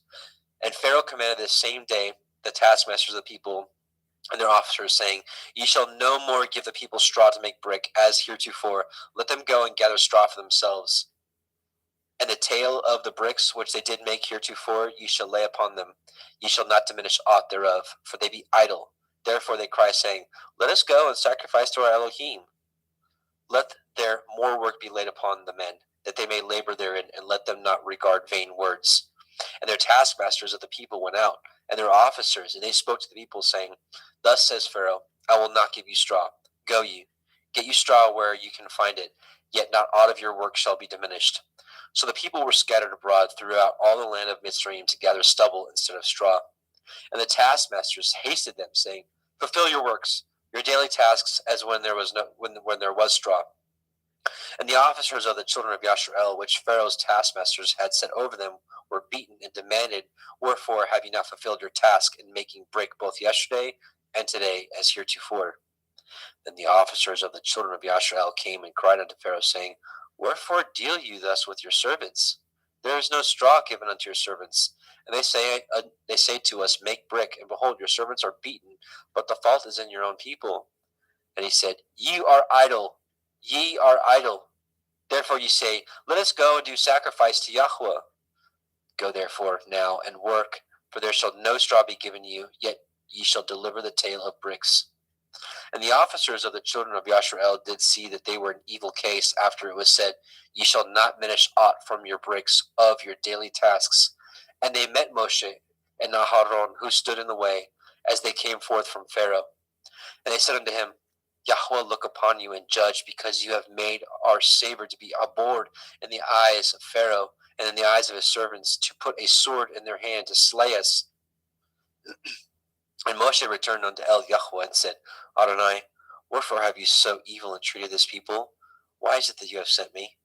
For since I came to Pharaoh to speak in your name, he has done evil to this people, neither have you delivered your people at all. Exodus chapter 6. Then Yahweh said unto Moshe, now you shall see what I will do to Pharaoh, for with a strong hand shall he let them go, and with a strong hand shall he drive them out of his land. And Elohim spoke unto Moshe and said to him, I am Yahweh. And I appeared unto Avraham, unto Yitzchak, and unto Yaakov by El Shaddai. but by the name of Yahweh was I not known to them. And I have also established my covenant with them to give them the land of Canaan, the land of their pilgrimage, wherein they were strangers. And I have also heard the groaning of the children of Yashrael, whom the Mitzrayim keep in bondage, and I have remembered my covenant. Wherefore say unto the children of Yashrael, I am Yahweh, and I will bring you out from under the burdens of the Mitzrayim, and I will rid you out of their bondage, and I will redeem you with a stretched out arm with great judgments. And I will take you to me for a people, and I will be to you Elohim, and ye shall know that I am Yahweh Elohim, which brings you out from under the burdens of the Mitzrayim. And I will bring you in unto the land concerning the which I did swear to give it to Avraham, to Yitzchak, and to Yaakov, and I will give it to you for a heritage. I am Yahweh. And Moshe spoke so unto the children of Yisrael, but they hearkened not unto Moshe for anguish of the Ruach, and for cruel bondage. And Yahweh spoke unto Moshe, saying, Go in, speak unto Pharaoh, king of Mitzrayim, that he let the children of Yisrael go out of his land. And Moshe spoke before Yahweh, saying, Behold, the children of Yisrael have not hearkened unto me. How then shall Pharaoh hear me, who am of uncircumcised lips?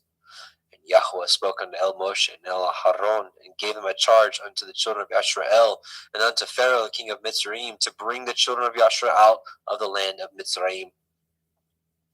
These be the heads of their fathers' houses, the sons of Reuben, the firstborn of Yisrael, Chanok and Palu, Chetzron and Carmi. These be the families of Reuben. And the sons of Shimon, Yemuel and Yamin, and Ochad and Yakin, and Sochar, and Shaul, and the son of a Canaanite woman. These are the families of Shimon. And these are the names of the sons of Levi, according to their generations, Gershon, Kohath, Merari. And the years of the life of Levi were 137 years. The sons of Gershom, Livni and Shimi, according to their families. And the sons of Kohath, Amram, Yitzhar, Hebron, and Uziel. And the years of the life of Kohath were 133 years.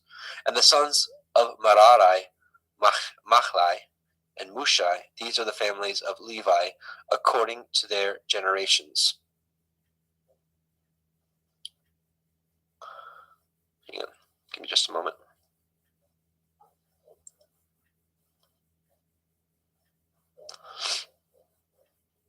And Amram took him Jochebed, his father's sister, to be his woman, and she bore him Aharon and Moshe. And the years of the life of Amram were 137 years. And the sons of Yitzhar, Korach, and Nepheg, and Zikri. And the sons of Uziel, Mishael, and Elishaphan, and Chitrai. And Aharon took him Elisheva, daughter of Aminadab, sister of Nachshon, to be his woman. And she bore him Nadav, and Abihu, and Eleazar, and Ithamar. And the sons of Korach, Achir, Elkanah, Avisachaf. These are the families of Korchai. And Eleazar, Aharon's son, took him one of the daughters of Petuel to be his woman, and she bore him Pinechach. These are the heads of the fathers of the Leviim, according to their families. These are that Aharon and Moshe, to whom Yahweh said, Bring out the children of Yisrael from the land of Mitzrayim, according to their armies.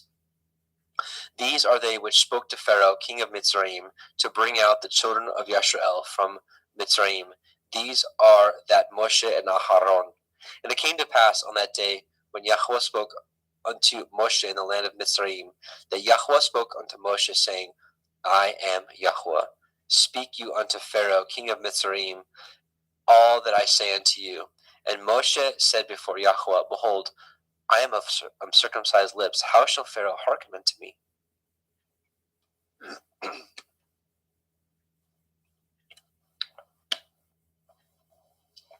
Exodus chapter 7. And Yahweh said unto Moshe, See, I have made you an Elohim to Pharaoh, and Aharon your brother shall be your prophet. You shall speak all that I command you, and Aharon your brother shall speak unto Pharaoh, that he send the children of Yisrael out of his land. And I will harden Pharaoh's hearts, and multiply my signs and my wonders in the land of Mitzrayim. But Pharaoh shall not hearken unto you. that I may lay my hand upon Mitzrayim and bring forth my armies and my people, the children of Yisrael, out of the land of Mitzrayim by great judgments. And the Mitzrayim shall know that I am Yahweh when I stretch forth my hand upon Mitzrayim and bring out the children of Yisrael from among them. And Moshe and Aharon did as Yahweh commanded them, so did they. And Moshe was 80 years old, and Aharon 83 years old, when they spoke unto Pharaoh. And Yahweh spoke unto El Moshe and unto El Aharon, saying, When Pharaoh shall speak unto you, saying, Show a miracle for you, and then you shall say unto El Aharon, Take your rod and cast it before Pharaoh, and it shall become a serpent. And Moshe and Aharon went unto Pharaoh, and they did so as Yahweh had commanded. And Aharon cast down his rod before Pharaoh, and before his servants, and it became a serpent. Then Pharaoh also called the wise men and the sorcerers, now the magicians of Mitzrayim. They also did in like manner with their enchantments, for they cast down every man his rod, and they became serpents. But Aharon's rod swallowed up their rods. And he hardened Pharaoh's heart, that he hearkened not unto them, as Yahweh had said. And Yahweh said unto Moshe, Pharaoh's heart is hardened. He refuses to let the people go. Get you unto Pharaoh in the morning. Lo, he goes out into the water, and you shall stand by the river's brink against he come. And the rod which was turned to a serpent shall you take in your hand. And you shall say unto him, Yahweh Elohai of the Ivrim has sent me unto you, saying, Let my people go, that they may serve me in the wilderness. And behold, hitherto you would not hear. Thus says Yahweh, and this you shall know that I am Yahweh. Behold, I will smite with the rod that is in my hand upon the waters which are in the river, and they shall be turned to blood. And the fish that is in the river shall die, and the river shall stink, and the Mitzrayim shall loathe to drink of the water of the river. And Yahweh spoke unto Moshe, saying, Moshe, say unto Aharon, Take your rod, and stretch out your hand upon the waters of Mitzrayim, upon their streams, upon their rivers, and upon their ponds, and upon all their pools of water, that they may become blood, and all that here may be blood throughout all the land of Mitzrayim, both in vessels of wood and in vessels of stone. And Moshe and Aharon did so, and Yahweh commanded, and he lifted up the rod, and smote the waters that were in the river in the sight of Pharaoh, and in the sight of his servants, and all the waters that were in the river were turned to blood. And the fish that was in the river died, and the river stank, and the Mitzrayim could not drink of the water of the river, and there was blood throughout all the land of Mitzrayim. And the magicians of Mitzrayim did so with their enchantments, and Pharaoh's heart was hardened, neither did he hearken unto them, as Yahweh had said. And Pharaoh turned and went into his house, neither did he set his heart to this also. And all the Mitzrayim dug round about the river for water to drink, for they could not drink of the water. And 7 days were fulfilled after that Yahweh had smitten the river. Exodus chapter 8. And Yahweh spoke unto Moshe, Go unto Pharaoh, and say unto him, Thus says Yahweh, Let my people go, that they may serve me. And if you refuse to let them go, behold, I will smite all your borders with frogs. And the river shall bring forth frogs abundantly, which shall go up and come into your house, and into your bedchamber, and upon your bed, and into the house of your servants, and upon your people, and into your ovens, and in your kneading troughs. And the frogs shall come up both on you, and upon your people, and upon all your servants. And Yahweh spoke unto El Moshe, Say unto El Aharon, Stretch forth your hand with your rod over the streams, over the rivers, and over the ponds, and cause frogs to come up upon the land of Mitzrayim. And Aharon stretched out his hand over the waters of Mitzrayim, and the frogs came up and covered the land of Mitzrayim. And the magicians did so with their enchantments, and brought up the frogs upon the land of Mitzrayim. Then Pharaoh called for Moshe and Aharon, and said, Entreat El Yahweh, that he may take away the frogs from me and my people, and I will let the people go, that they may do sacrifice unto Yahweh. And Moshe said unto Pharaoh, Glory over me. When shall I entreat for you, and for your servants, and for your people, to destroy the frogs from you and from your houses, that they may remain in the river only? And he said, Tomorrow. And he said, Be it according to your word, that you may know that there is none like unto Yahweh Eloheinu. And the frogs shall depart from you, and from your houses, and from your servants, and from your people, they shall remain in the river only. And Moshe and Aharon went out from Pharaoh, and Moshe cried unto El Yahweh because of the frogs which he had brought against Pharaoh. And Yahweh did according to the word of Moshe, and the frogs died out of the houses, out of the villages, and out of the fields. And they gathered them together upon heaps, and upon the land, and the land stank. But when Pharaoh saw that there was respite, he hardened his heart, and hearkened not unto them, as Yahweh had said. And Yahweh said unto El Moshe, say unto El Aharon, stretch out your rod, and smite the dust of the land, that it may become lice throughout all the land of Mitzrayim. And they did so. For Aharon stretched out his hand with his rod, and he smote the dust of the earth, and it became lice in man and in beast, and all the dust of the land became lice throughout all the land of Mitzrayim. And the magicians did so with their enchantments to bring forth lice, but they could not, because so there were lice upon man and upon beast. Then the magician said unto Pharaoh, this is the finger of Elohim.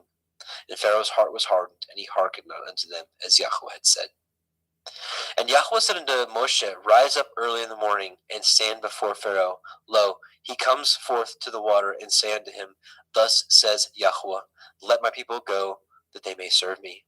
Else, if you will not let my people go, behold, I will send swarms of flies upon you, and upon your servants, and upon your people, and into your houses, and the houses of the Mitzrayim shall be full of the swarm of flies, and also the ground whereon they are. And I will sever in that day the land of Goshen, in which my people dwell, that no swarms of flies shall be there, to the end you may know that I am Yahweh in the midst of the earth. And I will put a division between my people and your people. Tomorrow this shall this sign be. And Yahweh did so, and there came a grievous swarm of flies into the house of Pharaoh, and into his servants' houses, and into all the land of Mitzrayim. The land was corrupted by reason of the swarm of the flies. And Pharaoh called for Moshe and for Aharon, and said, go ye, sacrifice to your Elohim in the land. And Moshe said, it is not meet so to do, for we shall sacrifice the abomination of the Mitzrayim to Yahweh Eloheinu. Lo, shall we sacrifice the abomination of the Mitzrayim before their eyes, and will they not stone us? We will go 3 days' journey into the wilderness, and sacrifice to Yahweh Eloheinu, as he commanded us. And Pharaoh said, I will let you go, that you may sacrifice to Yahweh Elohika in the wilderness.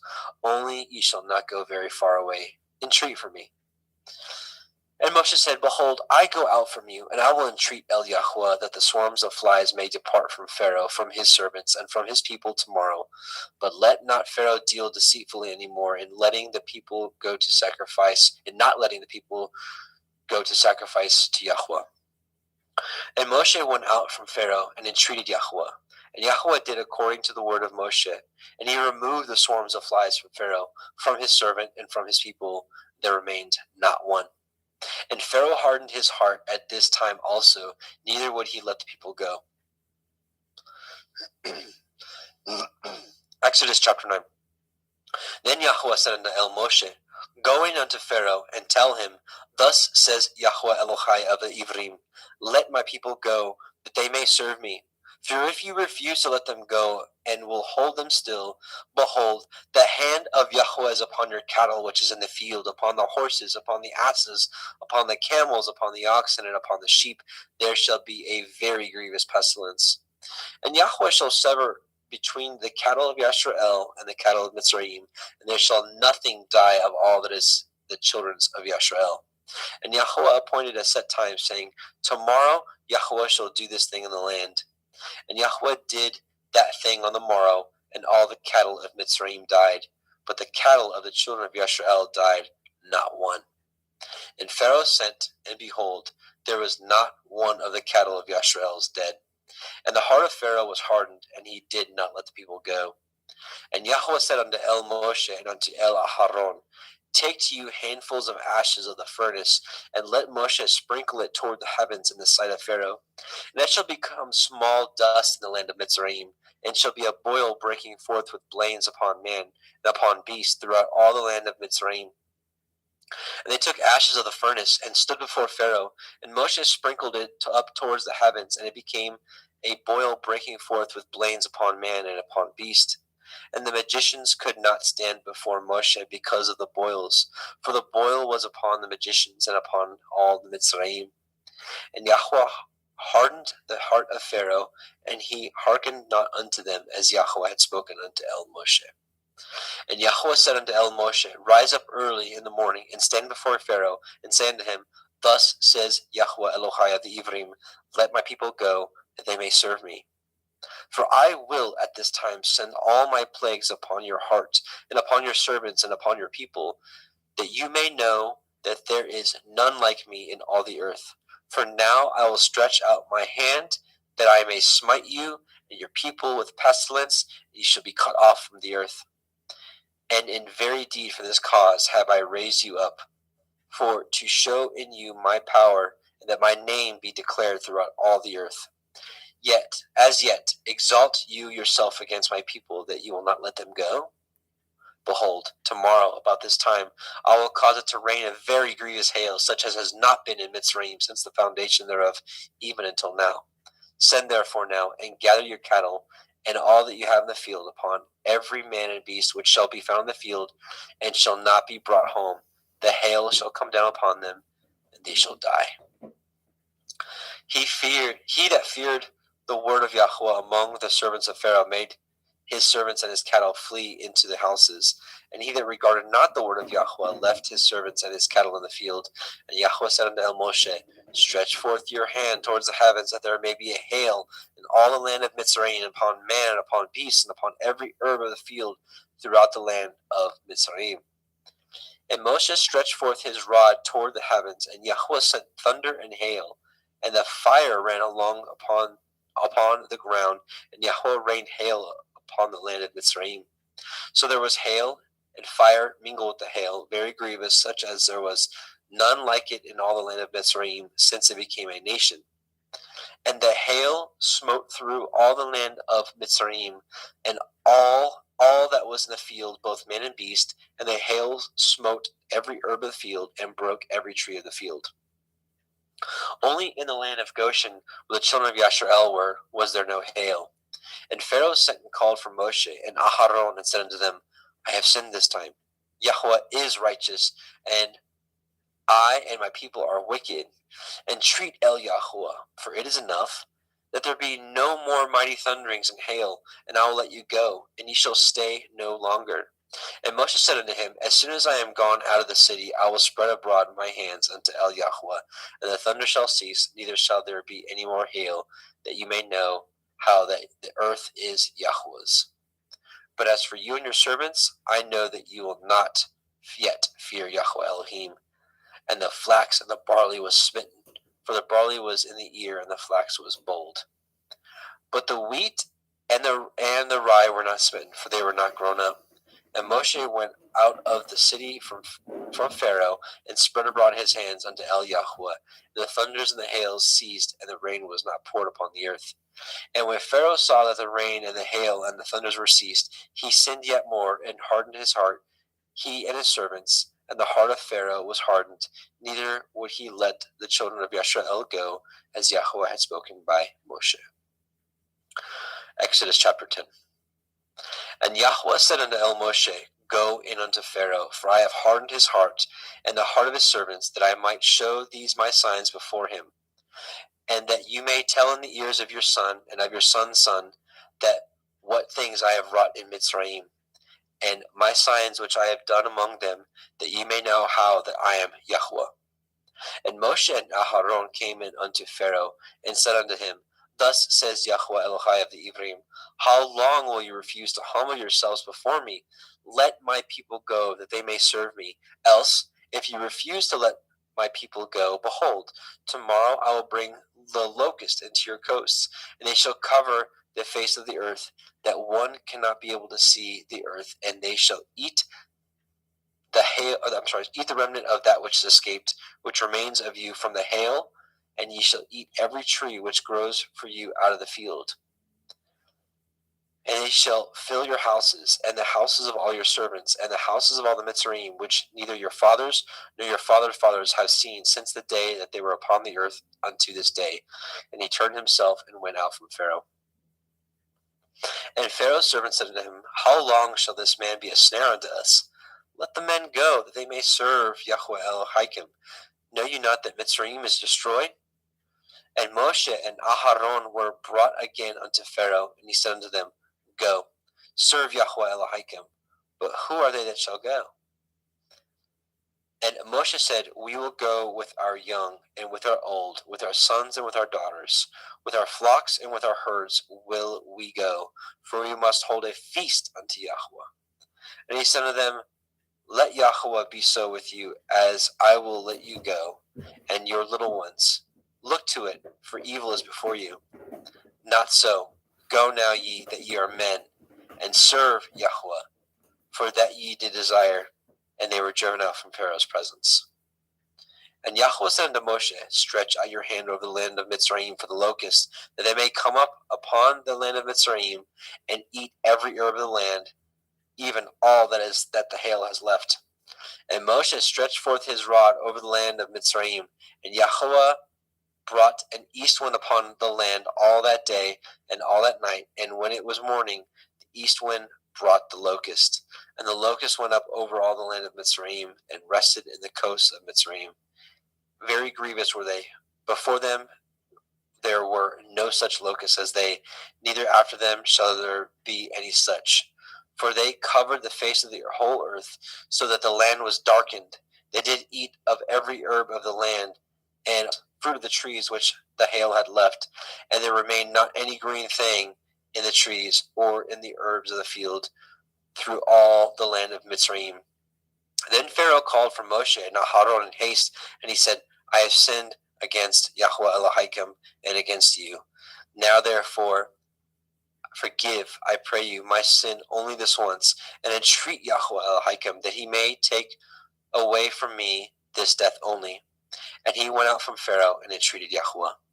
And Yahweh turned a mighty strong west wind, which took away the locusts, and cast them into the Red Sea. There remained not one locust in all the coast of Mitzrayim.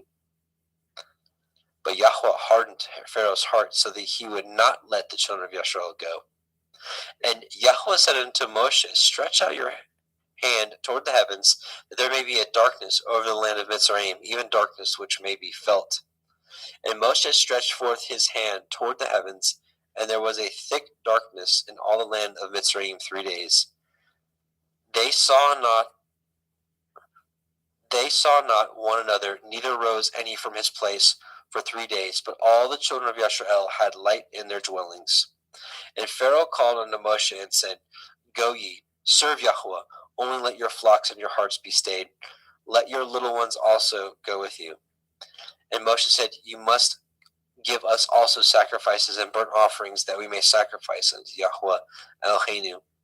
Our cattle also shall go with us. There shall not a hoof be left behind, for thereof must we take to serve Yahweh Eloheinu. And we know not whether what we must serve Yahweh until we have come hither. But Yahweh hardened Pharaoh's heart, and he would not let them go. And Pharaoh said unto him, Get you from me, take heed to yourselves, see my face no more, for in that day ye shall see my face, you shall die. And Moshe said, You have spoken well. I will see your face again no more. Oops.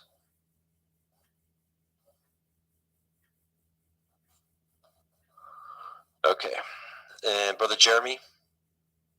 Yes, you sir. This? Okay. I'm going to pick it back up at chapter 11, verse 1. Yep.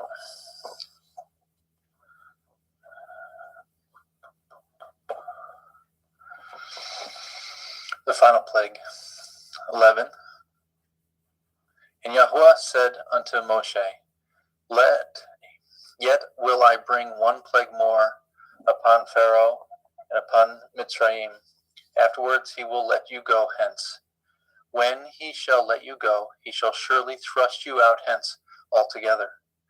Speak now in the ears of the people, and let every man borrow of his neighbor, and every woman of her neighbor, jewels of silver and jewels of gold.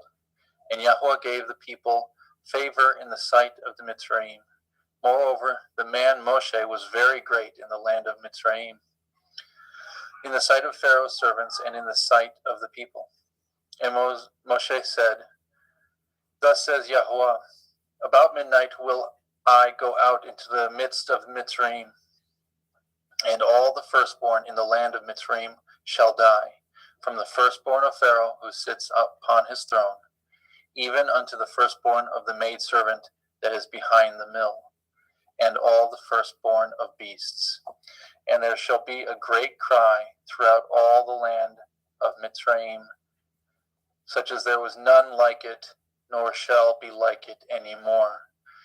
But against any of the children of Yasharel shall not a dog move his tongue, against man or beast, that ye may know how that Yahweh put a difference between the Mitzrayim and Yasharel. And all these your servants shall come down unto me, and bow down themselves unto me, saying, Get you out, and all the people that follow you. After that I will go out. And he went out from Pharaoh in great anger. And Yahweh said unto Moshe, Pharaoh shall not hearken unto you, that my wonders may be multiplied in the land of Mitzrayim. And Moshe and Aharon did all these wonders before Pharaoh, and Yahweh hardened Pharaoh's heart, so that he would not let the children of Yasharel go out of his land.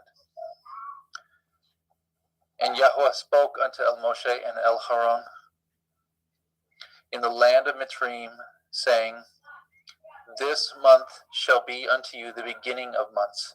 It shall be the first month of the year to you.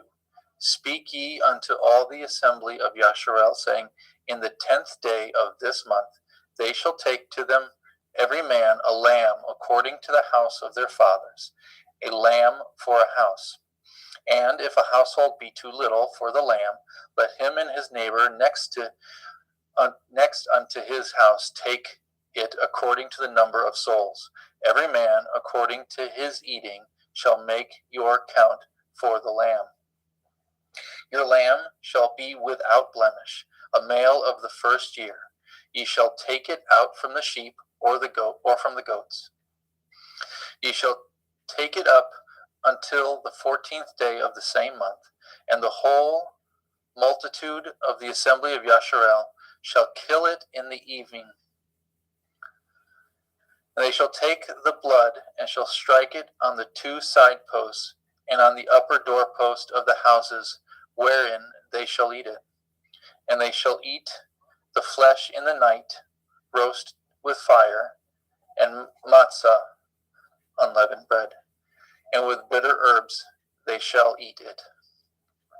Eat not of it raw, nor sodden it at all with water, but roast with fire his head with his legs, and the purtenance thereof.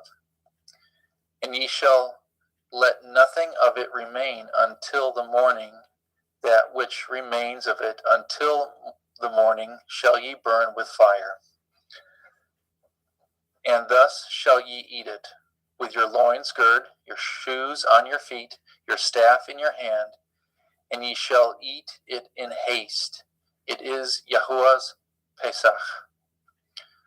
For I will pass through the land of Mitzrayim this night, and will smite all the firstborn in the land of Mitzrayim, both man and beast, and against all the Elohai of Mitzrayim will I execute judgment. I am Yahuwah. The blood shall be to you for a mark upon the houses where ye are. And when I see the blood, I will pass over you, and the plague shall not be upon you to destroy you, when I smite the land of Mitzrayim. And this day shall be unto you for a memorial, and you shall keep it a feast to Yahweh throughout your generations, and ye shall keep it a feast by an ordinance forever. 7 days shall ye eat matzah. Even the first day ye shall put away leaven out of your houses. For whosoever eats chametz from the first day until the 7th day, that soul shall be cut off from Yasharel. And in the first day there shall be a holy assembly. And in the seventh day there shall be a holy assembly to you.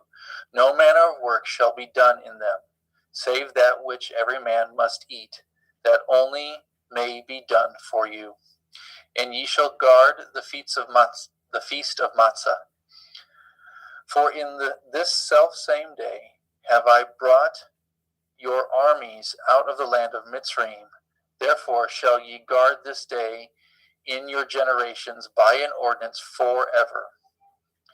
In the first day, on the 14th, in the first month, on the 14th day of the month, at evening, shall ye eat matzah until the 21st day of the month at evening. 7 days shall there be no chametz found in your houses. For whosoever eats that which is with chametz, even that soul shall be cut off from the assembly of Yasharel, whether he be a stranger or born in the land. Ye shall eat nothing with chametz. In all your habitations shall ye eat matzah. Then Moshe called for all the elders of Yasharel and said unto them, Draw out and take you a lamb according to your families, and kill the Pesach. And ye shall take a bunch of hyssop, and dip it in the blood that is in the basin, and strike the lintel and 2 side posts with the blood that is in the basin. And none of you shall go out at the door of your house until the morning. For Yahuwah shall pass through to smite the Mitzrayim when he sees the blood upon the lintel and on the 2 side posts. Yahuwah will pass over the door and will not suffer the destroyer to come in unto your houses to smite you. And ye shall guard this thing for an ordinance to you and your sons forever. And it shall come to pass when ye are come to the land which Yahuwah will give you according as he has promised, that ye shall guard this service. And it shall come to pass when your children shall say unto you, What mean ye by this service? That ye shall say, This is the sacrifice of Yahuwah's Pesach, who passed over the houses of the children of Yasharel in Mitzrayim, when he smote the Mitzrayim and delivered our houses, and the people bowed the head and worshipped. And the children of Yasharel went away and did as Yahuwah commanded Moshe and Aharon, so did they. Exodus 12:20. And it came to pass that at midnight Yahuwah smote all the firstborn in the land of Mitzrayim, from the firstborn of Pharaoh that sat on his throne unto the firstborn of the captive that was in the dungeon, and all the firstborn of cattle. And Pharaoh rose up in the night, and he and all his servants, and all the Mitzrayim. There was a great cry in Mitzrayim, for there was not a house where there was not one dead.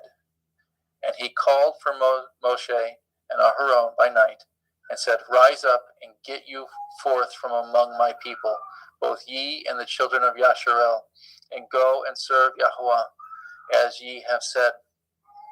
Also take your flocks and your herds, as ye have said, and be gone, and bless me also.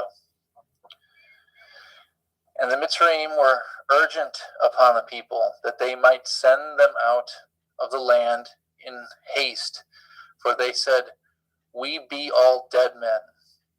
And the people took their dough before it was leavened, their kneading troughs being bound up in their clothes upon their shoulders. And the children of Yasharel did according to the word of Moshe, and they borrowed of the Mitzrayim jewels of silver and jewels of gold and raiment. And Yahuwah gave the people favor in the sight of Mitzrayim, so that they lent unto them such things as they required, and they spoiled the Mitzrayim. And the children of Yasharel journeyed from Ramech to Sukkot, about 6,000 on foot, that were men beside children. A mixed multitude went up also with them, and flocks and herds, very much even very much cattle. And they baked matzah cakes, the dough which they brought forth out of Mitzrayim, for it was not leavened, because they were thrust out of Mitzrayim and could not tarry, neither had they prepared for themselves any victuals. Now the sojourning of the people of the children of Yasharel, who dwelt in the land of Mitzrayim, and in the land of Canaan, they and their fathers, was 430 years. And it came to pass, at the end of 430 years, even the self same day, it came to pass that all the hosts of Yahuwah went out from the land of Mitzrayim. It was a night to be much observed unto Yahuwah for bringing them out of the land of Mitzrayim. This is that night of Yahuwah to be observed for all the children of Yasharel in their generations. And Yahuwah said unto Moshe and Aharon, this is the ordinance of the Pesach. There shall no stranger eat thereof, but every man's servant that is bought for money, when ye have circumcised him, then shall he eat thereof. A foreigner and a hired servant shall not eat thereof. In one house shall it be eaten. You shall not carry forth aught the flesh abroad out of the house, neither shall ye break a bone thereof. And all the assembly of Yasharel shall keep it. And when a stranger shall sojourn with you, and will keep the Pesach of Yahuwah, let all his males be circumcised. Then let him come near and keep it, and he shall be as one that is born in the land. For no uncircumcised person shall eat thereof. One Torah shall there be to him that is homeborn, and unto the stranger that sojourns among you. Thus did all the children of Yasharel, as Yahuwah commanded Moshe and Aharon, so did they. And it came to pass the selfsame day that Yahuwah did bring the children of Yasharel out of the land of Mitzrayim by their armies. Exodus 13. And Yahuwah spoke unto Moshe, saying, sanctify unto me all the firstborn, whatsoever opens the womb among the children of Yasharel, both man and of beast, it is mine. And Moshe said unto the people, remember this day in which ye came from Mitzrayim out of the house of bondage, for by strength of hand Yahuwah brought you out of this place. There shall no chametz be eaten. This day came ye out of in the month of Aviv. And it shall be when Yahuwah shall bring you into the land of the Canaanim, and the Chittim, and the Emorim, and the Chivaim, and the Yevusim, which he swore unto your father, to give you a land flowing with milk and honey, that you shall keep this service in this month. 7 days you shall eat matzah, and in the seventh day there shall be a feast to Yahuwah. Matzah shall be eaten 7 days, and there shall be no chametz be seen with you, neither shall there be leaven seen with you in all your quarters. And you shall show your son in that day, saying, this is done because of that which Yahuwah did unto me when I came forth out of Mitzrayim. And it shall be as a sign upon your hand, and for a memorial between your eyes, that Yahuwah's Torah may be in your mouth. For with a strong hand has Yahuwah brought you out of Mitzrayim. You shall therefore guard this ordinance in his appointed time from year to year. And it shall be when Yahuwah shall bring you into the land of the Canaanim, as he swore unto you and to your fathers, shall give it to you, that you shall set apart unto Yahuwah all that open the womb, and every firstling that comes of a beast which you have. The males shall be Yahuwah's. And every firstling of an ass you shall redeem with a lamb. And if you will not redeem it, then you shall break his neck, and all the firstborn of man among your children shall you redeem. It shall be when your son asks you in time to come, saying, What is this? That you shall say unto him, By strength of hand Yahweh brought us out of Mitzrayim from the house of bondage. And it came to pass, when Pharaoh would hardly let us go, that Yahweh slew all the firstborn in the land of Mitzrayim, both the firstborn of man and the firstborn of beast. Therefore I sacrifice to Yahweh all that opens the womb, being males. But all the firstborn of my children I redeem. And it shall be for a mark upon your hand, and for frontlets between your eyes, for by strength of hand Yahweh brought us forth out of Mitzrayim.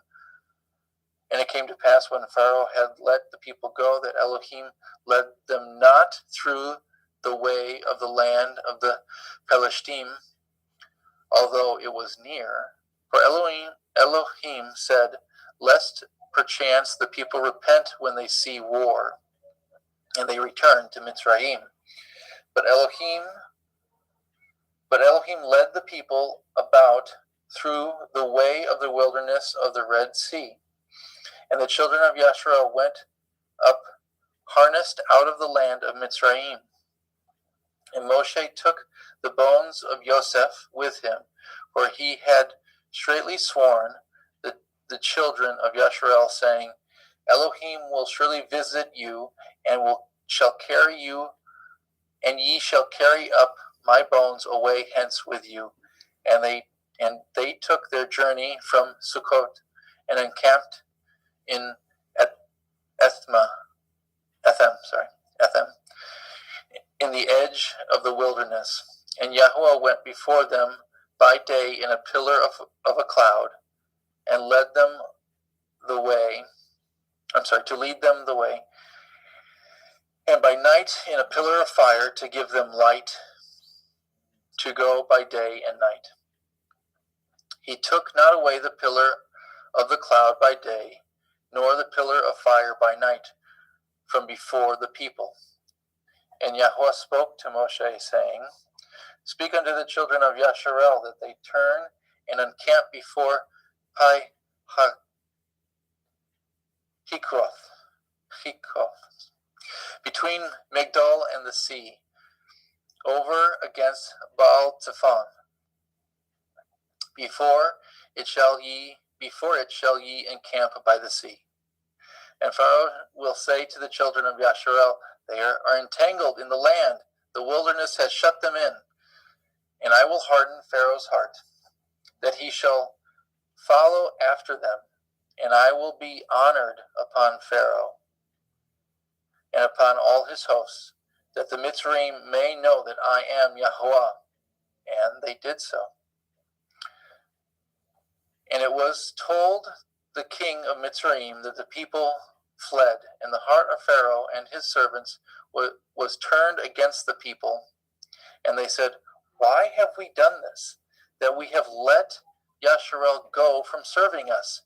And he made ready his chariot, and took his people with him. He took 600 chosen chariots, and all the chariots of Mitzrayim, and the captains over every one of them. And Yahweh hardened the heart of Pharaoh, the king of Mitzrayim, and he pursued after the children of Yasharel, and the children of Yasharel went out with a high hand. But the Mitzrayim pursued after them all the horses and chariots of Pharaoh, and the horsemen and his army, and overtook them encamping by the sea, besides Pi-haKiroth, before Baal-Zephon. And when Pharaoh drew nigh, the children of Yasharel lifted up their eyes, and behold, the Mitzrayim marched after them, and they were sore afraid. And the children of Yasharel cried out unto Yahweh, and they said unto Moshe, Because there were no graves in Mitzrayim, have you taken us away to die in the wilderness? Wherefore have you dwelt with us, to carry us forth out of Mitzrayim? Is not this the word that we did tell you in Mitzrayim, saying, let us alone, that we may serve the Mitzrayim. For it had been better for us to serve the Mitzrayim than that we should die in the wilderness. And Moshe said unto the people, fear not, and stand still, and see the Yeshua of Yahuwah, which he will show you today. For the Mitzrayim whom ye have seen today, ye shall see them again no more forever. Yahuwah shall fight for you, and ye shall hold your peace. And Yahuwah said unto Moshe, wherefore cry you unto me? Speak unto the children of Yasharel, that they go forward. But lift up your rod, and stretch out your hand over the sea, and divide it. And the children of Yasharel shall go on dry ground through the midst of the sea. And I, behold, I will harden the hearts of the Mitzrayim, and they shall follow them, and I will get me honor upon Pharaoh, and upon all his hosts, upon his chariots, and upon his horsemen. And the Mitzrayim shall know that I am Yahuwah, when I have gotten me honor upon Pharaoh, upon his chariots, and upon his horsemen. And the angel of Elohim, which went before the camp of Yasharel, removed and went before them, and the pillar of cloud went from before their face and stood behind them. And it came to pass, and it came between the camp of Mitzrayim and the camp of Yasharel, and it was a cloud and a darkness to them, but it gave light by night to these, so that the one came not near the other all the night. And Moshe stretched out his hand over the sea, and Yahuwah caused the sea to go back by a strong east wind all that night, and made the sea dry land, and the waters were divided. And the children of Yasharel went into the midst of the sea upon the dry ground, and the waters were a wall unto them on their right hand and on their left. And the Mitzrayim pursued and went in after them in the midst of the sea, even all Pharaoh's horses, his chariots, and his horsemen. And it came to pass that in the morning watch Yahuwah looked unto the host of Mitzrayim through the pillar of fire and the cloud, and troubled the host of Mitzrayim, and took off their chariot wheels, that they drove them heavily, so that the Mitzrayim said, let us flee from the face of Yasharel, for Yahuwah fights for them against the Mitzrayim. And Yahuwah said unto Moshe, stretch out your hand over the sea, that the waters may come again upon the Mitzrayim, upon their chariots, and upon their horsemen. And Moshe stretched forth his hand over the sea, and the sea returned to his strength when the morning appeared. And the Mitzrayim fled against it, and Yahuwah overthrew the Mitzrayim in the midst of the sea. And the waters returned and covered the chariots and the horsemen and all the host of Pharaoh that came into the sea after them. There remained not so much as one of them. But the children of Yasharel walked upon dry land in the midst of the sea, and the waters were a wall unto them on their right hand and on their left. Thus Yahuwah saved Yasharel that day out of the hand of Mitzrayim, and Yasharel saw the Mitzrayim dead upon the seashore. And Yasharel saw that great work which Yahuwah did upon the Mitzrayim, and the people feared Yahuwah and believed Yahuwah and his servant Moshe. The Song of Moshe. Adam, did you want me to read it, or did you want to? What happened? Yeah, let's just keep it a reading. Okay. As exciting the other would be, let's just keep it a reading. Okay. Then sang Moshe and the children of Yasharel this song unto Yahuwah, and spoke, and sang, I will sing unto Yahuwah, for he has triumphed gloriously. The horse and his rider has he thrown into the sea. Yahweh, Yah is my strength and song, and he is become my Yeshua. He is my El, and I will prepare him a habitation, my father's Elohai, and I will exalt him. Yahweh is a man of war. Yahweh is his name. Pharaoh's chariots and his host has he cast into the sea. His chosen captains are also drowned in the Red Sea. The depths have covered them. They sank into the bottom as a stone. Your right hand, O Yahweh, is become glorious in power. Your right hand, O Yahweh, has dashed in pieces the enemy. In the greatness of your excellence, in the greatness of your excellence have you overthrown them that rose up against you. You set forth your wrath, which consumed them as stubble.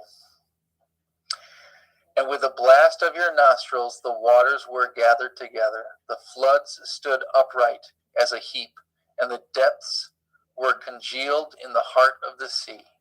The enemy said, I will pursue, I will overtake, I will divide the spoil. My lust shall be satisfied upon them. I will draw my sword, my hand shall destroy them. You blew with your ruach, the sea covered them. They sank as lead in the mighty waters. Who is like unto you, O Yahweh, among the Elohim? Who is like you, glorious in holiness, fearful in praise, doing wonders? You stretch out your right hand, the earth swallowed them. You in your mercy have led forth the people which you have redeemed. You have guided them in your strength unto your holy habitation. The people shall hear and be afraid. Sorrow shall take hold of the inhabitants of Pelisheth. The dukes of Edom shall be amazed. The mighty men of Moab trembling shall take hold upon them. All the inhabitants of Canaan shall melt away. Fear and dread shall fall upon them. By the greatness of your arm they shall be as still as a stone, till your people pass over, O Yahweh, till the people pass over, which you have purchased.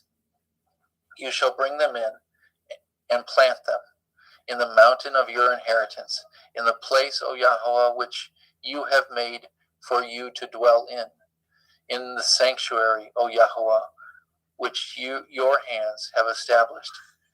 Yahweh shall reign forever and forever.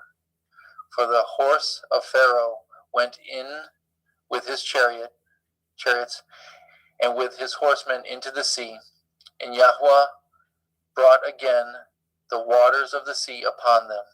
But the children of Yasharel went on dry land in the midst of the sea. And Miriam, the prophetess, the sister of Aharon, took a timbrel in her hand, and all the women went out after her with timbrels and with dancing. And Miriam answered them, Sing ye to Yahweh, for he has triumphed gloriously. The horse and his rider has he thrown into the sea. So Moshe brought Yasharel from the Red Sea, and they went out into the wilderness of Shur. And they went 3 days in the wilderness and found no water.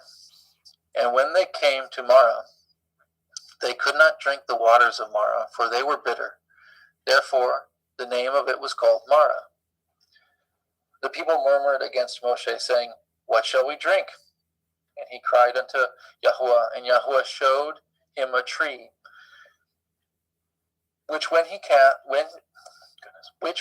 cast it into the waters were made sweet. There he made for them a statute and an ordinance, and there he proved them, and said, If you will diligently hearken unto the voice of Yahweh Elohechem, and will do that which is right in his sight, and will give ear to his commandments, and guard all his statutes. I will put none of these diseases upon you, which I have brought upon the Mitzrayim, for I am Yahuwah Rapha, Yahuwah who heals you. And they came to Elim, and there were 12 wells of water, and 70 palm trees, and they encamped there by the waters. Exodus 16. And they took their journey from Elim, and all the assembly of the children of Yasharel came into the wilderness of Sin, which is between Elim and Sinai. On the 15th day of the second month, after they departed out of the land of Mitzrayim, and the whole assembly of the children of Yasharel murmured against Moshe and Aharon in the wilderness. And the children of Yasharel said unto them, Would Elohim we had died by the hand of Yahuwah in the land of Mitzrayim, when we sat by the flesh pots, and when we did eat bread to the full. For ye have brought us forth into this wilderness to kill this whole assembly with hunger. Then said Yahuwah to Moshe, Behold, I will rain bread from the heavens for you, and the people shall go out and gather a certain rate every day, that I may prove them, whether they will walk in my Torah or no. And it shall come to pass on the 16th day when it shall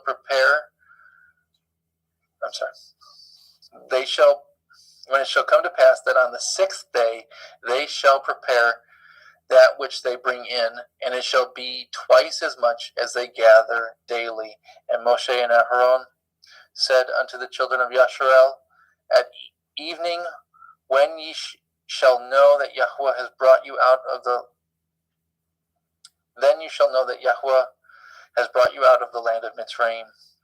And in the morning, then ye shall see the glory of Yahuwah. For he that hears your murmurings against Yahuwah, and what ye are that ye murmur against us. And Moshe said, This shall be when Yahuwah shall give you in the evening flesh to eat, and in the morning bread to the full, that Yahuwah hears your murmurings which ye murmur against him.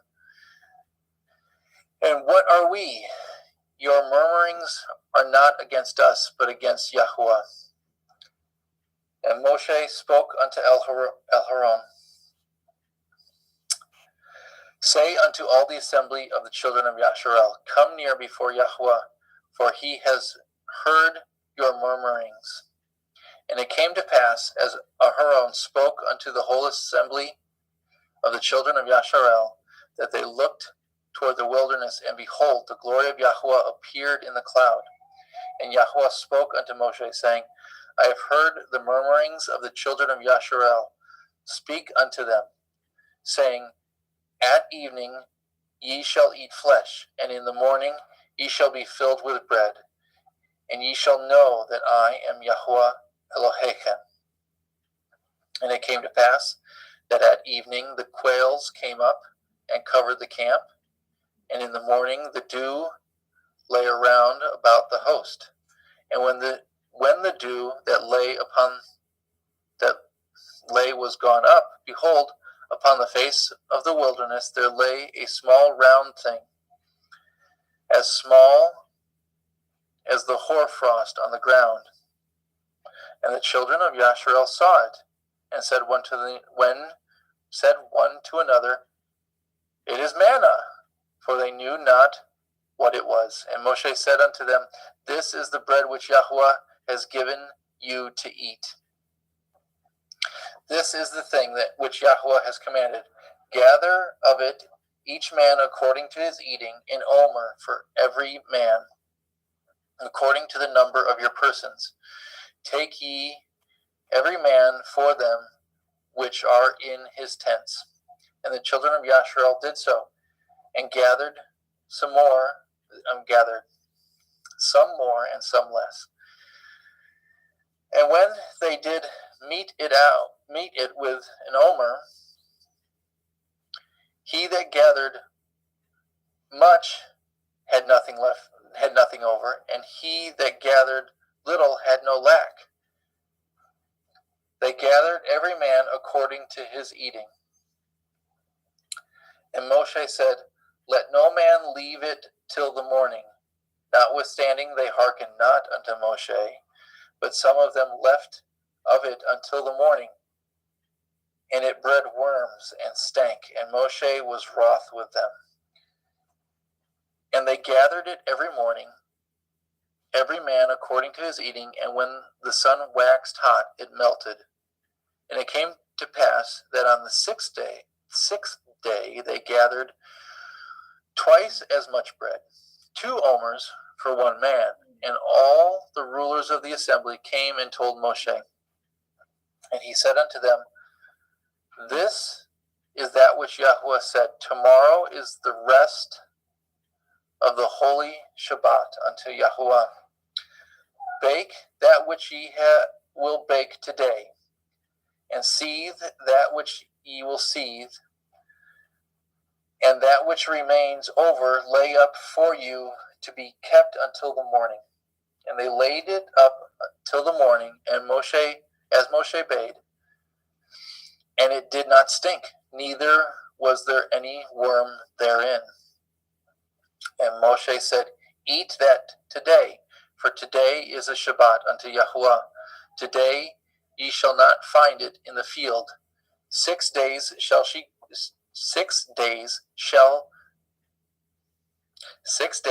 shall gather it, but on the 7th day, which is the Shabbat, in it there shall be none. And it came to pass, there went out some of the people on the 7th day for to gather, and they found none. And Yahweh said unto Moshe, How long refuse ye to guard my commandments and my Torah? See, for that Yahweh has given you the Shabbat, therefore he gives you on the 6th day the bread of 2 days. Abide ye every man in his place. Let no man go out of his place on the 7th day. So the people rested on the 7th day. And the house of Yasharel called the name thereof manna, and it was like coriander seed, white, and the taste of it was like wafers made with honey. And Moshe said, This is the thing which Yahweh commands. Fill an omer of it to be kept for your generations, that they may see the bread wherewith I have fed you in the wilderness, when I brought you forth from the land of Mitzrayim. And Moshe said unto Aharon, Take a pot, and fill an omer full of manna therein, and lay it up before Yahweh to be kept for your generations. As Yahweh commanded Moshe, so Aharon laid it up before the testimony to be kept. And the children of Yasharel did eat manna 40 years until they came into the land inhabited. They did eat manna until they came into the borders of the land of Canaan. Now an omer is the 10th part of an ephah. One moment, sorry.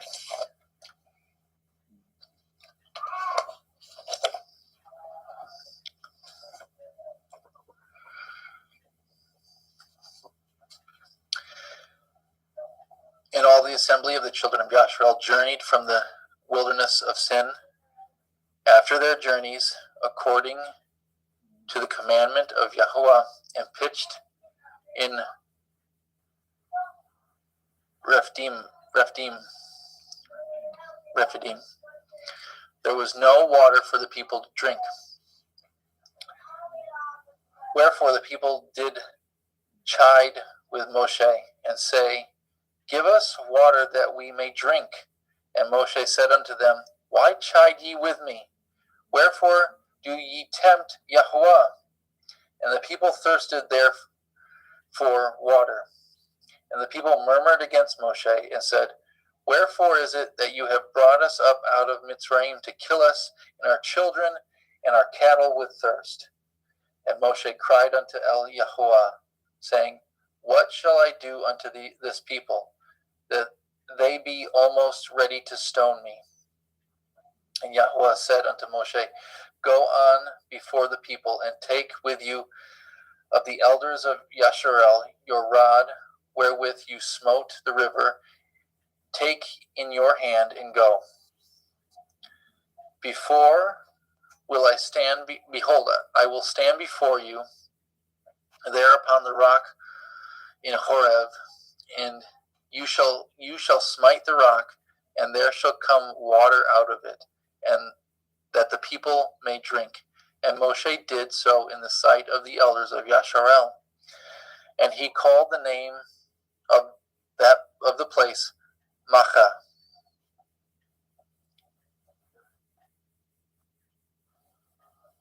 And Meribah, because of the chiding of the children of Yasharel, and because they tempted Yahuwah, saying, Is Yahuwah among us or not? Then came Amalek and fought with Yasharel in Rephidim. And Moshe said unto Yahusha, Choose us out men, and go out and fight with Amalek. Tomorrow I will stand on the top of the hill with the rod of Elohim in my hand. So Yahusha did as Moshe had said to him, and fought with Amalek. And Moshe and Aharon and Hur went up on the top of the hill. And it came to pass, when Moshe held up his hand, that Yasharel prevailed. And when he let down his hand, Amalek prevailed. But Moshe's hands were heavy, and they took a stone and put it under him, and he sat thereon. And Aharon and Hur stayed up his hands, the one on the one side and the other on the other side, and his hands were steady until the going down of the sun. And I apologize, I need to pause for just a moment, if I can, and I can't. Daddy, I love you. Lord. It's a toy. No. I'm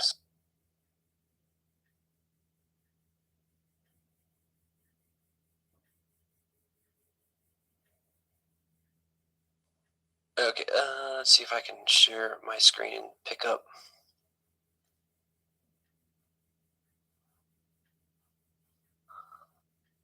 He was at 17, what was it? Justin, did you see he was at 17 what? I believe he just started at 17-2. Okay.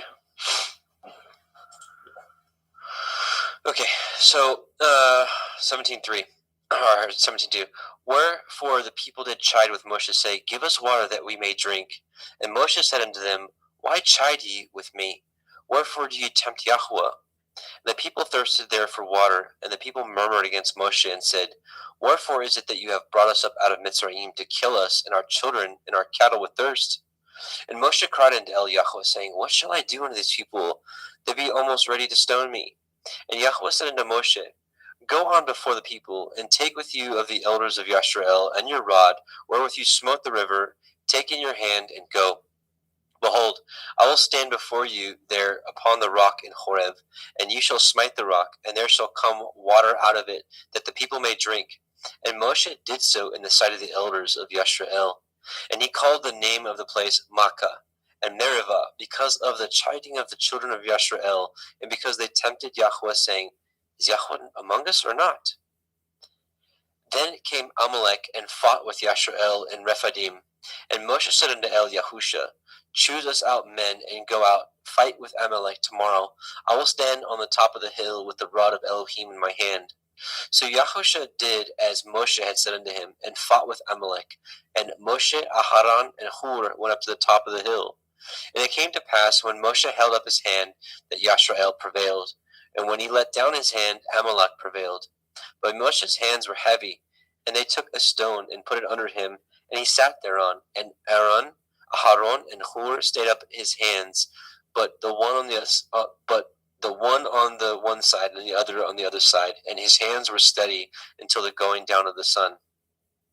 And Yahusha discomfited Amalek and his people with the edge of the sword. And Yahweh said unto Moshe, Write this for memorial in the Sefer, and rehearse it in the ears of Yahusha, for I will utterly put out the remembrance of Amalek from under the heavens. And Moshe built an altar and called the name of it Yahweh Niki, Yahweh my banner. For he said, Because Yah has sworn that Yahweh will have war with Amalek from generation to generation. Exodus 18. When Yitro, the priest of Midian, Moshe's father-in-law, heard of all that Elohim had done for Moshe and for Yashrael his people, and that Yahweh had brought Yashrael out of Mitzrayim, then Yitro, Moshe's father-in-law, took Zipporah, Moshe's woman, after he had sent her back, and her 2 sons, of which the name of one was Gershom, for he said, I have been an alien in a strange land, and the name of the other was Eliezer, for Elohai of my father said he was my help, and delivered me from the sword of Pharaoh. And Yitro, Moshe's father-in-law, came with his sons and with his woman unto Moshe into the wilderness, where he encamped at the mount of Elohim. And he said unto Moshe, I, your father-in-law Yitro, come unto you, and your woman and her 2 sons with her. And Moshe went out to meet his father-in-law, and did obeisance, and kissed him. And they asked each other of their welfare, and they came into the tent. And Moshe told his father-in-law all that Yahweh had done unto Pharaoh and unto the Mitzrayim for Yashrael's sake, and all the travail that had come upon them by the way, and how Yahweh delivered them. And Yitro rejoiced for all the goodness which Yahweh had done unto Yashrael, whom he had delivered out of the hand of the Mitzrayim. And Yitro said, Blessed be Yahweh, who has delivered you out of the hand of the Mitzrayim, and out of the hand of Pharaoh, who has delivered the people from under the hand of the Mitzrayim. Now I know that Yahweh is greater than all Elohim, for in the thing wherein they dealt proudly he was above them. And Yitro, Moshe's father-in-law, took a burnt offering and sacrifices for Elohim. And Aharon came, and all the elders of Yashrael, to eat bread with Moshe's father-in-law, before Elohim. And it came to pass on the morrow that Moshe sat to judge the people, and the people stood by Moshe from morning unto the evening. And when Moshe's father-in-law saw all that he did to the people, he said, What is this thing that you do to the people? Why sit you yourself alone, and all the people stand by you from morning unto evening? And Moshe said unto his father-in-law, Because the people come unto me to inquire of Elohim. When they have a matter, they come unto me, and I judge between one and another, and I do make them know the statutes of Elohim and his Torah. And Moshe's father-in-law said unto him, The thing that you do is not good. You will surely wear away, both you and this people that is with you. For this thing is too heavy for you. You are not able to perform it yourself alone. Hearken now unto my voice. I will give you counsel, and Elohim shall be with you. Be for the people to Elohimward, and you may bring the causes unto Elohim. And you shall teach them the ordinances and the Torah, and shall show them the way wherein they must walk, and the work that they must do. Moreover, you shall provide out of all the people able men, such as fear Elohim, men of truth, hating covetousness, and place such over them to be rulers of thousands, and rulers of hundreds, and rulers of 50s, and rulers of 10s. And let them judge the people at all seasons. And it shall be that every great matter they shall bring unto you, but every small matter they shall judge. So it shall be easier for yourself, and they shall bear the burden with you. If you shall do this thing, Elohim command you so, then you shall be able to endure, and all this people shall go to their place in peace. So Moshe hearkened to the voice of his father-in-law, and did all that he had said. And Moshe chose able men out of all Yashrael, and made them heads over the people, rulers of thousands, rulers of hundreds, rulers of 50s, and rulers of 10s. And they judged the people at all seasons. The hard causes they brought unto Moshe, but every small matter they judged themselves. And Moshe let his father-in-law depart, and he went his way into his own land. Exodus 19. In the 3rd month, when the children of Yashrael were gone forth out of the land of Mitzrayim, the same day came they into the wilderness of Sinai. For they were departed from Rephidim, and were come to the desert of Sinai, and had pitched in the wilderness, and there Yasharel camped before the mount. And Moshe went up unto Elohim, and Yahweh called unto him out of the mountain, saying, Thus shall you say to the house of Yaakov, and tell the children of Yasharel, You have seen what I did unto the Mitzrayim, and how I bore you on eagle's wings, and brought you unto myself. Now therefore, if you will obey my voice indeed, and guard my covenant, then ye shall be a peculiar treasure unto me above all people, for all the earth is mine. And ye shall be unto me a kingdom of priests, and a holy nation. These are the words which you shall speak unto the children of Yisrael. And Moshe came and called for the elders of the people, and laid before their faces all these words which Yahweh commanded him. And all the people answered together, and said, All that Yahweh has spoken, we will do. And Moshe returned the words of the people unto Yahweh. And Yahweh said unto Moshe, Lo, I come unto you in a thick cloud, that the people may hear when I speak with you, and believe you forever. And Moshe told the words of the people unto Yahweh. And Yahweh said unto Moshe, Go unto the people, and sanctify them today and tomorrow, and let them wash their clothes, and be ready against the third day. For the third day Yahweh will come down in the sight of all the people upon Mount Sinai. And ye shall set bounds unto the people round about, saying, Take heed to yourselves, that you not go up unto the mount, or touch the border of it. Whosoever touches the mount shall surely be put to death. There shall not a hand touch it, but he shall surely be stoned, or shot through, whether it be beast or man, it shall not live. When the shofar sounds long, they shall come up to the mount. And Moshe went down from the mount unto the people, and sanctified the people, and they washed their clothes. And he said unto the people, Be ready against the third day. Come not at your women. And it came to pass on the third day in the morning that there were thunders and lightnings and a thick cloud upon the mount, and the voice of the shofar exceeding loud, so that all the people that was in the camp trembled. And Moshe brought forth the people out of the camp to meet with Elohim. And they stood at another part of the mount. And Mount Sinai was altogether on a smoke, because Yahweh descended upon it in fire. And the smoke thereof ascended as the smoke of a furnace, and the whole mount quaked greatly. And when the voice of the shofar sounded long and waxed louder and louder, Moshe spoke, and Elohim answered him by a voice. And Yahweh came down upon Mount Sinai on the top of the mount, and Yahweh called Moshe up to the top of the mount, and Moshe went up. And Yahweh said unto Moshe, Go down, charge the people, lest they break through unto Yahweh to gaze, and many of them perish. And let the priests also which come near to Yahweh sanctify themselves, lest Yahweh break forth upon them. And Moshe said unto Yahweh, The people cannot come up to Mount Sinai. For you charged us, saying, Set bounds about the mount, and sanctify it. And Yahweh said unto him, Away, get you down, and ye shall come up, you, and Aharon with you. But let not the priests and the people break through to come up unto Yahweh, lest he break forth upon them. So Moshe went down unto the people, and spoke unto them. Exodus 20. And Elohim spoke all these words, saying, I am Yahweh Elohika, which have brought you out of the land of Mitzrayim, out of the house of bondage. You shall have no other Elohim before me. You shall not make unto you any graven image, or any likeness of anything that is in the heavens above, or that is in the earth beneath, or that is in the water under the earth. You shall not bow down yourself to them, nor serve them.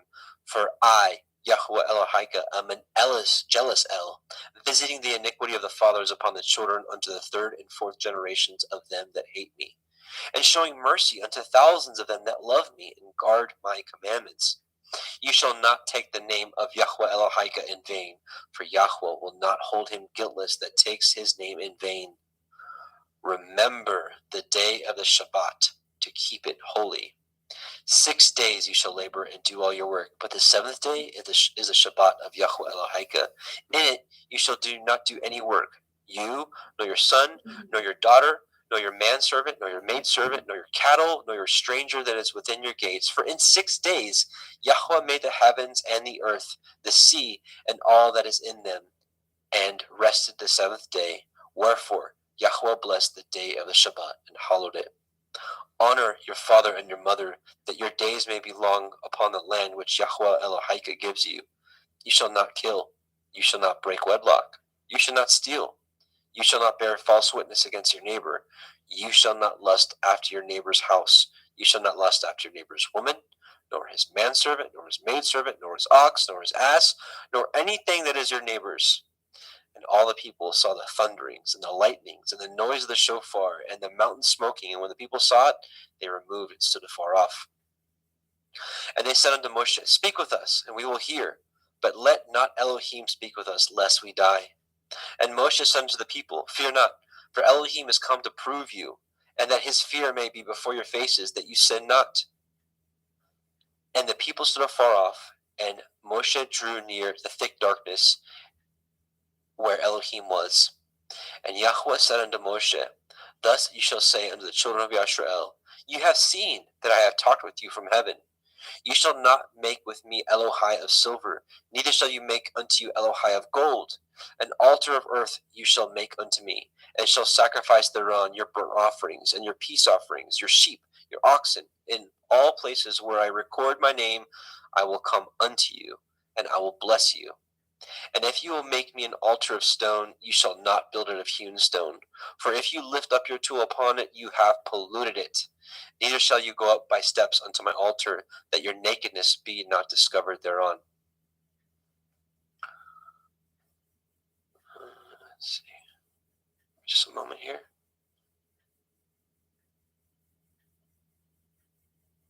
Okay. Jeremy, you ready to take 21? Yeah. Okay. Please stop. Please stand there.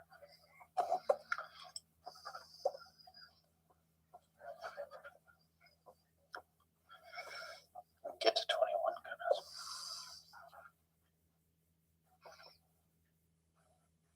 Sorry.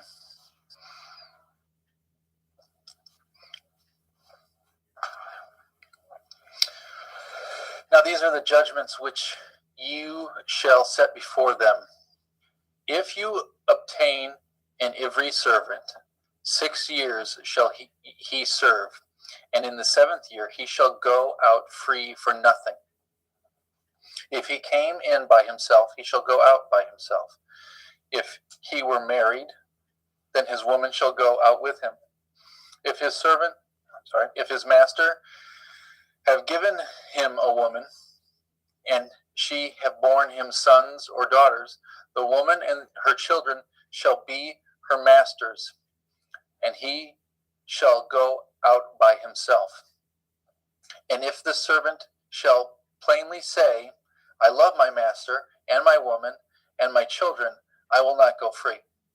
Then his master shall bring him unto the judges, and he shall also bring him to the door, or unto the door post, and his master shall pierce his ear with an awl, and he shall serve him forever. And if a man surrender his daughter to be a maidservant, she shall not go out as the men servants do.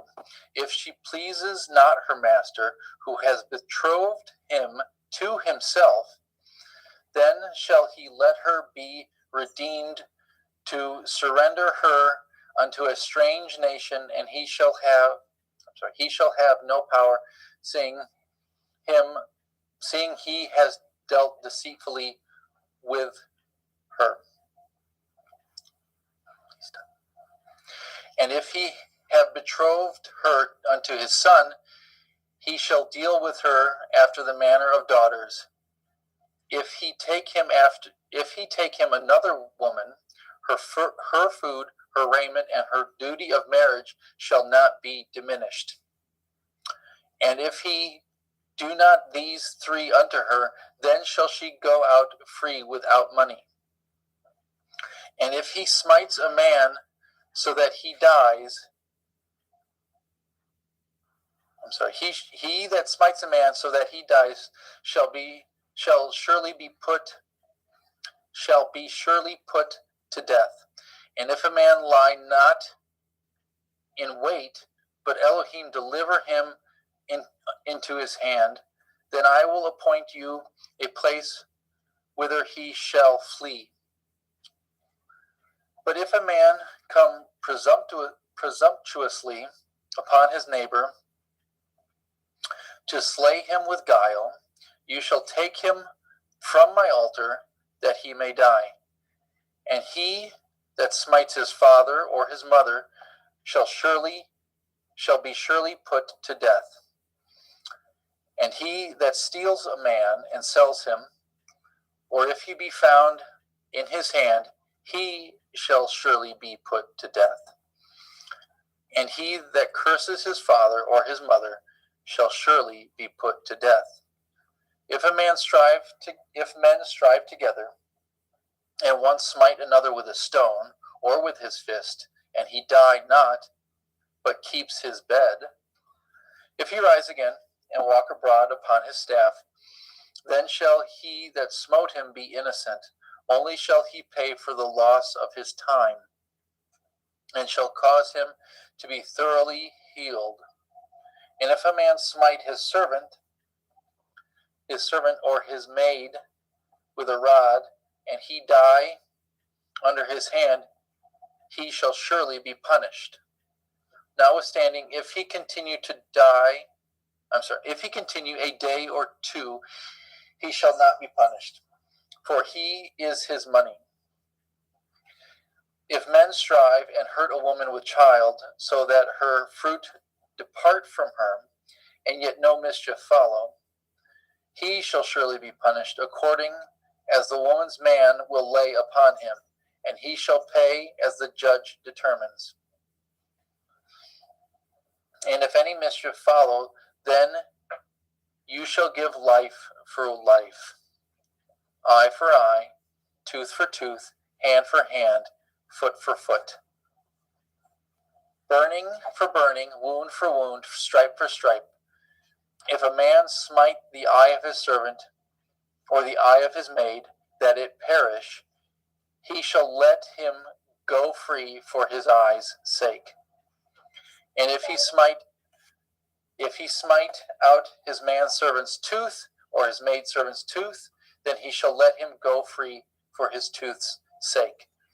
And if an ox gore a man or a woman that they die, then the ox shall surely be stoned, and his flesh shall not be eaten, but the owner of that ox shall be innocent.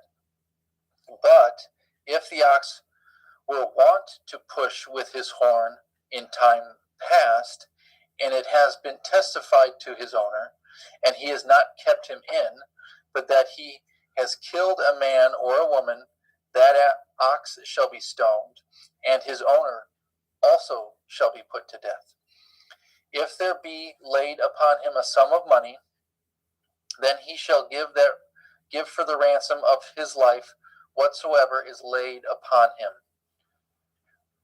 Whether he have gored a son or have gored a daughter, according to this judgment shall be done unto him. If the ox shall push a manservant or maidservant, he shall give unto their master 30 shekels of silver, and the ox shall be stoned. And if a man shall open a pit, or if a man shall dig a pit and not cover it, and an ox or an ass fall therein, the owner of the pit shall make it good, and give the money unto the owner, and the dead beast shall be his. And if the ox of one man hurts the ox of another, that he die, then they shall sell the live ox and divide the money of it, and the dead ox also shall they divide.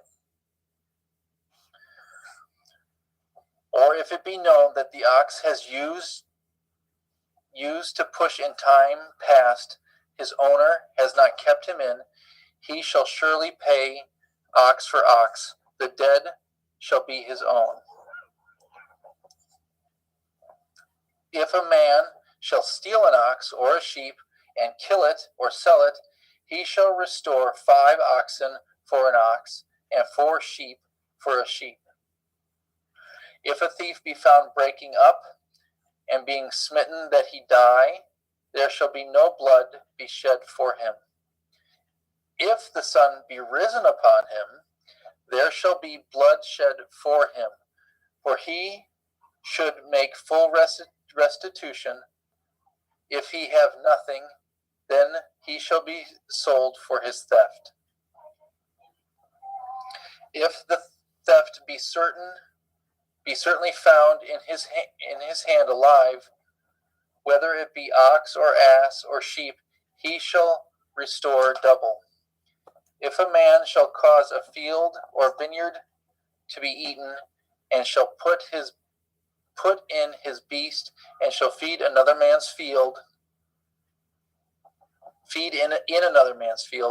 of the best of his own field and of the best of his own vineyard shall he make restitution.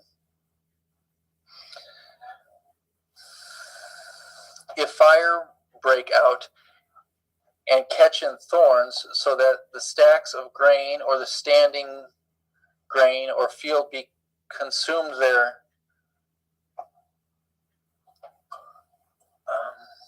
therein, he that kindled the fire shall surely make restitution. If a man shall deliver unto his neighbor money or stuff to guard, and it be stolen out of the man's house, if the thief be found, let him pay double.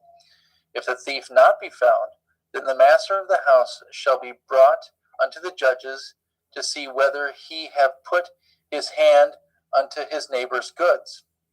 For all manner of transgressions, whether it be for ox, for ass, for sheep, for raiment, or for any manner of lost thing, that which another challenges to be his, the cause of both parties shall come before the judges, and whom the judge shall condemn, he shall pay double unto his neighbor. If a man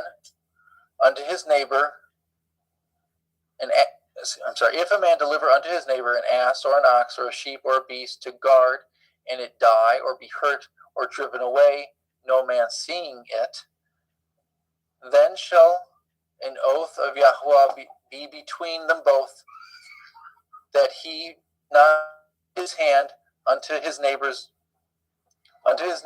goods, and the owner shall accept thereof, and he shall make it good.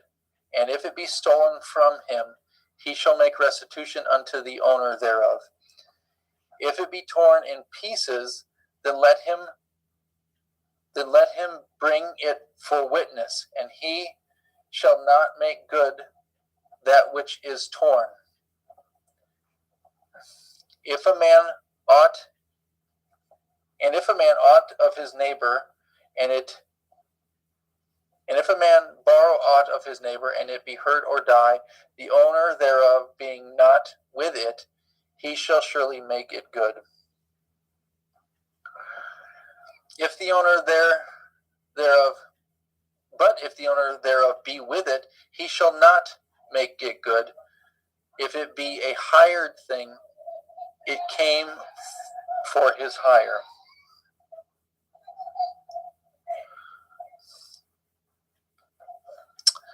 If a man entice a maid that is not betrothed, and lie with her, he shall surely endow her to be his woman.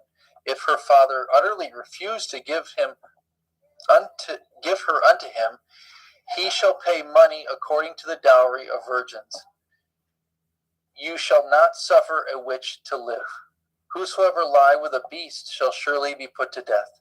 He that sacrifices unto any Elohim, save unto Yahweh only, he shall be utterly destroyed. You shall neither vex a stranger nor oppose him, for ye were strangers in the land of Mitzrayim. Ye shall not afflict any widow or fatherless child. If you afflict them in any wise, and they cry at all unto me, I will surely hear their cry. And my wrath will wax hot, and I will kill you with the sword, and your women shall be widows, and your children fatherless.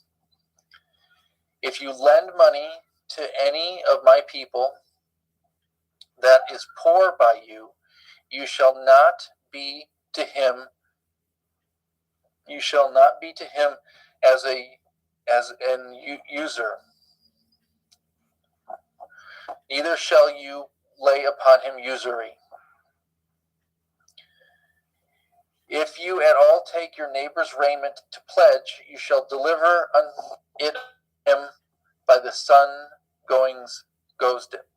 by that the sun goes down. For that is his covering only. It is his raiment for his skin. Wherein shall he sleep? And it shall come to pass, when he cries unto me, I shall hear him, for I am gracious. You shall not revile the Elohim, nor curse the ruler of your people.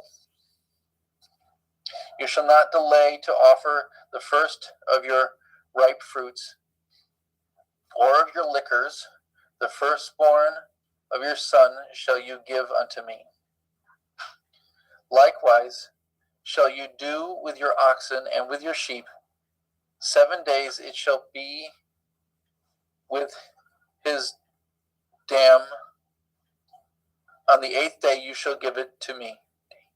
His dam. Sorry. Ye shall be holy, and ye shall be holy men unto me. Neither shall ye eat any flesh that is tore of beasts in the field. Ye shall cast it to the dogs. You shall not raise a false report. Put not your hand with the wicked to be an unrighteous witness. You shall not follow a multitude to do evil, neither shall you speak in a cause to decline after many to pervert judgment. Neither shall you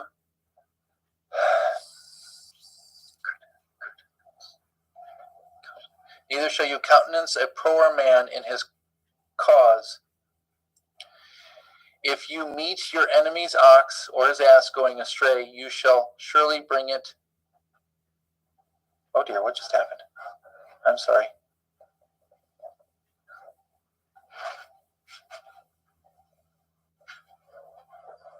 There it is. If you meet your enemy's ox or his ass going astray, you shall surely bring it back to him again. If you see the ass of him that hates you lying under his burden, and would forbear to help him, you shall surely help with him. You shall not pervert the judgment of your poor in his cause. Keep far from a false matter. The innocent and righteous slay you not, for I will not justify the wicked. You shall take no gift, for the gift blinds the wise and perverts the words of the righteous. You shall not oppress a stranger, for ye know the heart of a stranger, seeing ye were strangers in the land of Mitzrayim. In 6 years you shall sow your land, and shall gather in the fruit thereof. But the 7th year you shall let it rest and lie still, that the poor of your people may eat, and what they leave the beasts of the field shall eat. In like manner you shall deal with your vineyard and with your oliveyard. 6 days you shall do your work, and on the 7th day you shall rest, that your ox and your ass may rest, that the son of your handmaid and the stranger may be refreshed.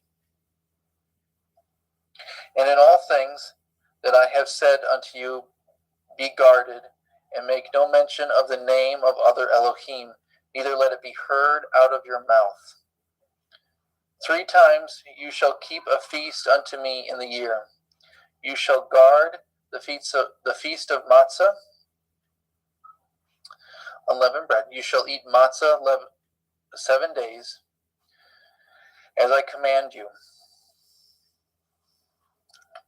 in the time appointed in the month of Aviv. For in it you came out of Mitzrayim, and none shall appear before me empty. And the feast of Katsir, the first fruit of your labors, which you have sown in the field, and the feast of Akfi in gathering, which is in the end of the year, when you have gathered in the labors out of your field.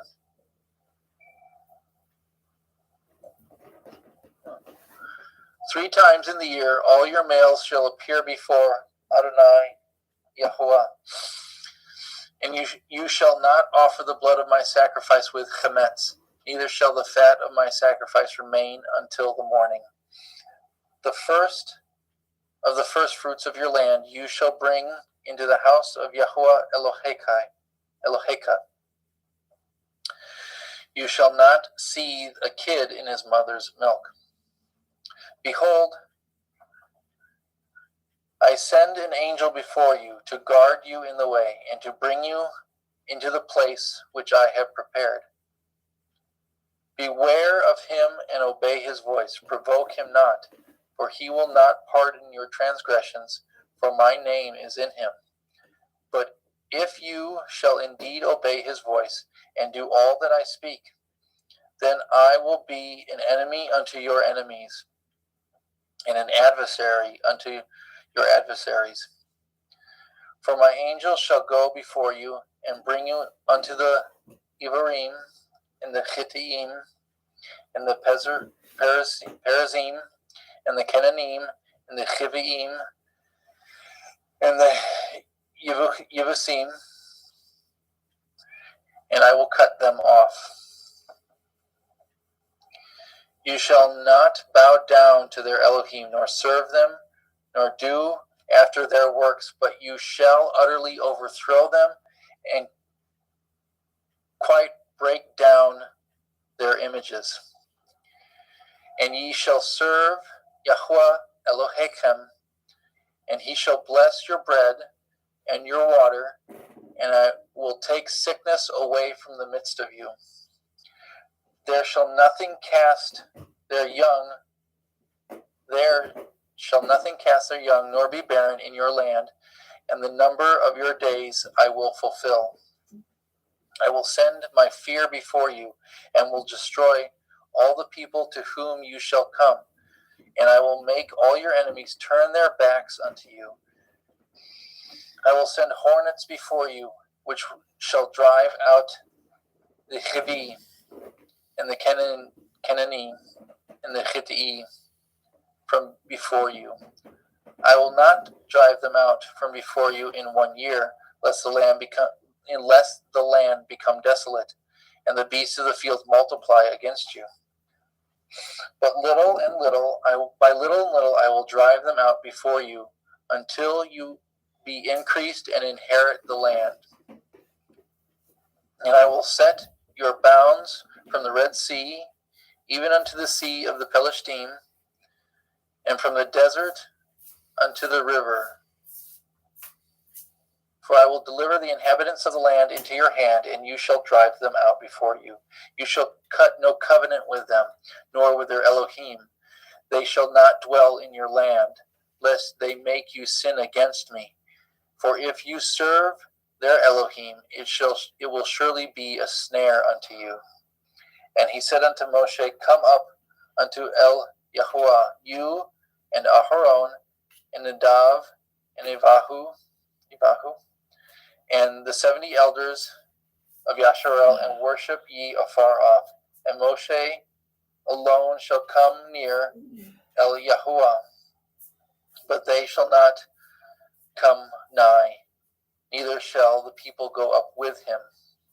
And Moshe came and told the people all the words of Yahuwah, and all the judgments, and all the people answered with one voice, saying, All the words which Yahuwah has said will we do. And Moshe wrote all the words of Yahuwah, and rose early in the morning, and built an altar under the hill, and 12 pillars according to the 12 tribes of Yasharel. And he set young men of the children of Yasharel, which offered burnt offerings and sacrificed peace offerings of oxen unto Yahuwah. And Moshe took half of the blood and put it in a basin, and half of the blood he sprinkled on the altar. And he took the sefer of the covenant and read it in the audience of the people, and they said, all that Yahuwah has said we will do, and be obedient. Moshe took the blood and sprinkled it on the people and said, behold, the blood of the covenant, which Yahuwah has cut with you concerning these words. Then went up Moshe and Aharon and Nadav and Evahu and 70 of the elders of Yasharel, and they saw the Elohai of Yasharel, and there was under his feet, as it were, a paved work of sapphire stone, and as it were the body of heaven in his clearness. And upon the nobles of the children of Yasharel he laid not his hand. Also they saw Elohim, and did eat and drink. And Yahuwah said unto Moshe, come up to me into the mount, and be there, and I will give you sapphire stones, and a Torah, and commandments which I have written, that you may teach them. And Moshe rose up, and his minister Yahusha, and Moshe went up into the mount of Elohim. And he said unto the elders, tarry ye here for us, until we come again unto you. And behold, Aharon and Hori are with you. If any man have any matters to do, let him come unto them. And Moshe went up into the mount, and a cloud covered the mount, and the glory of Yahuwah abode upon Mount Sinai. And the cloud covered it 6 days, and the 7th day he called unto Moshe out of the midst of the cloud. And in the sight of the glory of Yahuwah, and the sight of the glory of Yahuwah was like devouring fire on the top of the mount in the eyes of the children of Yasharel. And Moshe went into the midst of the cloud, and got him up into the mount, and Moshe was in the mount 40 days and 40 nights. Yahuwah spoke unto Moshe, saying, speak unto the children of Yasharel, that they bring me an offering of every man that gives it willingly with his heart. Ye shall take my offering. And this is the offering which ye shall take of them: gold, silver, and brass, and blue and purple and scarlet and fine linen, and goat's hair, and ram skin dyed red, and badger skin, and shittim wood, oil for the light, spices for anointing oil, and for sweet incense, onyx stones, and stones to be set in the ephod and the breastplate. And let them make me a sanctuary, that I may dwell among them, according to all that I show you, after the pattern of the tabernacle, and the pattern of all the instruments thereof, even so shall ye make it. And they shall make an ark of shittim wood, 2 cubits and a half shall it be the length thereof, and a cubit and a half the breadth thereof, and a cubit and a half the height thereof. And you shall overlay it with pure gold. Within and without shall ye overlay it, and shall make upon it a crown of gold round about. And you shall cast 4 rings of gold for it, and put them in the 4 corners thereof. And 2 rings shall be in the one side of it, and 2 rings on the other side of it. And you shall make staves of shittim wood, and overlay them with gold. And you shall put the staves in the rings by the sides of the ark, and the ark, that the ark may be borne with them. The staves shall be in the rings of the ark, and they shall not be taken from it. You shall put into the ark the testimony which I shall give you. And you shall make a mercy seat of pure gold. 2 cubits and a half shall be the length thereof, a cubit and a half the breadth thereof. And you shall make 2 cherubim of gold of beaten work shall you make them in the 2 ends of the mercy seat. And make 1 cherubim on the one end, and the other cherub on the other end, even of the mercy seat shall ye make the cherubim on the 2 ends thereof. And the cherubim shall stretch forth their wings on high, covering the mercy seat with their wings, and their faces shall look one to another. Toward the mercy seat shall the faces of the cherubim be. And you shall put the mercy seat above the ark, and in the ark you shall put the testimony that I shall give you. And there I will meet with you, and I will commune with you from above the mercy seat, from between the 2 cherubim which are upon the ark of the testimony, and of all the things which I will give you in commandment unto the children of Yasharel. You shall also make a table of shittim wood. 2 cubits shall be the length thereof, a cubit the breadth thereof, and a cubit and a half the height thereof. And you shall overlay it with pure gold, and make thereto a crown of gold round about. And you shall make unto it a border of a handbreadth round about, and you shall make a gold crown to the border thereof round about. And you shall make for it 4 rings of gold, and put the 4 rings on the 4 corners that are on the 4 feet thereof. Over against the border shall the rings be for places for the staves to bear the table. And you shall make the staves of shittim wood, and overlay them with gold, that the table be borne with them. And you shall make the dishes thereof, and the spoons thereof, and the covers thereof, and the bowls thereof, to cover withal of pure gold shall you make them. And you shall set upon the table showbread before me always. And you shall make a menorah, 7 branch. You shall make a menorah of pure gold, of beaten work shall the menorah be made. His shaft and his branches, and his bowls, and his knops, and his flowers shall be of the same. And 6 branches shall come out of the sides of it, 3 branches of the menorah out of the one side, and 3 branches of the menorah out of the other side.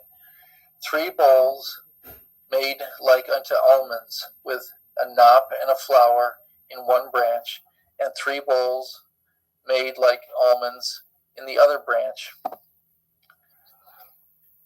with a knop and a flower, so that the 6 branches that come out of the menorah, so that in the 6 branches that are come out of the menorah, and in the menorah shall be 4 bowls made like unto almonds, with their knops and their flowers, and there shall be a knop under 2 branches of the same, and a knop under 2 branches of the same, and a knop under 2 branches of the same, according to the 6 branches that proceed out of the menorah. Their knops and their branches shall be of the same, all of it shall be one beaten work of pure gold. And you shall make the 7 lamps thereof, that they shall light the lamps, and they shall light the lamps thereof, that they may give light over against it. And the tongs thereof, and the snuff dishes thereof, shall be of pure gold. Of a talent of pure gold shall he make it, with all the vessels. And look that you make them after their pattern, which was shown you in the mount. Adam, Thank you, brother. You want me to stop? Yeah, we're going to have Justin take over here. Thank you, brother.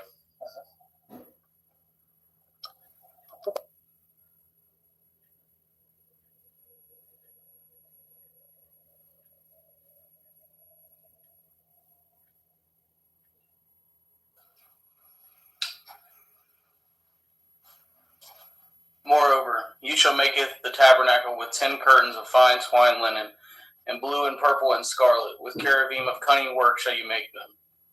And the length of one curtain shall be 8 and 20 cubits, and the breadth of one curtain 4 cubits, and every one of the curtains shall have one measure. The 5 curtains shall be coupled together one to another, and the other 5 curtains shall be coupled one to another. You shall make the loops of blue upon the edge of one of the curtain from the selvage in the coupling, and likewise shall you make it in the uttermost edge of another curtain in the coupling of the second. 50 loops shall you make in the one curtain, and 50 loops shall you make in the edge of the curtain that is in the coupling of the second, that the loops may take hold one of another. And you shall make 50 taches of gold, and couple up the curtains together with the taches, and shall be one tabernacle. And you shall make curtains of gold of goat's hair to be a covering upon the tabernacle. 11 curtains shall you make it. The length of one curtain shall be 30 cubits, and the breadth of one curtain 4 cubits, and the 11 curtains shall be all of one measure. And you shall couple at the 5 curtains by themselves, and at the 6 curtains by themselves, and shall double at the 6th curtain in the forefront of the tabernacle. And you shall make 50 loops on the edge of one curtain that is outmost in the coupling, and 50 loops in the edge of the curtain which couples the second. And you shall make it 50 taches of brass, and put the taches into the loops, and couple with the tent together, that it may be one. And the remnant that remains of the curtains of the tent, the half curtain that remains, shall hang over the back side of the tabernacle. And a cubit on one side and a cubit on the other side of that which remains is the length of the curtains of the tent. It shall hang over the sides of the tabernacle on the side, and on the side to cover it. And you shall make a covering for the tent of ram skins dyed red, and a covering above the badger skins. And you shall make it the boards of the tabernacle of shittim wood standing up. 10 cubits shall be the length of a board, and a cubit and a half shall be the breadth of one board. 2 tenons shall there be in one board, set in order one against another. Thus shall you make for all the boards of the tabernacle. And you shall make it the boards for the tabernacle, 20 boards on the south side southward. And you shall make 40 sockets of silver under the 20 boards. 2 sockets under one board for 2 tenons, and 2 sockets under another board for 2 tenons. And for the second side of the tabernacle on the north side there shall be 20 boards. And the 40 sockets of silver, 2 sockets under one board, and 2 sockets under another board. And for the sides of the tabernacle westward you shall make 6 boards. And 2 boards shall you make for the corners of the tabernacle in the 2 sides. And they shall be coupled together beneath, and they shall be coupled together above the head of it unto one ring. Thus shall it be for them both, and they shall be for the 2 corners. And they shall make 8 boards in their sockets of silver, 16 sockets, 2 sockets under one board, and 2 sockets under another board. And you shall make bars of shittim wood, 5 for the boards of one side of the tabernacle, and the 5 bars of the boards of the other side of the tabernacle, and 5 bars for the boards of the other side of the tabernacle, for the 2 sides westward. And the middle bar in the midst of the board shall reach from one end to end. And you shall overlay the boards with gold, and make it the rings of gold for places for the bars. And you shall overlay the bars with gold. And you shall rear up at the tabernacle according to the fashion thereof which was showed you in the mount. And you shall make a veil of blue and purple and scarlet and fine twined linen of cunning work, and cherubim shall it be made. Sorry guys, Exodus chapter 26. Or no, I'm still on it, sorry. You shall hang it upon the 4 pillars of shittim wood overlaid with gold. Their hooks shall be of gold upon the 4 sockets of silver. And you shall hang up at the veil under the taches, that you may bring in thither within the veil the ark of the testimony. And the veil shall divide unto you between the holy place and the most holy. And you shall put at the mercy seat upon the ark of the testimony in the most holy place. And you shall set at the table without the veil, and at the menorah 7 branches candlestick over against the table on the side of the tabernacle toward the south. And you shall put the table on the north side. And you shall make a hanging for the door of the tent of blue and purple and scarlet and fine twined linen, wrought with needlework. And you shall make for the hanging 5 pillars of shittim wood, and overlay them with gold, and their hooks shall be of gold. And you shall cast 5 sockets of brass for them. Exodus chapter 27. And you shall make an altar of shittim wood, 5 cubits long and 5 cubits broad. The altar shall be 4 square, and the height thereof shall be 3 cubits. And you shall make the horns of it upon the 4 corners thereof. His horns shall be of the same, and you shall overlay it with brass. And you shall make his pans to receive his ashes, and his shovels, and his basins, and his flesh hooks, and his fire pans. All the vessels thereof you shall make of brass. And you shall make it for a grate of network of brass, and upon the net shall you make 4 brazen rings in the 4 corners thereof. Cool. And you shall put it under the compass of the altar beneath, that the net may be